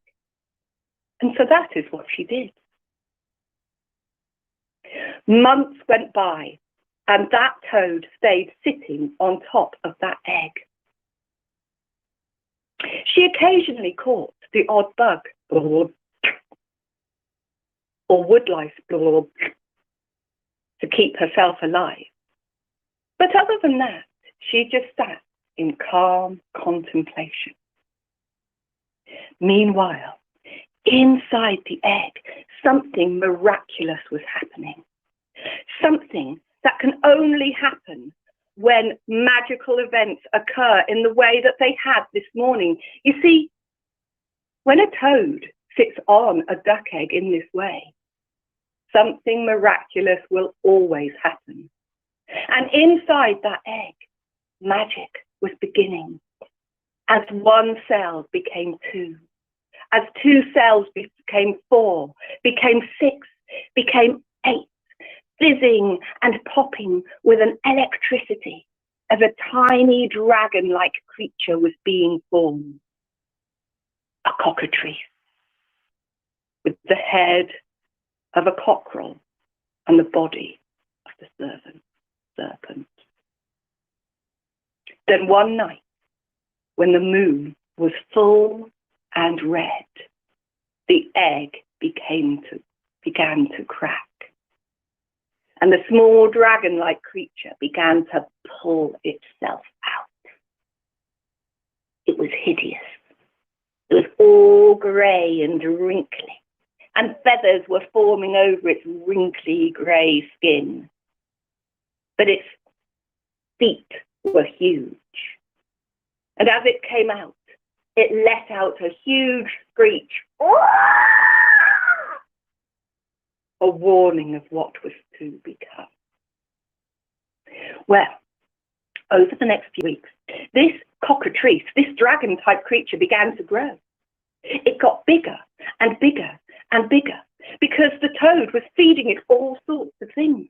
But then, when it got big enough, probably the size of a small hound, it ate the toad, which seemed a bit rude. And then it made its way up to the top of the steps. It looked out into the light for the first time, and it stretched its wings and began to fly out across the village. Well, no one noticed that dragon-type creature on its first few outings. It fed itself by eating rabbits and dived into the cool waters of the river and ate trout and other fish. And then it would fly back to the cellar in the priory. The days went by, and the dragon-type creature became bigger and bigger and bigger, until it was the size of a Shire horse, which is a very, very big horse indeed.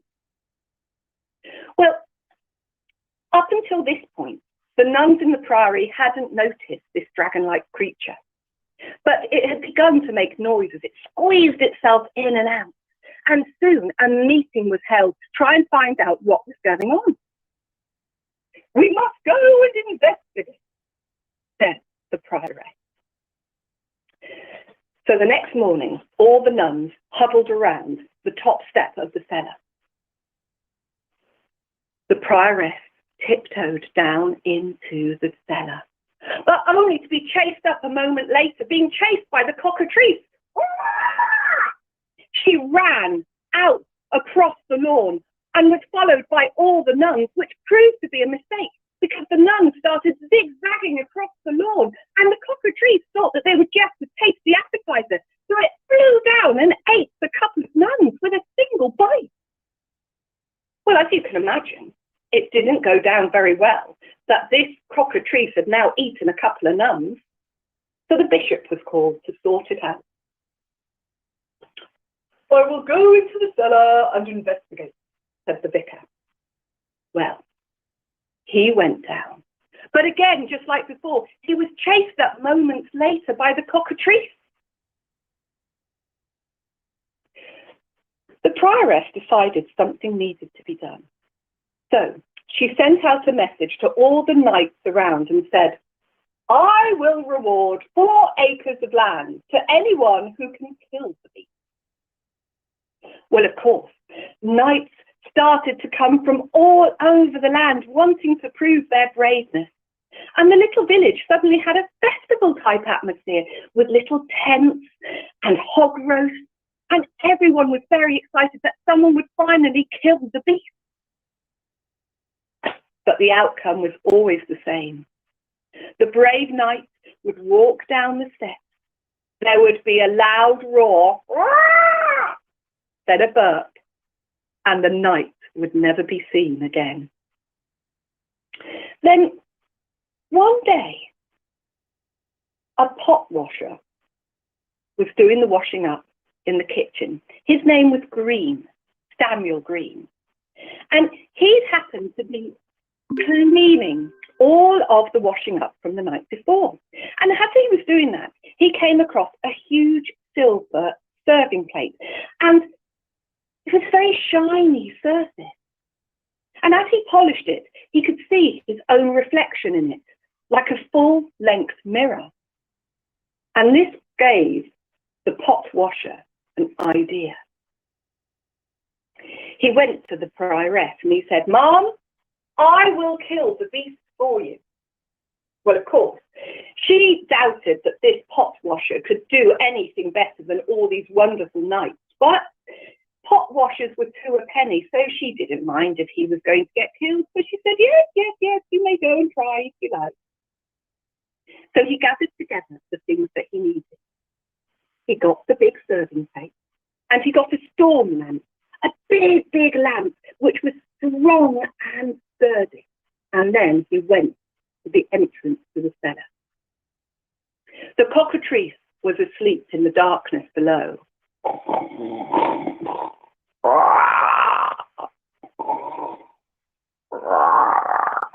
It had already eaten a couple of villagers and a few cows that morning.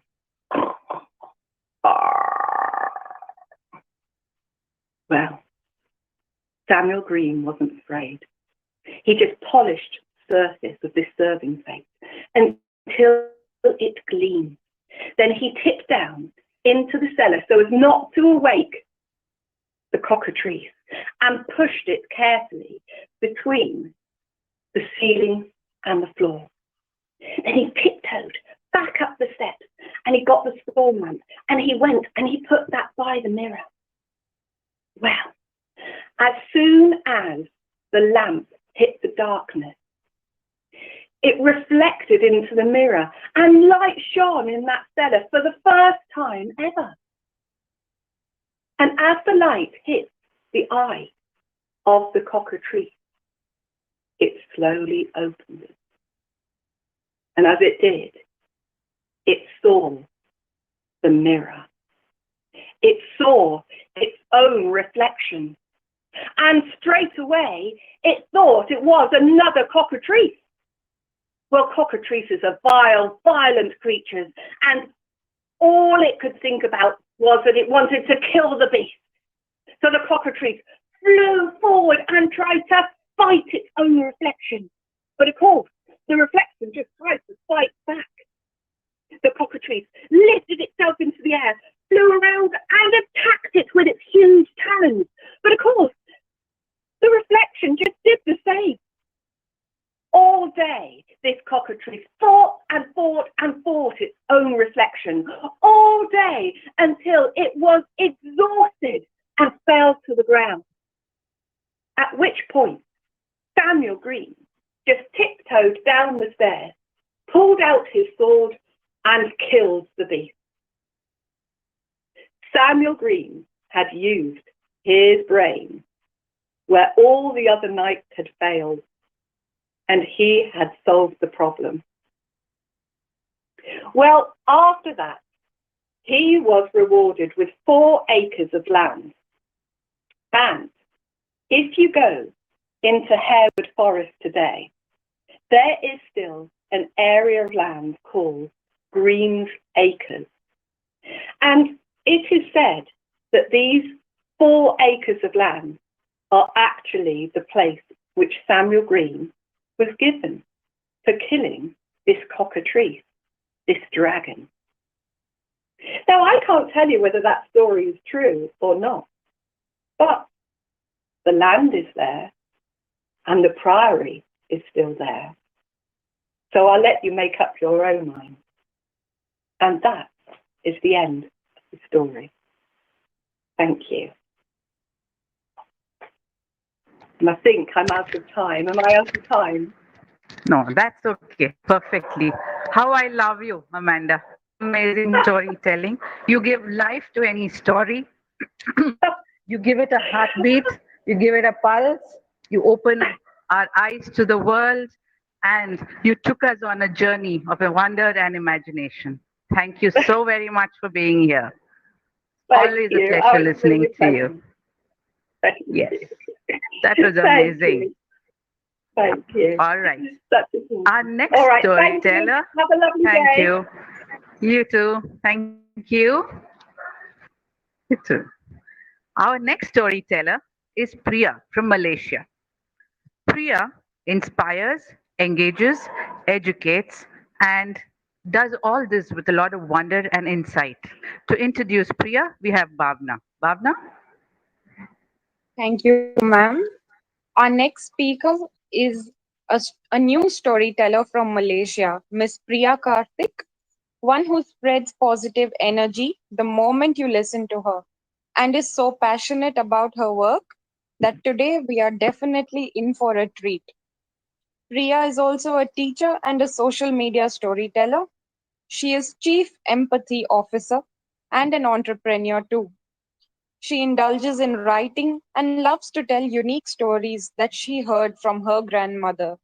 So, without further ado, please welcome Miss Priya Karthik.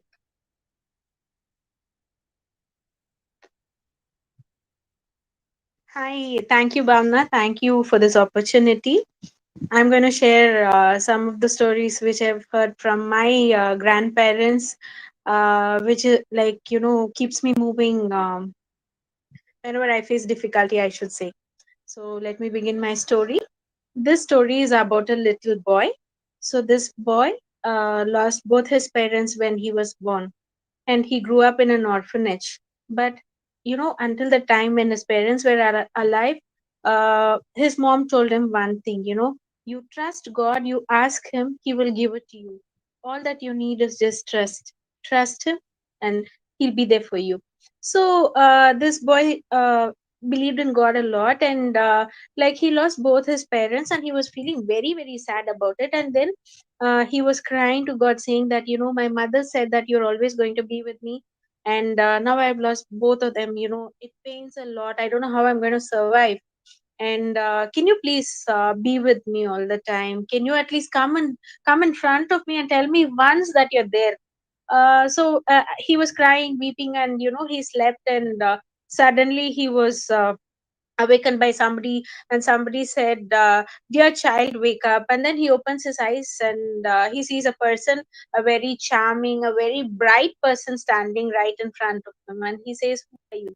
And he says, I'm God, you've been calling me, so I thought I will come and tell you that I'm going to be with you forever. Then this boy said, like, the God asked him, so what can I do for you? Then he said, see, I don't have parents, I don't have anybody. Now I want you to be with me all the time. Then God said, yeah, done. Okay, granted. I'll be with you forever from now. The boy was so happy that, God himself has come and promised him that he's going to be with him in the life. And then the boy went on with his routine, like, he started his studying, he worked hard, and carried on with his routine. And every time he had a fear, he used to turn back and see there used to be two pair of footsteps, one of his own, and one beside him. So he used to feel, see, God is keeping up the promise, and he is walking. Used to be very happy. So anytime he is feeling sad, or he's scared, or he's worried, or he's even happy, he turn back and see, okay, there's God with me all the time. So things are nice. Like in everybody's life, there comes good, bad, positive, negative, everything, right? So there came a time when he had to go through the hardship of his life.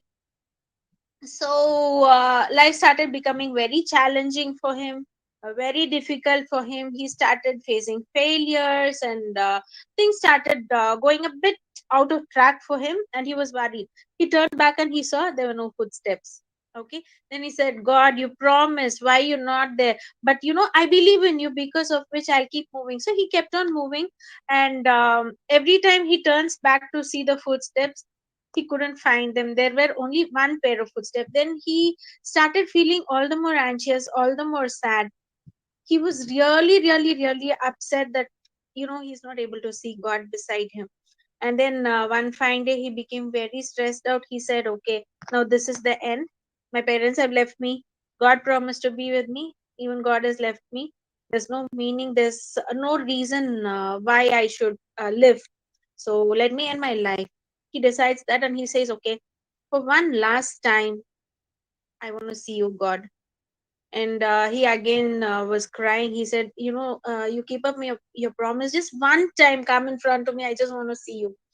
So God came in front of him, and he said, God, see, you betrayed me. I said, what? When did I betray you? Then he says, see, all these years, whenever I had difficulty, whenever I was scared, whenever I was anxious, I used to turn back and see, and there used to be two pair of footsteps. So I was assured that you're there, you're walking with me all the time. See, now I'm facing the most difficult part of my life, and I turn back and see, I don't find you.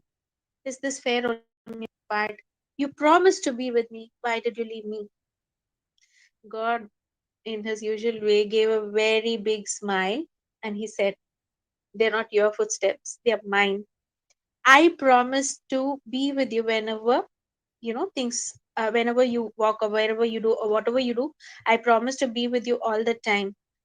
And this particular part of your life, I know it's going to be difficult, but I have to let you go through this, because it's the learning for you.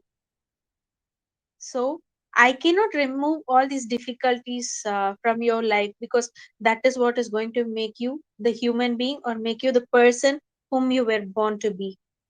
That's why I carried you on my shoulders. So whatever footsteps you see, it's not your footsteps, it's mine. So that's like you had a trust earlier, but now you do not trust me. You had a doubt on me, because of which had become all the more anxious. And from now on, remember that anytime you have difficulty, you will see only one pair of footsteps, because wherever I know that you cannot handle things, I will carry you on my shoulders. So there ends this first story of mine. This story is very close to my heart. I hope you people also liked it. And let's move on to the second story. All my stories are going to be related to God and trust and faith and things like that, because in my journey of this life, these things have given me the courage to face life and face the situations. So all of my stories will have something related to God and everything. So let me tell you my second story. So this story is a story about a fern and a bamboo. It's a very beautiful story. I'm sure you will all like it. So it goes like this. There's a big forest, a very big forest, okay? And there is like a bamboo and a fern. So this bamboo kept on growing. I mean, it was like everything was same for both the fern and the bamboo, but the bamboo was very slowly growing, and the fern was spreading everywhere and covering the forest. So one time, what happened was, like, the fern and the bamboo, they had an encounter. Like, they started conversing, and this fern said, look at me, how beautiful I'm spreading all over, and you're still very small. We started our journey together. You remember, the little boy had sown the seeds, had thrown the seeds in the forest like that. And so we both started the journey at the same time. And see where I am, I've spread all over, and see where you are. So the bamboo kind of felt a little sad. It didn't know, like, what the fern was saying. And then so the bamboo thought, okay, let me ask the creator. Okay. And then bamboo called the creator, and God appeared in front and said, what is it? he said like, God, see, I'm me and bamboo, we grow in the same circumstance. Like, we are both in the forest, the soil condition is the same, receive the same amount of sunshine, we receive the same amount of rainfall, and we go through the same climatic condition, everything is the same. And look at the way the fern is spread all around, it's so green and beautiful, and I'm still small like this. I want to know the reason behind this. So God said, yeah, it's true. You remember the day the boy came and planted these tiny seeds around. So the first year, both of you started having roots, okay, and the fern also started having the shoot. When the fern was growing outward, I was making you grow inward. In a sense, the fern is just going to spread around the forest, but you are not going to be like that. You are going to grow taller and taller, because of which your roots had to be very, very strong. Only when your root is very, very strong, you can grow as tall as you want to grow. And that is the reason the first year the fern started spreading, you were still growing under the soil. The second year, the fern grew further, but you started sprouting above the ground. And then third year, and then the fourth year, and this is the fifth year, and you have grown almost 2 to 3 feet tall. The fern has covered the entire area, but the fern doesn't have the strength to hold on. But I have ensured that your roots have grown deeper and deeper, so that you can face any storm that happens to you. The same, and God disappeared. The bamboo still did not understand. He said, what is God saying? I don't even understand. This person, this fern has spread around in the forest. It's everywhere around. So anybody who is going to see, they're going to, first look at the fern and say, oh wow, look at the way it is spread around. I'm still being a small plant. Then years passed, couple of years. There was a very big cyclone in that area, and there was too much of rainfall, and everywhere was flooded. And the flood uprooted the fern, but the bamboo remained strong and tall. That's when the bamboo realized, okay, this is what God tried to tell me. So anytime in your life, you may maybe it is your friends or your siblings, your classmates or your colleagues or whoever, like you would be putting the same amount of hard work, and you would be going through the same difficulty or same thing, but you would see that they grow better and better and better, but you still remain wherever you started. You may wonder that your hard work is not being paid, and you're not being successful, and you would even wonder, where's God? I pray, and I do all my duties, all my responsibilities so well, still I'm not being successful. That time, please remember, you are growing downward. That is, your roots are being strengthened to face all the storm that is going to come your way, and that strength will let you grow as tall as you want and as strong as you want. So I think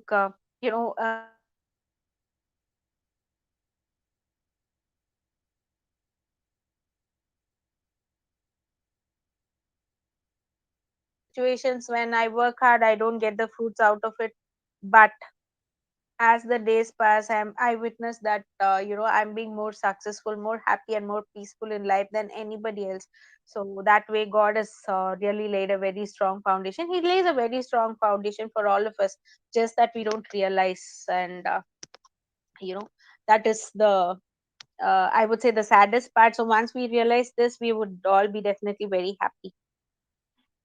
Moving forward, I'll tell you one more small story, and then a Buddha story in the time given to me. So, this story, I'm sure all of you must be knowing, but it's my favorite story, so I don't want to miss it. This is a story which I read in a book. This is in the countryside, and there has been no rain in the country for a very, very, very long time. So there was drought everywhere, and people were finding it difficult to find food, and things were really very difficult for everyone. And at that point of time, the villagers, they decide that they would do a prayer on a particular day so they can please the gods and there will be rain. Okay, so they decided on one particular day and they decided to meet in one particular place. The day came and all the villagers came and assembled there, and there came a little boy with an umbrella. Nobody else had an umbrella, only this boy had an umbrella. And when they asked the boy why he was carrying an umbrella, he said, see, when my mother has told me that whenever I pray, God will bless me. Where if something is very important to me and I ask God, He'll give it to me. And this is something which the whole village wants, and everybody wants it. So when all of us are going to pray together, I'm sure that God is so merciful that He'll definitely bless us. And because of which it's going to rain very heavily, and I brought the umbrella. Even God couldn't, ignore the trust and this faith of this little boy, that after the prayers were over, there was very, very, very good rain and the whole village became fertile again.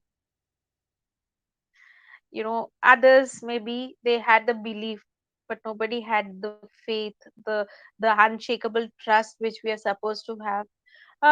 Having faith or trust is not going to reduce the difficulty you face in life, but it definitely gives you the strength to face it. It will not reduce your burden, it will not reduce your challenges, it will not reduce the difficulties you face, but it will make you so strong from within that you will so happily and cheerfully face whatever comes your way.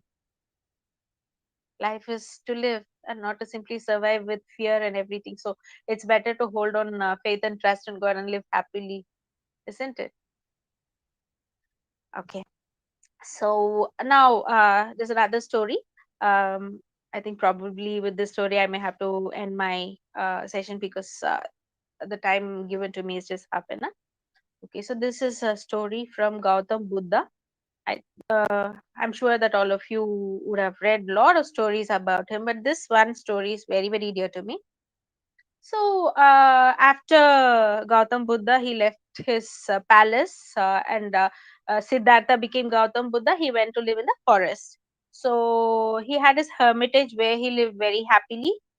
And every day he used to go to the nearby village and ask for alms. That is, he used to, I mean, in modern term we can call it as begging, but those days it was called alms. So he used to go around and he used to ask people, like, go to every house and ask people to give him something. Some people gave him food, some people gave him grain, some people gave him things like that. And there was one house, there was one lady who used to always come out, and she used to look at Buddha and ask him, you're physically all right, right? And he used to say, yeah, I'm physically all right. Why the hell are you begging? Why can't you go work and earn for yourself? Just go inside. And Buddha used to smile and go back to the next place. And after some days he again used to go and ask her, and she used to really be very harsh on him. And this thing kept on continuing like that. And this lady, she became very abusive. She started abusing, and she was very, very, very, very harsh on Buddha. So even then Buddha just gave her a smile and then he walked away. Then as days passed, she became very ashamed of herself. She said, what is wrong with this man? He comes, he asks me, I scream at him, I abuse him, I've even spoken couple of bad words on him, but still he comes back to me asking for alms. And what could be the reason? So one fine day, she couldn't hold her excitement or that curiosity for a very long time. So one day she decided to ask him, like, why he was behaving like that. And Buddha came and asked her for alms. He said, can I ask you something? He said, yeah, please go ahead. He said, you come to my house every day. I shout at you, I scream at you, I treat you so badly. And not even a grain of food I have given you so far. But even after listening to everything, you just give a smile and you just move on. How was it even possible for you to do this? Okay. So Buddha said, like, you have a cow at the backyard, right? In your house, you have a cow tied at the back. Yeah, yeah, yeah. The cow, it's very healthy. It gives me a lot of milk. So, if you're coming and giving me that cow of yours, and I refuse, whom does it belong to? She said, it belongs to me. They said, like, you again come and forcefully give it to me, but I refuse. I say, no, I cannot take it at all. I leave it here and go. Does it belong to me or you? He said, of course it belongs to me. Then Buddha said, this is how I treat your words. You are throwing your words at me, and I don't take them with me. So it belongs to you. So whatever you said, it belongs to you, like the cow belongs to you and not to me. That's when and he also further went on to tell her, like, people would give what is within them, and it is our desire whether we accept it or we don't accept it. If we accept it, it becomes ours. If we don't accept, it belongs to that person who threw it. So that's how she also realized that she was being bad. And there's a big moral in this story, which is which I think, whenever, like, I'm upset, or whenever I'm feeling sad about something, or whenever I face somebody who is a bit harsh to me, one thing what we all need to understand is, you can make orange juice from an orange. You can make watermelon juice from watermelon. You cannot extract some apple juice from a watermelon, or orange juice from a papaya. Whatever is inside, that comes out. So when some people who are very harsh, or very irritating or annoying, or they throw words at you, they are saying that because that is what they have within them.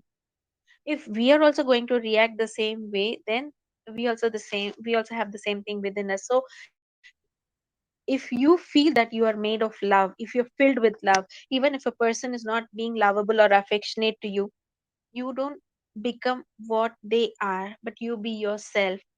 Try to be a little calm, and maybe speak some good words or some loving words. That will definitely make them think that they are being a bit harsher on you. So anytime anybody says anything harsh on you, remember, you can never get an apple juice from an orange. So if it is an apple, it gives you apple juice. If a person has kindness inside, they would talk to you with kindness. If the person has so much of bitterness, they would talk to you with bitterness. This has got nothing to do with you. See, it's like a person cleaning their house and coming and throwing the garbage into a garbage bin, because that is what it's supposed to belong to. But then instead, if you take up the garbage packet and keep it with you, then you are bringing the difficulty to yourself. You are not a dustbin.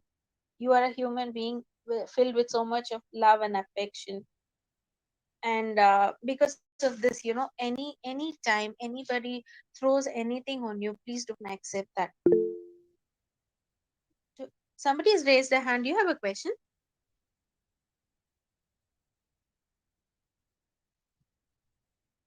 Auntie Oni, please go ahead. Okay, You can ask the question. You want to discuss something? no, somebody had raised the hand. I Yeah, saw it somebody is raised. So Auntie Oni. Yes. that's what I wanted to know, if they have a question. Yeah. So, never Shine? take up. Thank you so much. So, never take up the bitterness of others. You be yourself. If you're an apple, be an apple. If you're an orange, be an orange. Never take other people's garbage onto your head. That's not worth it. God has made us just like Him, just like Him. And He's never been partial with anybody. He's created the whole beautiful world for us. So, let's all spread love, because everybody here needs some love. So let's spread positivity everywhere, let's spread happiness everywhere, and let's all be happy. I think my time is up. Is it?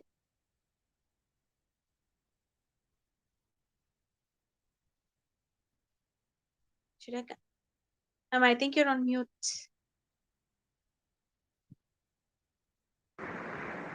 Thank you so much, Priya. Courage is contagious. When a brave woman or a man takes a stand, the spines of the others are stiffened. Courage is what it takes to stand up. It is also what it takes to sit down and listen. Today, we did listen. You took a stand. Our spines are stiffened. Thank you so very much. Thank you for coming in from Malaysia. It was a pleasure listening to you. And Thank you so also much for the pleasure to opportunity, ma'am. welcome. It is also a pleasure to welcome my friends, Ace Novation's friends from Zimbabwe, Nigeria, Africa, and UK. Thank you so much for supporting us and being here. Wonderful having you with us. Our next storyteller reminds me of Santa Claus. He's Ace Noation Santa Claus. The fire inside him burned brighter than the fire around him. He has found he has realized the best way to succeed is to discover what we love and then find a way to offer it to others in the form of service, working hard and allowing the energy of the universe to lead him. It calls for unparalleled mastery in the chosen area, an unblemished reputation, and standing through decades of existence. Thank you, John, for being here. And to introduce John, we have Bhavna.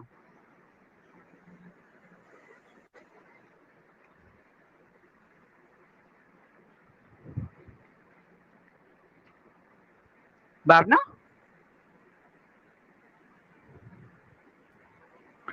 Okay, I think Bhavna has dropped out because of a technical issue.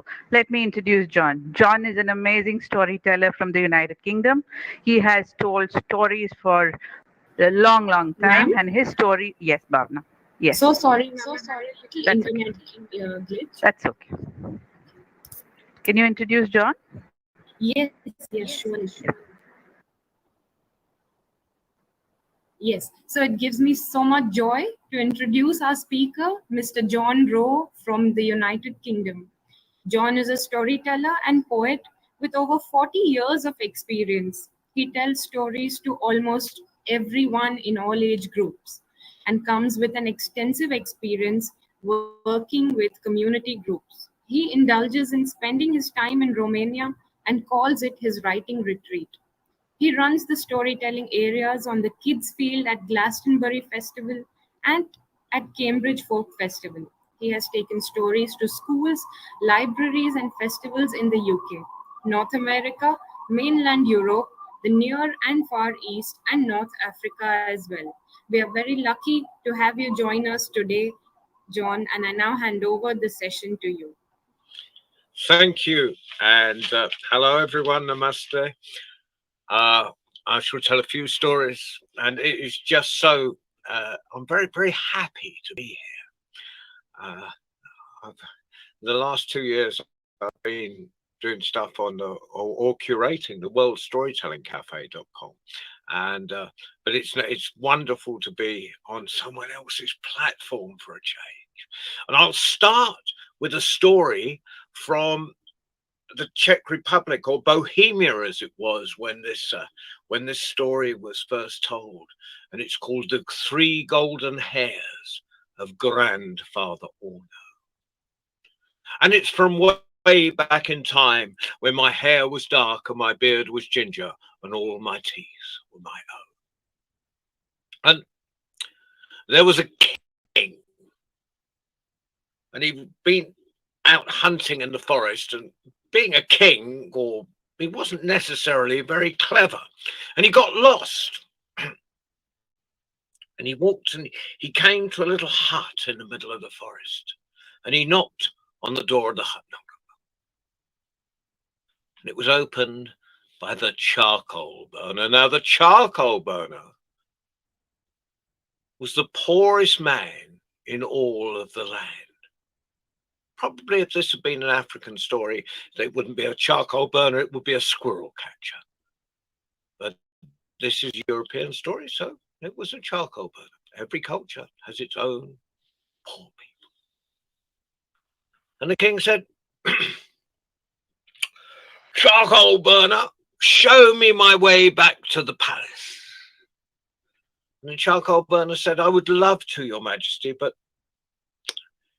My wife is very ill. She is expecting a baby tonight. Go upstairs, lay down on the clean straw. And tomorrow I will show you your way back to the palace. Well, the king went upstairs and he lay down on the clean straw. He wasn't very happy. He was used to feather beds and four posters with curtains round, not laying on the floor. But you know, you can get so tired sometimes. You could go to sleep anywhere. And he was soon fast asleep and snoring his head off. When in the middle of the night, he heard a howling and a wailing and a screaming. And he looked down through the floorboards. And there below was the charcoal burner with a newborn baby boy in his arms. And there were 3 witches. And the first witch took the boy in her arms and said, I give this boy the gift of great dangers. And the second witch took the boy in her arms and said, I give this boy the gift of escaping from those great dangers. And the third witch took the boy in the arms and said, I give this boy the gift of marrying the newborn daughter of that king that's sleeping upstairs.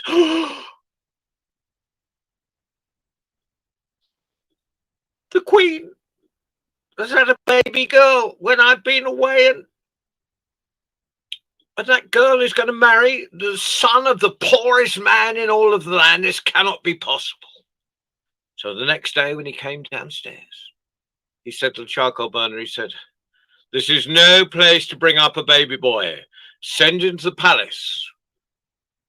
And he will be brought up by the servants. He'll have a much better life, and I will send you a bag of gold.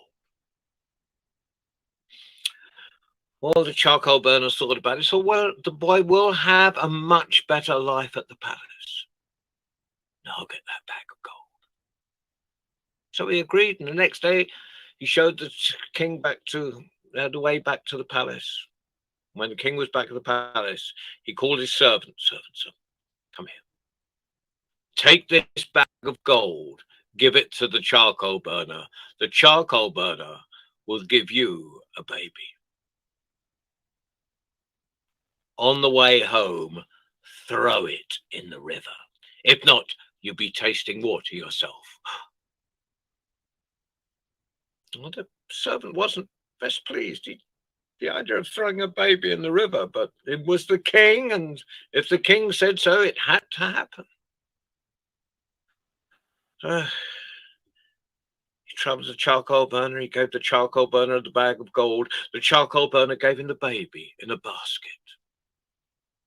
And on the way home, he was crossing a bridge across the river, and he took the basket and he dropped it in the river. And he went back and he told the king he'd done exactly as he'd been asked. But as it happened, the basket landed the right way up in the river, and it floated down to the mouth of the river. And in that mouth of the river, in the estuary, there was a fisherman pulling in his nets. When he pulled in his nets, there was the basket. And there was the baby. And no harm had come to it. And having no children of his own, he brought up that boy as if he was his own son. Well, years later, the king was riding through his bands. Hello, peasants, how are you? Very good, Your Majesty. Hello, audience, how are you? Oh, very good, Your Majesty. Hello, fisherman.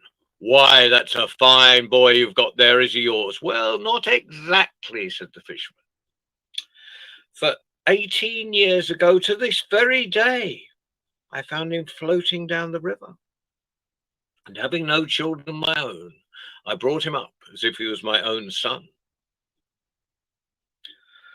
Well, the king realized that this was the charcoal burner's boy. And he said, fisherman, this is no career for a fine young man. Send him to the palace and he will get a job with the palace guards. Here, I'll write a letter of introduction to the queen. And he took a piece of parchment and he wrote, Dear Queen, this boy is my mortal enemy. When he gets to the palace, make sure you cut off his head immediately. Wrapped the letter up, put the king's seal on it, gave it to the boy. The boy set off on his journey thinking he had a letter of introduction to the queen, thinking he was going to have a fine job. Luckily, it took longer than a day to get to the palace. And that night he came to the hut of the second witch and he knocked on the door. Come in, she said. I will, he said. Sit down, she said. I will, he said. Lay down, she said. I will, he said. Go to sleep, she said. As soon as he was asleep, she put her hand in his pocket and pulled out the letter and broke the king's seal and read it. Dear Queen, this boy is my mortal enemy. When he gets to the palace, make sure you cut off his head immediately. Signed, the king. Impossible, she thought. And she took a hand, and this is absolutely true. She wiped it over the letter, and all the words fell off. And she took a quill pen and wrote in the king's own handwriting, Dear Queen, this boy is the finest young man I have ever met in all of my life. When he gets to the palace, make sure he marries my daughter immediately. Wrapped it up, put the king's seal on it. Well, the next day, the boy set off on his journey. And when he got to the palace, he was shown to the queen, and he gave the queen the letter. And the queen read it. Dear Queen, this boy is the finest young man I've ever met in all of my life. When he gets to the palace, make sure he marries my daughter immediately. Signed, the king. The queen was a bit surprised. The king was a funny old stick, and if that's what he wanted, that's what should happen. So the boy and the king's youngest daughter were married. When the king got back, he was furious. Well, if you're married to me, daughter, there's nothing I can do about it. You must bring me a present. Bring me 3 golden hairs from the head of Grandfather Orno. That's what you want? That's what I'll do, said the boy. And he set off on his journey, and the first place he came to was a river. And there was a ferryman rowing people from one side of the river to the other. And as they were crossing, the ferryman asked him what his business was. He said, I'm off to see Grandfather Orno. I'm glad you're off to see Grandfather Orno. But I have been sat on this ferry for 5 years. Can you ask him how I can get off? The boy said he would. And the boy carried on till he came to a city. And the people of that city took him to their king. And their king said, I'm glad you're off to see Grandfather Orno. For through this city flows a stream. And that if you were ill and very near death, if you drunk from that stream, you'd be well again. But that stream hasn't flowed for 5 years. Can you ask him how we can get the stream flowing again? The boy said he would. And the boy carried on. So he came to a second city. And the people of that city took him to their king. And their king said, I'm glad you're off to see Grandfather Orno. But in this city grows a tree. And that tree used to bear fruit. And if you're very old and very near death, if you ate of that fruit, you'll be young again. But that tree hasn't borne fruit for 5 years. Can you ask him how we can get the fruit back in the tree? And the boy said he would. The boy carried on till he came to hut of a third witch, and he knocked on the door. And she asked his business. He said, I'm off to see Grandfather Orno. She said, you've come to the right place. For I am the mother of Grandfather Orno, and Grandfather Orno is the son. And in the morning it's a baby, and in midday it's a young man, and in the evening is an old man, and he'll eat anybody, and he'll eat you. You'd better hide under the trough. The boy hid under the trough, and that night in came Grandfather Orno. I smell humans, he said. Of course you do, dear, said his mother. You've been going round and round the earth all day. You've been making it incredibly hot and everybody smells. Now, put your head on my lap. Let me stroke your long golden hair. Go to sleep. Put his head on her lap. She stroked his long golden hair. He was soon asleep. As soon as he was asleep, she took one of those hairs and pulled it out and threw it on the floor. Mother! I'm trying to get some sleep. I'm sorry, she said, but I was having a dream. I dreamt I was in a city, and in that city grew a tree, and that tree used to bear fruit. And if you were very ill and very near death, if you ate of that fruit, you'd be young again. But that tree hasn't borne fruit for 5 years. And I can't get back to sleep until I know how to finish the dream and get the fruit back on the tree. Ah, easy, he said. All you've got to do is take that tree, dig it up, take the snake out from it around its roots and plant the tree somewhere else. And by that very night, there will be fruit on the tree. Thank you very much, he said. Go to sleep. She stroked his long golden hair again. As soon as he was asleep, she pulled out the second hair and threw it on the floor. Mother, I'm trying to get some sleep. I'm sorry, she said, but I was having this dream. I dreamt I was in a city, and through that city used to flow a stream. And if you're very ill and very near death, if you drunk from that stream, you'll be well again. But that stream hasn't flowed for 5 years. And I can't get back to sleep until I know how to finish the dream and get the stream flowing again.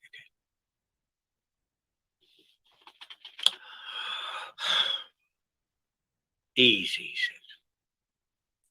All you've got to do is find the spring where it starts, put your hand down the hole and pull out the toad that's blocking it. While your hand's down there, clean out all that nasty, mossy stuff as well. Now, Mother, let me get some sleep. Very well. She put her hand, he put his head on her lap. She took her hand, she stroked his golden hair. As soon as he was asleep, she pulled out the third hair and threw it on the floor. Mother, I've got a day's work to do tomorrow.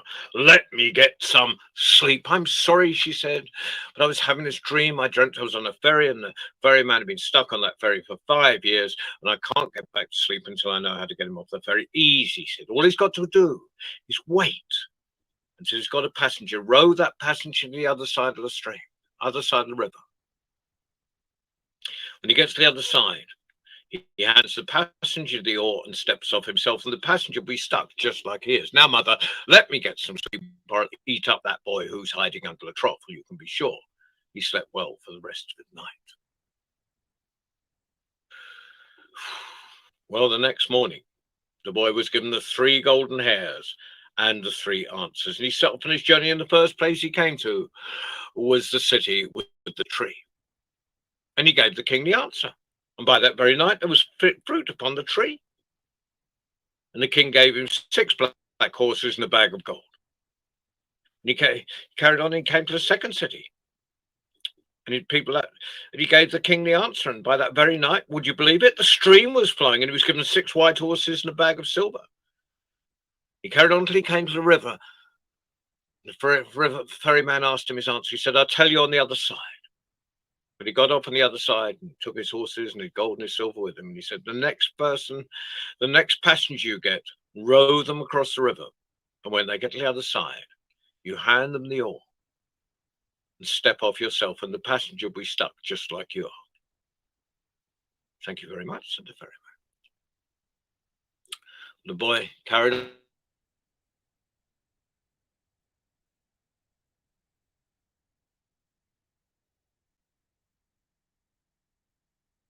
I told him all about the water, the stream, that if you were very ill and very near death, if you drank from that stream, you would be well again. And told him all about the fruit on the tree, that if you were very old and very near death, if you ate from that fruit, you'd be young again. And the king said, I could do with some of that water, I could do with some of that fruit. And he set off on his journey. And the first place he came to was the river. And as far as I know, that king is still rowing people from one side of the river to the other to this very day. Well, that was the first story.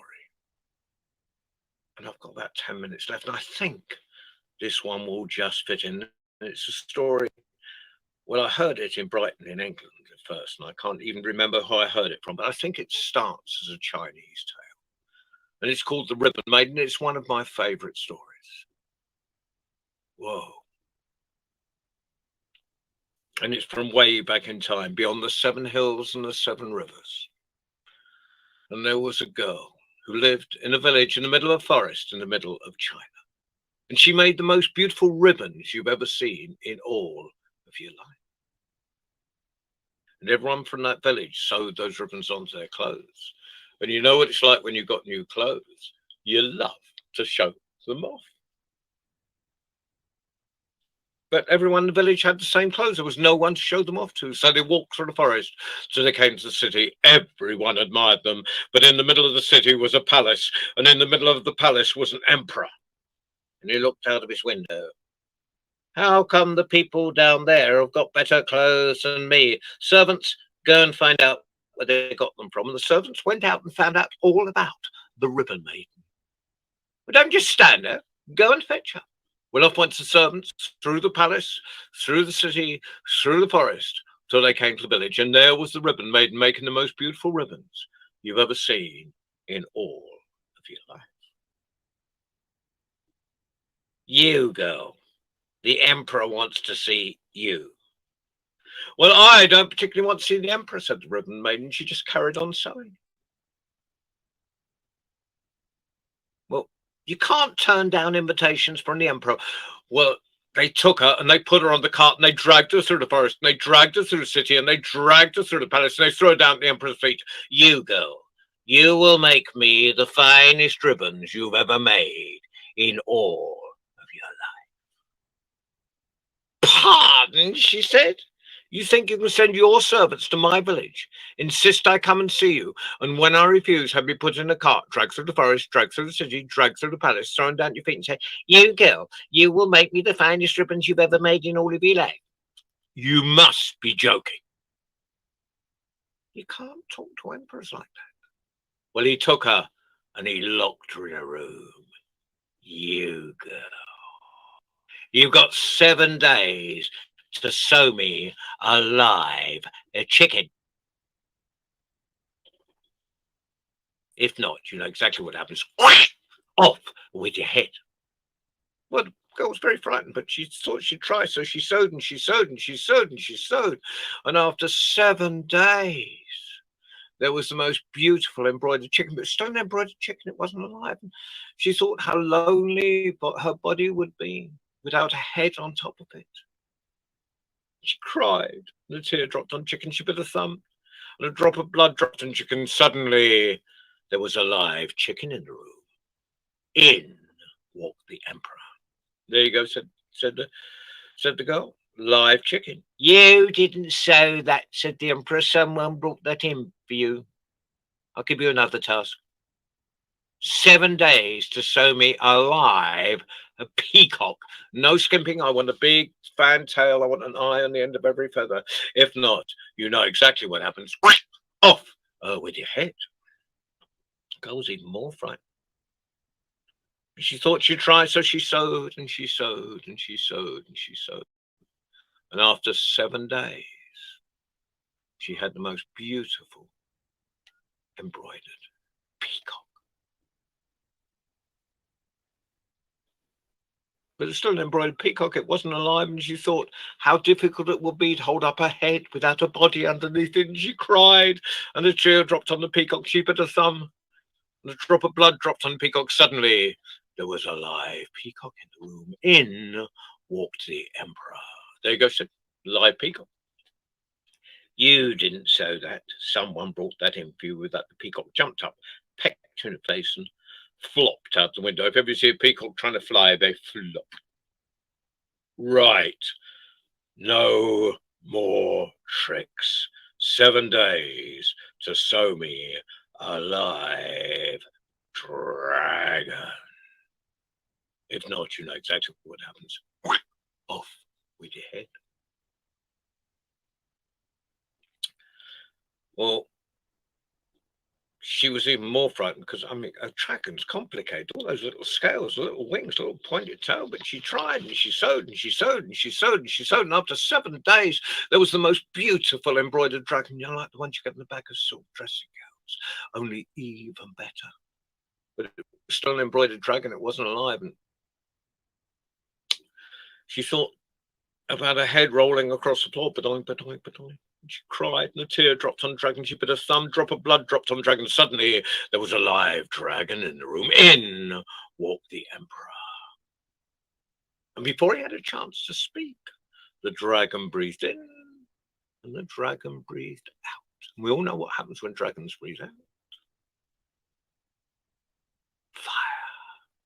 There was just a little pile of ashes where the emperor used to be. Right, where do you want to go? Said the dragon to the girl. Back home to my village, said the girl. On my back, said the dragon.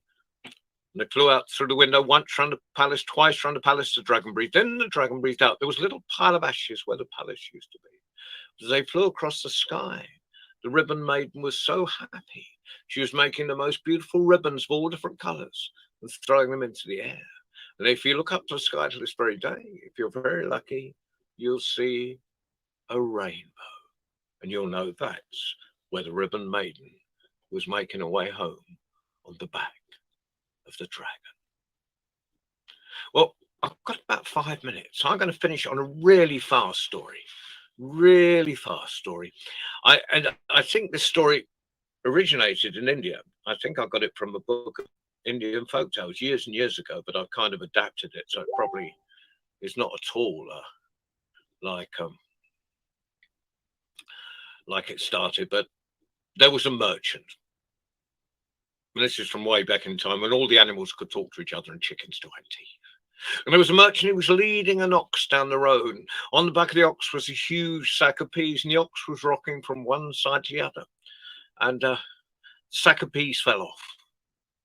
And he was trying to pick it up, and it was just too heavy. He was looking around for some help, and he saw a mouse coming down the road. He said, "Excuse me, mouse, can you help me on the back of this ox with this sack of peas?" And the mouse thought there was nothing strange about the talking merchant. And he got that sack of peas and put them between them. They got that sack of peas and put them on the back of the ox. And the merchant was so pleased, he gave him 1 pea. One had fallen out in the road, so the mouse had 2 peas. And one, the mouse didn't trust the merchant in the first place to already take one. So he had 3 peas, and he went home, and he planted them in front of his home. And he said, "Look, unless there's 3 fine green shoots in the morning, I'll cut you up and I'll feed you to the ox." And be sure the next morning when he woke up, there were 3 fine green shoots. He said, "Look, unless there's 3 fine flowers by the morning, I'll cut you up and I'll feed you to the ox." And he'd be sure the next morning when he woke up, there were 3 fine flowers. He said, "Look, unless there's 3 fine fat pods full of peas in the morning, I'll cut you up and I'll feed you to the ox." And be sure the next morning when he woke up, there were 3 fine fat pods with peas inside, and he got fatter and fatter and fatter. Now, if you're a mouse, you know, a bit of flab on you, everyone think you're really good looking. He's walking down the road, and down the road comes another mouse. You, "Whoa, how come you got so big?" He said, "Come over and I'll show you." And they ate and they ate and they ate, and she ran down the hole, he ran down behind. Oink! He got stuck halfway down. So he went to the king. He said, "King, cut me down the side so I can get down my hole." No, he went to the carpenter first. He went to the carpenter, said, Carpenter, cut me down the side so I can get down my hole." The carpenter said, "Look, I've got to make this new furniture for the king by tomorrow morning. I haven't got time to deal with the mouse. Go away." And he went to the king. He said, "King, tell carpenter to cut me down the side so I can get down my hole." And the king said, "Look, I've got a whole country to look after here. I haven't got time to deal with the mouse. Go away." And he went to the queen. He said, "Queen, leave. King won't tell carpenter to cut me down the side so I can get down my hole." And the queen said, "I'm not leaving the king for the mouse. Do you mind? Go away." So he went to the snake. He said, "Snake, bite. Queen won't leave. King won't tell carpenter to cut me down the side so I can get down my hole." And the snake said, "Look, it's the first hot day for months. I just want to lay basking in the sun. Go away." So it was stick. He went, stick, beat. Snake won't bite. Queen won't leave. King won't tell carpenter to cut me down the side so I can get down my hole.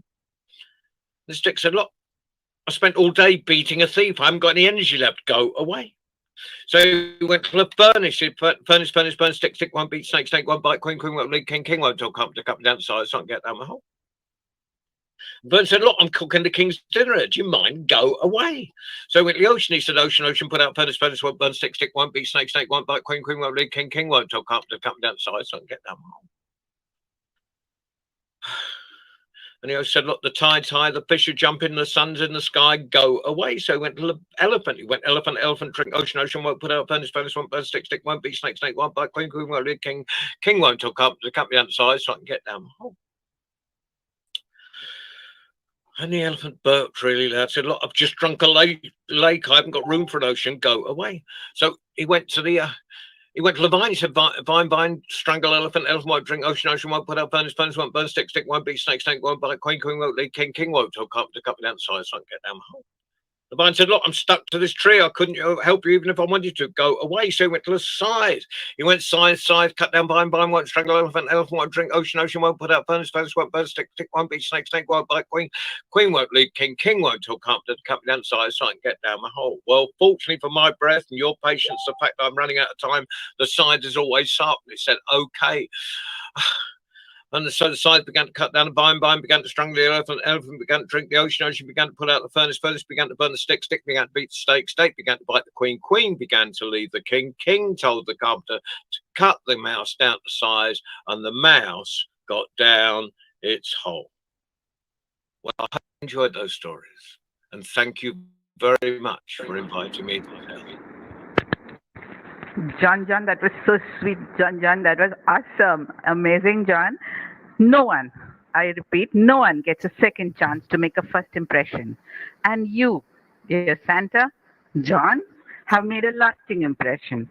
Thank you for leaving your footprint at Ace Innovation, for agreeing to come and be part of this unique event where we'll be breaking a world record soon in spite of your busy schedule.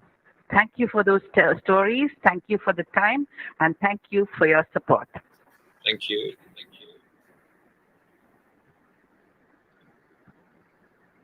Our next storyteller is very interesting. No person is ever honored for what he or she has received. Honor has been rewarded for what he or she gave, said Calvin Coolidge. And we believe that. We at Ace Innovation believe what Calvin Coolidge said. Mr. Gertie for us gives, and with that 100-watt smile of hers, it's always straight from the heart. Thank you, Gertie, for using that pretty head and giving your heart to bring about a revolution in storytelling. Thank you for your unconditional support. We welcome you, Bhavna. To you, Bhavna. Thank you, ma'am. I am indeed honored and thrilled to introduce our next storyteller, Miss Gertrude Wimbai Munahamu. One of the best known storytellers from Africa, a dynamic woman she is. In the field of arts, she is a professional performance artist and a storyteller, a translation artist, a radio dramatist, copywriter, theatre writer, script writer, and dramatist. She is also an artistic facilitator for training in civil rights education, theatre, acting, television, radio, percussion, and has learned and practices African traditional dance. She likes to take her listeners on a trip to Africa through her art. And guess what? She is also a certified life coach. We are very lucky to have you with us today, Miss Gertrude. I now hand over this session to you.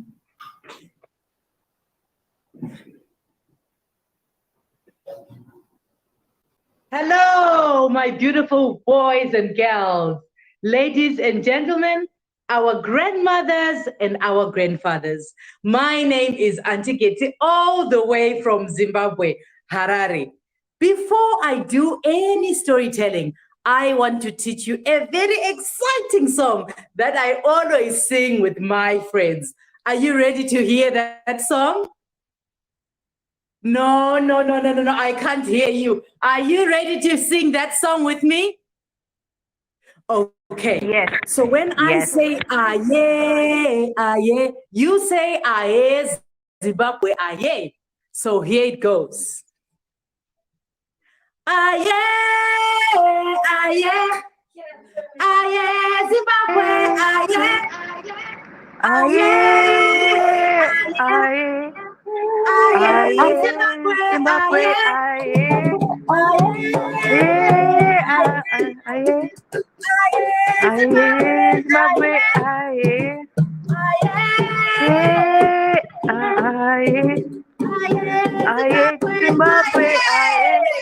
So all the men in the house, I want you to use your deeper voice and say, oh yeah, oh yeah.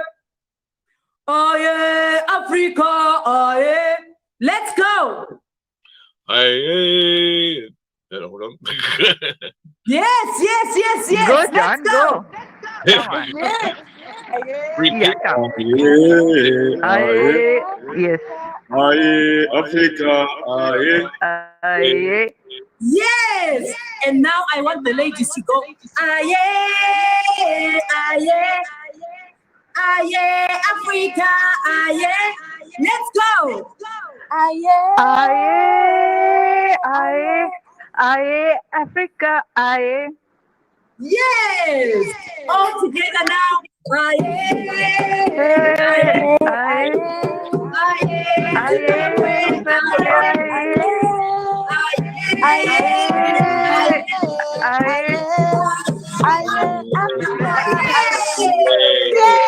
Thank you very much. Thank you for being such an exciting audience, such a lovely audience who can sing. So, once upon a time, there was a young caterpillar. His name was Taku. Taku the caterpillar lived in Plumtree, a beautiful place right here in Zimbabwe, down south. It was a place which was full of the savannas. It was a dry place. Taku used to eat mopane because mopane is what these caterpillars eat. And we call these caterpillars right here in Zimbabwe amatsimbi or madora. And it is a very nice, delicious delicacy that all the people right here in Zimbabwe that enjoy it love to eat. They either boil it, dry it, or even fry it and eat it with our staple food, sadza.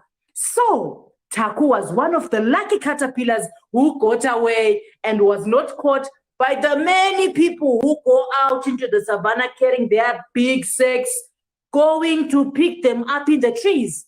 So, Taku would go out every day to play with his lovely friend, the ladybug. Ladybug had a beautiful coat, which was black and red.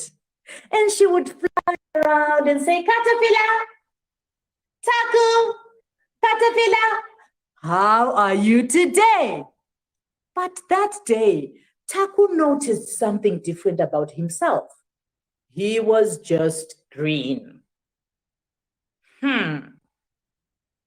But green is a very beautiful color. Green is a color that is even on our flag, Zimbabwean flag. Green is the color that is on every beautiful vegetation that we find on this Mother Earth. Green is the color of the leaves that give us oxygen to breathe. Green is the beautiful color that we find even on the grass. Taku was green. So Taku would blend with every forest, with every vegetation because he was green. But he didn't like his color.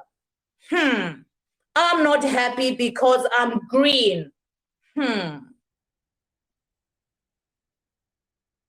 So the ladybug went to Taku as usual. Hey, Taku, let's play our favorite game, hopscotch.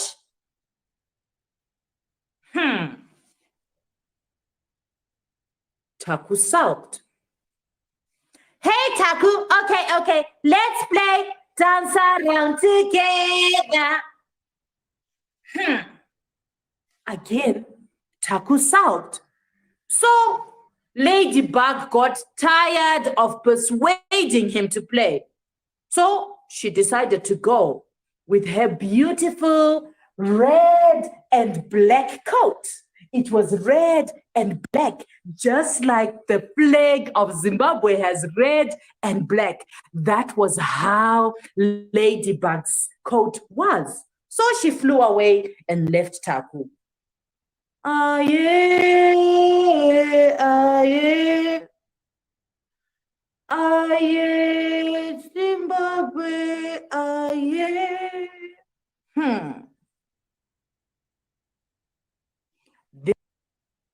The friend came, slowly moving, carrying her house on her back.